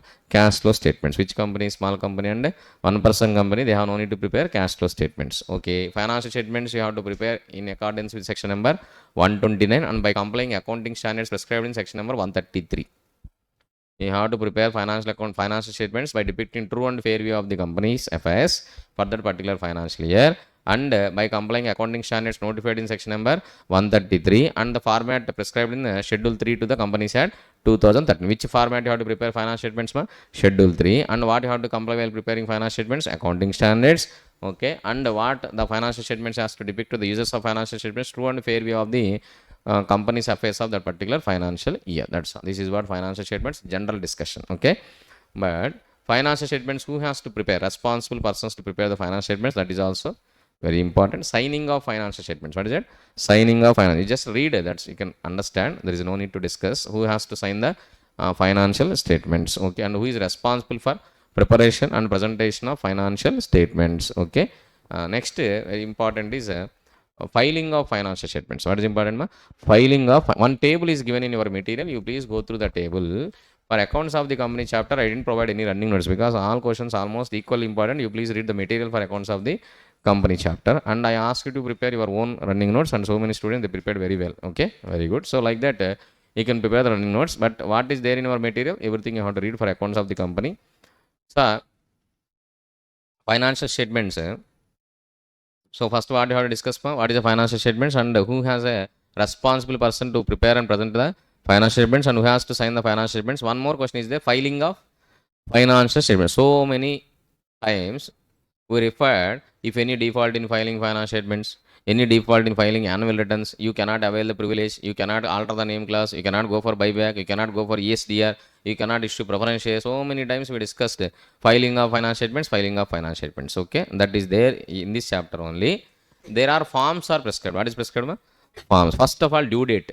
Within what date you have to file the financial statements. After that, in which form you have to file the financial statements. These two are very, very important. Okay, one format is there. The question is also added in our material. We will see, no issue. That format you have to by heart and remember. Okay, the companies which are complying Indian accounting standards, the companies which are complying normal accounting standards, and the company who has to report under CSR, company who has no need to report under CSR, and XBRL. One form is there. What form? XBRL. So few companies, listed companies and Indian companies following Indian accounting standards, they have to file the financial statements in what form?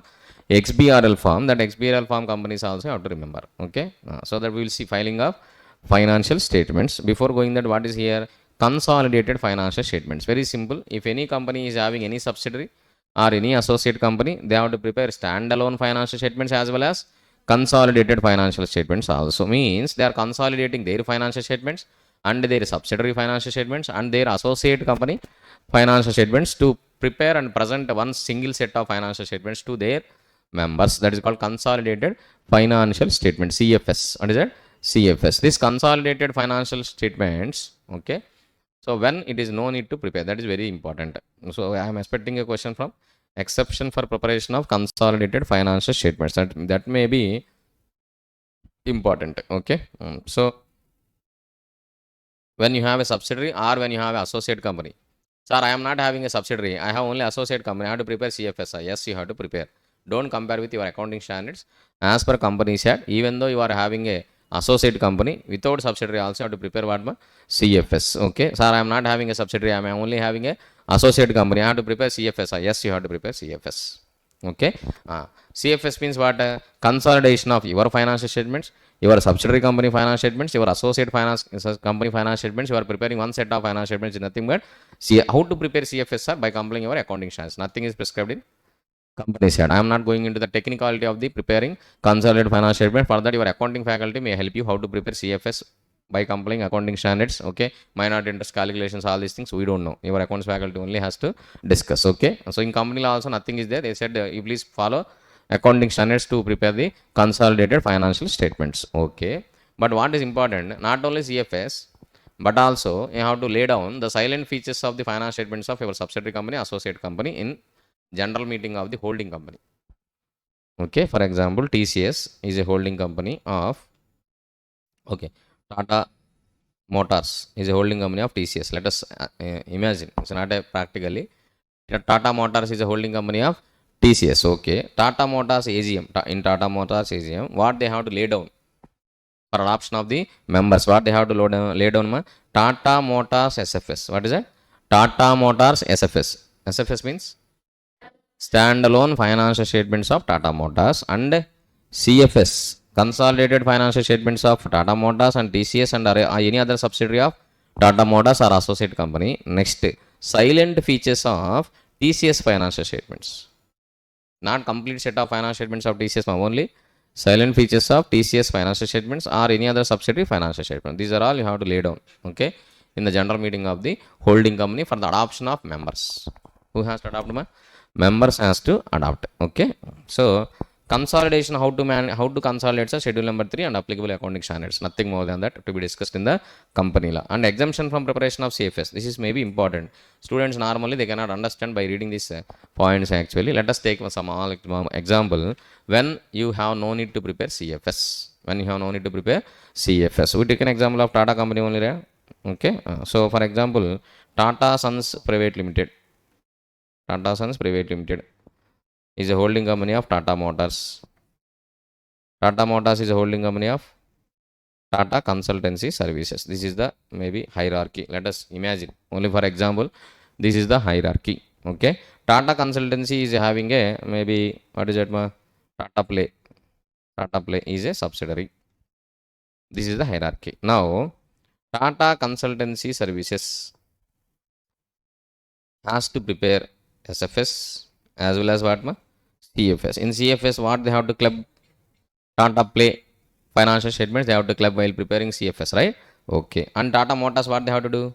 Tata Motors, they have to prepare SFS and they also has to prepare CFS. While they are preparing CFS, what they have to club? Tata Consultancy and Tata Play also, because subsidiary of subsidiary is also subsidiary. That's why they have to club. And Tata Sons Private Limited, they are preparing SFS and CFS of Tata Motors, Tata Consultancy and Tata Play. This should be there. Okay. Now, Tata Consultancy, they want to take exception from preparation of CFS. Tata Consultancy, they want to take the exception for preparation of CFS. Can they take or not? Yes, of course, because it is having intermediate holding company or ultimate holding company. What is the intermediate holding company here? Tata Motors. What is the ultimate holding company? Tata Sons. So, intermediate holding company or ultimate holding company, they are preparing CFS. That's why Tata Consultancy can take the exception. That is first condition. Second condition, Tata Consultancy should not be a listed company. Should not be what company? Listed company. That is the second condition. Third condition, Tata Consultancy actually, who are the members in Tata Consultancy? Tata Motors holding 51%. Others maybe 49%. This others has no objection to not to prepare CFS by Tata Consultancy. So there are the three conditions. You please, because I am expecting a question from CFS so far from last 7 to 8 times, no question from CFS, and there is no question has been asked so far on the exemption from CFS. Nothing so far not asked. Sir, it is unimportant. If it is not asked so far, maybe it is important. This time they can ask. If they want to complicate accounts of company's chapter, they can ask from this point. Okay, who can avail exemption for preparation of consolidated financial statements? They can ask straight away 3 marks theory question, or otherwise they will give a practical question. They will ask you your opinion. Okay, anything may happen. That's why I am taking an example. If Tata Motors Limited, they want to take the Tata Consultancy, they want to take the exemption for preparation of CFS. Yes, they can take. What are the conditions?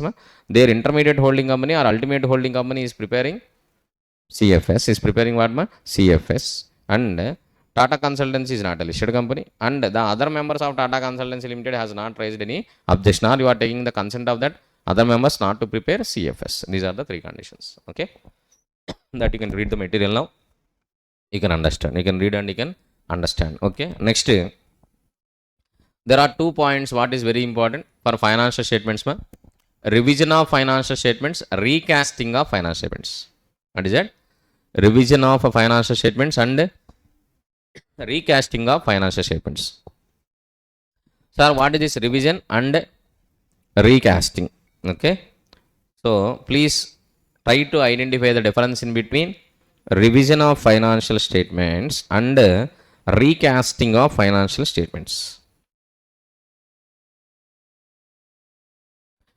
Revision of financial statements is voluntarily by board of directors. This is done by whom? Voluntarily by whom? Board of directors. Maximum how many years financial statements they can revise? Only last 3 financial years. Preceding 3 financial year statements only they can revise. Other than that they cannot revise. No, not possible. Maximum they can revise preceding 3 financial years financial statements only they can revise. Okay. Sir, recasting of financial statements, it is upon our application to NCL. Okay, here also voluntary by BOD. Approval from tribunal is required. What is required, ma? Approval from NCLT is required. Board of directors, they cannot do the revision, ma.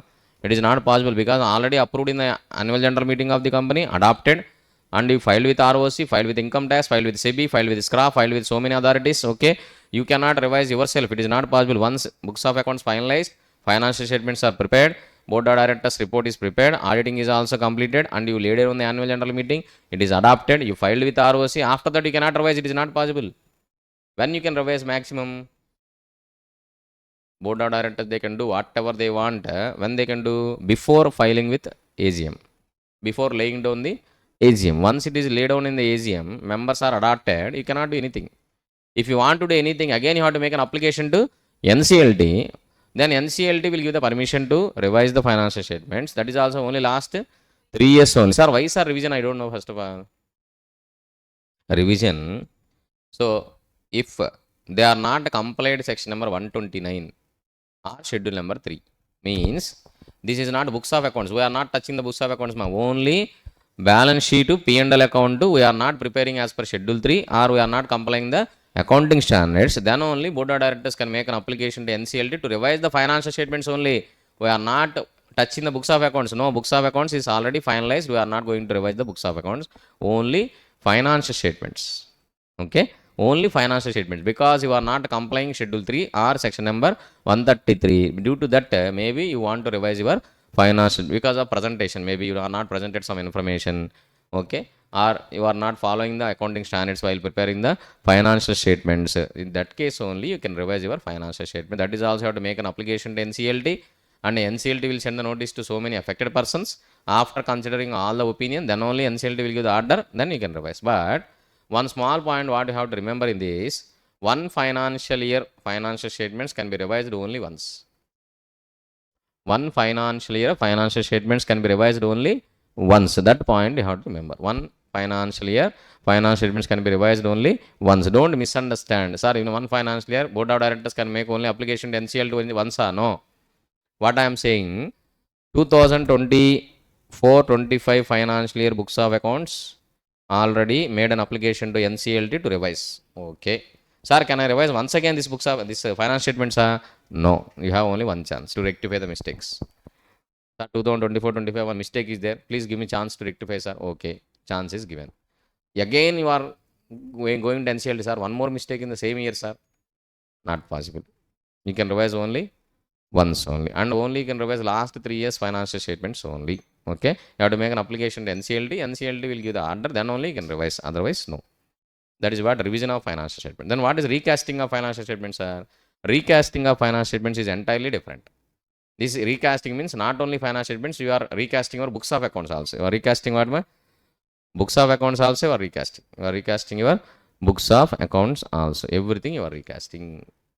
Sir, how to recast, sir? Someone will make an outsider will make an application in NCLT, your income tax department, or your CBI, or ED, or maybe MCA, or maybe any other department. Okay, they can make an application. Any other person also they can make an application to NCLT. Sir, something happened in books of accounts of a company, fraud is happened, or some manipulation of books of accounts. Okay, they are not preparing books of accounts, they are not recording all the transactions, they have some doubt. Okay, so then tribunal, after serving the notice to all the affected persons and after conducting inquiry, tribunal will pass an order to recast the books of accounts. But how many years books of accounts they can recast? Last 8 years, because how many years books of accounts company is preserving? 8 years only, na? So you can recast only last 8 years. Sometimes company can maintain even more than 8 years also. When if any investigation is ordered by central government, for that year you have to maintain forever. Until investigation is completed, you have to maintain that year books of account. That year books of accounts also you can go for recasting. Very simple to say. Company is maintaining how many years of books of accounts, that many years of books of accounts you can go for recasting, no issue. Okay, that is what recasting of. Recasting is mandatory for the company. Who will make an application for recast? Outsiders. Okay, then tribunal will pass an order after considering all the facts and circumstances. Tribunal will pass an order to recast the books of accounts and revise the financial statements accordingly. Okay, so that is what you have to remember: recasting and revision of financial statements. They are asking frequently, very frequently, they are asking questions from revision or recasting of financial statements. This is what reopening of accounts means, nothing but recasting. What is that? Recasting of financial statements. Okay. See here, who will make an application for recasting? Central government, income tax authority, SEBI, or any other statutory regulatory body, or any person concerned. They can make an application to NCLT to recast the books of accounts and to prepare the financial statements once again for the particular financial year. And how tribunal will pass an order? Tribunal will pass an order by after issuing notice to all the other, because financial statements once published, it is a public document. So many people, depending on the financial statements, they enter into a contract with the company. So once all contracts are entered, now you are saying financial statements, once again we are going to prepare. Then you have to send notice to all the affected persons who are affected with the revision of or recasting of books of accounts and revising the financial statements. You have to send a notice. You have to consider all the objections, then only can pass a order. Okay, that's all. Next, voluntary revision of financial statements by board of directors. They can revise only last 3 financial years. So if they are not preparing financial statements as per section 129 or not complying accounting standards under section 133, then only they can go for voluntary revision by making application to NCLT last 3 years only once only they can revise the financial years. Okay, that you please. Now we went to what committee? CSR committee. Okay, filing of financial statements is not added in your material. Even though it is not added, is there a filing of financial statements is there? Yes. Let us see filing of financial statements. Then we go to CSR. By this, which chapter will be completed? Sir, in this filing of financial statements, what is very important? Due date. What is important, ma? Due date. So what is the due date for accept OPC? 30 days from the date of AGM. And for OPC, 180 days from the closure of financial year. What is the mode and manner? This is what important. This table. Please remember this table. Sorry, NBFC. This NBFC is not that much important, ma. You have no need to remember. Specified companies you have to remember. Specified companies, normally what they have to follow? XBRL. What format, ma? XBRL. If they are preparing Indian accounting standards, XBRL Annexure 2A. Normal accounting standards, Annexure 2. Okay. Other companies, AOC 4. CFS is there, AOC 4, CFS. Every company covered in CSR, if you are already CSR provisions are applicable, then you have to report in CSR 2. Separate extra form is there. CSR 2 form is yes. Sir, what is a specified company? That was specified here. Specified companies, listed companies and its subsidiaries also, and companies having paid up share capital of 5 crores, or companies having turnover of 100 crores, or companies which are complying Indian accounting standards. This is what specified companies. Okay. So that is what this is also very important. Sir, financial statements are adopted. File adopted financial statements. If adopted financial statements is not adopted, then file what statements? Unadopted financial statements with ROC within 30 days. And again after adoption, again you have to file the adopted financial statements with the ROC. If financial statements are not adopted in AGM, then you have to say the reasons to the ROC also why it is not adopted. Okay, whether it is adopted or unadopted, in both the cases, you have to file the financial statements with ROC within 30 days from the date of AGM. And if it is unadopted, once it is adopted, once again you have to file the financial statements with ROC, adopted financial statements also. Okay, this is the extra point you have to remember for filing of financial statements. Okay, then this is also very important. There is a possibility to ask this question, I am expecting. Company having subsidiaries. Okay, so if you are having a subsidiary, then what you have to incorporate it outside India. If you have an Indian subsidiary, you have nothing to file with ROC. You have to file only CFS. What you have to file, ma? Only CFS. Why? Because your subsidiary also in India. So that's why that subsidiary company also file its separate financial statements with ROC. Because ROC is having a information, ROC has a right to ask financial statements of subsidiary because it is also in India. But this point is related to your chapter number 22, company incorporated outside India.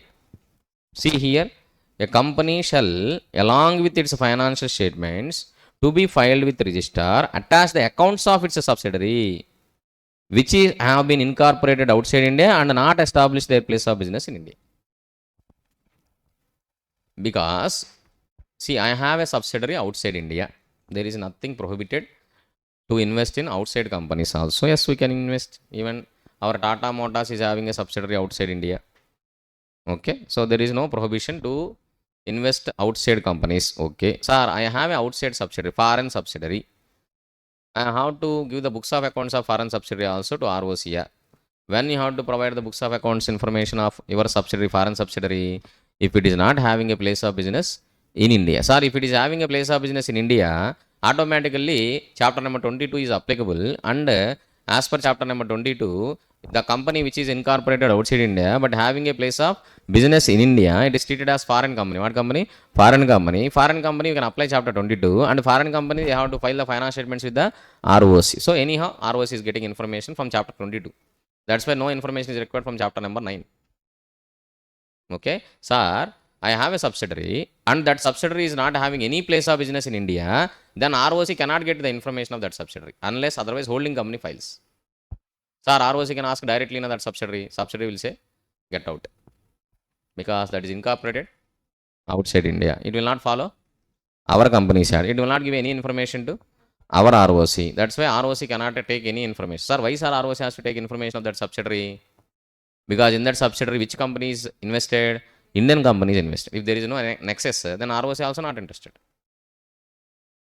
Sir, there are so many companies incorporated outside India. Why ROC is concerned about it? Entire world, whatever the companies incorporated, they have to provide our Indian ROC information. What he will do with that? No, nothing. Then why ROC is concerned about the information about foreign company incorporated outside India? Because there is some nexus having with our country. Our Indian company is having investment in that particular company. Okay, if anything happened to that company, our Indian company also will affect.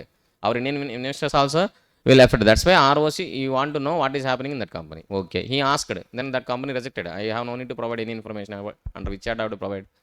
I am a company incorporated outside India and I am not having a place of business in India. I don't have any link with your Indian business. So then why I have to provide information? I don't have any need to provide the information. Then that information who has to provide? Holding company in India only, na? Then ROC insists which company? Ma? Holding company. Then holding company will take the information from its subsidiary because it will provide, because holding company is having investment, na? They will provide. That information you have to file with the ROC. That is the point. This point can be asked. Ma. I hope that they can ask this point actually. Okay? Yeah, please. Because this is a comprehensive question. They will mix foreign company, chapter number 22, and this one, this point also. Okay? In case of foreign subsidiary, these are all common points. Foreign subsidiary, if it is not in English language, you please translate into English language. If it is unaudited, provide unaudited financial statements. If it is audited, provide audited. It is not required to be audited under that law, their company law. So just provide unaudited financial statement. If it is not in Schedule 3 format, you please convert into Schedule 3 format nearby the Schedule 3. You please inform to file with the ROC. These are all common points. You please go through once. This is not a very big issue. Okay. And foreign subsidiaries, they are not preparing as per Schedule 3 of the Companies Act 2013. They are preparing in their own formats. Na. You please try to bring to our format, or otherwise where the deviations actually, the deviations you have to find and you have to tell them. Okay. So this is what AGM is not convenient. You have to file the unadopted financial statements with ROC along with reasons why financial statements are not adopted. So this question is very, very important. Ma. What is that? Filing of financial statements, revision of financial statements, recasting of financial statements. These three questions there is a possibility to ask, and if they want to complicate your accounts of the company chapter, there is a possibility to ask from consolidated financial statements also. What is that? Consolidated financial statements, exceptions to prepare consolidated financial statements. Okay, please remember these points for financial statements. Next we will go to corporate social responsibility. Once CSR is completed, this chapter is completed, and we'll go to audit and auditors. Okay, CSR, corporate social responsibility. Nowadays they are not asking from last 2 to 3 attempts. There is no question from CSR committee or CSR provisions. They are asking from books of accounts, financial statements, internal audit. From last 2 to 3 attempts, there is no question from CSR. So there is a high possibility to ask for your attempt from the CSR. Okay. Last attempt where he asked a CSR question, they asked a question on impact assessment. No student expected that they will ask a question from impact assessment. Okay, it's a small point in the CSR provision. We discuss so many points for which company CSR provisions are applicable. What is the formation of CSR committee? How much money you have to spend for CSR? What is the unspent CSR amount? What you will do? And you are spending more amount for CSR. What you can do? What is the ongoing project? What are CSR activity? What is not a CSR activity? When you have to form a CSR committee? These are all so many points we are discussing in CSR. And how to spend the CSR amount through another company, Section 8 company, or through a charitable trust. Okay, these are all so many points we'll discuss for CSR, but instead of all these points, they ask a small point. What is that one? Impact assessment. Before CSR, after CSR, what is happened? Before Mahesh Babu enters that village, after Mahesh Babu entering in that village, what is the difference? What Rajinikanth Shivaji movie is there now? Before Rajinikanth is walking on that road, how the road will be, and after walking on that road, how the road will be. That is called impact assessment. What assessment? Ma? Impact. Before, after. Okay, so normally if you want to present effective presentation is before, after. This is what before, this is what after. Okay, so before maybe CSR expenditure you spent on that village, and after spending CSR expenditure in that village, what impact you brought. That assessment has to be conducted by a separate agency, independent agency, not you people. We only incurring expenditure, we are only conducting impact study. No, who has to conduct impact study? Some other person. Okay, so some third party agent has to conduct a impact assessment, and they have to provide the report. They have to provide what? A report. For that impact assessment, how much money you can spend, that is also specified. And for what projects you have to conduct the impact assessment, that is also specified. This is the limits. Okay, we'll see impact assessment also. Okay, now first go with sir, for which company CSR provisions are applicable? For which company CSR provisions are applicable? For all small companies, private companies, public companies, all companies CSR provisions are applicable? No. Which company CSR provisions are applicable? So there are three conditions. What are the three conditions? Net worth how much? 500 crores or more, or turnover 1000 crores or more, or net profit 5 crores or more. If any one of the condition is satisfied, then to your company, what provisions are applicable? CSR provisions are applicable. So, okay, sir, CSR provisions are applicable. Then what I have to do? First, you have to form a CSR committee. After that, you have to spend the amount for CSR activity. Very simple. Sir, CSR committee always required if CSR provisions are applicable? No. If your amount to be spent for CSR activity is less than 50 lakhs, CSR committee is not required. Okay. So, students has to identify one small point. I asked a question also Q&A. Whenever CSR provisions are applicable, CSR committee is required. No. Even though CSR provisions are applicable to your company, if your amount to be spent for CSR activities is 50 lakhs, less than 50 lakhs, then CSR committee is not required. Who will take care of the expenditure? Board of directors, they will take care. No separate committee is required. Okay. But sometimes, even though CSR provisions are not applicable to your company, still you have to form a CSR committee. Sir? What is that? Unspent CSR amount. Last year you have to spend 50 crores for CSR. But you spent only 20 crores only. Remaining 30 crores you transfer to unspent CSR account. That you have to spend this year, or maybe next 3 years you have to spend. For that you have to form what committee? CSR committee. Even though CSR provisions are not applicable to your company this year. This year, CSR provisions are not applicable to you. Even though CSR provisions are not applicable to you this year, still you have to form what committee? CSR committee. Why? Because there is some amount pending. Last year we didn't spend total amount. So why CSR committee? Very simple. To spend CSR amount. Why CSR committee? To spend CSR amount for CSR activity. Who is responsible to spend the CSR amount? CSR committee. Okay, there is no relation with applicability of CSR provisions to your company. If there is an amount to be spent for CSR activity by your company, what is required? CSR committee is required. That's all simple. Sir, amount to be spent is below 50 lakhs, then CSR committee is not required. Unnecessary waste. Board of directors will take a very small amount only, they will take care. That's all. Sir, how to form a CSR committee? Private company, 2 directors. Simple. Public company having a requirement to appoint independent director, then 2 directors plus 1 independent directors. Otherwise, only 2 directors only. That's a very simple composition of CSR committee. No MD is required, no whole time directors are required, no company secretary is required. Don't go into that. What is required? CSR committee composition. Private company, 2 directors. Any 2 directors. Public company, you please classify into 2 types. Independent director is there, independent director is not there. If independent director is there, 2 directors and 1 independent director. If independent director is not there, 2 directors. The simple composition. Sometimes they will ask composition also. One question in actually 2023, 2022, they are asking composition of CSR company. Nowadays they are not asking these small questions. They are asking typical questions, complicated questions. Okay. Next, when CSR provisions are applicable to company, this also they can ask. Net worth, turnover, profit. Some student they don't know how to calculate net worth, because in your law exam they are giving balance sheet and they are asking you to calculate net worth, and by that you have to decide whether CSR provisions are applicable or not. So students, please be careful while calculating net worth. I am not going to explain how to calculate net worth now. Okay. But in your practical questions, there are examples are there. You please go through once how to calculate net worth. Even though it is not there in your financial management ratio analysis chapter, you know how to calculate net worth. Net worth to equity. Okay. Equity shareholders funds all are common only. Okay. So you know how to calculate the net worth. You are all the people who are calculating return on net worth, return on equity. Okay. So these are all, you know.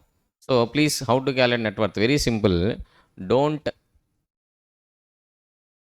how to calculate net worth? Long term borrowings, outsiders liabilities don't consider. What you have to consider? Only owners liabilities only how to consider. Okay. Outsiders liability you please don't consider. And any accumulated losses you have to deduct from the accumulated profits. That's very simple logic.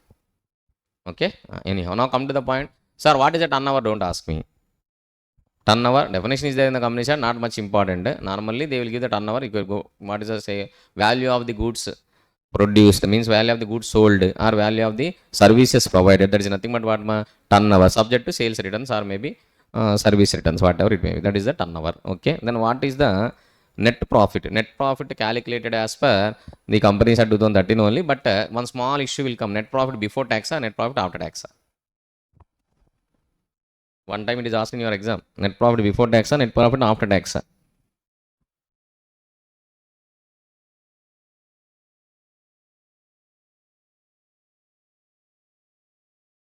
Tell me. Okay. That is after tax, you have to consider. Okay. Next. Sir, as per, so first what you have to do, whether CSR provisions are applicable or not. Yes, sir. If your turnover or net worth or net profit is beyond the limits prescribed, then CSR provisions are applicable. What is applicable, ma? CSR provisions are applicable. Okay, very good. Next, once CSR provisions are applicable, then you have to decide whether CSR committee to be formed or not. Then what is the composition of CSR committee? That is what you have to check. Okay. So to decide whether CSR committee or not, you have to calculate how much amount you have to spend for CSR activities. Or how much amount you have to spend for CSR activities are 2% of your 3 years, last 3 years average net profits. Okay. Last 3 years average net profits, you have to do first average of net profits into how much? 2%. Sir, this year only it is incorporated. This year it is incorporated CSR provisions. How can you apply? Next year only we can apply. Sir, last year only it is incorporated. Okay, take only last year. Don't take last year divided by 3. Last year divided by 1. Sir, this is the third year. Okay, last 2 years average net profit is divided by 2. Sir, this year I have a profit. Last year I have a loss. Even before last year I have a profit. Then what I have to do? Profit minus loss plus profit divided by 3. If it is a profit, take plus. If it is a loss, what you have to do? Minus only. And one small situation also you can encounter. So this year only I have a, so last year only I have net worth and all, turnover and all. Okay. But last 2 years, means before first year, second year, last only, sir. Third year only I have a turnover. See, there are 3 conditions: either turnover or net profit or maybe net worth. Okay. So turnover 1000 crores, ma. So turnover is last preceding year. What is the turnover, ma? 1000 crores. But 1000 crores turnover is there, CSR provisions are applicable. 1000 crores turnover is there, what is applicable? CSR provisions are applicable. Okay, how much amount you have to spend for CSR? Last 3 years average net profits 2%. 2% of average net profit of preceding 3 financial years. Okay, average net profit of 3 preceding financial years is negative. Loss. What is that? Loss. Then how much you have to spend? Negative amount you will spend. No, no. So there is no need to spend for CSR activity, even though CSR provisions are applicable to your company. Then CSR committee not required. What you will do with CSR committee? Nothing. So sometimes CSR provisions are applicable to your company, but amount to be spent for CSR activities how much, ma? 0. Then CSR provisions, even though it is applicable, what is the use of applicability? No CSR committee, nothing is there. Simple. This type of questions also they can ask. Okay. Next. Anyhow, sir, CSR. What is a CSR activity? What is not a CSR activity? That is also very important, ma. Okay. So CSR activity is one more question. This is the composition of CSR committee. You can go through once. Composition of CSR committee. One table is given. Table is given, not given here. Okay. One table is there, ma, in composition of CSR committee. What is the table is there? Private company, public company having independent director, public company not having independent director. Okay. Private company, how many directors, ma? How many directors are required for private company? Only 2 directors. Only 2 directors. Public company, if independent director is there, 3 directors, including one independent directors. Okay. If no independent directors, only 2 or more directors without independent director. Very simple, ma. If independent director is there, 2 directors plus 1 independent director. If independent director is not there, 2 directors sufficient. Any 2 directors. Sir, I will make a committee with 10 directors. Okay. I'm only talking about minimum. I'm only talking about what, ma? Minimum, not about the maximum. Okay. Next. CSR committee, when it is not required, the amount to be spent is not less than, so not greater than 50 lakhs. If it is less than 50 lakhs, okay, if it is less than or equal to 50 lakhs, then what we can do? No CSR committee is required, and you have to disclose to ROC that amount to be spent is less than 50 lakhs. That's why CSR committee is not required. Okay. So how much amount you have to spend for CSR activity? 2% of the average net profits of 3 preceding financial years. Okay. That is what. And your administration overhead should not exceed 5% of the total expenditure. What is administration overhead? You know, as a cost accountant, you will allocate the administration overhead now to the project cost. Okay. That allocated administration overhead cannot exceed 5% of the total project cost for CSR expenditure. Why is this 5%? Normally our corporates, they are trying to avoid the spending of amount for CSR. Okay. That for that way they are following so many strategies. Okay. For example, this year total amount you have to spend for CSR is 1 crore. Let us say. Okay, we went to one village and we take up a project for 1 crore, providing purified water facility to villagers. A very good project. Purified water facility to the village people by spending 1 crore rupees amount. Okay. So project report for purchasing machinery. Okay, very good. And maybe for construction of the machinery, means for laying down, and for pipelines and these are the labor expenses, material expenses, direct material, direct labor, direct expenses. Okay. After that, you added 50 lakhs as a administration overhead. What is this, sir? Our company employees are also supervising the project progress, sir. So whatever the salary we are paying to our company employees, that is already debited to this project, sir, as per cost accounting practices. You can do whatever you want, but maximum it cannot exceed how much? 5%. Okay, that is what the lawmakers limit. Maximum administration overhead you can allocate to the project only 5%. You are spending 1 crore for CSR, means your administration overhead maximum 5 lakhs. 5%, please calculate 5% how much? 5 lakhs or 50 lakhs? 5 lakhs only, no? Yes, that's okay. Sir, one more point. Sir, I have to spend 1 crore rupees for CSR. What project I undertook? Providing purified water facility to a village. Okay. I am providing purified water facility to the village under CSR activity by spending 1 crore rupees. But anyhow, I am charging 5 rupees for each bottle. At subsidy I am providing, not a free of cost. Subsidy I am providing 5 rupees for each 20 rupees bottle. Normally 10 rupees, 20 rupees na, but I am providing at what rupees ma? Only 5 rupees. By that I am earning some money. I am spending 1 crore. I earned 50 lakhs. Surplus arising out of CSR activity. What activity? Surplus arising out of CSR activity. Sir, what 50 lakhs we have to do? 50 lakhs again you have to spend for CSR only, but it is not accounted as a CSR expenditure. Okay, that is what surplus arising out of CSR activity. If any surplus arising, for example, you started the project in the village to provide a purified water, you received a donations of 2 crores. You spent only 1 crore, but you received donations of how much? 2 crores. That is a surplus arising out of CSR. That 2 crores again you have to spend for that CSR activity only, but it is not recorded as a, this is not accounted as a CSR expenditure. Okay, sir, next year I have to spend 2 crores. So this 2 crores I spent, finished, sir. That 2 crores out of your profits from your business. This 2 crores you raised out of the CSR activity. This 2 crores extra you have to spend. Extra. This 2 crores extra you have to spend. Okay, this is not accounted as a CSR expenditure. That is one thing. And another 2 points what you will feel difficulty is, sir, I have to spend 1 crore rupees for CSR activity for this year, but I spent 2 crores, sir. What I will do? The excess amount I spend for CSR activity. Normally in this year, how much you have to spend, ma? 1 crore, but you spend how many crores, ma? 2 crores. 1 crore extra you spend. Then what we will do this to 1 crore? You can carry forward and set off in the next 3 years. Liability, CSR liability. Okay. So this is one point. Next point, sir, I have to spend 1 crore for CSR activity, but I spend only 50 lakhs. How much you have to spend? 1 crore, but you spend only how many lakhs, ma? 50 lakhs. Then what I will do, sir? Remaining 50 lakhs. Remaining 50 lakhs, we have 2 options. Option number 1, open a bank account. Transfer this 50 lakhs to that bank account. What is the bank account name? Unspent CSR account. open a bank account and transfer the money of 50 lakhs to unspent CSR account, and this money you have to spend for next 3 years. If you are unable to spend for the next 3 years, you please transfer this fund to this money to CSR fund established under schedule number 7 to central government. You have to transfer to central government. Okay, that is what one alternative. Another alternative, sir, I undertook a project which is ongoing project. What project? Ongoing. What is ongoing project? The project cannot complete within 1 year. It will take maybe this 1 year plus 3, total 4 years. Today, this year, current year plus 3 years. Total how many years? Duration of the project? 4 years. Sir. Total 4 years I have to spend 4 crores. Sir. But this year I spent only 50 lakhs. Next year maybe I am going to spend 1 crore 50 lakhs. Next year maybe I am going to spend 50 lakhs. Like that, up and down will be there. Sir. Project cost 1 year extra, 1 year high, 1 year low. So I will adjust in between the ongoing project. Yes, you can adjust for ongoing project. No issue. So you have two options. If you are not spending the money which is required, you are not spending the money which is required for CSR, then what are the two options available to the company? Option number 1, you please transfer the amount to unspent CSR account. What account, ma? Unspent CSR account. Unspent CSR account, and you can spend for next 3 years. If you fail to spend for next 3 years, then you have to transfer that fund to CSR fund established under schedule number 7. That is one option. Second option, you can adjust in ongoing project. What project? Ongoing projects are this year maybe I am spending less. Maybe next year for the same project I have to spend more. So please calculate after completion of the project, not for each year separately. Okay, you can spend that money for ongoing project for next 3 years. That is what the two options you have. But if you are undertaking an ongoing project, you have to inform the ROC it is an ongoing project. What project, ma? What is ongoing project? Some projects you can complete within 1 year.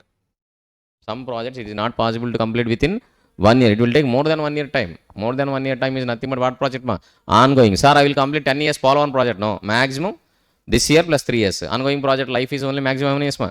4 years only. Within 4 years you have to complete your project. That's all. You cannot go, sir, I will go 10 years project. No, maximum how many years project, ma? 4 years.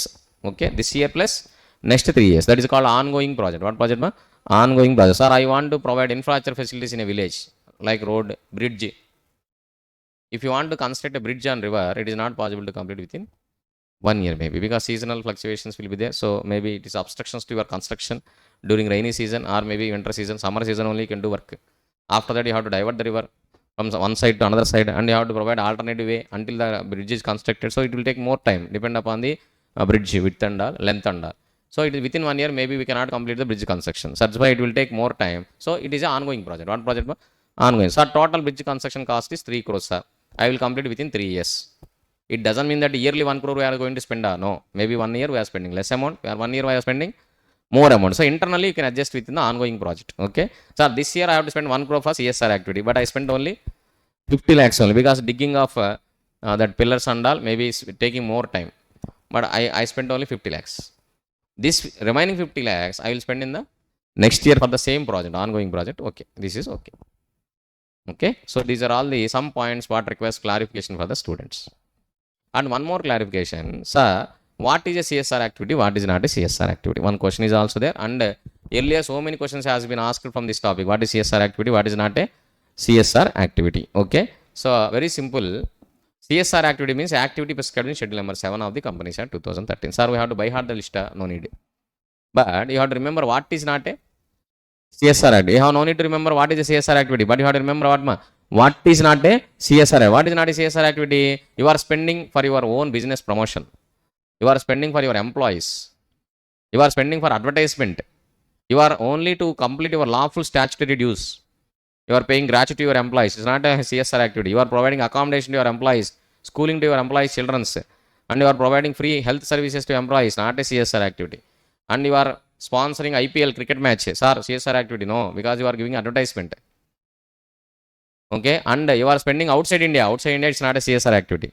First spend in India, but you can spend outside India to provide a training to sports persons for national and international games. Who is participating in national and international games, to provide the training to the Indian sports personnel, that is outside India also can be, yes, it can be counted. Okay, and for promotion of our business and which is related to your business, a pharmaceutical company conducting medical camps is not a CSR committee. CSR expenditure. Education institute is conducting talent test is not a CSR expenditure. Okay, a mineral water company is providing purified mineral water at subsidiary village, it is not a CSR activity. Okay, and Because of your factory only air is polluted and you are cleaning the air, it is not a CSR activity.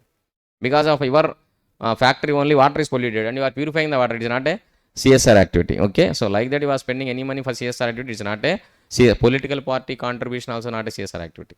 You have to appreciate the political party to add this point. Okay, first time you are giving donation to political party is not a CSR activity. So you are giving donation to political party is not a CSR activity. Like that one list is given, you please go through of the list CSR. What is not a CSR act? And one more point what is very important in CSR activity is, sir, I cannot spend the amount myself. I am very busy. We are very busy about our company operations. And you are saying you have to spend the society 1 crore, 2 crores. Okay, I don't mind to give 1 crore rupees, but I cannot spend myself. I don't have that much time. I don't know how to spend also 1 crore rupees because it is not my business actually. I am only information technology services I am providing. And you are asking me to spend 1 crore rupees for society. I don't know how to spend this 1 crore rupees. I am ready to spend 1 crore rupees, but I don't know how to spend. I don't have time also. I don't have a team to spend this 1 crore rupees. Then what I can do? You have actually 3 options. What is the option number 1? If your company is having any Section 8 company, Reliance group of companies having another Section 8 company, their own Section 8 company, then you can give that money to that Section 8 company. Simple, finish. Option 2, sir, I don't have any Section 8 company also. Okay, you can provide this amount, you can transfer this amount to any Section 8 company or any charitable trust which is having income tax recognition and which is having CSR recognition under Companies Act and which is having at least 3 years experience in this particular activity. Or otherwise any Section 8 company or any trust related to government, no experience is required, you can transfer the amount to the government CSR, Section 8 companies or trust. Or last option, transfer the amount to CSR fund established under schedule number 7 of the Companies Act 2013. You can transfer the amount to CSR fund. These many options are available if you don't know how to spend the money for CSR activity. And whatever the amount is spent for CSR, you have to report to the ROC in CSR2 along with the filing of financial statements. These are all the questions in relation to CSR. You please go through once. I have a doubt that they can ask unspent CSR amount. Okay, unspent CSR amount maybe this time they can ask unspent CSR amount. This one unspent CSR amount and surplus arising out of CSR activities or excess of minimum prescribed CSR amount. You are spending more or you are spending less or you got surplus from CSR activity. What you have to do? Maybe I am doubting that they can ask these questions. Okay, these points they can ask. Okay, this is the unspent CSR amount. What you can do if you are not spending the amount for CSR activity? What is the options available to you? Okay, and through what you can spend the amount? Section 8 company or registered public trust or registered society, you can transfer the amount. Okay, and this is the impact assessment. You please go for impact assessment also. So if your obligation is 10 crores or more, you have to conduct a impact assessment for the projects you are spending 1 crore or more 3 immediately preceding financial years. Okay, so who has to, which are incomplete and not less than 1 year before undertaking the impact study, you have to, for all the projects which are having 1 crore or more expenditure you spent, for all those projects you have to do what assessment? Impact assessment. Okay, so for that impact assessment, how much you can spend? 2% of expenditure are 50 lakhs. These are all you have to remember. Okay, that's all, nothing more than. What is not a CSR activity? That question is not there in the material, more than material. Still you have to read even though it is not there. Okay, now let us go to one last topic of your financial statements. Is nothing but internal audit. So many times it is asked in your exam. Very, very simple question, but it is asking number of times. Here no concept, nothing. You have to remember the limits. When internal audit is mandatory. Okay, listed company, it is always mandatory. Unlisted public company, these are the conditions. Any one of the condition. Here normally students are doing mistake for this condition. This one. What is the mistakes are? Outstanding borrowings from banks or public financial institutions, applicability 100 crores or more, any day, at any point of time during the preceding financial year, any day. So not on the last day, during that previous financial year, any day, if it exceeds 100 crores, then you have to conduct what audit? Internal audit. So we took loan of 120 crores from State Bank and we repaid 30 crores. What is the closing balance? 90 crores. So internal audit is required. Yes, because any day during the preceding financial year it exceeds 100 crores, then yes. Sir, exactly 100 crores? Yes, because 100 crores are more. Normally students, they will get a confusion in exam hall only. When they are reading the books, they will not get any confusion. But in exam hall, exactly they are giving 100 crores. You don't know whether internal audit is applicable or not applicable. Okay. Better for that, prepare equations mathematically. Greater than or equal to 100 crores. Like that, you prepare what? Equations. First chapter, we prepared equations now. Like that, you can prepare. First chapter, we prepared equations. And accounts of the companies also prepare equations. Okay, but accounts of the company, so many equations are there. Filing of financial statements, specified private companies are there. Internal audit equations are there. Okay, so there are so many limits are there. For corporate social responsibility also, limits are applicable. Okay, so there are so many limits are there for accounts of the companies. You please better to prepare equations for accounts of the company chapter. Okay. Next, private company, these are the limits. And who can be appointed as internal auditor? Even a clerk, even a Gurkha also can be appointed as a internal auditor, no issue. Don't worry. Okay. So, sir, they are saying chartered accountant, cost accountant, these are all okay. What is the last point, ma? Such other professional as may be decided by the board, even though employee also no. Employee also okay. Even employee of the company also can be appointed as a internal auditor. Professional means okay. Gurkha is a professional for us. Okay. Clerk is a professional, sir. He is highly professional, sir. Okay, very good. He also can be appointed as a internal auditor, no issue. Okay. See, nowadays, from last 1 or 2 attempts, they are asking one question from NFRA. I said NFRA is a hanging knife on your neck, but the same knife they are asking your question. Maybe you want to know the sharpness of knife. That's why they are asking questions from NFRA. Okay. Maybe this is a sweet warning to all chartered accountants or the students who are pursuing chartered accountancy course. It's a warning that NFRA is there, is a hanging knife on your neck. So they want to create awareness among you how sharp is that knife. That's why they are asking intentionally questions from NFRA, either in auditing subject or in company law subject. There is a scope of asking NFRA either in your auditing subject or in your law subject also. NFRA, what is the duties of NFRA, rights of NFRA? These are questions are there. You please go through once. Okay. Even the same questions will be repeated in your audit and auditors also. What is a audit and auditors also? I don't think so. This is not a question to be asked in the exam, but why they are asking, I don't know. Maybe some fellows, they want to show you this is the powers of NFRA. Be careful. Okay, when you are discharging your attestation functions, you be careful. When you are conducting audit of any company, you be careful. Some other person, some outsider, okay, will come for review, and some outsider, you have to submit the reports of the audit what you have done. Okay, so the NFRA 3 questions are there in your material. Okay, I will recommend you to read all those 3 questions, because in May 2025 they asked for 5 marks, and in September 2025 they asked for 5 marks from audit and auditors. So anyhow, now the trend has been started. Before, there is no question from NFRA, but from last 2 attempts they are concentrating on NFRA also. That's why it is better to read NFRA once. I have no need to discuss here NFRA. NFRA normally they have a right to frame accounting standards in consultation with ICAI. ICAI will frame the accounting standards, and they will consult, and they will give to NFRA. NFRA will recommend the accounting standards to central government, then central government will notify under section 133. Then all companies has to comply those accounting standards. Not that is the duty of the NFRA. But what are the rights of NFRA? NFRA has a right to review the all professional services rendered by the professionals. CA, CS, CMA, any professional services rendered by these people, those services can be reviewed by the NFRA. Okay, and while appointing an auditor of the company for specified companies also, NFRA, so you have to inform the NFRA and all, you have to report to NFRA and all. Okay, auditors working notes, auditors working papers, auditors documentation. Okay, how auditor is attesting his functions, and auditor is complying auditing standards or not, these are all reviewed by the NFRA. Okay, you please go through once NFRA better. Okay, for your safe side. Okay, next we will go for what audit and auditors or accounts of the company chapter. Tell me what you want me to concentrate. Already I said there are divided into how many parts? 3 parts. All parts are equally important. Now 4th part also started NFRA.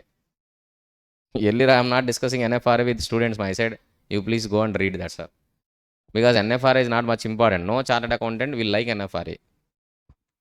If CA is a paper setter, he will not ask any question from NFRA. But maybe now reverse strategy. Who will hate actually will remind them only always. అంతే కదా, ప్రేమించే వాళ్ళకంటే మనం దేశించే వాళ్ళని ఎక్కువగా గుర్తు చేసుకుంటాము. Maybe that is the reason why they are asking NFRA in your question paper. I don't know what is the logic behind that. Okay, let us see your accounts of the company chapter. Okay.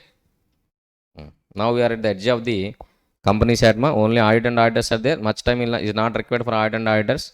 Already you are experts in auditing subject. Okay. So simple. In auditor, what we have to discuss? Appointment of first auditor, appointment of the next auditor, subsequent auditor. Okay. Then what is the qualification of auditor? Disqualification of auditor. If first auditor is not appointed, then what is the consequence? And how to remove the auditor? Retirement of auditor. Okay. Not to appoint the retiring auditor. Appointment of new auditor in the place of retiring auditor. Powers of auditor, duties of auditor. Okay. Audit report of fraud. So what auditor has to report about the frauds and all. These are all some points is there. Very simple points only. Now much efforts are required by the faculty for audit and auditors. Anyhow, now let us see accounts of the companies. Next class. Today only will complete audit and auditors. Okay. Now let us see accounts of the company. Section number 128 to section number 138. Okay. 128 books of accounts. Whatever we discussed, where to keep books of accounts, inspection of books of accounts, preservation of books of accounts, place of keeping books of accounts, responsible for maintaining the books of accounts, how to prepare books of everything, only one single section. Section number 128. Next section number 129, financial statements. Okay. Whatever you explained, financial statements, what is financial statements, signing of financial statements, a person responsible for preparation of financial statements, all these things, only one small section. What is that? Section number 129. And periodical financial results, don't worry about it, no need to discuss. Reopening, voluntary revision. These are all different sections are 130, 131. This NFRA constitution. Okay, now it is important. Now 133, not much important. 134, financial statements, board report, etc. Yes, filing of financial statements and all. And 135 is very, very important. Corporate social responsibility. 136 not much important. 137 also not much important. 138 is important. Okay. Very simple sections. Only two sections, three sections. 128, 129, 130, 131. Okay. And 135. After that 138. In between what came? NFRA also came. What is that? 132. Okay. So you please concentrate on those sections. Now we'll go to what? Audit and auditors. Can we complete if we start? No. Let us see how many questions are there given in your material. Audit and auditors. All questions only na. Okay. So far whatever we discussed in that management administration chapter, you please don't try to read the material and try to reproduce what is there in the material. It is not possible. Okay. Management administration chapter, what you have to do? So just read running notes, read practical questions, because in that chapter they will not ask theory questions. They will not ask only practical questions. Practical questions, concept questions only. Just read once and running notes one time you have to refer. That's all. Next, what is the next chapter? Maybe incorporation of a company, preliminary. Preliminary chapter, no need to read the material. Okay. Just read the running notes. Even practical questions also very less in that. Small company, private company, public company, definitions you have to remember. That's all. Next, incorporation of a company chapter. Okay. Read only running notes and refer practical questions. How to alter name clause, how to alter situation clause, alteration of rectification of name. Some small sections are there. You please refer those sections. Okay. And doctrines no need to read. Okay. Don't waste your time. Practical questions, concept questions are there in your material. For incorporation of a company, alteration of MOA and AOA, so many questions are there. You please refer those practical questions. Next chapter, prospectus and allotment of securities. Please read the material. Prospectus and allotment of securities chapter, you have to read the material. Okay. 9 steps are there, 11 steps are there. Instead of that, you have to read the material also, prospectus and allotment of securities. Okay. Especially the contents of the prospectus, shelf prospectus, red herring prospectus, deemed prospectus, you have to read the material. And listing of securities, minimum subscription, criminal liability, civil liability, you have to read. Okay. Next, private placement, your running notes is more than sufficient. Okay. Or otherwise, if you want, you can read the material. In our running notes, each and every point is a separate question in your material. That's all. Okay. Next chapter, share capital and debentures chapter. Better don't try to read the material. It is very huge. It will take more time. Better go with what running notes only and go for practical questions. Practical questions are very, very important in share capital and debentures chapter. Okay. Especially what you have to concentrate: ESDR, issue and redemption of preference shares, and utilization of security premium, issue of bonus shares, sweat equity, ESOP not required actually, sweat equity, and right shares as well as buyback and reduction of share capital. Okay, that may be sufficient. Variation of shareholders rights, voting rights, restriction on voting rights also, it is important. Okay, now next chapter, debentures. Debentures, read running notes more sufficient, because almost I provided total information in your running notes. Debenture trustee versus deposit trustee, how to issue security debentures, and what is the debenture authority matrix is also given. Running notes is sufficient. Deposits also, please read only running notes. Don't read material for deposit chapter. I am saying deposit chapter, you please read only running notes. Unnecessarily don't waste your time to read the material, because huge material is there for that. But only 5 marks they are going to ask. Unnecessarily don't waste. Charges, only read your running notes, not given for charges actually. So just read your material. There only what concepts you have to read, ma?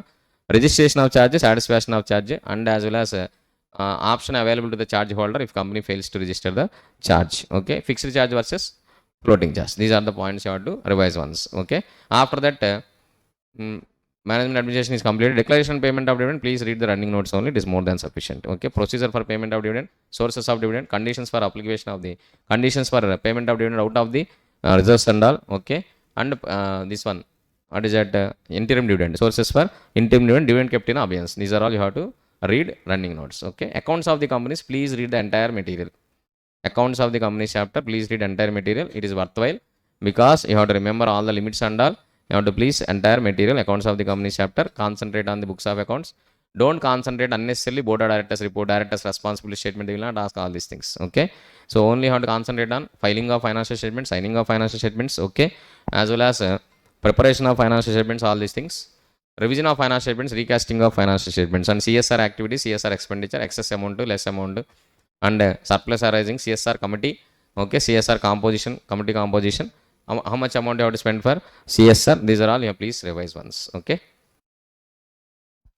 so from this chapter they are asking majority of the cases, appointment of first auditor, appointment of subsequent auditor, disqualification of auditor, and reporting of fraud by the auditor, and not to reappoint the retiring auditor, auditor by rotation.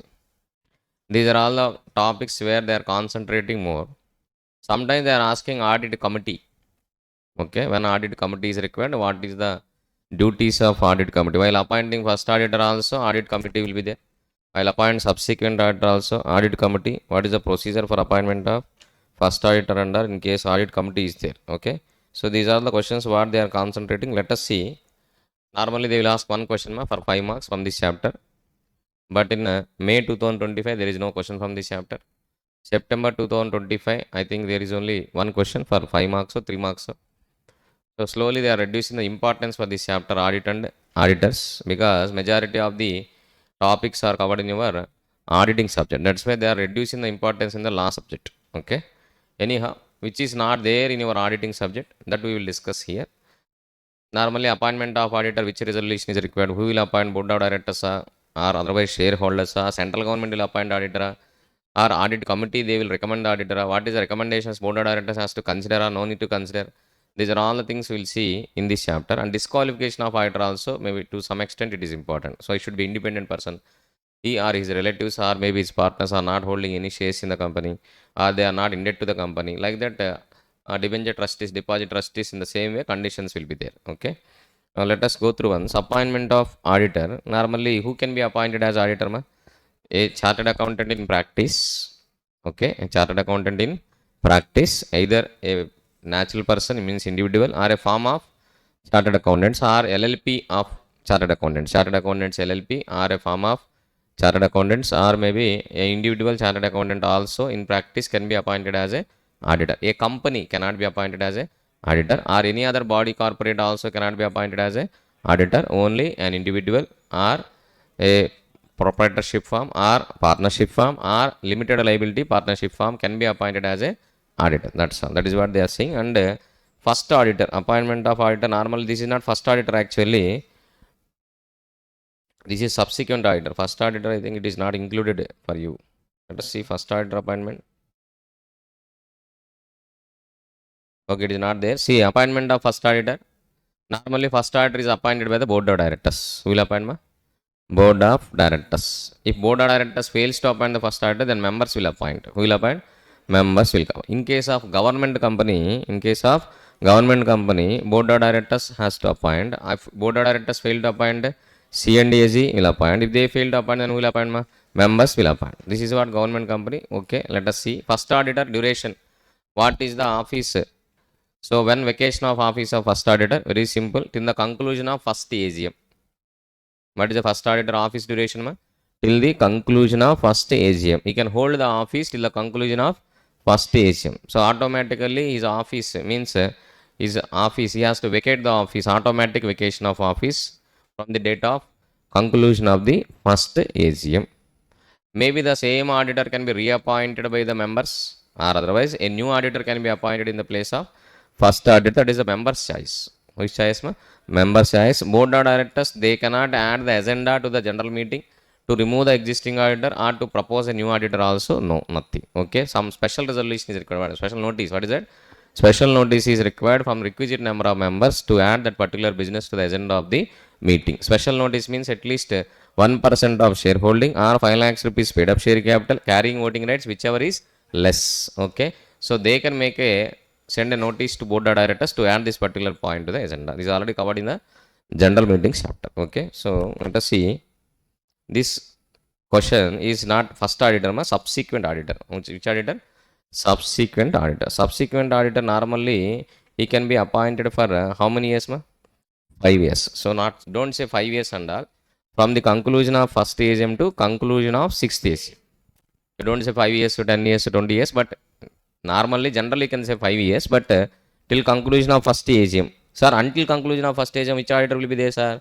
First auditor. First auditor, he will from date of his appointment, from date of appointment to conclusion of first AGM, first auditor will resume the office. Okay.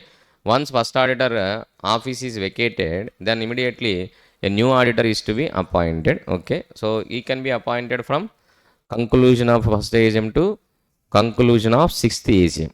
Conclusion of first AGM to conclusion of 6th AGM. Okay. That is what the office of the subsequent auditor.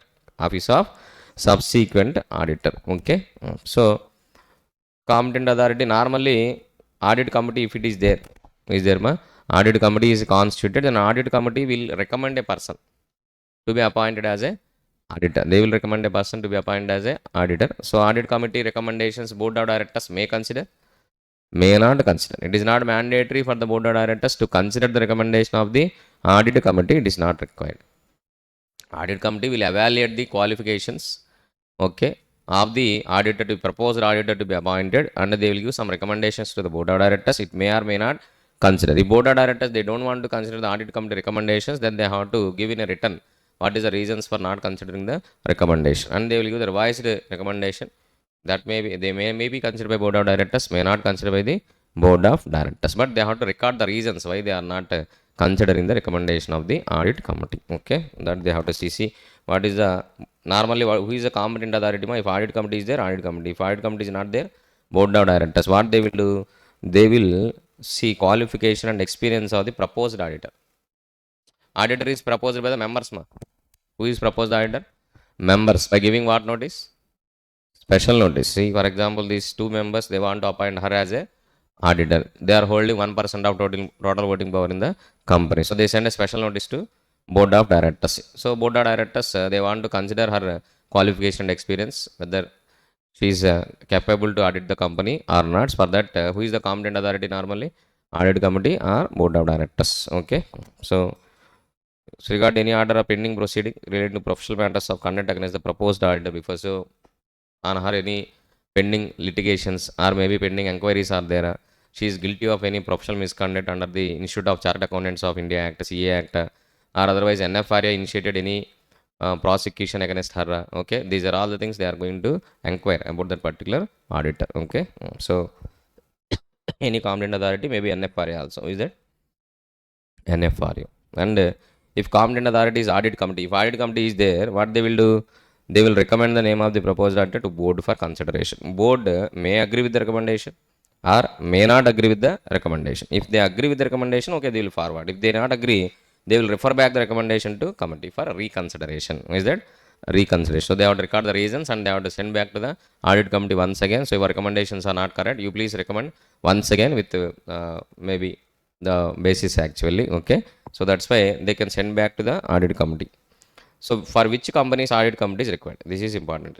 They will ask normally, you have to remember when audit committee is mandatory, okay na. When it is mandatory ma, every listed public company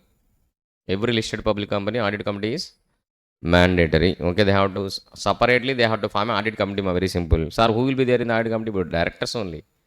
Like CSR committee na, how you are forming a CSR committee, in the same way you have to form what ma, audit committee. That's audit committee. And other public companies having paid up share capital of 10 crores or more, or turnover of 100 crores or more, or aggregating outstanding loans or debentures deposits exceeding 50 crores or more. So any one of the condition is satisfied, then you have to constitute a audit committee, separate audit committee, okay. So that is based on the latest audited financial statements.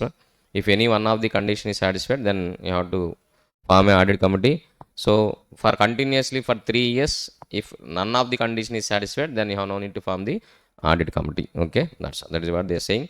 So you please remember, when audit committee is mandatory, maybe MCQ also they can ask, or directly they will ask a descriptive question also. If audit committee is there, what is the role of audit committee? Audit committee will recommend the proposed audit to the board of directors. Board of directors may consider the recommendation, or board of directors may revert back to the audit committee only for reconsideration, okay. And there is no compulsion that board of directors has to consider the recommendation of the audit committee. If they are not considering the recommendation, then they have to state the reasons why they are not considering the recommendation of audit committee. These are all you have to really remember and write in the exam. They asked 2 times my about audit committee so far in the exam, okay. Next, of course, these are all okay. Consent of auditors you have to obtain. Without taking the consent of the proposed auditor, you cannot appoint him as a auditor, okay. A certificate, so you have to take the written consent. You have to take what ma, written consent. So which person you want to appoint as auditor, you have to take what consent ma, written consent. And so you have to take a certificate from the auditor also. He is eligible to be appointed as a auditor. He is not attracting any disqualification. He is not attracting any disqualification. Like that, you have to take a declaration from the auditor. Yes, if you are appointed, then I can resume the office.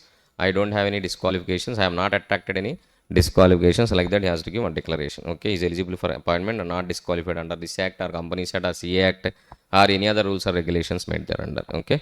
So these are all okay. Appointment is within the limits laid down or under the authority of the act. Pending professional misconduct proceedings against the proposed auditor, inclusive of its partners, disclosing the certificate are true and correct. On him or on their partners, if any pending proceedings are there, that also you have to disclose, and it should be correct under, like that you have to give a declaration, okay. So limit means normally there is a limit for auditors. You have a separate question, we will see limit on auditors, or how many audits you can accept, how many companies who can appoint as a company audit. This is a statutory audit. What audit? Statute. This is not a tax audit. This is not a GST audit. This is not a some other audit. This is what audit? Statutory. Or you can say company audit. What audit? Company audit. Sir, why sir only for company audit is required? Because members are owners, directors are their agents. Members are not participating in the day-to-day activities of the company. So ownership is separated from the management. That's why they want to know whether directors are acting for the benefit of the company or not, or they are taking their personal benefit, or they are acting for the bona fide benefit of the company, whether all transactions they are recording or not, and they are presenting to the members or not in the form of financial statements, board of directors report, all these things. That's why auditor is appointed. Otherwise, auditor is not required. For sole proprietorship, auditor is not mandatory. For partnership also, auditor is not mandatory. Even for LLP also, sometimes auditor is not mandatory. But company auditor is mandatory. Why is an auditor is mandatory for company? Because members, they don't know whether directors, their agents, directors are the agents of the members. They don't know whether they are acting for their benefit or for their personal benefit. To assess the board of directors activities, we are appointing an independent, professional, skilled, reliable, unbiased, okay, transparent person as an auditor. Who is that person? Chartered accountant in practice, okay. So you are eligible to be appointed as an auditor as per the Companies Act 2013. And it is mandatory for each and every company, even though it is a public company, private company, small company, one person company also. All the companies, it is mandatory to do the audit. It is mandatory. It is not optional. It is mandatory. Everyone has to appoint a auditor, and auditor has to give a report, and it should be laid down in the annual general meeting of the particular company, and it should be maybe adopted, and it should be filed with the ROC. And audit report is also a public document. Audit report is also what? Public document, okay. So anyhow, next, so the company shall inform the concerned auditor of his or its appointment, okay, very good. company shall also file a notice of such appointment. This is also they are asking. You please remember. This also they ask for 2 marks MCQ. What is the form you have to file with ROC? ADT 1. If you are appointing an auditor, you have to inform to ROC in form number ADT 1 within how many days? Within 15 days. That form number and the days also you please remember. In this chapter, all forms days also important. Okay.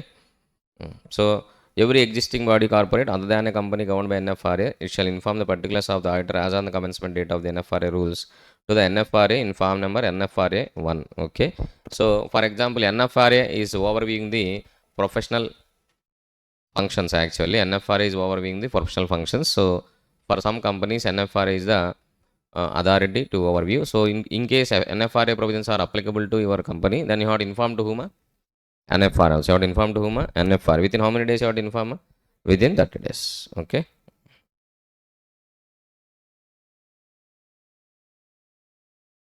Next, term of auditor. Already said. So for how many years we can appoint an auditor? Listed companies and these companies actually they can appoint auditor for how many years? They can appoint individual as an auditor for more than how many years?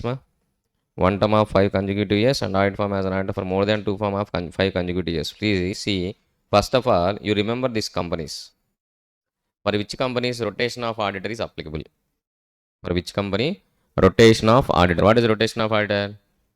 If you are appointing one person for 5 years, then next 5 years you cannot appoint the same person as an auditor. This is called rotation of auditor. What is that? Rotation of auditor. Sir, for which company this rotation of auditor provisions are applicable? That you have to remember first. So this is a technical chapter. Already you have to remember for which companies audit committee is applicable. You have to remember what? For which companies audit committee is applicable. So you please keep one table separately. Audit committee applicability. Next, now you have to remember rotation of auditors are applicable to which companies? Which companies? Listed companies it is applicable, and even public companies having paid up share capital of 10 crores or more, and private companies having a paid up share capital of 50 crores or more. All companies having paid up share capital below threshold limit mentioned in A and above. Public borrowings from financial institutions, banks or public deposits of 50 crores or more. Any one of the condition is satisfied. Either paid up share capital or public borrowings from financial or banks or public deposits 50 crores or more, then this rotation of auditors condition is applicable. These limits you have to remember. I don't have anything to do with this. You have to remember the limits. Which company rotation of auditors are applicable? Listed companies, of course, it is always applicable. Audit committee is also applicable. Rotation of auditors also applicable. For unlisted companies, what is the criteria that you have to remember? Okay. So, sir, what will happen if your company rotation of auditor is applicable? Maximum you can appoint only auditor for how many years? 5 years. If you are appointing an individual, or if you are appointing a partnership firm or LLP, you can appoint for 2 terms. 2 terms means 2 into 5, 10 years. 2 into 5 how many years? 10 years. So after completion of 5 years, again the same person can be appointed once again for another 5 years. No, not possible. You have to wait for how many years? 5 years. Cooling period how many years? 5 years. That is what the cooling period. Sir, same auditor will not appoint, sir, but partner of that auditor will appoint. Nowhere related to the new auditor is nowhere related to the previous auditor. Like that you have to appoint. Okay, let us see this one. This is important question only. Specified company shall not appoint or reappoint an individual as auditor for more than one term of. One term means what? From the conclusion of first AGM to conclusion of sixth AGM. Conclusion of what AGM? Sixth AGM. So first AGM to conclusion of sixth AGM. So you can appoint an individual for 5 years, and if you are appointing an audit firm, you can appoint for how many years? 2 terms of 5 consecutive years. Means first AGM to sixth AGM. Again from the conclusion of sixth AGM to conclusion of 11th AGM. Conclusion of 11th AGM. Okay. So nothing contained in section 139(2) shall prejudice the rights of the companies to become an auditor, to write the auditor or to. So, sir, we appointed for 5 years now. In between 5 years we cannot remove the auditor. You can remove. Any point of time members may remove the auditor. Tribunal also may remove the auditor. Sir, one person is appointed for 5 years, sir, from conclusion of first AGM to sixth AGM. So can we remove the auditor in between without completing his term? Yes, we can remove the auditor. Okay. Sir, removal of auditor actually 2 types. Removal of auditor in between one AGM to another AGM. Removal of auditor at AGM. Okay. So you please understand carefully. one person is appointed as a auditor from first conclusion of first AGM to conclusion of sixth AGM. For how many years, ma?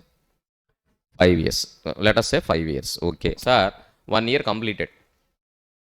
Second AGM also concluded. What concluded? Second AGM. Sir, we want to remove the auditor. We don't want to reappoint that auditor for the third AGM. So in the second AGM itself, if any members are sending special notice to remove the existing auditor and reappoint the new auditor, then happily they can appoint if resolution is passed. But what is required? Special notice is required from any member. Any member means 1% of voting power. If anyone is having holding, they have to send a special notice to board of directors. They have to send a special notice to board of directors. Then board of directors will move that proposal in the meeting and they will conduct the voting. If resolution is passed, then the existing auditor is not reappointed and the new auditor is appointed in his place. Okay, this is one type of removal. Another type of removal. Sir, I appointed him as a auditor for first AGM. But even before concluding second AGM itself, in between the AGM, I want to remove. Then you have to take central government permission. Tribunal may remove, that is okay. But members, if they want to remove the auditor in between one AGM to another AGM, then you have to take permission from where, ma? Central government.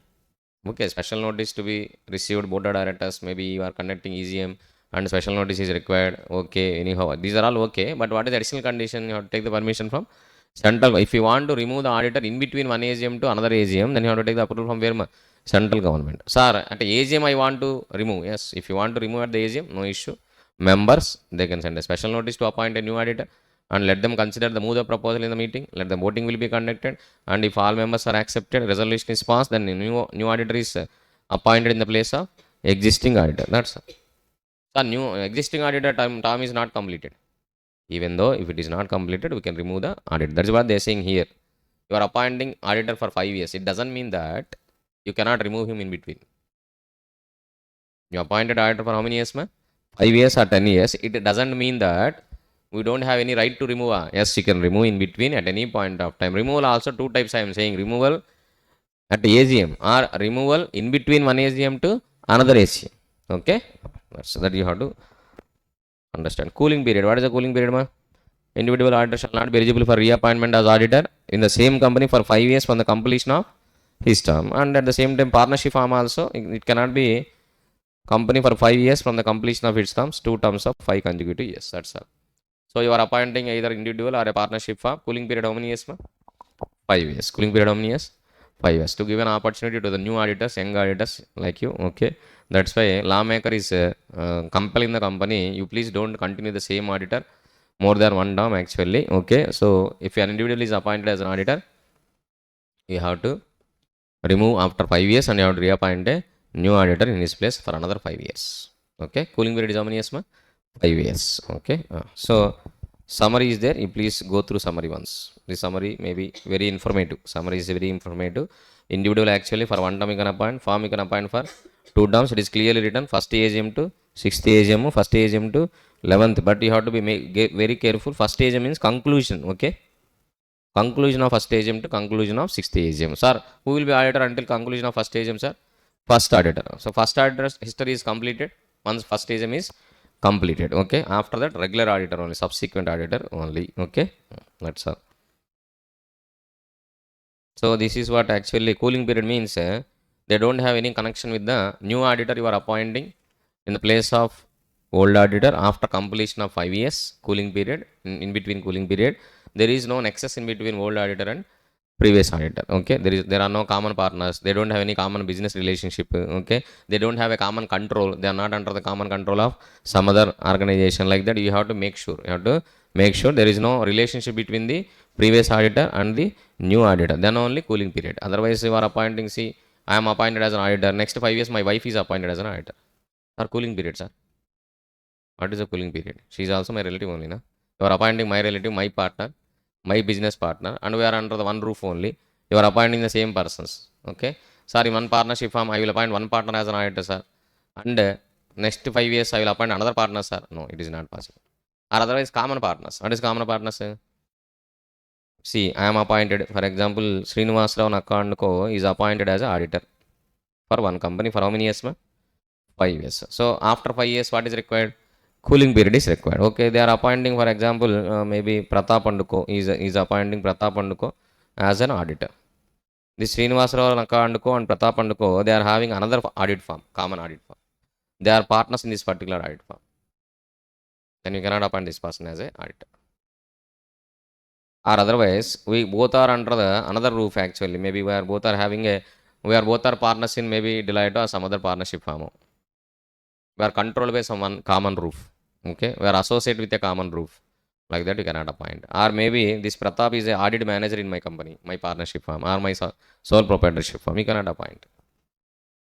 So like that, also they will ask the questions: who can be appointed as the auditor in cooling period? There is no relation between new auditor and the previous auditor. Okay, so don't bring the same person who is having a relation with the existing auditor. Then cooling period concept is actually, what is the use of introducing that concept? There is no use now. Why company law they are saying cooling period? To give an opportunity to the new persons, to giving an opportunity to the new persons. Okay, same auditor is continuously auditing the company for years and years. Then how your type the young and youth auditors, how they will get an opportunity? It is not possible. That's why they started what?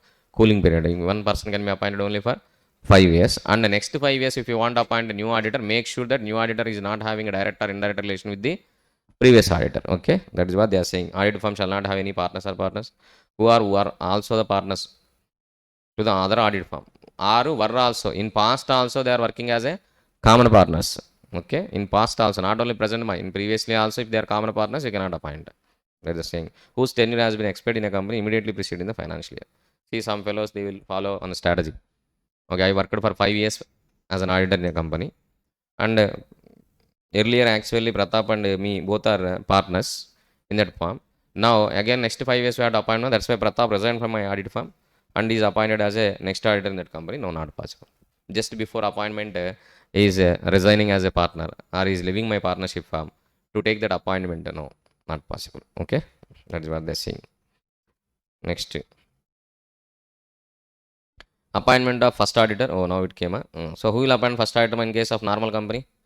Other than company, board of directors. Within how many days they have to appoint? 30 days. If they are not appointing, members will appoint. Within how many days? 90 days. At where? At extraordinary general meeting. Either board of directors or members they are appointing first auditor. He will continue only till the conclusion of first AGM. So he can be reappointed for another 5 years. No issue. First auditor can be reappointed for another 5 years as a subsequent auditor. There is no prohibition in that. Or otherwise, a new person can be appointed as auditor for next 5 years. There is no prohibition. Okay, that's all. And in case of government company, who will appoint? Government company normally will appoint CAG. How many days they have to appoint? 60 days. If CAG is not appointing, we will appoint board of directors. And board of directors are not appointing, then who will appoint? Members will appoint. These days limits also have to remember. C and AG will appoint within 60 days. If they are not appointing, board of directors will appoint within next 30 days. And board of directors also not appointing, then within 60 days, who will appoint?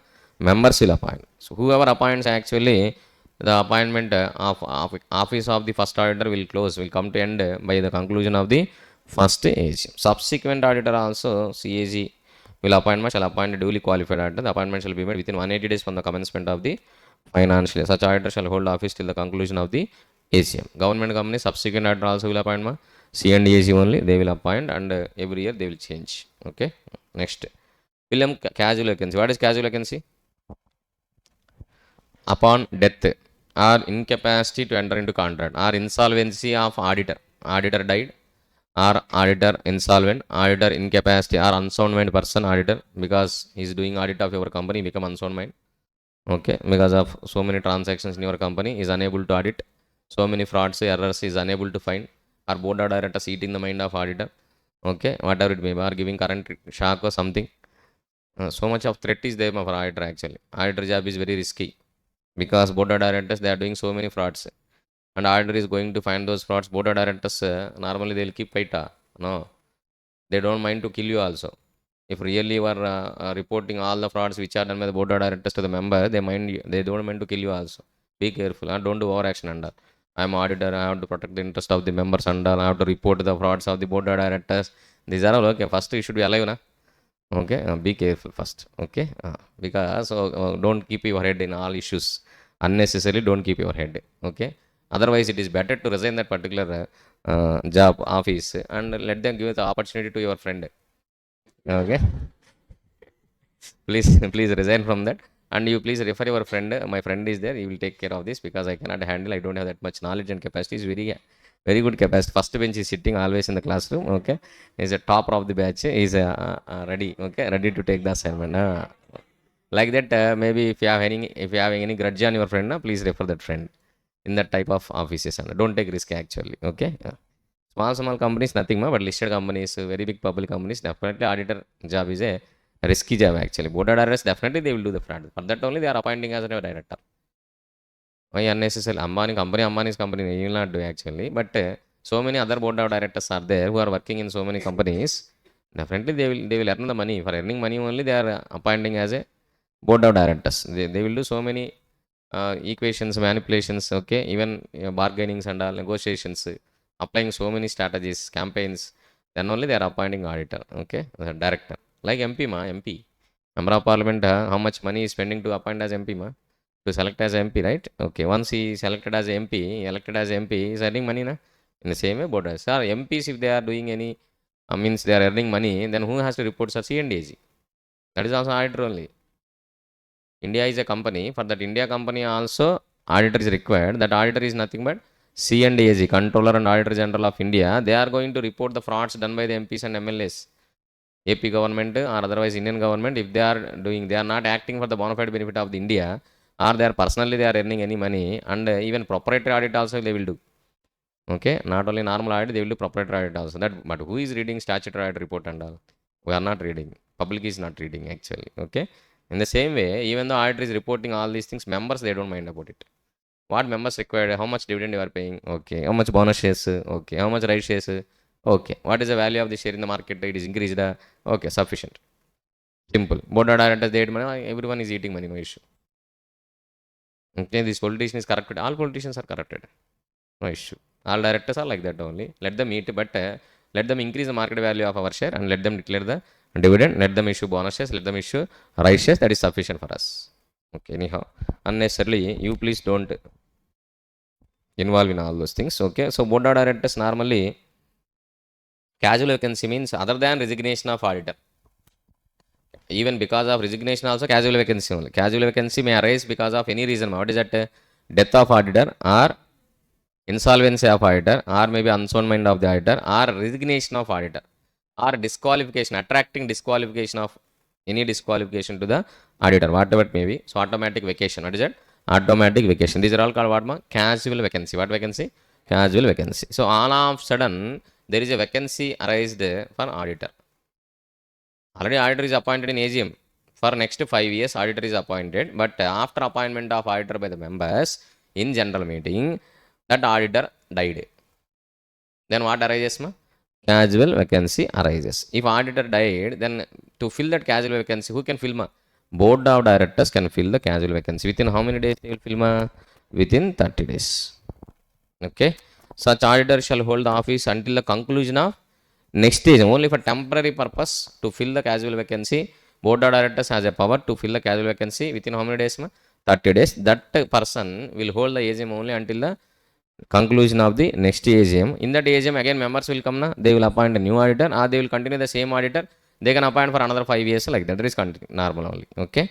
That's why see board of directors, they have a chance to kill the existing auditor, and they will appoint a new auditor by themselves within 30 days without members' permission.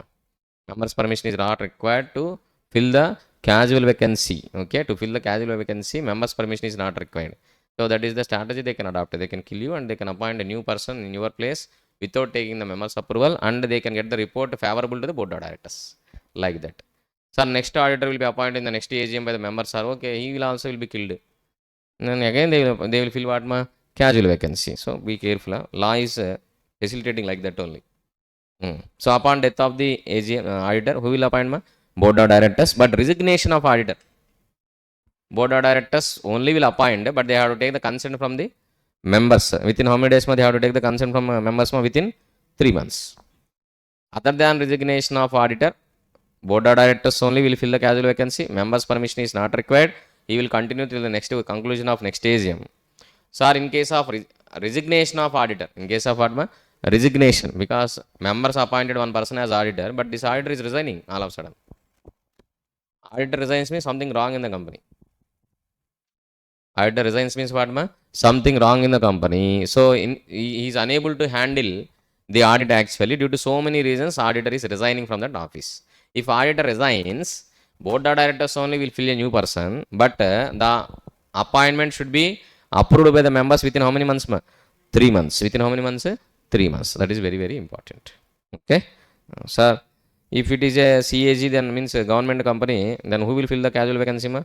CAG only. If CAG not fulfilling, then who will fill, ma? Board of directors within 30 days. So reappointment of retiring auditor. Retiring auditor means after 5 years, you want to appoint the same person, it is not possible. Then why is reappointment of retiring auditor? I don't know.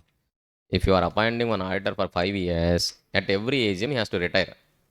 And again he has to reappoint. Tenure of the auditor is 5 years, ma. But first AGM, I appointed first AGM as an auditor. Then at the conclusion of the second AGM, I have to retire. If I am not reappointed, then I have to vacate my office.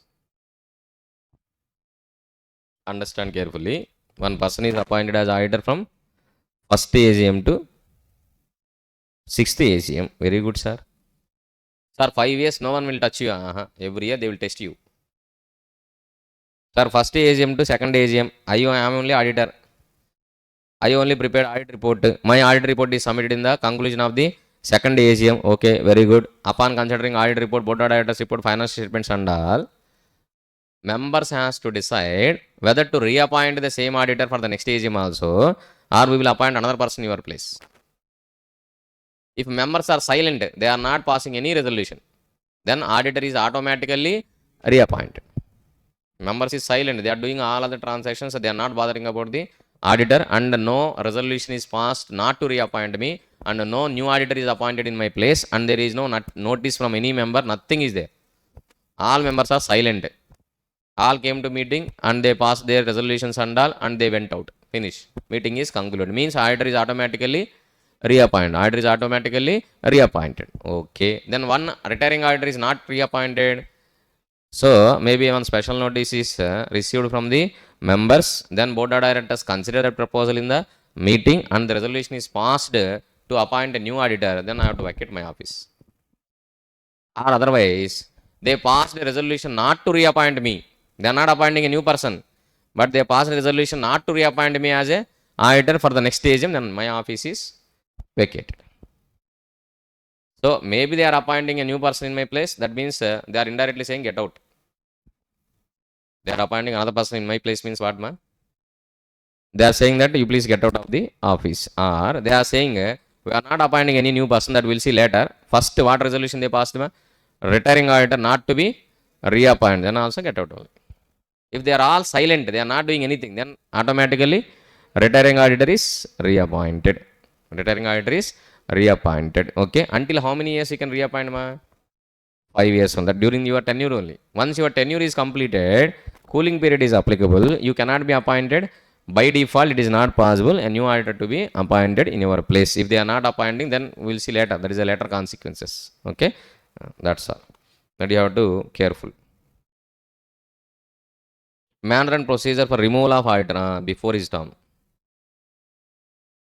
So board of directors shall pass a resolution proposing removal of auditor. Applied to whom?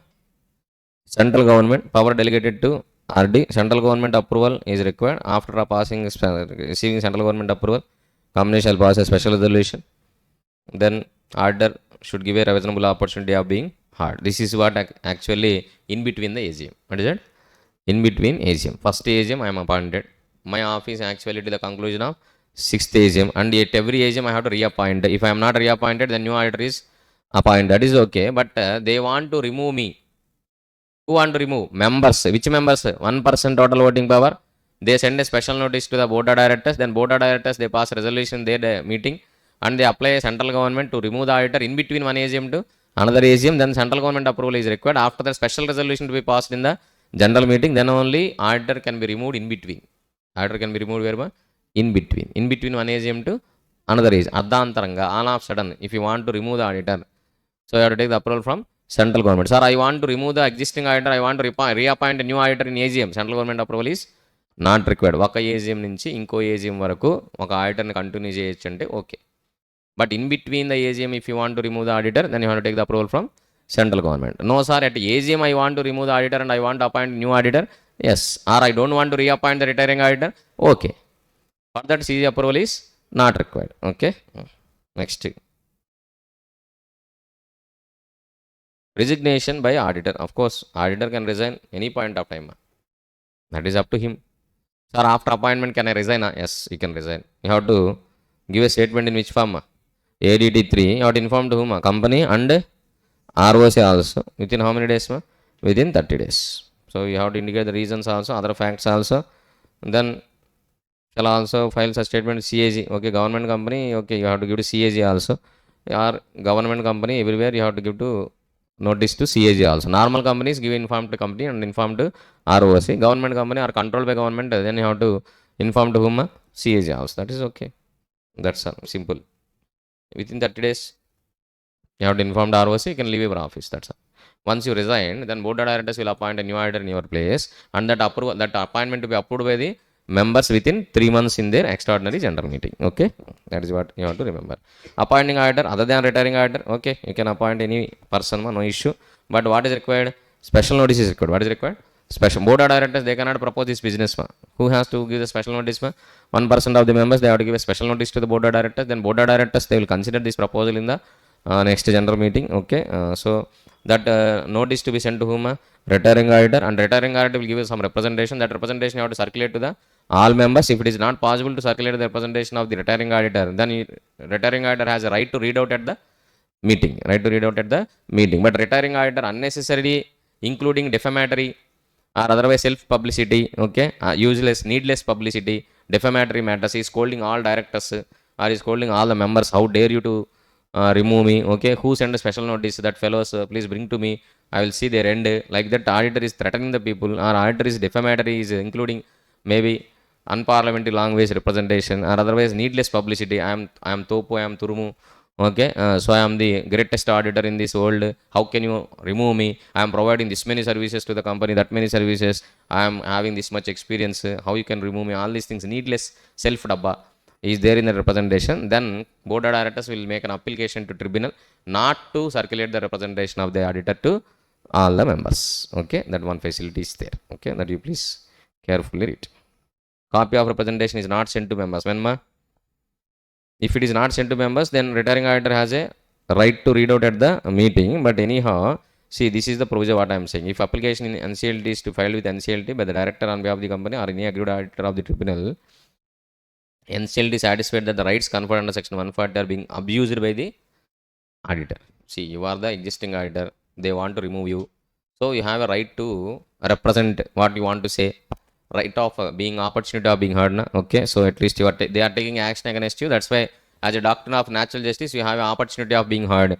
For that, you can circulate your representation to all the members. Okay, anyhow, you want me to remove in the next general meeting, this is what I want to say something about the your company or whatever it may be. That is okay, but you are misusing that opportunity, then any director can make an appeal to NCLT. Then NCLT will issue an order. No need to circulate the retiring auditor's representation to the members. No need to read at the meeting also. No need. That is what NCLT is order. Okay. This is very, very important. So far, so many times it is asked. What is that? Disqualification of auditor. Who cannot be appointed as a auditor? Sir, who can be appointed as an auditor, sir? Who can be appointed as auditor? Simply a chartered accountant in practice can be appointed as auditor, or a form of chartered accountants can be appointed as auditor, in which majority of the partners are chartered accountants in practice. So there is no need to all partners should be chartered accountants in practice, holding certificate of practice, holding full-time certificate of practice. Okay, but if you want to appoint a form of chartered accountants, there is no need that all chartered accountants should be in practice and all should be chartered accountants. Majority of the partners should be chartered accountants. Sir, in our partnership from CMA is also there, sir. CS also there, sir. Okay, no issue. But majority of the partners should be chartered accountants in practice. LLP also same rule is applicable. Okay. So they said disqualification. What is the disqualification? Body corporate other than LLP cannot be appointed.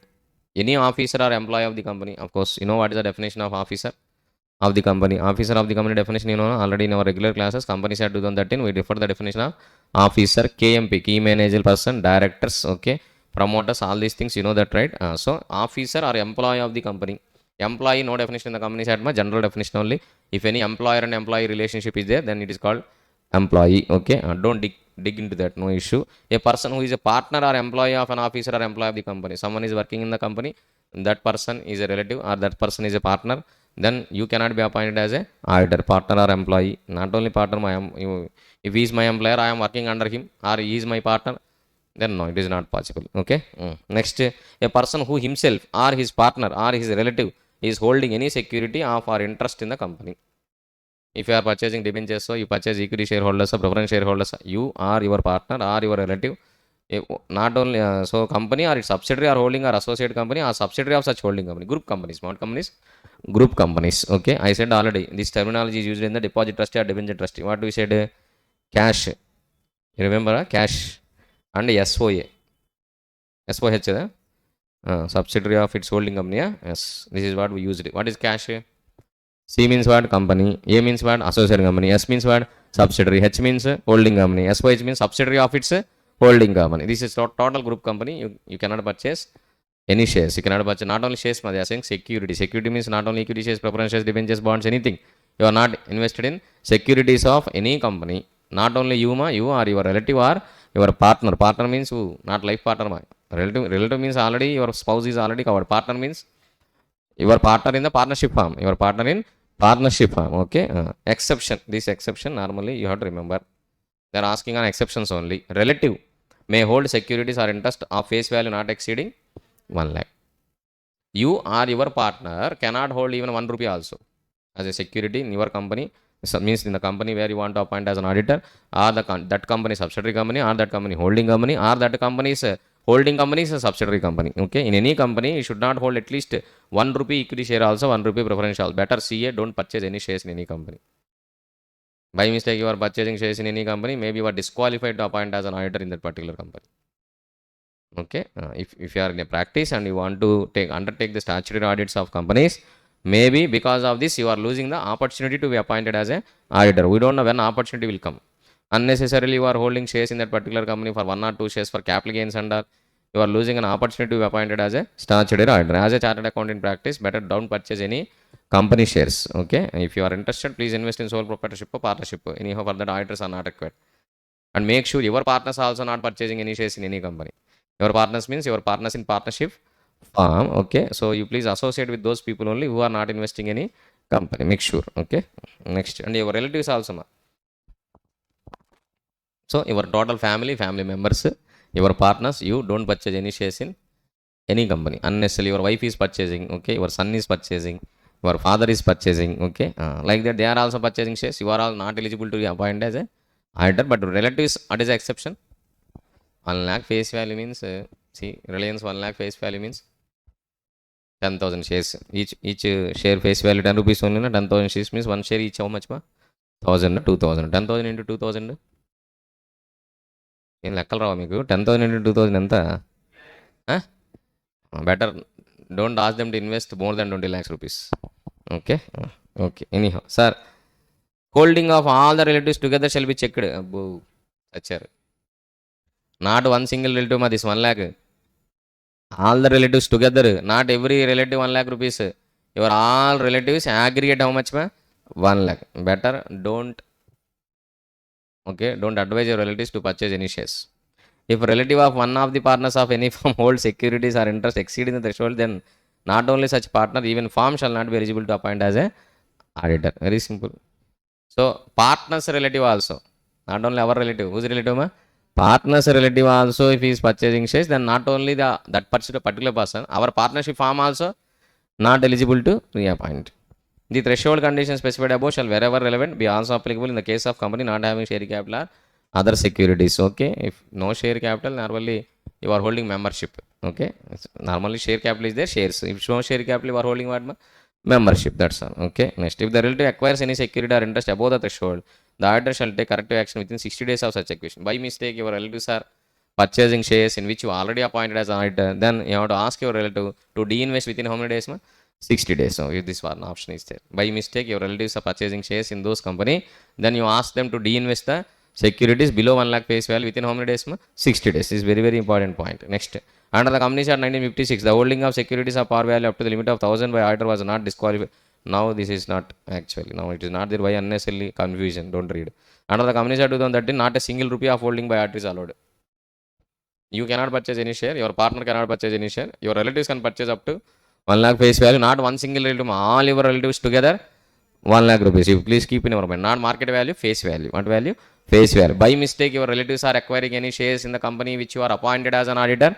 Then ask them to de-invest, reduce the investment by below 1 lakh face value within how many days? 60 days. Disqualification is very, very important. So many questions they will ask.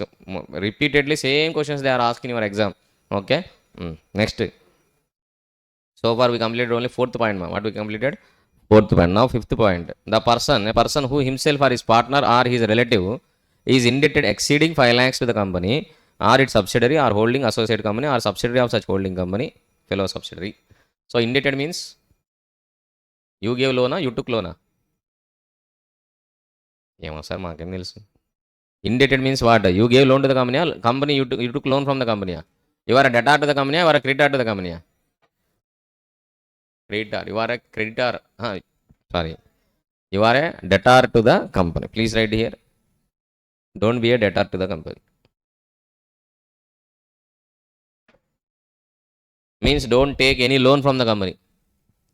Don't take any loan from the company. Don't purchase any goods from the company on credit basis. Don't take any loan from the company. Don't purchase any goods from the company on what basis? Credit basis. You know, if you want to appoint as a auditor of a bank, you don't have any loan in that particular bank. That's why as an auditor, don't take loan also.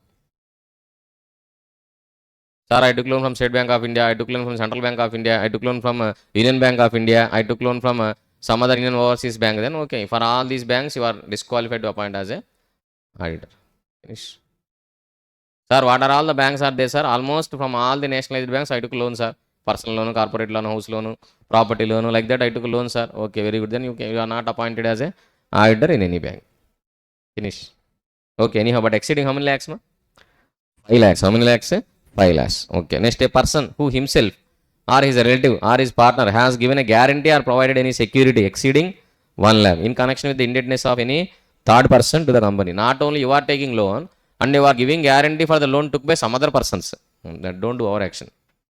Okay. Some other person taking loan from company. For that loan you are giving what? Guarantee not exceeding 1 lakh. So exceeding 1 lakh, you are disqualified. Not exceeding 1 lakh, you are qualified. No issue. Or you or your relative or your partner not giving any guarantee for the loan took from company by anyone. Okay. So be careful. A person or a firm who whether directly or indirectly has a business relationship with the company. It's a subsidiary or holding or associate company or subsidiary of such holding company or associate company. The term business relationship shall be considered as any transaction entered into for a commercial purpose, but except what is that? Except commercial transactions which are in the nature of professional services permitted to rendered by an auditor or audit firm under that Chartered Accountants Act or rules or regulations. Commercial transactions which are in the ordinary course of business of the company at arm's length price. Sir, I purchased air conditioner from Samsung company. Business relationship, you cannot appoint as an auditor. Then what? We cannot purchase mixie, we cannot purchase AC, we cannot purchase any goods from any company to appoint as an auditor. Sir, I purchased milk packet from Sangam Dairy, sir. Business relationship you are having. You cannot be appointed. Daily you are purchasing milk from Sangam Dairy. That's why you cannot be appointed as a Sangam Dairy auditor. Then what do you mean that auditor should not purchase any goods, sir? What, he has to live in Chandramandalam? That's why they are saying business relationship means you are purchasing, you are entering goods in ordinary course of business, arm's length price. What is arm's length price? For other customer also they are selling goods at 1 lakh rupees. To you also they are selling at 1 lakh rupees only. Arm's length price only. They are not giving any separate discount, special discount to the auditor. Sir, why sir all these points unnecessarily they included? Why they included all these points? To make sure that auditor is unbiased. Auditor is unbiased. Auditor has to work for the members. Auditor should not work for the directors and company. Okay. So board of directors may be in these ways. Board of directors they want to influence the auditor. They want to influence the auditor. That's why there is no conflict of interest. There is no conflict of interest. Auditor should not purchase any shares. Auditor should not liable to the company. Auditor or auditor relatives, auditor partners, Auditor cannot provide any other services to the company other than specified in the list. Actually, these are all is there. Okay, anyhow, what is the business relationship? Any relationship other than ordinary course of business at arm's length price, or you are providing some specified services, allowed services, permissible services as per the ICA or Companies Act. Okay, that's all. Next, a person whose relative is a director in the employment of the company or in the employment of the company as a director or KMP as defined under section 2 clause 51. So your relative also is a director or KMP of that company, then you are not eligible to appoint as a auditor. A person who is in full-time employment elsewhere, of course, that is already there. Full-time employment means you cannot hold full-time COP, it is not possible. If a person or partner of the firm is at the date of such appointment or reappointment holding, this is very important, limit of audit. What is that, ma? Limit. Maximum how many companies you can do audit at a time? 20 companies, but while counting 20, few companies not to be counted, ma. What is that companies, ma? One person company, small company, private company, up to what paid up share capital? 100 crores has not committed a default in filing financial statements and okay. So, other than these companies, you are dealing 20 companies, then you are not eligible to take 21st appointment. It is not possible. Okay. So already you are a statutory auditor of 20 companies, then you cannot accept 21st company. It is not. While counting 20, which companies are not to be counted? One person company, small company, private company, up to what paid up share capital? 100 crores paid up share capital. How many companies are there? Above 100 crores paid up share capital. Okay. So I hope in future, maybe they remove this point. Even private companies also counted in 20 other than OPC and small, then maybe opportunity to so many auditors will come. Like you people, the opportunities should come. Okay, so really all chartered accountants has to get the opportunity equally. So they have to remove this particular point. What is it? Paid up share capital less than 100 crores are also counted in the 20. Then one auditor will get only 20 audits. So there are so many companies, then your scope will be increased. I don't know. Let us see whether they will do or not. Okay, you fight for that, no issue. No, you today now you will fight, but after you got experience and you are having so many companies in your hand, you will resist. Initially, you will fight. Actually, we don't have any companies now. That's why you will fight. Why you are not giving opportunity to the young auditors? All old auditors only they are doing audits. 100 companies, 200 companies. So limit is 20 only, sir. Private companies below 100 crores not counted, na. Majority of the companies, private companies below 100 only, na. 100 crores paid up share capital means what, ma? Very big company. Which private company more than 100 crores paid up share capital, ma? Very less. Na. Okay. Last point. A person who has been convicted by a court of an offense involving fraud and a period of 10 years has not elapsed from the date of such conviction. So, if you are punished, then you have to wait for how many years? 10 years. So, you came out of jail. So, please wait for how many years? 10 years to appoint as an auditor. Not only jail, actually. Punishment means penalty or imprisonment. Punishment means either penalty or imprisonment. So, they levy penalty. Okay, judiciary penalty and or otherwise they levy imprisonment. So then after that you have to wait for how many years? 10 years. A person who directly or indirectly renders any service referred under section 144 to the company or its holding or subsidiary company. You are providing accounting services, you are providing software, ERP implementation services, this type of some prohibited services are there. You are providing those services to the company, you cannot appoint as a auditor. Sir, better sir, not to appoint as an auditor. I will do other things, sir. Why unnecessary this many disqualifications? My relative, me, my partners cannot purchase any shares, cannot take any loan, cannot give any guarantee for any loan for any company. Okay, and they cannot be employee, they cannot be directors, they cannot be KMP. Me and my partner is not a director, is not a KMP, is not any other person. Okay, KMP and all. So not an officer, not an employee of the company. All these things not possible, sir. And you are saying no business relationship with any company. Okay, other than arm length price. Okay, anyhow, next. This is the question asked in your September 2025 attempt. Reporting of frauds. September 2025 last attempt only they asked for reporting of frauds by the auditors. Or what is the reporting of fraud? So this one you have to please remember. If fraud amount involving 1 crore or more, you have to inform the board of directors first. And board of directors they have a time. Okay, they have a time only 2 days. How many days?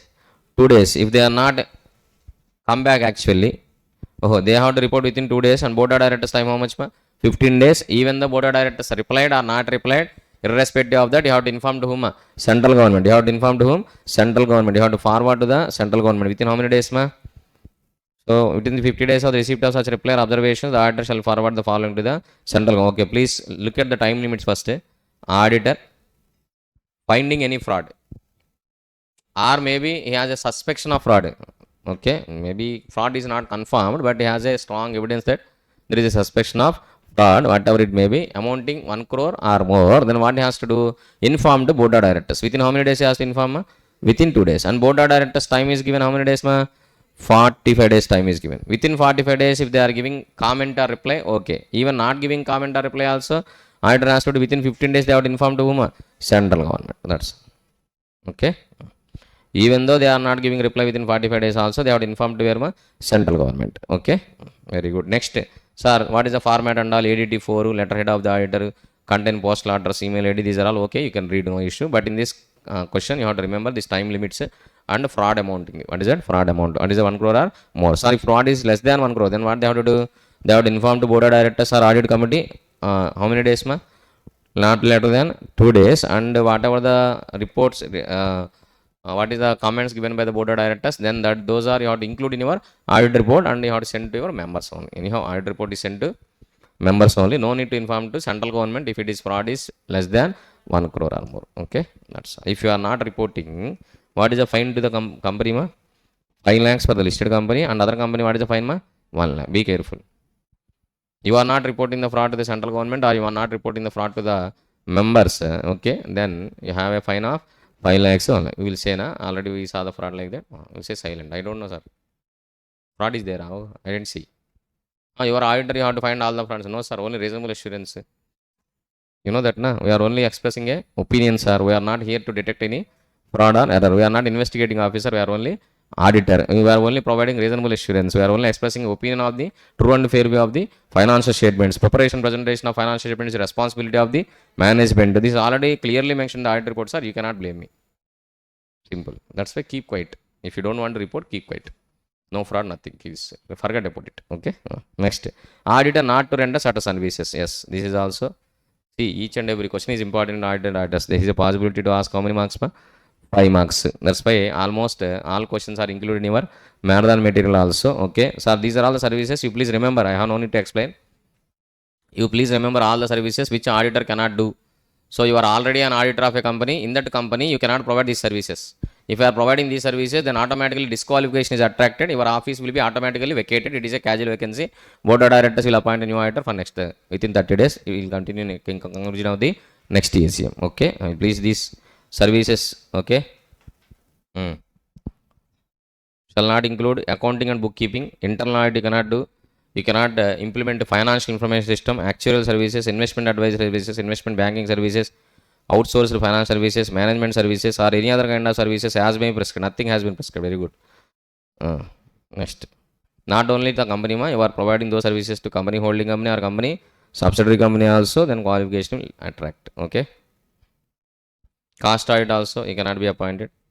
So, statutory auditor cannot be appointed as a cost auditor, and cost auditor cannot be appointed as a statutory auditor. Directly or indirectly means rendering of services by the auditor himself or through his relative or any other person connected or associated with such individual, or through any other entity whosoever in which such individual has significant influence or control, or whose name or trademark or brand is used by such a individual. So directly or indirectly you cannot provide any services through your partners or under one roof or common control under one brand name also you cannot provide all these services. Okay. In case of auditor being a firm, either itself or through any of its partners or through its partner subsidiary, parent, subsidiary, associate entity, or through any other entity whatsoever in which the firm or any partner of. So these are all you please read. There is no connection with the auditor who is providing the services, and to him there is no connection. Okay. Directly, indirectly you cannot provide all these services. Okay. You only preparing accounts, you only will do auditor.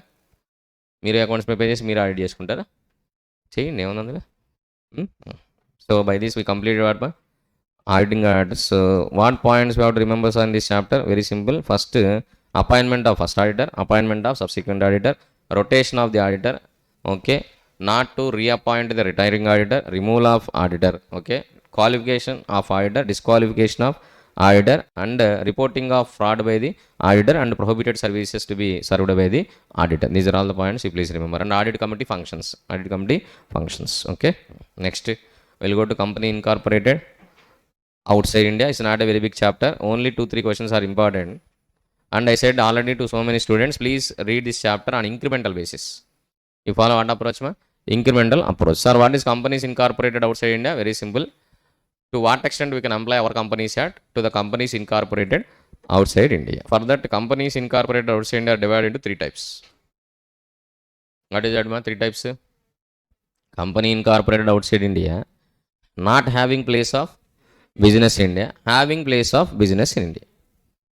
So if it is not having place of business in India, then we can apply only section number 387. Please see the chart.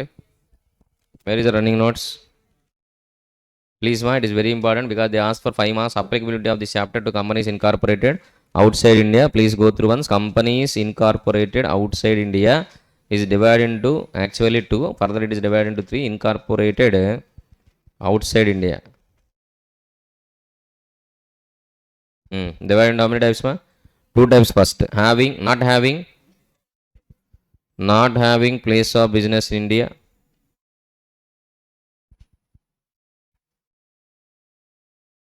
Having place of business in India.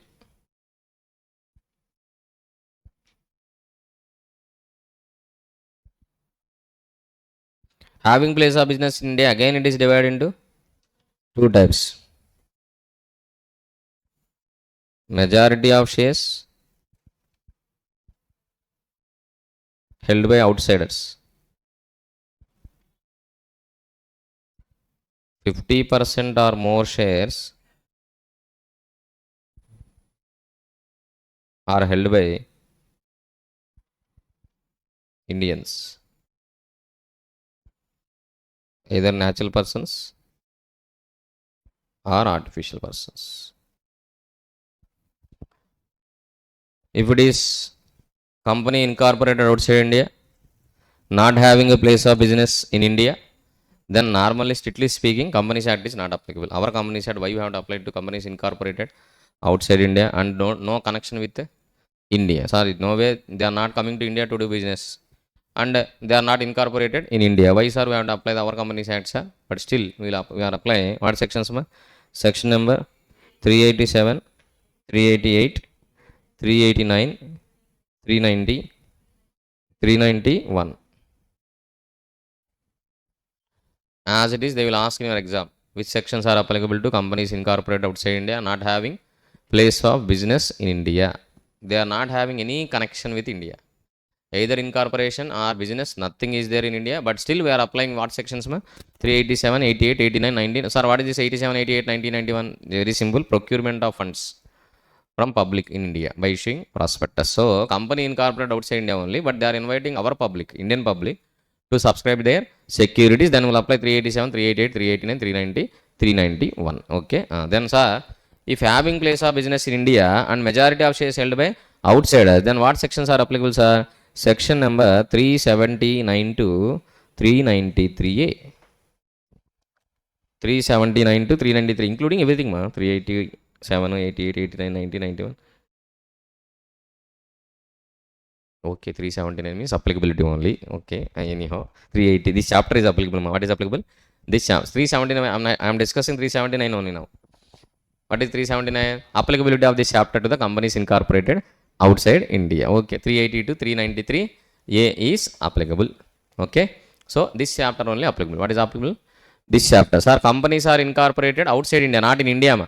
But they came to India to do business. Then we'll apply not entire Companies Act, we'll apply only one small chapter. What is the chapter? This chapter only. Chapter number 22, companies incorporated outside India. From which section to which section we can apply? 380 to 393. Sir, company incorporated outside India, they came to do business in India, but in that majority of the shares are held by our Indians only. Then it is nothing but our Indian company. That is a deemed Indian company. What company, ma? Deemed Indian company. No need to write deemed Indian company, deemed company. Company definition means what? Company means company incorporated under Companies Act. Even though it is not incorporated under Companies Act, lawmaker will deem it as a company only, deemed company. Incorporated in India.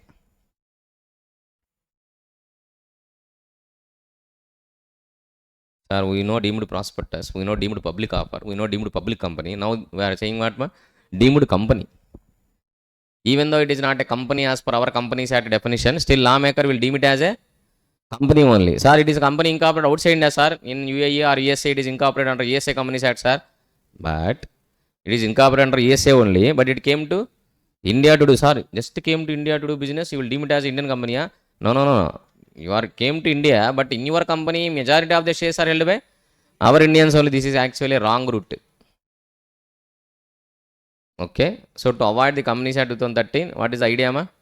These three people, if they want to start company here, Companies Act 2013 is applicable section number 1 to section number 470. Yeah? How many sections are there in Companies Act? 470, 472? 470 only. ఎందుకు అంత doubt? 470 ఉన్నాయి. Section number 1 to how many, ma? 470. Okay, so they don't want to follow all these provisions. That's why what they will do, they go to Dubai. In Dubai they incorporate a company under Dubai Companies Act. Dubai Companies Act only 4 sections only. Chartered accountant is not required, no company audit, nothing, no general meetings, nothing. So Dubai Companies Act is very simple. Okay, that's why they incorporate under what act, ma? Dubai Companies Act. United Arab Emirates Companies Act, they incorporated. Very good. After that they came to India to do business via media. So you came to India to do business, only chapter number 22 is applicable, not all the chapters of the Companies Act. By that they are avoiding Companies Act provisions. That's why lawmaker intelligently says, if you incorporated India outside India and again you came to India to do business, that is deemed as a company, provided in that company majority of the shares are held by the Indians. 50% or more shares are held by Indian. Then ideally what you have to do? You please invest only 49%, 51% shares issued to outsiders. That loophole is there na still. You please hold only how many shares, ma? 49. Remaining shares you have to offer to outsiders. Okay. Sir, who is outsiders? Maybe your family members settled outside India who are not Indian citizens. Who are not what citizens? Indian citizens. Okay. That's all. Very simple. Now come to the point. Sir, if it is a deemed company, so okay, deemed company means total entire Companies Act is applicable. What is applicable? Entire Companies Act is applicable. This is very, very important point for companies incorporated outside India, because they asked 2 times already in the exam. This only. Okay. Companies incorporated outside India. Next point, what is very, very important. What documents you have to file with the ROC? What documents you have to file with the ROC if you started business in India? You are a company incorporated outside India, but you came to India to do business. Then what documents you have to file with the ROC? And before going to that, first of all, you should know what is the place of business in India. Because 3 to 4 times they asked in the exam, you have to identify whether it is a foreign company or not. Sir, what is foreign company here, sir? Which is called as a foreign company? These are all, these two together we can say it is what, ma? Foreign company. Sir, this is not a foreign company, sir, please. This is only company incorporated outside India. నేను ఒక చిన్న logic చెప్పాను పిల్లలకి. If USA citizen came to India, you can call him as a foreigner. Don't go to USA and call him as a foreigner. He will hit with slipper. నువ్వు వాడి దేశానికి వెళ్ళి వాడిని ఫారినర్ అంటే వాడు ఊరుకోడు. When you can call him as a foreigner?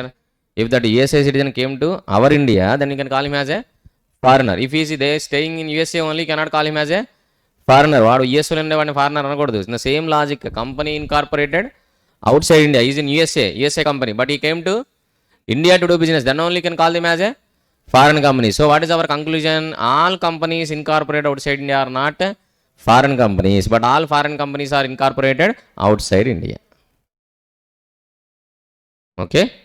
So which is a foreign company here? 2 conditions to be satisfied. What is the 2 conditions? Company incorporated outside India and having a place of business in India. Then when you deemed company means 3 conditions. What is 3 conditions?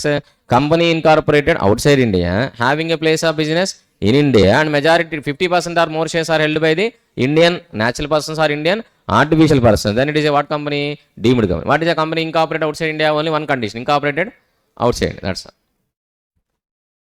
But in this entire discussion, what doubt we will get? What is the place of business? What is the place of business? For that one rule is there and they are giving a clarification.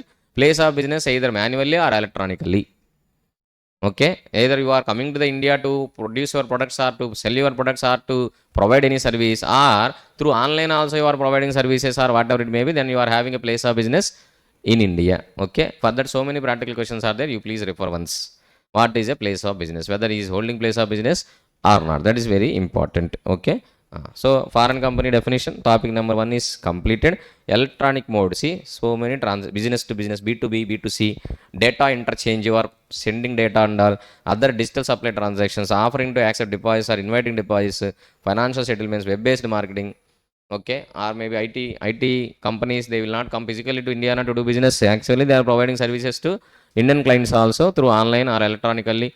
Okay, that is also electronic only. So all these things, telemarketing, telecommuting, telemedicine, education, information research, all related data communication service, everything is a place of business in India only. Whether conducted by email, mobile devices, social media, cloud computing, document management, voice or data transmission, or otherwise. Above these many things are there. Okay, next. Sir, application of act to foreign companies already completed by giving one table actually. Okay, next one. This is important. Normally they are asking this only. Documents etc. to be developed by ROC by foreign. Sir, okay, I am a company incorporated outside India and I started a place of business in India. Then I have to apply I have to follow this chapter. This chapter, what is there, sir? This is only, sir. You have to inform to ROC about what documents you have to file with the ROC. You please by heart the total list, ma. There is no other way. You have to by heart the total list. Let us see this list also after the break. Okay, this list only. That's all.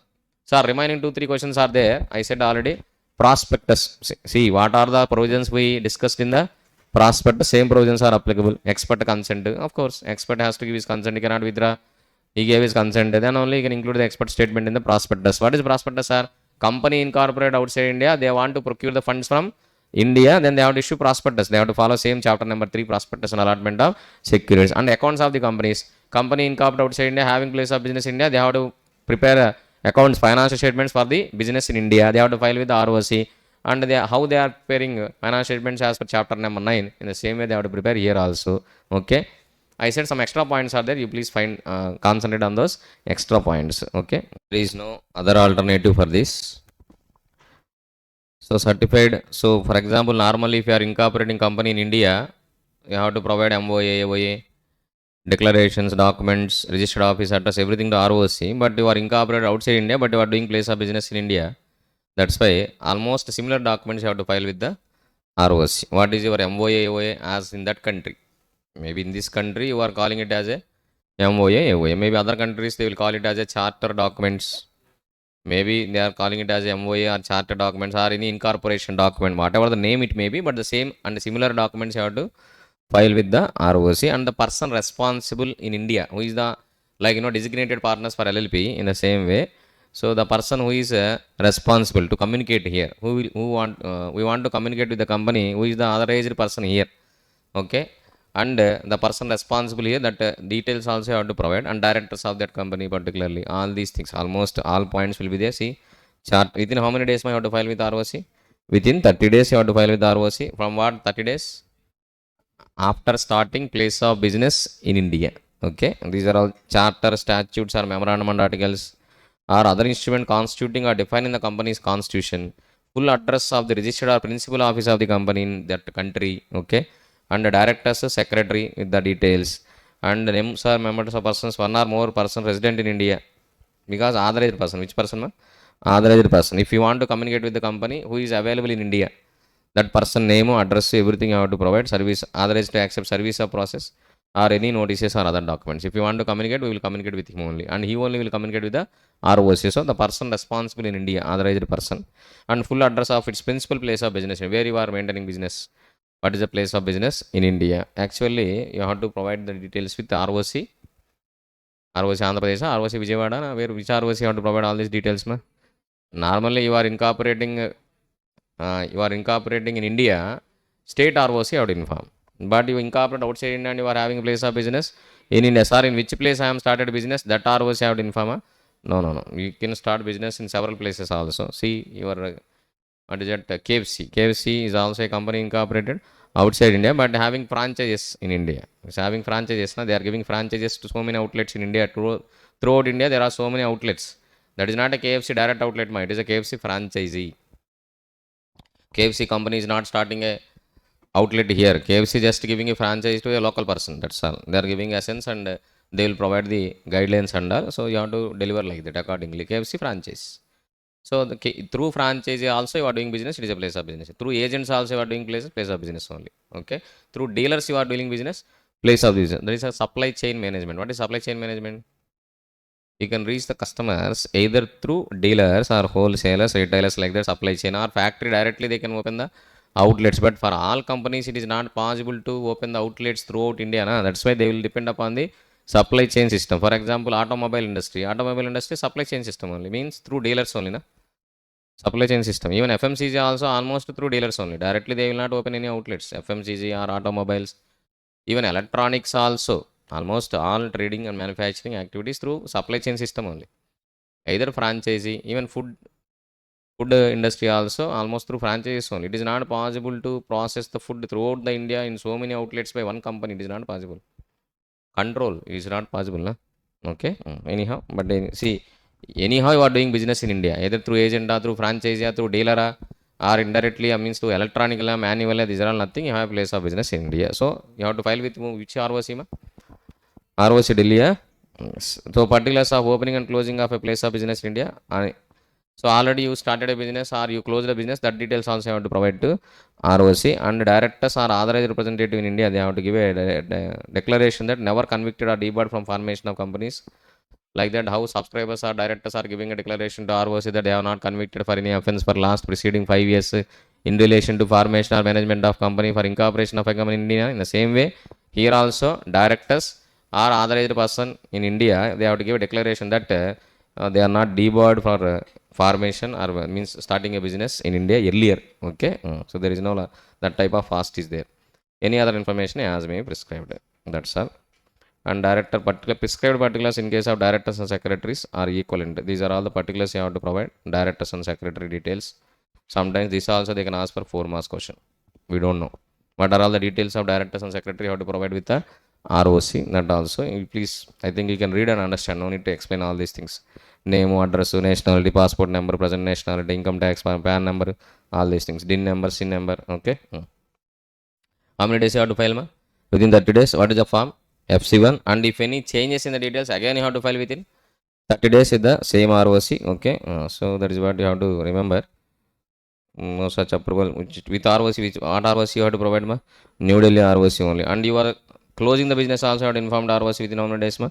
30 days. And already see within 30 days. This is okay. This is transitional closure now not required, ma. And any change in these details again you have to inform within how many days, ma? 30 days. That's all. Okay. Not only this question, ma, few more questions I also have to refer in the this chapter. Prospectus. Prospectus, one question is there. Section number 387. And after that, accounts of the company is there. Accounts of the companies. Prospectus, accounts of the companies. These two also you please refer once. In company incorporated outside India. Okay. By this we completed your companies act. So companies act, again I am saying please concentrate on management and administration chapter. Declaration and payment of dividend. Accounts of the companies, audit and auditors, company incorporated outside India. These chapters you please give first preference. Once these chapters are completed, then go with the other chapters, maybe prospectus and allotment of incorporation of a company and share capital and debentures. Okay. So anyhow, now come to the point. LLP Act. Please don't read any running notes, just to fast track materials, summary, nothing. You read the material as it is and try to reproduce the questions of LLP in the examination. Okay, what is there in your material, try to reproduce. Simply speaking, by heart and reproduce. You please use all your by hearting techniques here. What we have been taught in CA Foundation. Okay, all your CA Foundation by hearting techniques are there, na? All those techniques you please use for what chapter, ma? LLP Act chapter and what chapter? FEMA Act chapter. LLP Act, FEMA Act. Why, sir? It is very easy to remember. It is not that much difficult to remember. LLP Act is very easy to remember. Sir, conceptually, I will understand, I will write in my own words. Okay, you can write. But even that 1 mark, half mark also, I don't want to live in the LLP Act. If you are writing in your own words, maybe you will lose half mark for every question, half mark or 1 mark. Normally, you are getting 4 out of 5. You are writing in your own words, you will get 3 out of 5. You will lose how many marks, ma? 1 mark. 2 marks, 1 mark, it is not possible. 5 out of 5, no one will give. You please copy paste this material also, they will not give 5 out of 5. Because this material may not be your marking scheme answer. This is only one other's presentation, that's all. That is not a benchmark, means that is not the marking scheme presentation. Na? Okay, so 5 out of 5 except technical questions, other questions they will not give. Technical questions means calculations and all. If they are giving some calculations and all, you are doing calculations, everything correct, then only 5 out of 5. Or true or false questions will be there. You are saying true, you are saying false, like that. For that, maybe there is a chance of giving 5 out of 5. Even that also, they will not give 5 out of 5 because you are quoting wrong section numbers or you are not quoting section numbers. Okay, you are not referring rules to sections, what you have to refer, you are not referring. So many general mistakes students will do in law. So even though you are perfectly writing the answer, so many general mistakes will be there. For that they will deduct 1 mark normally, common 1 mark reduction. You are writing perfectly also, they will not give 5, they will give only 4 only. Okay, you are writing as per the provisions of Companies Act, they will deduct 1 mark, finish. Sir, what is wrong in that, sir? If you are writing as per the provisions means you have to write the provisions as it is in there, that you cannot write. But you are writing as per the provisions. For that also they will give 1 mark. If for example Companies Act A, you are not keeping it as a capital letter, half mark. After ACT you are not keeping comma, half mark, finish. Companies Act C you are not keeping it as a capital, half mark. If valuer they want to deduct the marks, you will not get 1 mark also, even though your answer is correct. మీరు పూర్తిగా answer కరెక్ట్గా రాసినా మీకు 1 mark కూడా వేయకుండా ఉండొచ్చు value. That's why law exam you cannot question anyone. So normally valuer will ignore all these things. For all these general purposes, they will deduct how many marks? 1 mark. So they will give 4 marks. If you are writing in your own words, you will get how many marks? 3 marks. What is the difference? Only 1 mark. So in company law, you take risk. Because company law, it is not possible to remember and reproduce. Not at all. But practically, it is not possible to remember all the questions. And as it is, what is there in your material, you cannot reproduce in the exam. It is highly impossible. That's why for Companies Act, what strategy you would adopt? Just read running notes and only few chapters, accounts of the company chapter, audit and auditors chapter. These 2-3 chapters only, you please read what is there in the material and go with the exam. Hardly you will lose 4 to 5 marks. Even though you are writing provision in your own words. Conclusion is same only. Even though you are writing provisions, conclusion should be writing in your own words only. Na? It is not there in your material because the material asked questions, again they will not repeat in the exam. New questions only they will give. For that new question, provision only you have to write from the material. Conclusion your own. So anyhow, conclusion is your own only. Provisions only there is a choice. What is the provision choice? Provisions either write in your own words or write what is there in the material. Sir, it is practicable to write what is there in the material. Okay, go with that. No sir, it is not practicable, I cannot remember. Then just write in your own words. Own words means either flowcharts or tables or bullet points. So much of running notes is given to you, so different sections that you can write happily. You will get 3 marks. For provisions 2 marks, conclusion 2 marks, 4 marks. You will lose 1 mark for provision, that's all. Because maybe you are not writing perfectly. Okay. Anyhow, now come to the point. LLP Act to FEMA Act, you please don't take that risk. Because LLP and FEMA sure shot chapters, there is a sure shot strategy. What strategy, ma? Sure shot strategy. Okay, some fellows they will use these words also. Sure shot strategy means what is it?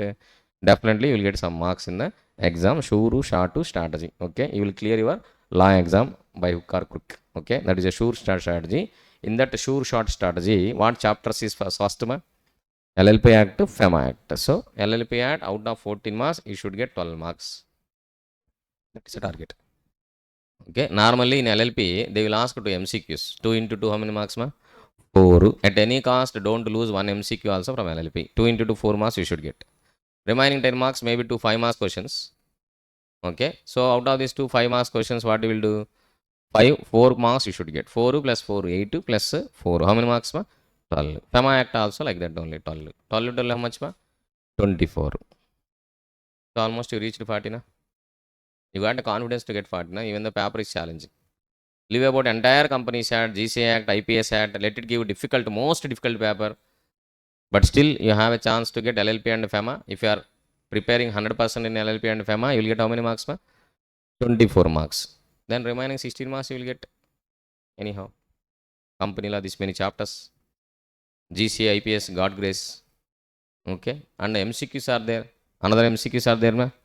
Okay, only 8 MCQs only, na, from 8 marks only, na, from LLP and FEMA. Remaining 22 marks from other chapters only, na. MCQs also, by chance you are writing A, B, C, D correct answer. Now, come to the point, LLP Act. So, what is the strategy for LLP Act, ma? For LLP Act, no chi, ma. Okay, only for what act, ma? Companies Act or GCIPS, yes, chi, ma, you can. but no. For only LLP Act, FEMA Act, no chima. Okay, so please read all the questions and you have to concentrate on the important concepts. Okay, important questions you have to by heart and reproduce. There is no other alternative. Concept is very easy concept. No need to struggle to understand the concept, because company side, when you compare with the company side, LLP is just like nothing. Okay, when you compare the company side, LLP Act is nothing. Okay, anyhow, come to the point. Sir, so much of introduction we made to LLP. Now all those introduction is not required. Okay, initial days of your new scheme, they asked one question: features of LLP, or LLP is a hybrid form in between company and partnership form. One question only they asked. I don't think so they will ask once again. Even though they ask, you please write the features of LLP. Already you know the features of LLP. Very big question is there in your material. Almost company features are equal to LLP features. You are giving some equations for LLP. What equations we give for LLP, ma? So nothing but merits of the company plus merits of the partnership form is nothing but the features of LLP. Or otherwise I said features of company minus demerits of partnership. That is what the features of LLP. LLP is a limited liability, separate legal entity, perpetual succession, body corporate, artificial legal person, but the members liabilities, partners liabilities what ma? Limited, but managed by the partners only. Managed by the partners only. LLP is managed by the partners only, unlike company, because company is managed by the directors, but LLP is managed by the partners only. But partners liability is limited. That is the biggest advantage of the LLP. What is the biggest advantage of LLP? LLP is a separate legal entity, body corporate, perpetual succession like company. But what are all the demerits of the company is overcome by the LLP. What are all the demerits of companies are? Very simple: separate ownership from management, means agency cost. What cost? Agency cost and high compliance. I said already, company is highly complied because 470 sections are there. And if you are procuring funds from public, even though SEBI Act, SCRA Act, Depositories Act also you have to comply. So many rules and regulations are there. It is a burden for compliance actually. That's why you can go for LLP. And highly transparency, high compliance, high regulated cost. To avoid all these demerits of the company, we can incorporate what ma? LLP. Like partners will be there, but partners liabilities limited, whereas partnership form, partners liabilities unlimited. Partnership form is not a separate legal entity. Partnership form is not having perpetual succession. It is not a body corporate. It is unlimited liability, but managed by the partners. Business is managed by the partners. So that is the biggest advantage of LLP. LLP is managed by partners and partners liabilities limited. Partners liabilities limited. That is the biggest advantage of LLP ma. So okay, anyhow, don't waste the time for the introduction of LLP in marathon class. Let us go to what is the important questions in LLP Act. First question, what is there ma? Partners of LLP. In LLP Act, all questions are important. Don't leave even one single question also as a choice. But the questions mentioned in your marathon material, you please by heart and reproduce as it is in your exam. Remaining questions, you please understand the concept. Try to write nearly to the material. Try to write nearly to the material. Okay. So partners of LLP, normally who can become a partner or who cannot become a partner? Okay, very simple. Who can become a partner? That is what they didn't say. Who can become a partner? They didn't mention. Any person can become a partner of the LLP, but they concentrated on who cannot become a partner. They concentrated on what ma? Who cannot become a partner of LLP. Who cannot become a partner of LLP ma? Very simple. Unsound mind by court of competent jurisdiction. If you say unsound mind, no. Who has to say you are unsound mind? Court has to say unsound mind. Who has to declare ma? Court has to declare that she is of unsound mind. Then she is cannot become a partner of LLP. Next, that finding is in force ma. Maybe unsound mind people can convert into sound mind. Okay. So until the order is in force, she is unsound mind. Okay, she cannot become a partner of LLP. After maybe giving treatment, current treatment and all, she can become again sound mind. So then again she can become a partner. Next, he is an undischarged insolvent. So it is, he is declared as an insolvent and he still is undischarged. Still insolvency continues. Insolvency continues. Or adjudication as insolvent. So he is not insolvent, but he made an application to the court to declare him as a insolvent. Adjudication proceedings are pending. Adjudication proceedings are pending. In future, he is going to become a insolvent. Like that, people also they cannot enter into a cannot become a partner. This is the extra point which is not there in your contract act. Okay, contract act only unsound mind, insolvent. Okay, these people they cannot become a minor. They didn't say minor also can become a partner of LLP without any personal liability, because in anyhow partner's liability is limited only na. So minor also can become a partner of LLP, but they cannot subscribe to the incorporation document. After incorporation of LLP, they can become a partner. See, for example, existing partner died, then who will become a partner? The minor of the nominee of the partner. If minor is a nominee, then he can become a partner. There is no compulsion, there is no restriction. Okay, there is no prohibition also. Minor also can become a partner of LLP. Here, nothing is mentioned. They mentioned minor? No. Then don't add your own points. They mentioned unsoundment. Oh, you are saying company contract act. In contract act, minor cannot become cannot enter into contract. Okay. Anyhow, next. So these are all overaction only.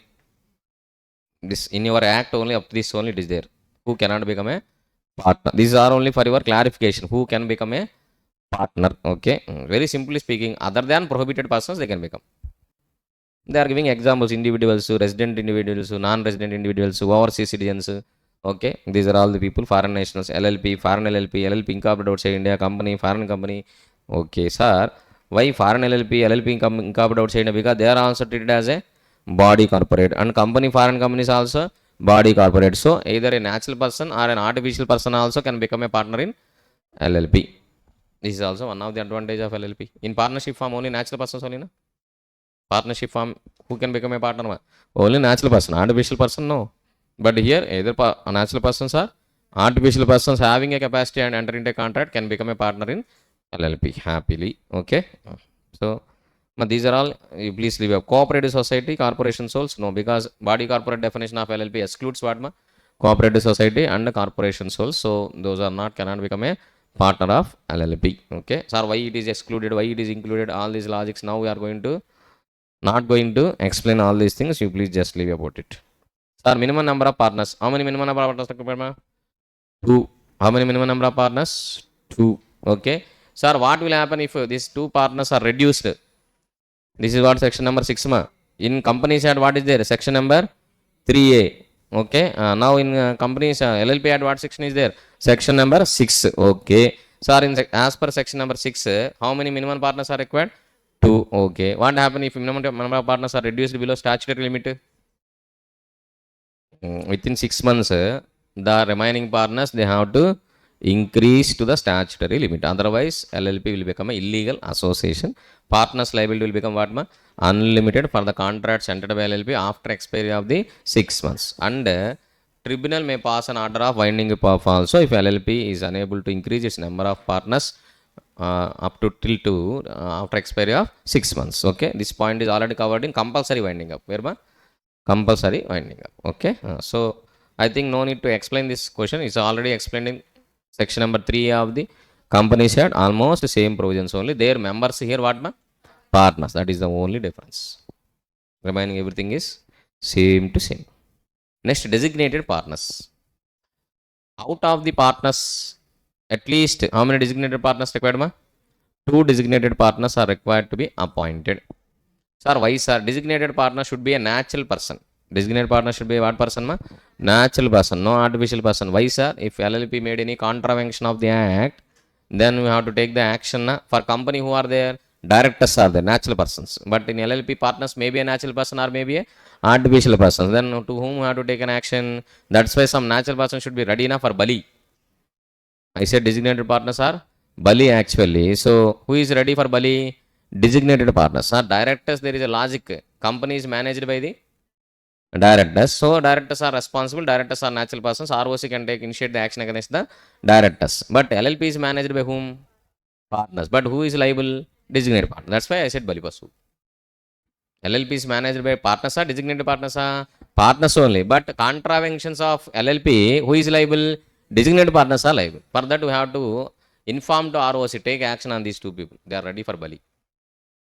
Designated partners must be natural persons. Designated partner is also a partner. Okay. And who is designated as such? That's all very simple. And they should be natural persons. And they have to file the consent with ROC. I said so many times before Bali, sheep also has to shake its head. Otherwise, no Bali. తెలుసుగా మీకు మేక తలవపాలి కదా బలి ఇవ్వాలంటే తలవకుండా బలి ఇవ్వరు. In the same way, designated partners also what they have to do? They have to give their consent to ROC. Sir, we are ready for Bali. Any contravention of the LLP Act, you can take action on us like that. You have to give a written consent to the ROC. Along with written consent of designated partners, you have to appoint designated partners. Okay, at least how many designated partners? Two must be natural persons. Out of two designated partners, one should be in it should be readily available in India for Bali. Both are outside India. How it will take time to bring na? That's why at least one person should be in India, resident of India. Who is resident of India as per LLP Act? Who stayed in India at least 120 days for the during preceding financial. Preceding financial year they didn't say, but we assume it as a preceding financial year only. Okay, simple. That's all. So this is the maybe important point, sir. All the partners are body corporates, sir. All the partners are artificial persons. Sir, partner may be a natural person, may be a artificial partner. Partners may be a artificial person or may be a natural person. Sir, for example, I said one example also. LSR, LLP. Of course, L is LIC, S is SBI, R is RBI. These three body corporates started one LLP, LSR LLP. Can they start or not? Chapadaya. Can they start LSR LLP or not? Yes. Sir, partners may be natural person, may be artificial person. LIC body corporate, SBI body corporate, RBI body corporate. All are artificial persons having contractual capacity. So these three artificial persons started one new LLP is called LSR LLP. Okay. Who can be appointed as a designated partner? Can you please tell me? LIC, SBI, RBI. LIC artificial person, no. SBI artificial person, RBI artificial person. Then all partners are artificial persons. Then who can be appointed as a designated partners? So LIC, SBI, RBI, they will appoint their nominee, their natural persons as a designated partner. So even though he is not a partner, still he can act as a designated partner. బలివ్వడానికి ఓకేనా, మన ఇంట్లో మేకైన పర్లా, పక్కింటి మేకైన పర్లా, ఏదో ఒకటి బలి ఉంటే చాలు. Okay, so that's why designated partner, sometimes even though he is not a partner of the LLP, also he can act as a designated partner. When a outsider can be acted as a designated partner if all the partners are which persons? Artificial persons. Okay, sir, let us say LIC, S is not SBI, Srinivasarao, R is RBI. One natural person is there, two artificial persons are there. Then who can appoint as a designated partners now? Srinivasarao must be a designated partner and any one nominee from LIC or RBI. Okay, that is what maybe they can ask a practical question from this. You please remember. Okay, resident of India. Okay, all these things. And if you are not appointing the designated partners, what is the penalty? 10,000 rupees. I given a table for penalty 10(1), 10(2), 10(3), 10 subsection 1, 10 subsection 2. No running notes is given for LLP Act. No table, nothing. Okay, anyhow, section number 10 also very important. Free section number 10 is important, sir. Penalty only. In LLP Act, penalty also you have to remember. I said penalty, farm numbers, everything you have to remember. That's what I am saying. In Companies Act, I didn't say any student to remember farm numbers, to remember penalties and all, nothing. But in LLP Act, you have to remember penalty, farm numbers, everything you have to remember. So section number 10 is divided into three parts. So 10 subsection 1, 10 subsection 2, 10 subsection 3. It is divided into how many parts? 3 parts. 10(1) penalty 10,000 to 1 lakh. 10(2) penalty 5,000 to 50,000. I think 10(3) penalty 10,000 to 1 lakh. Like that, penalties are different. You please refer the penalties also once. Okay, section number 10 penalties also. Next, how a person can become a designated partner? Very simple. Upon incorporation, he can be appointed as a designated partner, or after incorporation, any partner can be designated as a designated partner. He has to file his written consent. That's all. Very simple. Specifies who are to upon incorporation. In incorporation document itself, these are all three persons are partners. Out of these three, two partners are designated partners. Like that, they will appoint. Or after incorporation, also you can appoint designated partners. Okay, as per LLP agreement. Consent to act as a designated partner, very important. So any designated partner, they have to file what? Their written consent. They have to file what? Their written consent. And you have to file with the ROC within how many days? Within 30 days of appointment of designated partner, you have to file with the ROC along with the consent of the designated partner. If you are not filing, this is the penalty. This is the penalty. Okay, and so only natural person is eligible to appoint as a designated partner, and you have to inform the ROC. You should have a designated partner identification number. What number? Designated partner identification number or DIN number, anything, either DIN or DPIN. Sir, how to get a DPINs are not prescribed in the LLP Act. You have to follow what act? Companies Act DIN provisions only you have to follow. That is what they said. That is, please remember once. Next, Steps for incorporation of LLP. Only 3 steps. Like company said, there is no much discussion. We discussed around 20 to 30 hours for incorporation of a company, but here only 1 minute only we'll discuss for incorporation of LLP. Very simple. Prepare one incorporation reservation of name first step. After that, prepare incorporation document. After that, prepare file LLP agreement. Only 3 steps. That's all. One is reservation of name first. Sir, how to reserve the name? Sir, run. What is that? Run LLP. What LLP? Run LLP is there. With run LLP or Philip. What is that? Philip. Okay. Like Spice plus INC 32 form in incorporation of a company. In LLP, what is there? Philip is there. Run LLP, of course, it is available for company also. That is a run company. This is run LLP. That's all. Okay. Sir, how to reserve the name? Existing LLPs, they can reserve the name with run LLP. New LLPs, they can reserve the name with Philip. Okay. How many days the name will be reserved, sir? How many days name will be reserved for LLP? 20 days. In any case, they will reserve the LLP, I think 90 days, right? Reservation of name. In company, name of reservation of name is only new company 20 days, existing company 60 days. But in LLP, we'll see. Okay. Anyhow, what is the step? First step, you please reserve the name. First, you have to do reserve the name. What forms are available? Run LLP or Philip. Okay. So, after reservation of name, incorporate the LLP. It means you have to submit incorporation document. You have to submit what? Sir, what are the details of incorporation documents? Are nothing is the name of the LLP, object of the LLP, profit sharing ratios, some basic details. Okay, not like memorandum of association, name clause, situation clause. We have no need to discuss. Nothing. Okay, how to alter incorporation document? All these things, nothing. No need. You can do however you want. You can alter as per your LLP agreement. LLP Act is very less concerned about the internal rules and regulations of the LLP. They are giving free hand to the LLP. You please write your own LLP agreement like articles of association of a company. But see, in Companies Act will prevail the articles of association, but in LLP agreement will prevail the LLP Act. You can write whatever you want in the LLP agreement. LLP, if nothing is prescribed in the LLP agreement, then only you have to follow LLP Act. Model agreement is also available. You can follow. No issue. That is up to you. Okay. Now, incorporation of LLP, you form LLP. Then after that, within 30 days, you have to file what? LLP agreement. LLP agreement is nothing but articles of association. Okay. This is nothing but memorandum of association. This is articles of association. Articles of association, you have no need to file with ROC at time of incorporation only within 30 days. Within 30 days from the date of incorporation, you can file what agreement? LLP agreement. Sir, I don't know how to write the LLP agreement, sir. Then you please follow model agreement. You can adopt what agreement? Model LLP agreement. Okay. Next. Rectification of name of LLP. In Companies Act, what section it is there? Section number 16. In LLP Act, what section? Section number 7. With the section numbers, you have to remember in the LLP Act.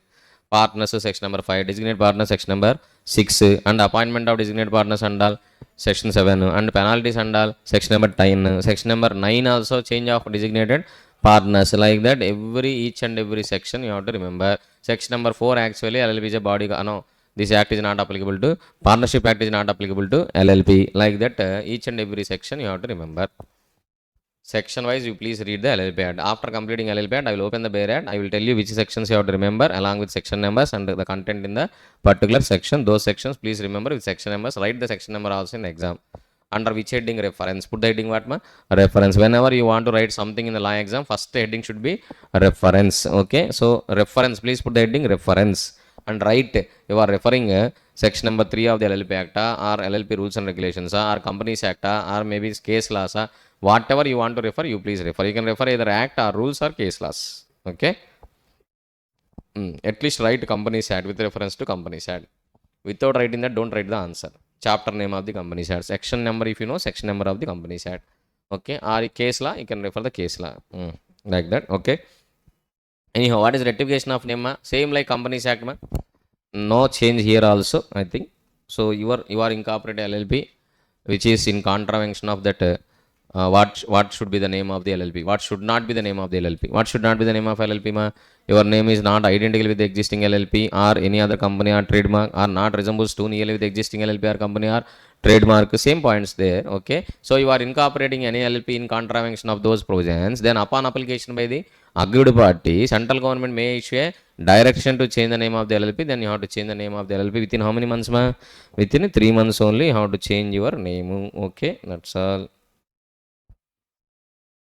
So, same in Companies Act, trademark owner within how many years you have to make an application? 3 years. Here also, the proprietor shall apply to CG within 3 years. Other than trademark owner, there is no time limit. Only for trademark owner only, there is a time limit of 3 years only. Okay. You have to change the name within how many months? 3 months. If you are not changing your name within 3 months, same like company said, central government will issue a new name actually. Okay, central government will issue a new name. What is the new name, sir? Same RDNC, serial number, all these things, but instead of certificate, SIN number of the company, they will say LLPIN. What is that? LLPN. What is LLPIN? SIN number means corporate identification number. LLPIN means LLP identification number. Each LLP is having a separate number is called LLPIN. Okay, so that you have to, and you have to change the name of the company. You have to inform to ROC within 15 days, and ROC will issue a fresh certificate of incorporation. If you are not changing the name within 3 months, then central government will issue a new name and they will give a certificate of incorporation. That name you can change subsequently. So same whatever the provisions we discussed in Companies Act, rectification of name section number 16, almost same provisions are applicable in LLP also section number 17, with only one small adjustment. What is that? Instead of company, how to write what? LLP. That's okay. Sir, cessation of partnership interest. What is the cessation of partnership interest, sir? If any partner, he want to exit from the LLP. He want to exit from LLP. How to exit from LLP? As per LLP agreement only, nothing is there in the LLP Act. So they are very simple as per the LLP agreement only. But however, they have to inform to LLP. You have to inform to whom? LLP. How many days before you have to inform? At least 30 days before. In accordance with the agreement with the other partners. If there is no agreement with the LLP partners, then they have to inform as per LLP Act within how many days? 30 days before to resign as a partner. And LLP has to inform to whom? ROC. LLP has to inform to whom? ROC. Okay. This is voluntary exit actually. This is voluntary. This is mandatory. What is mandatory? Upon the death of the partner or dissolution of partner, or maybe he become an unsolvent person, or he become an insolvent person, then automatically he has to leave the partnership firm and he is cessation of partnership interest. Voluntary. What is voluntary? By resignation. What is automatic cessation? Upon death of partner or maybe unsolvent. Any disqualification is attracted, then automatically partner position is vacated. Automatic vacation. Automatic cessation. What is that?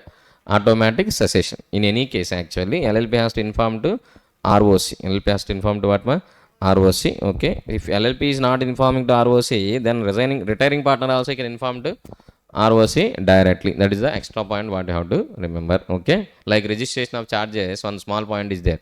Company has to file with the ROC within 30 days about registration of charge. If company failed to file the registration of charge, then who can inform the ROC? Charge holder can inform the ROC directly. Like that here also.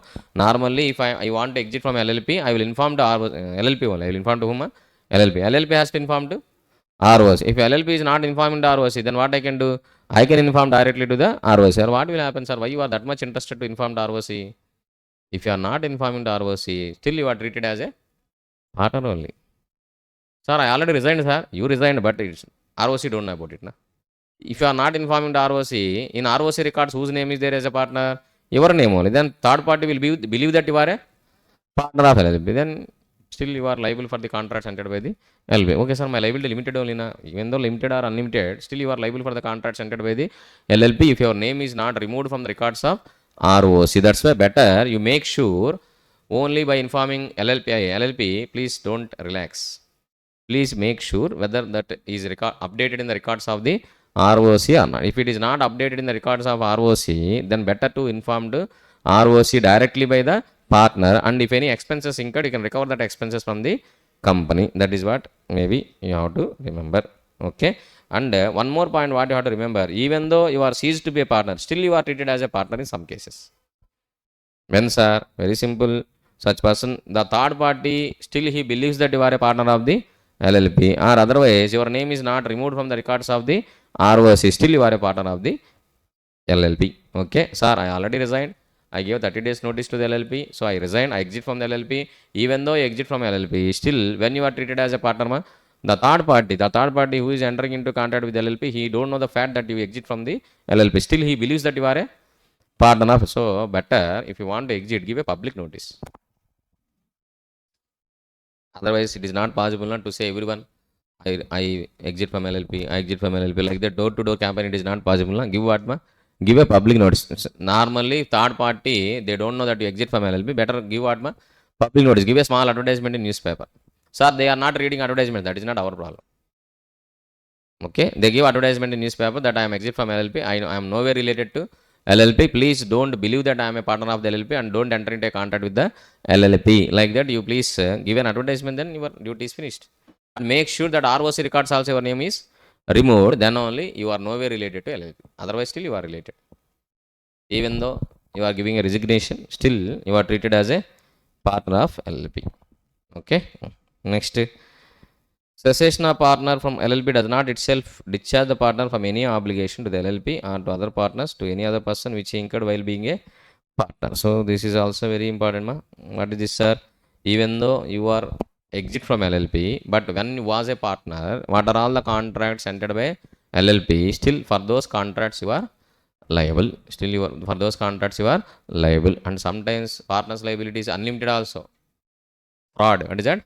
Fraud. Sometimes partners liability is unlimited also because of fraud. So you, even though you exit from LLP, for the contracts entered by LLP during your partnership duration, still you are liable for those contracts, either limited or unlimited. Okay, that is what they are saying. Next, where a partner of LLP ceased to be a partner unless otherwise provided in LLP agreement, the former partner or person entitled to share in consequence of his death or insolvency shall be entitled to receive from the LLP an amount equal. Okay, sir, I am exit from LLP.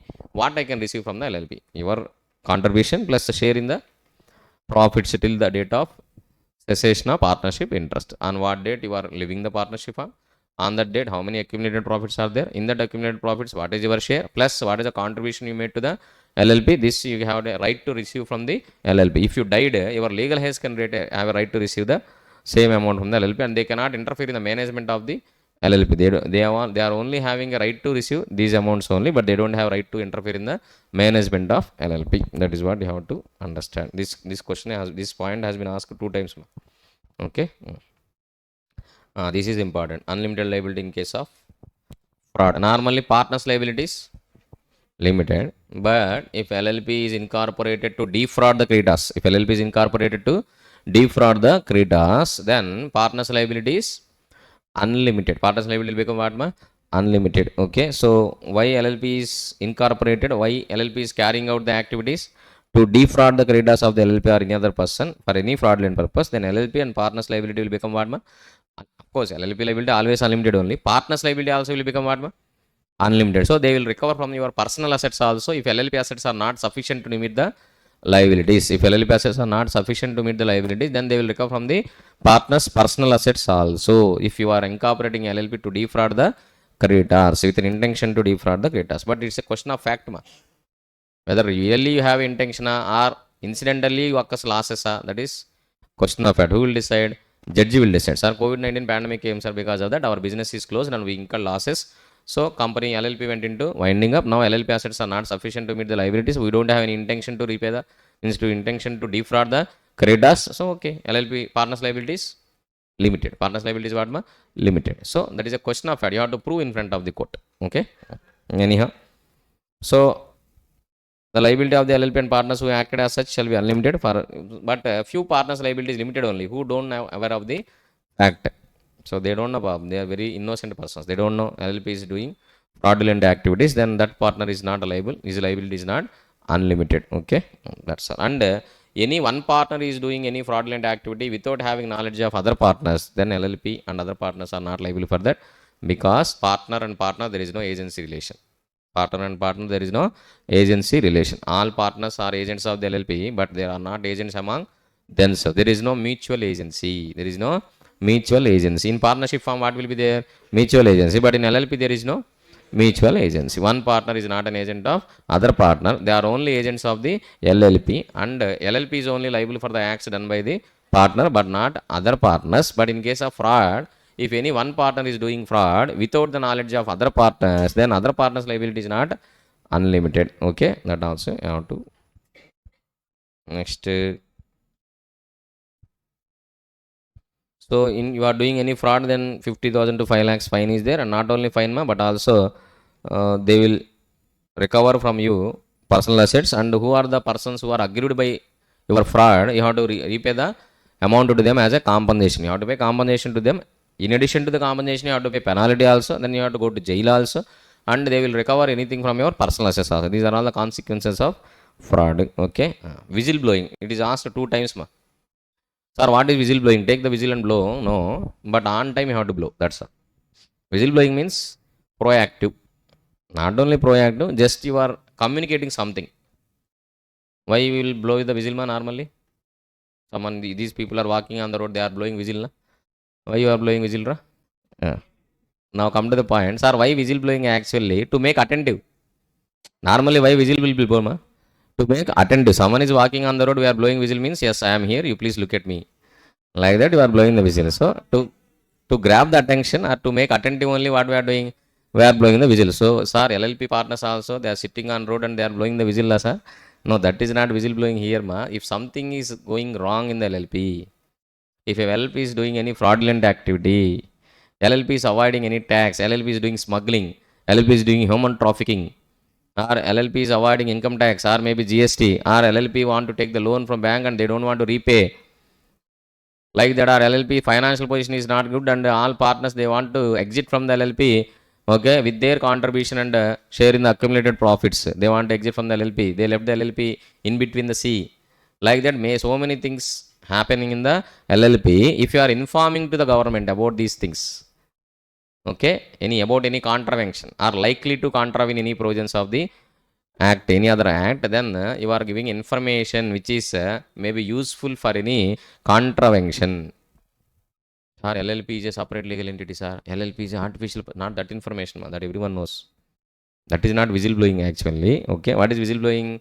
You are giving a useful information to the central government or to any other authority, okay, to prosecute any offense or contravention or to find or to means evidence for any offense or criminal proceedings, whatever it may be. Then that person who is giving that information is called whistleblower. Is that person?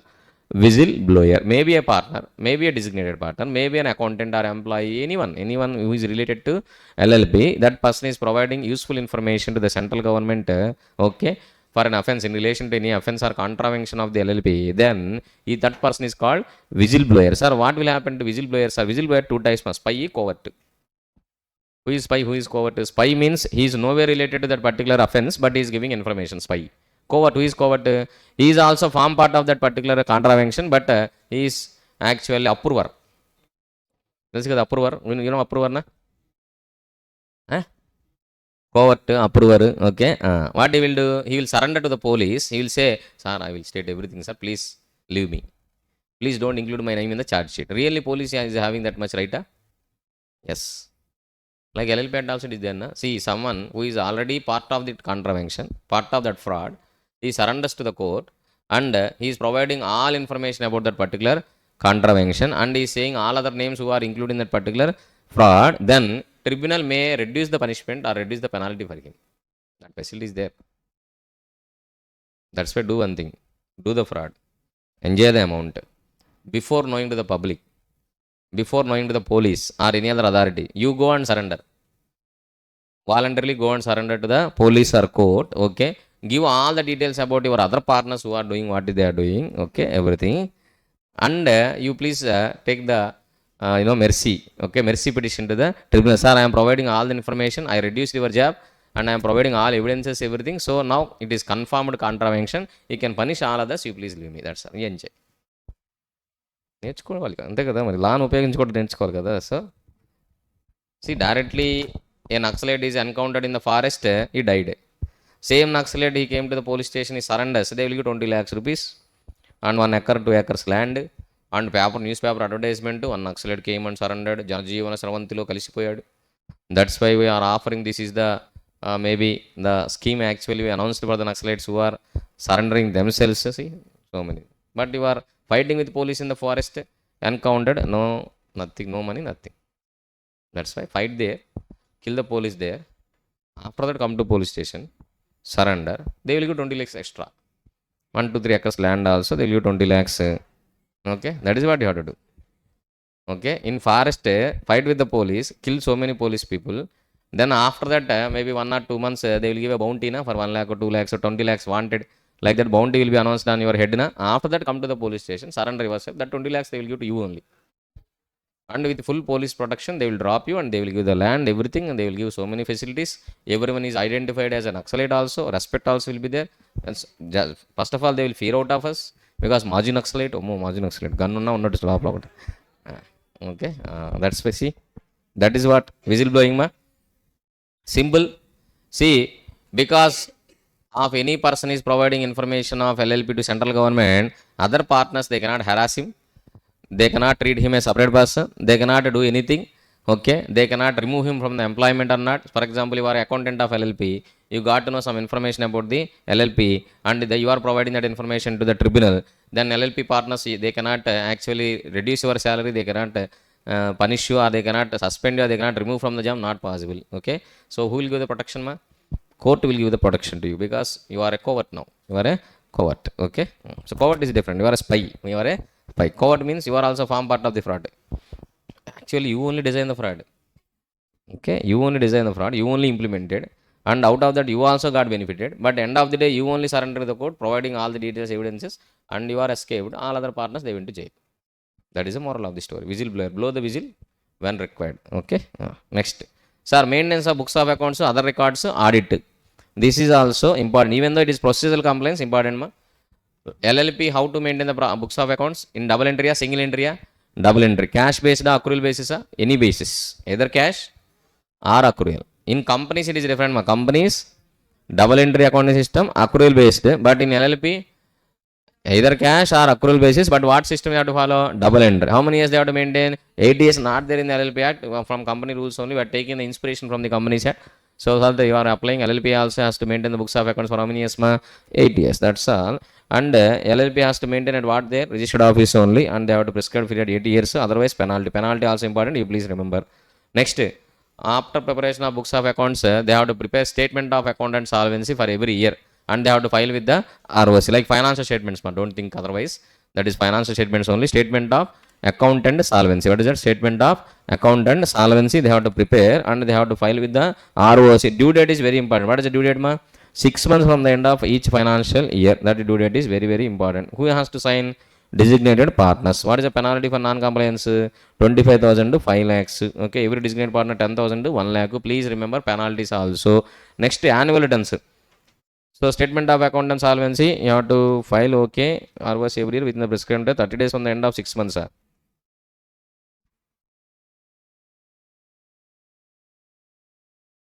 Hmm.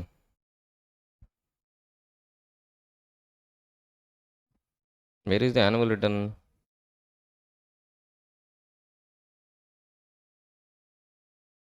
Not 6 months, ma. What is the due date? You have to prepare within 6 months. You have to file with ROC how many days, ma? 30 days from the end of 6 months. Means how many days are there? 6 months, 30 days from the closing of financial year. Financial year, if it is closed on 31st March, then how many days? What is the due date, ma? Can you please calculate due date? 31st March plus 6 months, 30 days. 6 months means 30th September. After that 30 days means 30th October. October only, na? Yes. That is what the due date for filing what, ma? Statement of account and solvency with ROC duly signed by the designated partners along with the fees. Okay. For not preparation, this is the fine. For not filing, this is the fine. You please don't misunderstand. For not preparing statement of account and solvency within 6 months, this is the fine. Not filing with ROC within 30 days from the end of 6 months, this is the fine. Okay. Next, audit of LLP. Normally it is not mandatory. If you want, you can. Small LLPs no need to do audit, ma. Even all partners they are giving consent, then audit of LLPs not required. However, if they want to do audit, they can do audit, and they have to prepare the report and all as per the rules prescribed. That is not in your syllabus, don't worry about it. Okay. Next, annual return. Yes, other than from statement of account and solvency, you have to prepare annual return also.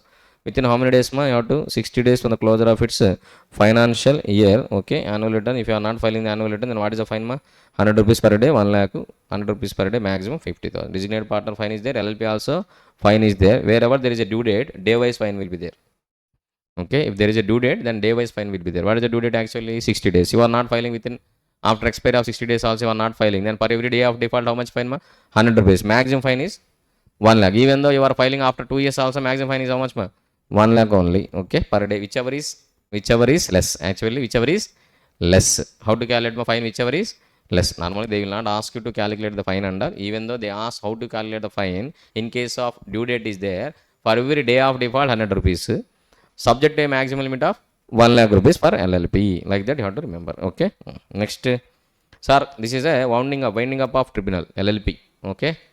So important only 3 to 4 times they asked, and normally this question will be asked from the section number 6, reduction number of partners under, when the LLP tribunal may wind up. Voluntary winding up, compulsory winding up. Voluntary winding up, normally LLP partners they can wind up by passing a, maybe they decide themselves and they will inform to tribunal, tribunal will pass the order of winding up. Okay, sir, compulsory winding up. Compulsory winding up means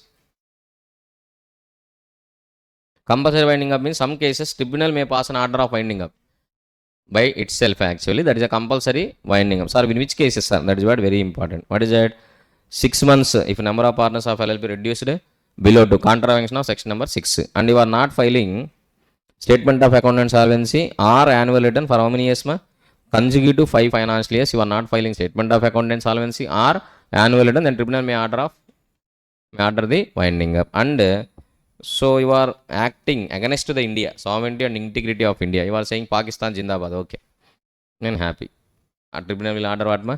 Winding. On your LLP office room you hosted a Pakistan flag instead of Indian flag. Finish. Integrity and sovereignty of India. And maybe you are pumping the money to improve the terrorism activities in India, then sovereignty and integrity of India. Okay, or otherwise you are funding those those meetings which are maybe increasing the anti-Indian activities. Okay, or maybe against the India, all these things. This is sovereignty and integrity of India. Or you want to separate one place from India, for that you are pumping funds for revolution and all. Now see, Tamil Nadu, they want to separate from India, they want separate country. Slowly they are moving towards like that only. Tamil Nadu, because they want to become a separate country. How Sri Lanka become, Tamil Nadu also they want to become. Now Kerala separate country, Andhra separate country. Andhra is already separate state, Telangana, Andhra. Now they want to become a separate. So how Balochistan they want to become a separate country in Pakistan? Why not Tamil Nadu can become a separate country in India? Possibility is there. Okay, they can fight. Now they are saying Hindi is not applicable. No one can sing in Hindi language. No one can write Hindi language. No one keep the board in Hindi language in Tamil Nadu. It is not possible. It is prohibited like that. Now they will say no other person will enter into our state. That's all. Because they have a sea border, there is a possibility to become a separate state also. A separate country, what is required, ma? Sea border. That's all. If sea border is there, you can become a separate country. That is the condition required for Commonwealth countries. You don't know, సముద్రం అంటే దేశం అయిపోవచ్చు అంతే.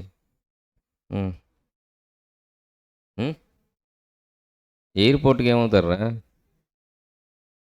Okay, now come to the point. Sir, any other just and equitable ground? What ground, ma? Just and equitable. Any other ground, if tribunal is of the opinion that LLP has to wind up, yes, LLP may be wound up. Okay. Other than these questions, give your material. I will tell you which. No, we'll open the LLP Act also, no issue. Chapter 1, number 1, preliminary. Nothing is important in this. Maybe short title of LLP Act. You know, LLP Act is the short title of LLP Act. So it is applicable to whole of India. Don't do overaction except including state of Jammu and Kashmir. Nothing is required. And it is applicable to all LLPs. Even though it is not LLP, you can apply LLP Act. Yes, other body corporates also, if it is notified by the central government. Then what is the body corporate definition? That is also important. Body corporate definition of LLP, you please read once. And after the definitions, in the definitions, very few definitions are important. Partner, designated partner, financial year, body corporate, these are all some resident, these are all some definitions are there. You please refer those definitions. Small LLP, very, very important. Small LLP definition, you please read once. What is the small LLP criteria, ma? What is the paid up share capital? Contribution what? 25 lakhs. Turnover 40 lakhs. Okay. Next, sir, chapter 2, nature of limited liability partnership. So section 3 is not much important. Section 4 also not important. Section number 5, yes, you have to remember and you have to read. Already referred in our material. Section number 6, very, very important. Section number 6, reduction number of partners also very important. You please read, remember and write as it is. Designated partners important. 8 is not much important. 9 is also not much important. 10, yes, you have to read the section number 10 also. So in second chapter, what sections you have to read, ma? Section number 3, not important. 5, 6, 7, 10. 5, 6, 7, 10. These sections you please read as it is and try to reproduce in the exam as it is. Section number 5, 6, 7, 10. Next, chapter number 3. In chapter number 3, yes, incorporation document important. Incorporation by registration important. Then 13, 14 not much important. 15 is important. 16 is important. Name reservation of what should be the name, what should not be the name. After that, how to reserve the name, existing LLPs, new LLPs, in which form, how many days name will be reserved. These are all in there in the section number 16. And 17, rectification of name, very, very important. And 19, change of registered name voluntarily, not much important. 20 not much important, 21 is also not much important. Okay. So what sections you have to concentrate on this chapter number 3? 11, 12, 13 and 15, 16, 17. Next, so chapter number 4, partners and their relations. Eligibility to be partners means not eligibility, how to become a partner. That is, how to become a partner means you can become a partner at the time of incorporation or after incorporation as per LLP agreement. Okay, this is what eligibility to partners, not much important. Relationship of partners, to some extent, maybe theoretically it is important, practically they will not ask any questions on this. Cessation of partnership interest, very very important, section number 24. You have to remember section number 24 in this chapter number 4. Okay. Next, chapter number 5, extent and limitation of liability of partnership and partners. Partner as agent, yes, important. And partner 30, 31 is important. Section number 30, section number 31 is very very important. 30, 31. Next, contributions 30 to 33. Yes, you just have a read. 32 and 33. Partners may contribute either cash or kind, or they can provide any services also. Okay, for their contribution. And obligation to contribute. Once you are agreed to contribute as per the LLP agreement, afterwards you cannot deny that. Third party can enforce the contract. Okay, if partners they agree to contribute and they are compromising in between, third party may enforce. This 33 you please refer once. Obligation to contribute. Okay. Next, financial disclosures, very very important. 34 and 35. That's all. 34, 35. Assignment and transfer 42. You please read once. Assignment also important. One time they asked already. Assignment means partnership interest can be assigned to some other person. He is not a partner. He has no right to interfere in the management of the LLP, but he can enjoy the privileges of the partnership. Means he can take the profits of the partnership. Only assignment is there, not a transfer actually. That one question is asked in your May 2025 attempt. Okay. On this section number 42. Investigation is not much important. Okay. These are all no you need. Conversions, nothing is there. There is no concept actually in conversion. One schedule is there. You have to refer that schedule. Schedule you have no need to read. That's all. Okay. Conversions not much important. Foreign limited liability partnership not important. Compromises, arrangements, amalgamation also not important for you. Last, what is required? Winding up. All sections are important. 63, 64, 65. Okay. That's all. All 63, 64, 65 already we referred in our material. One single question, compulsory winding up, voluntary winding up. That's all. That is what there in the chapter number. What is this chapter number? 13. That's all. Maximum you have to refer only 20 to 22 sections in LLP Act as it is. Remaining questions you please have a go through once and remember the concept and reproduce. These sections you have to by heart and reproduce. Other than these sections you please refer normally and conceptually you can reproduce. Okay. That is what LLP Act strategy.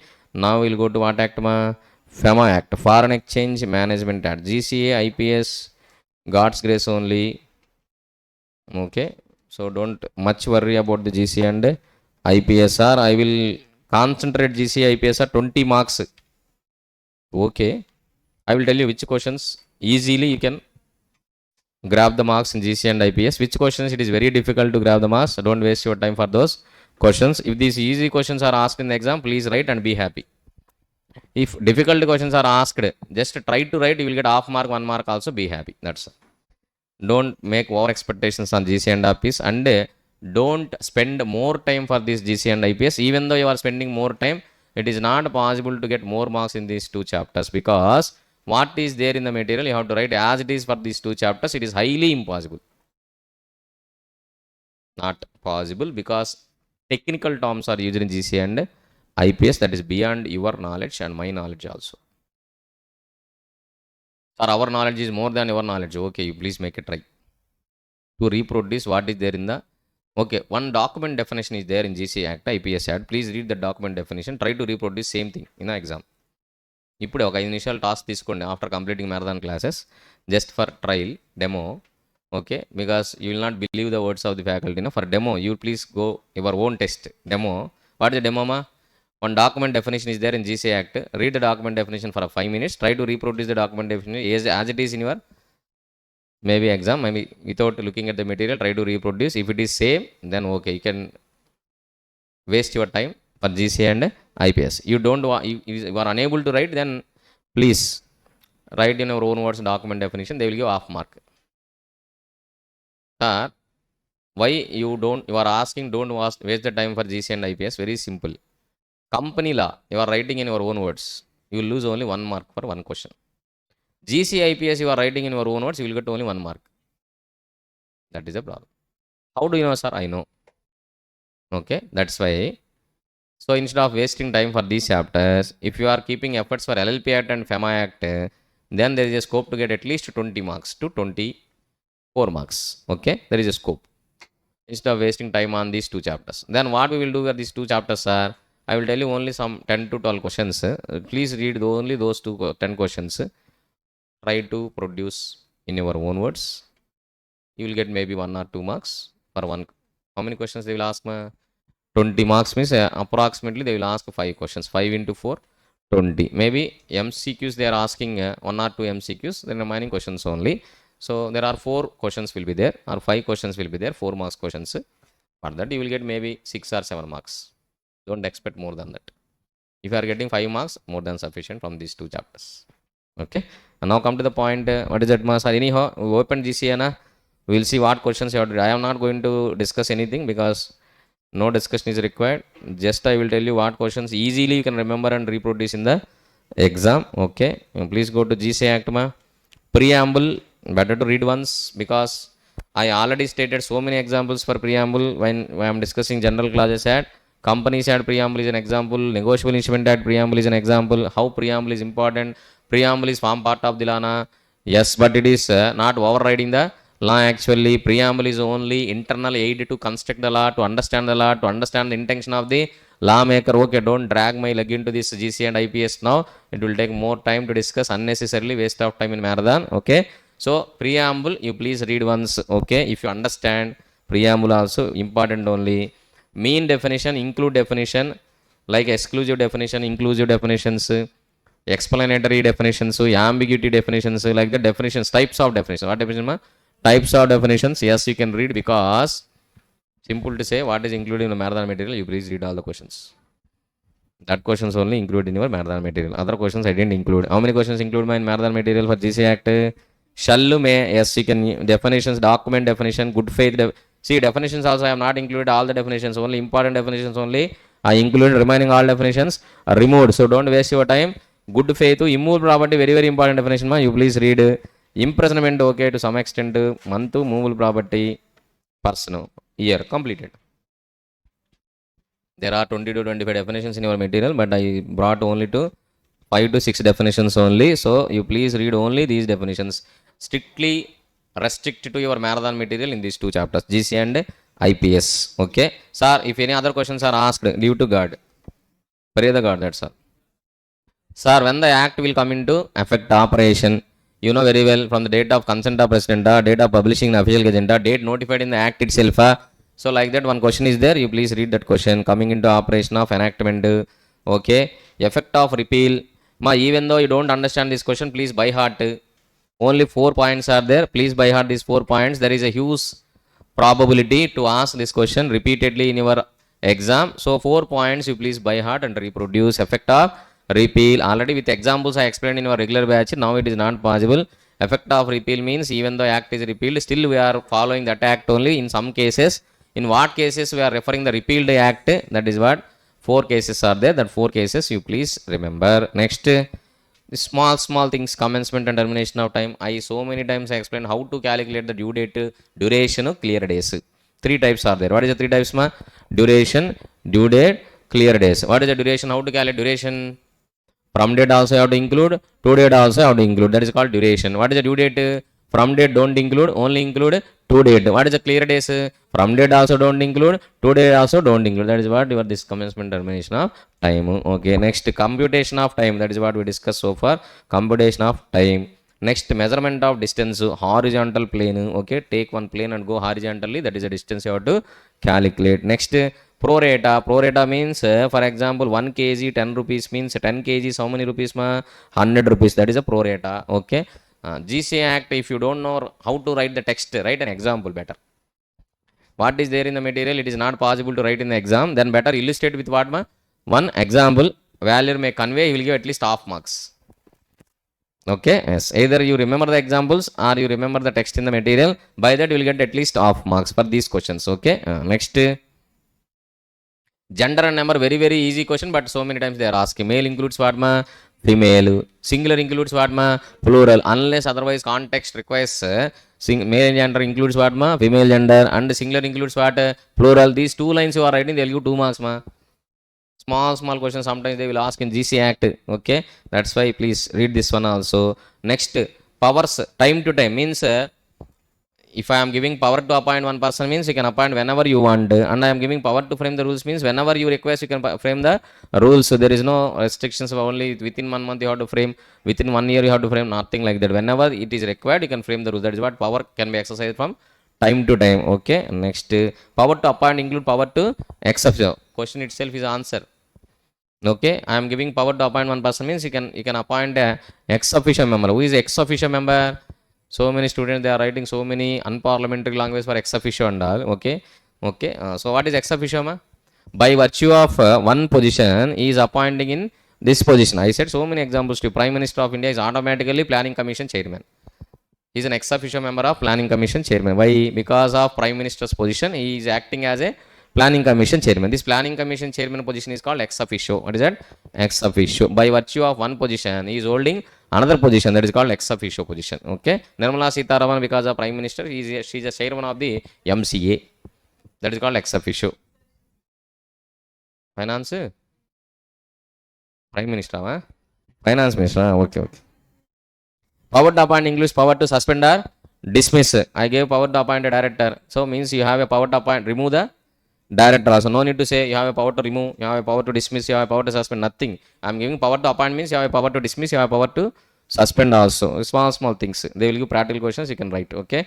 Next, provision as to offense punishable under 2 or more enhancement. Very important. Repeatedly they are asking ma.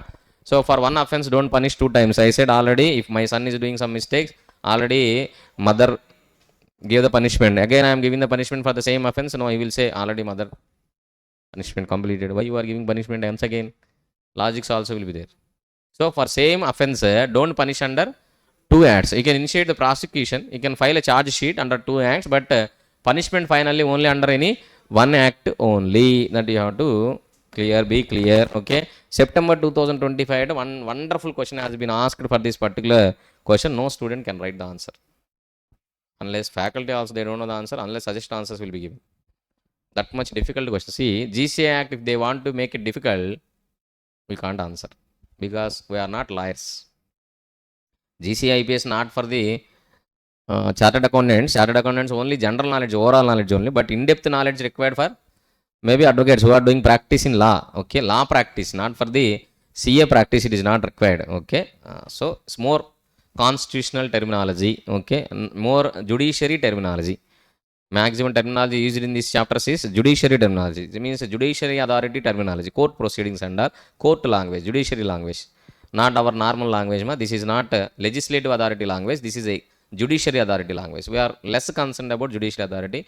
We are more concerned about the legislative and executive authority. That's why very less important. But anyhow, you should have some knowledge because in companies at year, what is used? You don't know what is year. And in companies that they used he is disqualified. Maybe you think she is not disqualified. He includes what ma? She also. And in companies that maybe they are saying day. Day means what? Calendar day, British calendar day. Okay, like that some general knowledge is required for the Companies Act and LLP Act and some other acts to understand. These chapters are included in your material. Okay. GCA IPS normally once upon a time CA final law subject. Now CA final law subject is not there. Okay, next, service by post means you have to send the post, properly addressing, prepaying. There are so many practical questions they are asking on this. In your MTPs also so many practical questions are there. You please see once servicing by post. Once you post by writing proper address, proper stamping, it is deemed to be posted. That's all. That is what your next, interpretation of statutes. I will strictly recommend give very less preference to this chapter because there is no practical questions will be asked from this chapter. They will ask only state theory questions. You don't write. No, you can't write. Not possible. Because the same thing they will repeatedly saying same sentences only. Repugnancy, ambiguity, okay, absurdity, lawmakers intention of the lawmaker, like that they are using so many technical words which are repeatedly using in different way. So only mere presentation skills this chapter, you don't have that much, unnecessarily don't waste. But anyhow, I am giving some questions here, so you please follow. Sir, maximum what you want me to concentrate, literal construction versus logical construction, literal interpretation versus logical interpretation, that already explained in classroom so many times, literal interpretation. And I took so many examples from Companies Act and LLP Act only, literal interpretation versus logical interpretation. If you remember that one, you please read once. Next, sir, you can't write in the exam, you please write examples. Text you can't write for this chapter, you please write what, ma? Examples only. For literal interpretation, what is the example? For logical interpretation, what is the example? When we have to go to logical interpretation, okay, to uphold the intention of the lawmaker, to avoid the ambiguity or absurdity, or to in the context of repugnancy and all, you have to go to where, ma? You have to go to logical interpretation. On what rules you have to interpret the logically the act written by the lawmaker, because in India, court has no power to amend the act, or no power to change the act, no power to enact the act. That's why they only interpret the act passed by the legislative authority. So what is there in the act that you have to follow, that is what literal interpretation. But however, sometimes you can deviate from the words used in the act subject to some rules. What are the rules, ma? Primary rules are there, secondary rules are there. What are those rules actually? I said some rules you have to read. Okay, law of existing, rule of existing generis, rule of nocitur a socis, contemporaneo expositio, harmonious construction rule, as well as harmonious construction rule. And what is our next rule? Beneficial construction rule, not much important. Harmonious construction, exceptional construction. What construction? Exceptional construction. After that, existing generis, nocitur a socis, okay, contemporaneo exposition. These rules you please read once. Normally they are asking again and again. Existing generis rule, nocitur a socis rule, and notwithstanding anything contain non-obstant clause, without prejudicial clause. Okay, these also please refer once. Internal aids, external aids, maybe headings, title of the chapter, marginal notes, sectional notes, schedules. Okay, this type of internal aids are there, you please go through once. External aids may be history, background, okay, foreign decisions, like that. External tools also available, one or two tools. Okay, you please read that. Definitions type, some questions which are already covered in GCA, again it is repeated in the interpretation of statutes. So once you read in GCA, no need to read in IPS. Go through once IPS, least important. Normally they are asking 8 marks only, IPS chapter. 2 straight theory questions they are asking from IPS, and 2 straight theory questions from straight theory or practical questions from GCA, and maybe one MCQ from GCAT. Sometimes they are asking 2 MCQs from GCAT, and they are reducing weightage here in descriptive. Okay, Hayden's rule, man, this is what I forgot. Hayden's rule also important. Existing generis, Hayden's rule, harmonious construction. Okay, that's all. Now we'll go to what act, ma? FEMA. There is a lot of background to be discussed for what act? FEMA Act. What is rupee? Who is Reserve Bank of India? Why rupee value decreasing? Why rupee value increasing? Why FEMA Act? Before that, what act? PARA Act, PV Narasimha Rao and Manmohan Singh. Yes, Manmohan Singh only, na, that time Prime Minister, Finance Minister. Finance Minister. Okay, anyhow, these are all we are not going to repeat now. But in examination point of view, what you have to remember, each and every question in FEMA Act, read and rewrite in your books. Because everything you have to remember only. Current account transactions, Schedule 1, Schedule 2, Schedule 3. Capital account transactions, Schedule 1, Schedule T. LRS transactions. For artificial persons, for natural persons, what are all the Schedule 3 transactions of current account transactions? Including definitions also. Definition of foreign security, definition of foreign currency, okay? Definition of current account transactions, definition of capital account transactions, everything is important in FEMA Act. And very, very important, person resident in India, person resident outside India. So I will give, if any concept I have to discuss in FEMA Act, that is about person resident in India and person resident outside India. Afterwards, I will divide current account transactions into 3 schedules and capital account transactions, prohibited, permitted. Prohibited transactions, permitted transactions. Permitted to PRII, permitted to PROI. Okay, and which cannot be prohibited. Cannot be prohibited capital account transactions. And maybe Schedule 3 for artificial persons also it is available, and as well as LRS, liberalized remittance scheme, okay, for which purpose you can utilize. These only I can explain in this act. Okay, so anyhow, Schedule 1 you have to remember only all the points. Schedule 2 also you have to remember all the points. Schedule 3 also you have to remember all the points. So there is no other Alternative. Sir, I don't understand the logic of that particular point. Even though you don't understand the logic, what you have to do?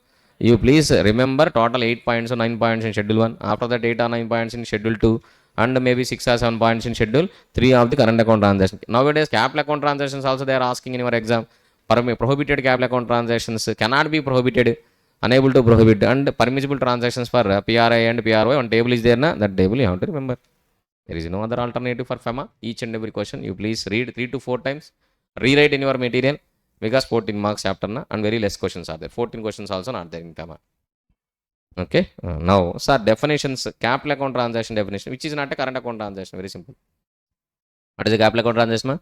Which is not a capital account current account. But however, what they said, alters the assets or liabilities, including contingent liabilities outside of PRII, and assets or liability in India of PRY. So PRII assets or liabilities outside India. What is that? Outside India. PRY assets or liabilities in India. Who is not in India? He is purchasing any asset or he is creating any liability in India. That is a capital account transaction. Who is residing in India is purchasing any asset outside India or creating any liability outside India. Then it is what transaction? Capital account. Anyhow, what I explained to you, how to remember what is a current account transaction, what is a capital account transaction. First of all, why they classified current account, capital account separately?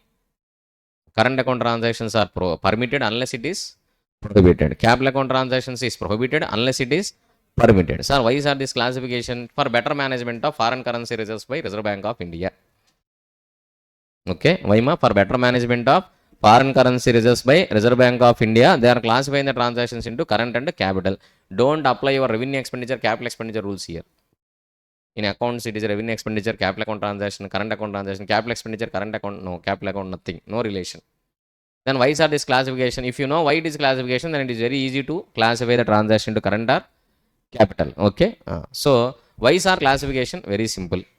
Current account transaction means immediate foreign exchange liability or foreign exchange asset. Foreign exchange inflow or foreign exchange outflow. What is foreign exchange? Foreign currency inflow or foreign currency outflow. So I will explain you.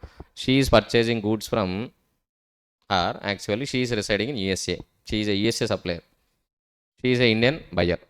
Now Indian buyer is purchasing goods from USA supplier. Okay, very good. Goods are delivered. Very good. Goods are delivered. Import of goods. What is that? Import of goods. Customs duty and all that is secondary. We are not concerned about it. But what will happen background? Whatever the goods purchased from her, she has to pay rupees or dollars. For example, she is paying rupees to her. What she will do with rupees? In her country, rupees value, dollar is having value. Dollar. Rupee has not having any value in USA because rupee is signed by Reserve Bank of India governor. In USA, Reserve Bank of India governor is not having any value. Why, sir? Because Reserve Bank of India governor is having value because of RBI Act, Indian Currency Act in India. That act is applicable to India, na? Outside India, na? Only to India. Very simply speaking, currency notes, Indian currency notes or currency coins are nothing but promissory notes of Reserve Bank of India governor. Reserve Bank of India signing the promissory note and giving to you, and you are giving to me, and I am giving to someone because it is a negotiable promissory note. What note? I have no need to say negotiable promissory note because promissory note is always negotiable. So currency note is nothing but a negotiable promissory note. That's why Negotiable Instrument Act, promissory notes, bearer instruments are prohibited as per RBI rules. But as per NI Act, promissory note may be a bearer instrument or may be a order instrument. But RBI passed the rules. What rules RBI framed? Promissory note may not be a bearer instrument, must be a what instrument? Order instrument, because currency note is a bearer instrument. Okay, only Reserve Bank of India governor have a right to draw and to make bearer promissory note. Who has a right, ma? Reserve Bank of India governor only having a right to make bearer promissory note. Okay, that's why others other than Reserve Bank of India governor, any other person in India has no right to make bearer promissory note. Okay, that's why it is prohibited. If you want. Next, sir, our currency note is nothing but a bearer promissory note signed by the Reserve Bank of India governor as per what act? RBI. That's why it is only valid in India. Outside India, it is not having valid. It's a waste paper. Even for tissue paper also, it is unfit to use. Okay. So you cannot wash your face, or you cannot wipe your face with the currency note. That for that also it is unfit to use. It is not having any real value. Currency note is not having any real value. But why it is having value in India? Because it is signed by the Reserve Bank of India governor and is stating that this waste paper value is 1000 rupees. If you are having this waste paper, I am ready to pay 1000 rupees. Like that, he is giving a promise to you. That's why it is having value. Okay, anyhow, she purchased goods from her, and she has to pay rupees, she has to pay dollars.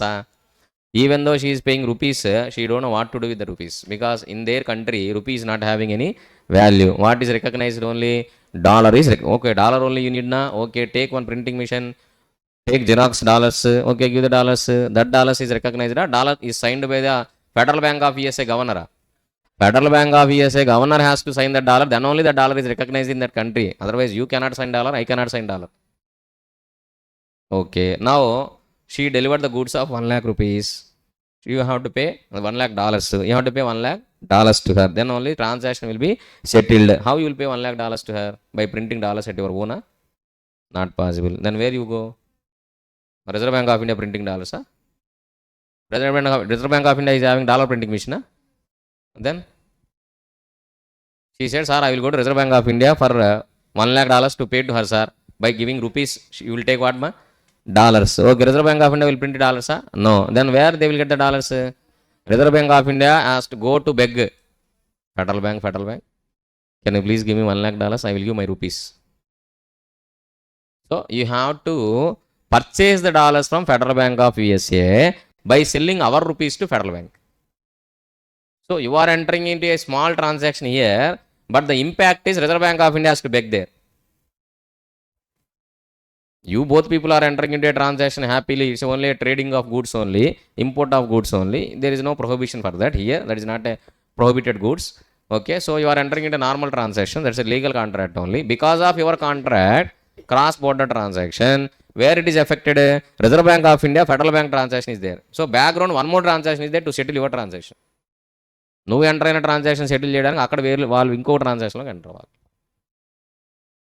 So because of that, our Indian value, currency value will decrease. Why, sir?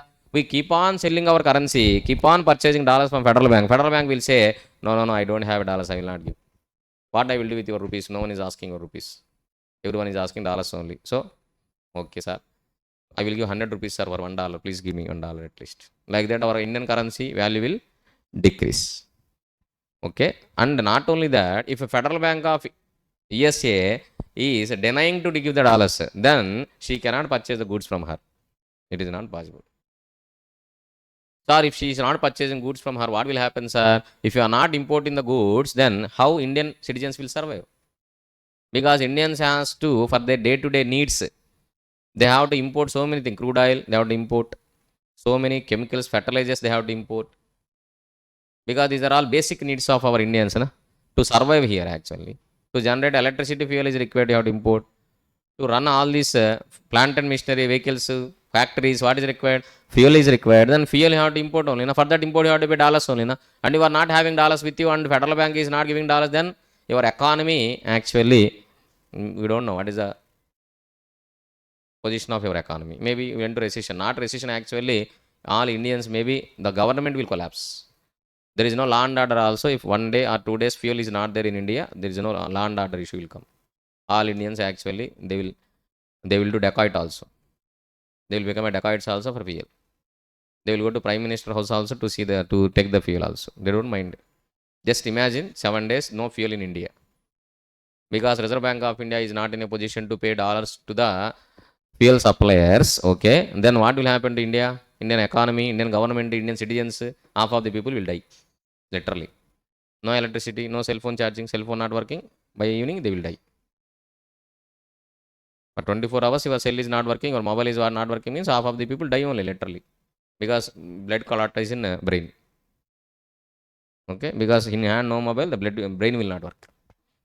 Brain not working, headache will come, blood clot, finish, died. You know, cardiac arrest, like that, brain arrest. Actually not brain arrest, that is called what? Brain dead. What is that?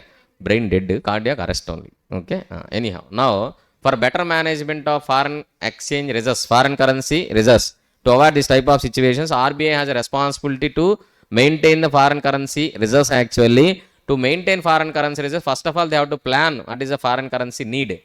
You are all people are entering into transactions however you like, and end of the day Reserve Bank of India is the victim to pay the foreign currency reserves to the suppliers of abroad. Then definitely Reserve Bank of India will fail miserably. What happened in 1991?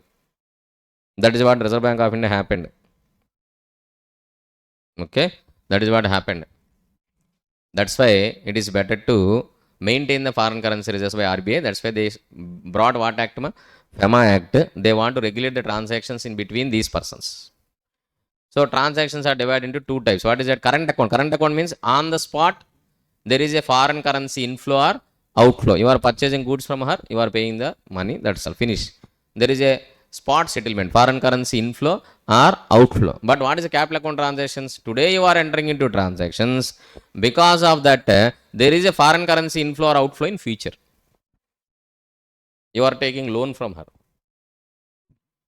This is a current account, capital account. Because of taking loan, every month you have to pay installment, or every year you have to pay installment. So it is having a future foreign currency inflow or outflow. That's why capital account transactions are prohibited unless it is permitted. Because you are entering today transaction, because of that Reserve Bank of India has to give the future commitment.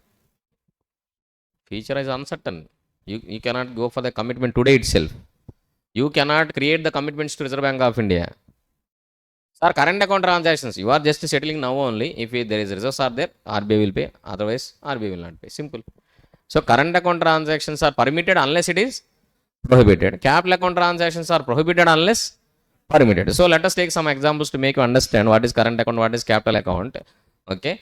So, current account, capital account means you are purchasing goods from outside India. It is a current account transaction. But the same goods you are purchasing on credit basis, then it is what transaction? Capital account. But credit is only 6 months, then it is not a capital, it is a current account only. But for example, hire purchase installment. What installment? Hire purchase. 2 years or 3 years so she is going to pay installments. Then it is a what transaction? Capital account transaction. Sir, I am purchasing plant and machinery. Even though you are purchasing plant and machinery, even though you are purchasing vehicles or very big equipments also, but you are paying on spot, it is a current account transaction only. But I am purchasing an asset on credit basis, sir. Then it is a capital account transactions. Okay. Or otherwise, she is purchasing a land and building in USA. Payment spot only. Current account, capital account. She is in India. She is purchasing land and building outside India. Payment spot only to seller. To buyer, actually, buyer-seller transaction spot only. Spot settlement only. Current account, capital account. Capital account. Why, sir? Because you are holding an asset outside India. Because of that, maybe you are receiving rent every month. Or you have to spend maintenance cost. Or maybe after 10 years you are selling the building. And again you have to bring the proceeds to India. So future commitments. Today itself it will not come to end actually. Future settlements. That's why you are purchasing any asset or you are taking any loan outside India. That is what transaction? Capital account transaction. In the same way, reverse also. She is outside India. She purchased an asset in India. Then every month the rent will go to USA. And she is selling building. The sale process has to go to US in future. That's why it is a what transaction? Capital account transaction. Okay. Now transactions are clear. Two types. Current account, capital account. Okay. Then you are saying person in India, person outside India. Sir, who is person in India? Who is person outside India? So definition is there. Person resident in India, person resident outside India. In this definition, what you have to remember? Thumb rule. Basic rule. What is the basic rule? If any person resides in India, not stay in India, resides in India, greater than 180 days, 182 days in the preceding financial year, he is a resident in India. What is the basic rule, ma? Any person residing greater than 182 days in India in preceding financial year, then on 1st April 2025, for example, I will take the example because it is very confusing point to so many students and it is continuously asking in the exam, who is a person resident in India, who is a person resident outside India. Other than that, remaining questions you can read and understand, only by hearting only. No concepts to explain there. What is prohibited transaction, what is permitted transaction, you can read, no issue. But what is the confusion? PRII, PROI. Sir, who is a person resident in India? Sir, who is not a PROI, sir?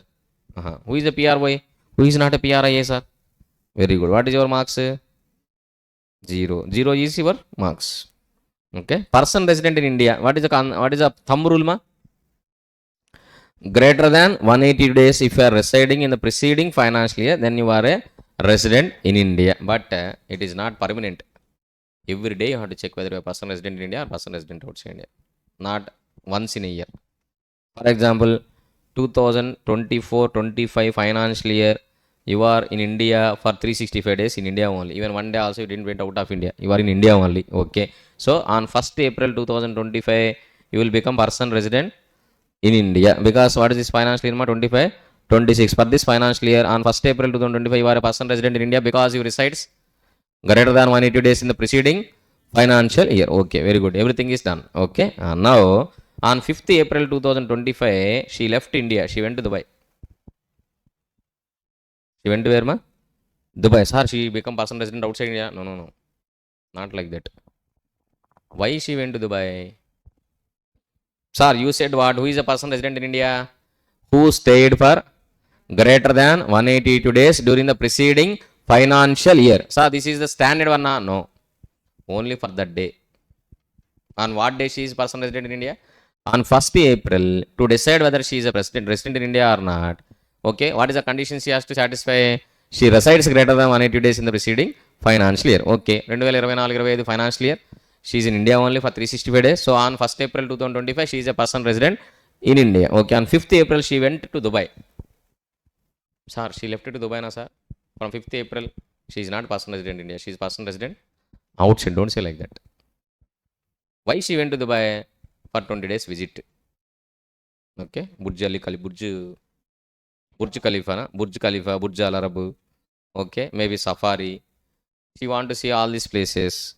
Okay, that's why she went to Dubai for how many days, ma? 20 days. Just for visit, she went to Dubai for 20 days. She is not called as a person resident outside India. She is still person resident in India only.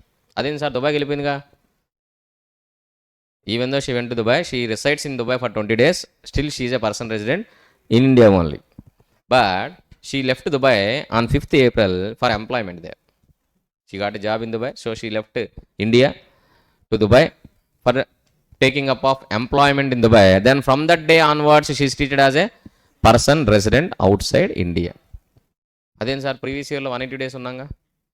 Even though you are there 180 days in India, that is not relevant. That is only relevant for one day. What is first day, ma? 1st April. After that, every day you have to check whether you are person resident or not.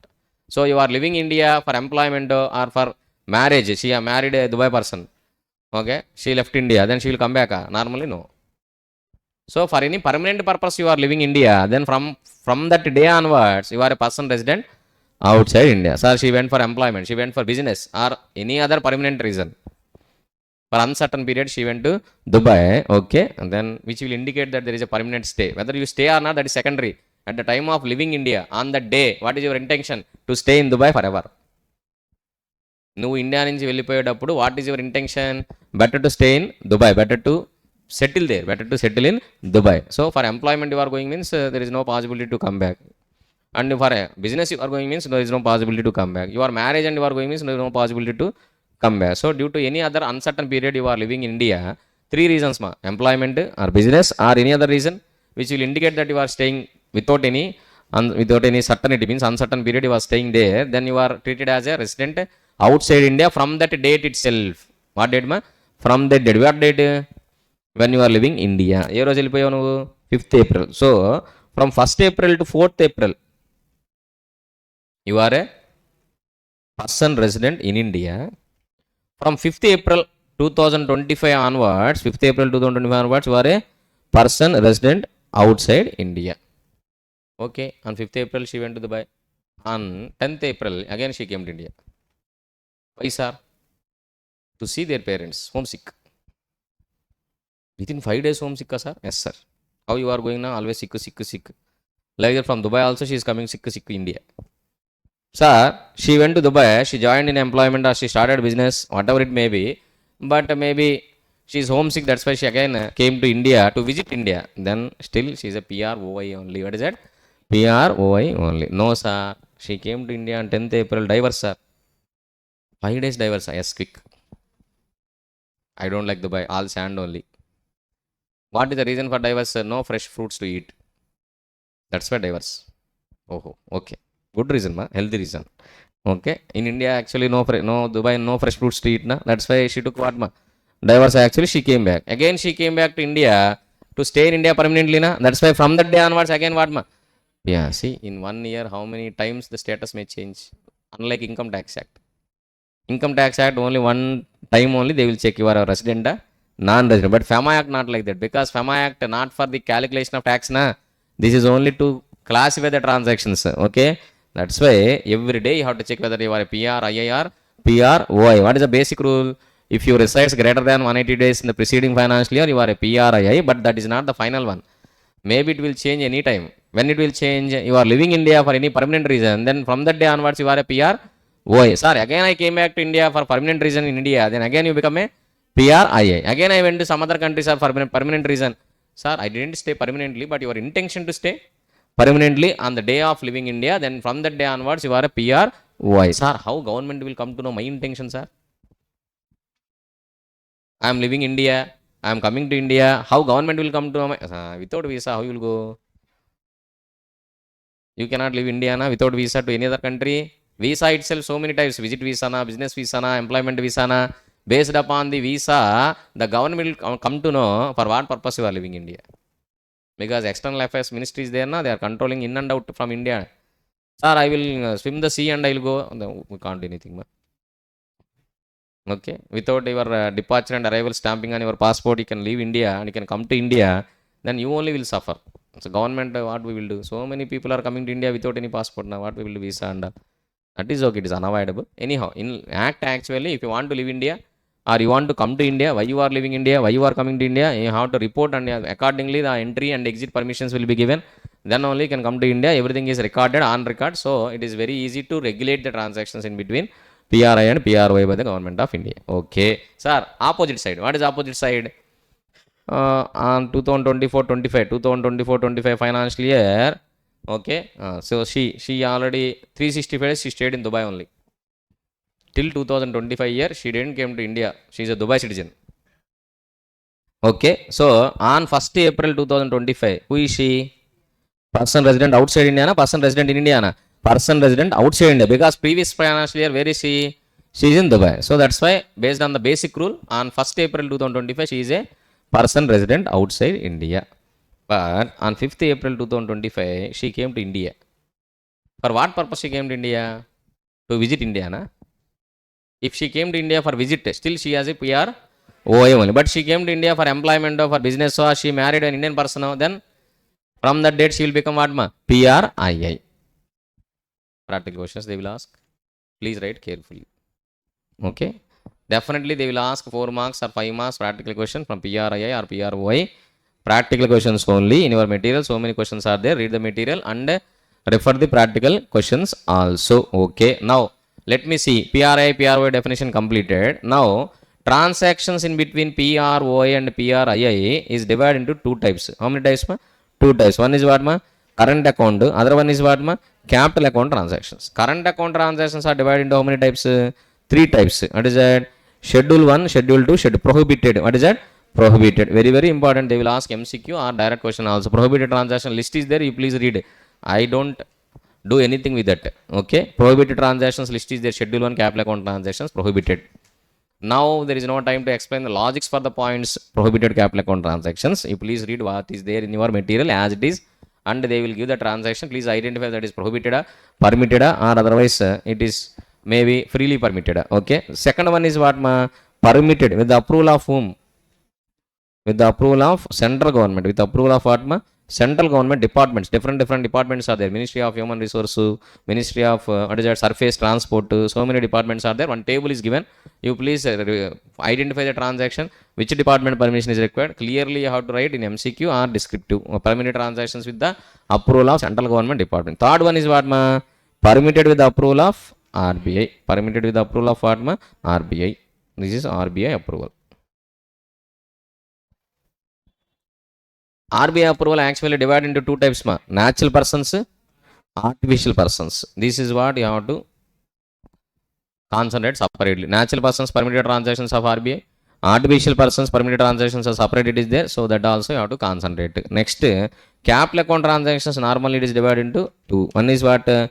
Prohibited transactions. What transactions? Prohibited. Only one transaction with South Korea. Next, permitted transactions. What transactions? Permitted. Permitted actually to PRII, PROI. Next, cannot be prohibited transactions. Very, very important. Nowadays, cannot be prohibited. Few transactions you cannot prohibit. Few transactions you cannot prohibit actually. What is that? Amortization of loan, depreciation of direct investments, and when you are a PROI, if you earn any money or you purchase any asset, okay, or when you are PROI, you purchase any asset or PRI like that, some transactions are there. You please remember that cannot be prohibited transactions. Permitted transactions, which transactions cannot be prohibited, and prohibited capital account transactions. And finally, what you have to do? LRS. What is that? LRS, liberalized remittance scheme, applicable for this schedule number 3 transactions as well as this permitted current account transaction. What transaction? Permitted current account transactions, capital account transactions without any approval. Up to 2,50,000 per financial year per person. Not for artificial persons, only for natural person. In aggregate, all the transactions which are listed in schedule 3 of the current account transaction and permitted capital account transactions, for this purpose only you can use what?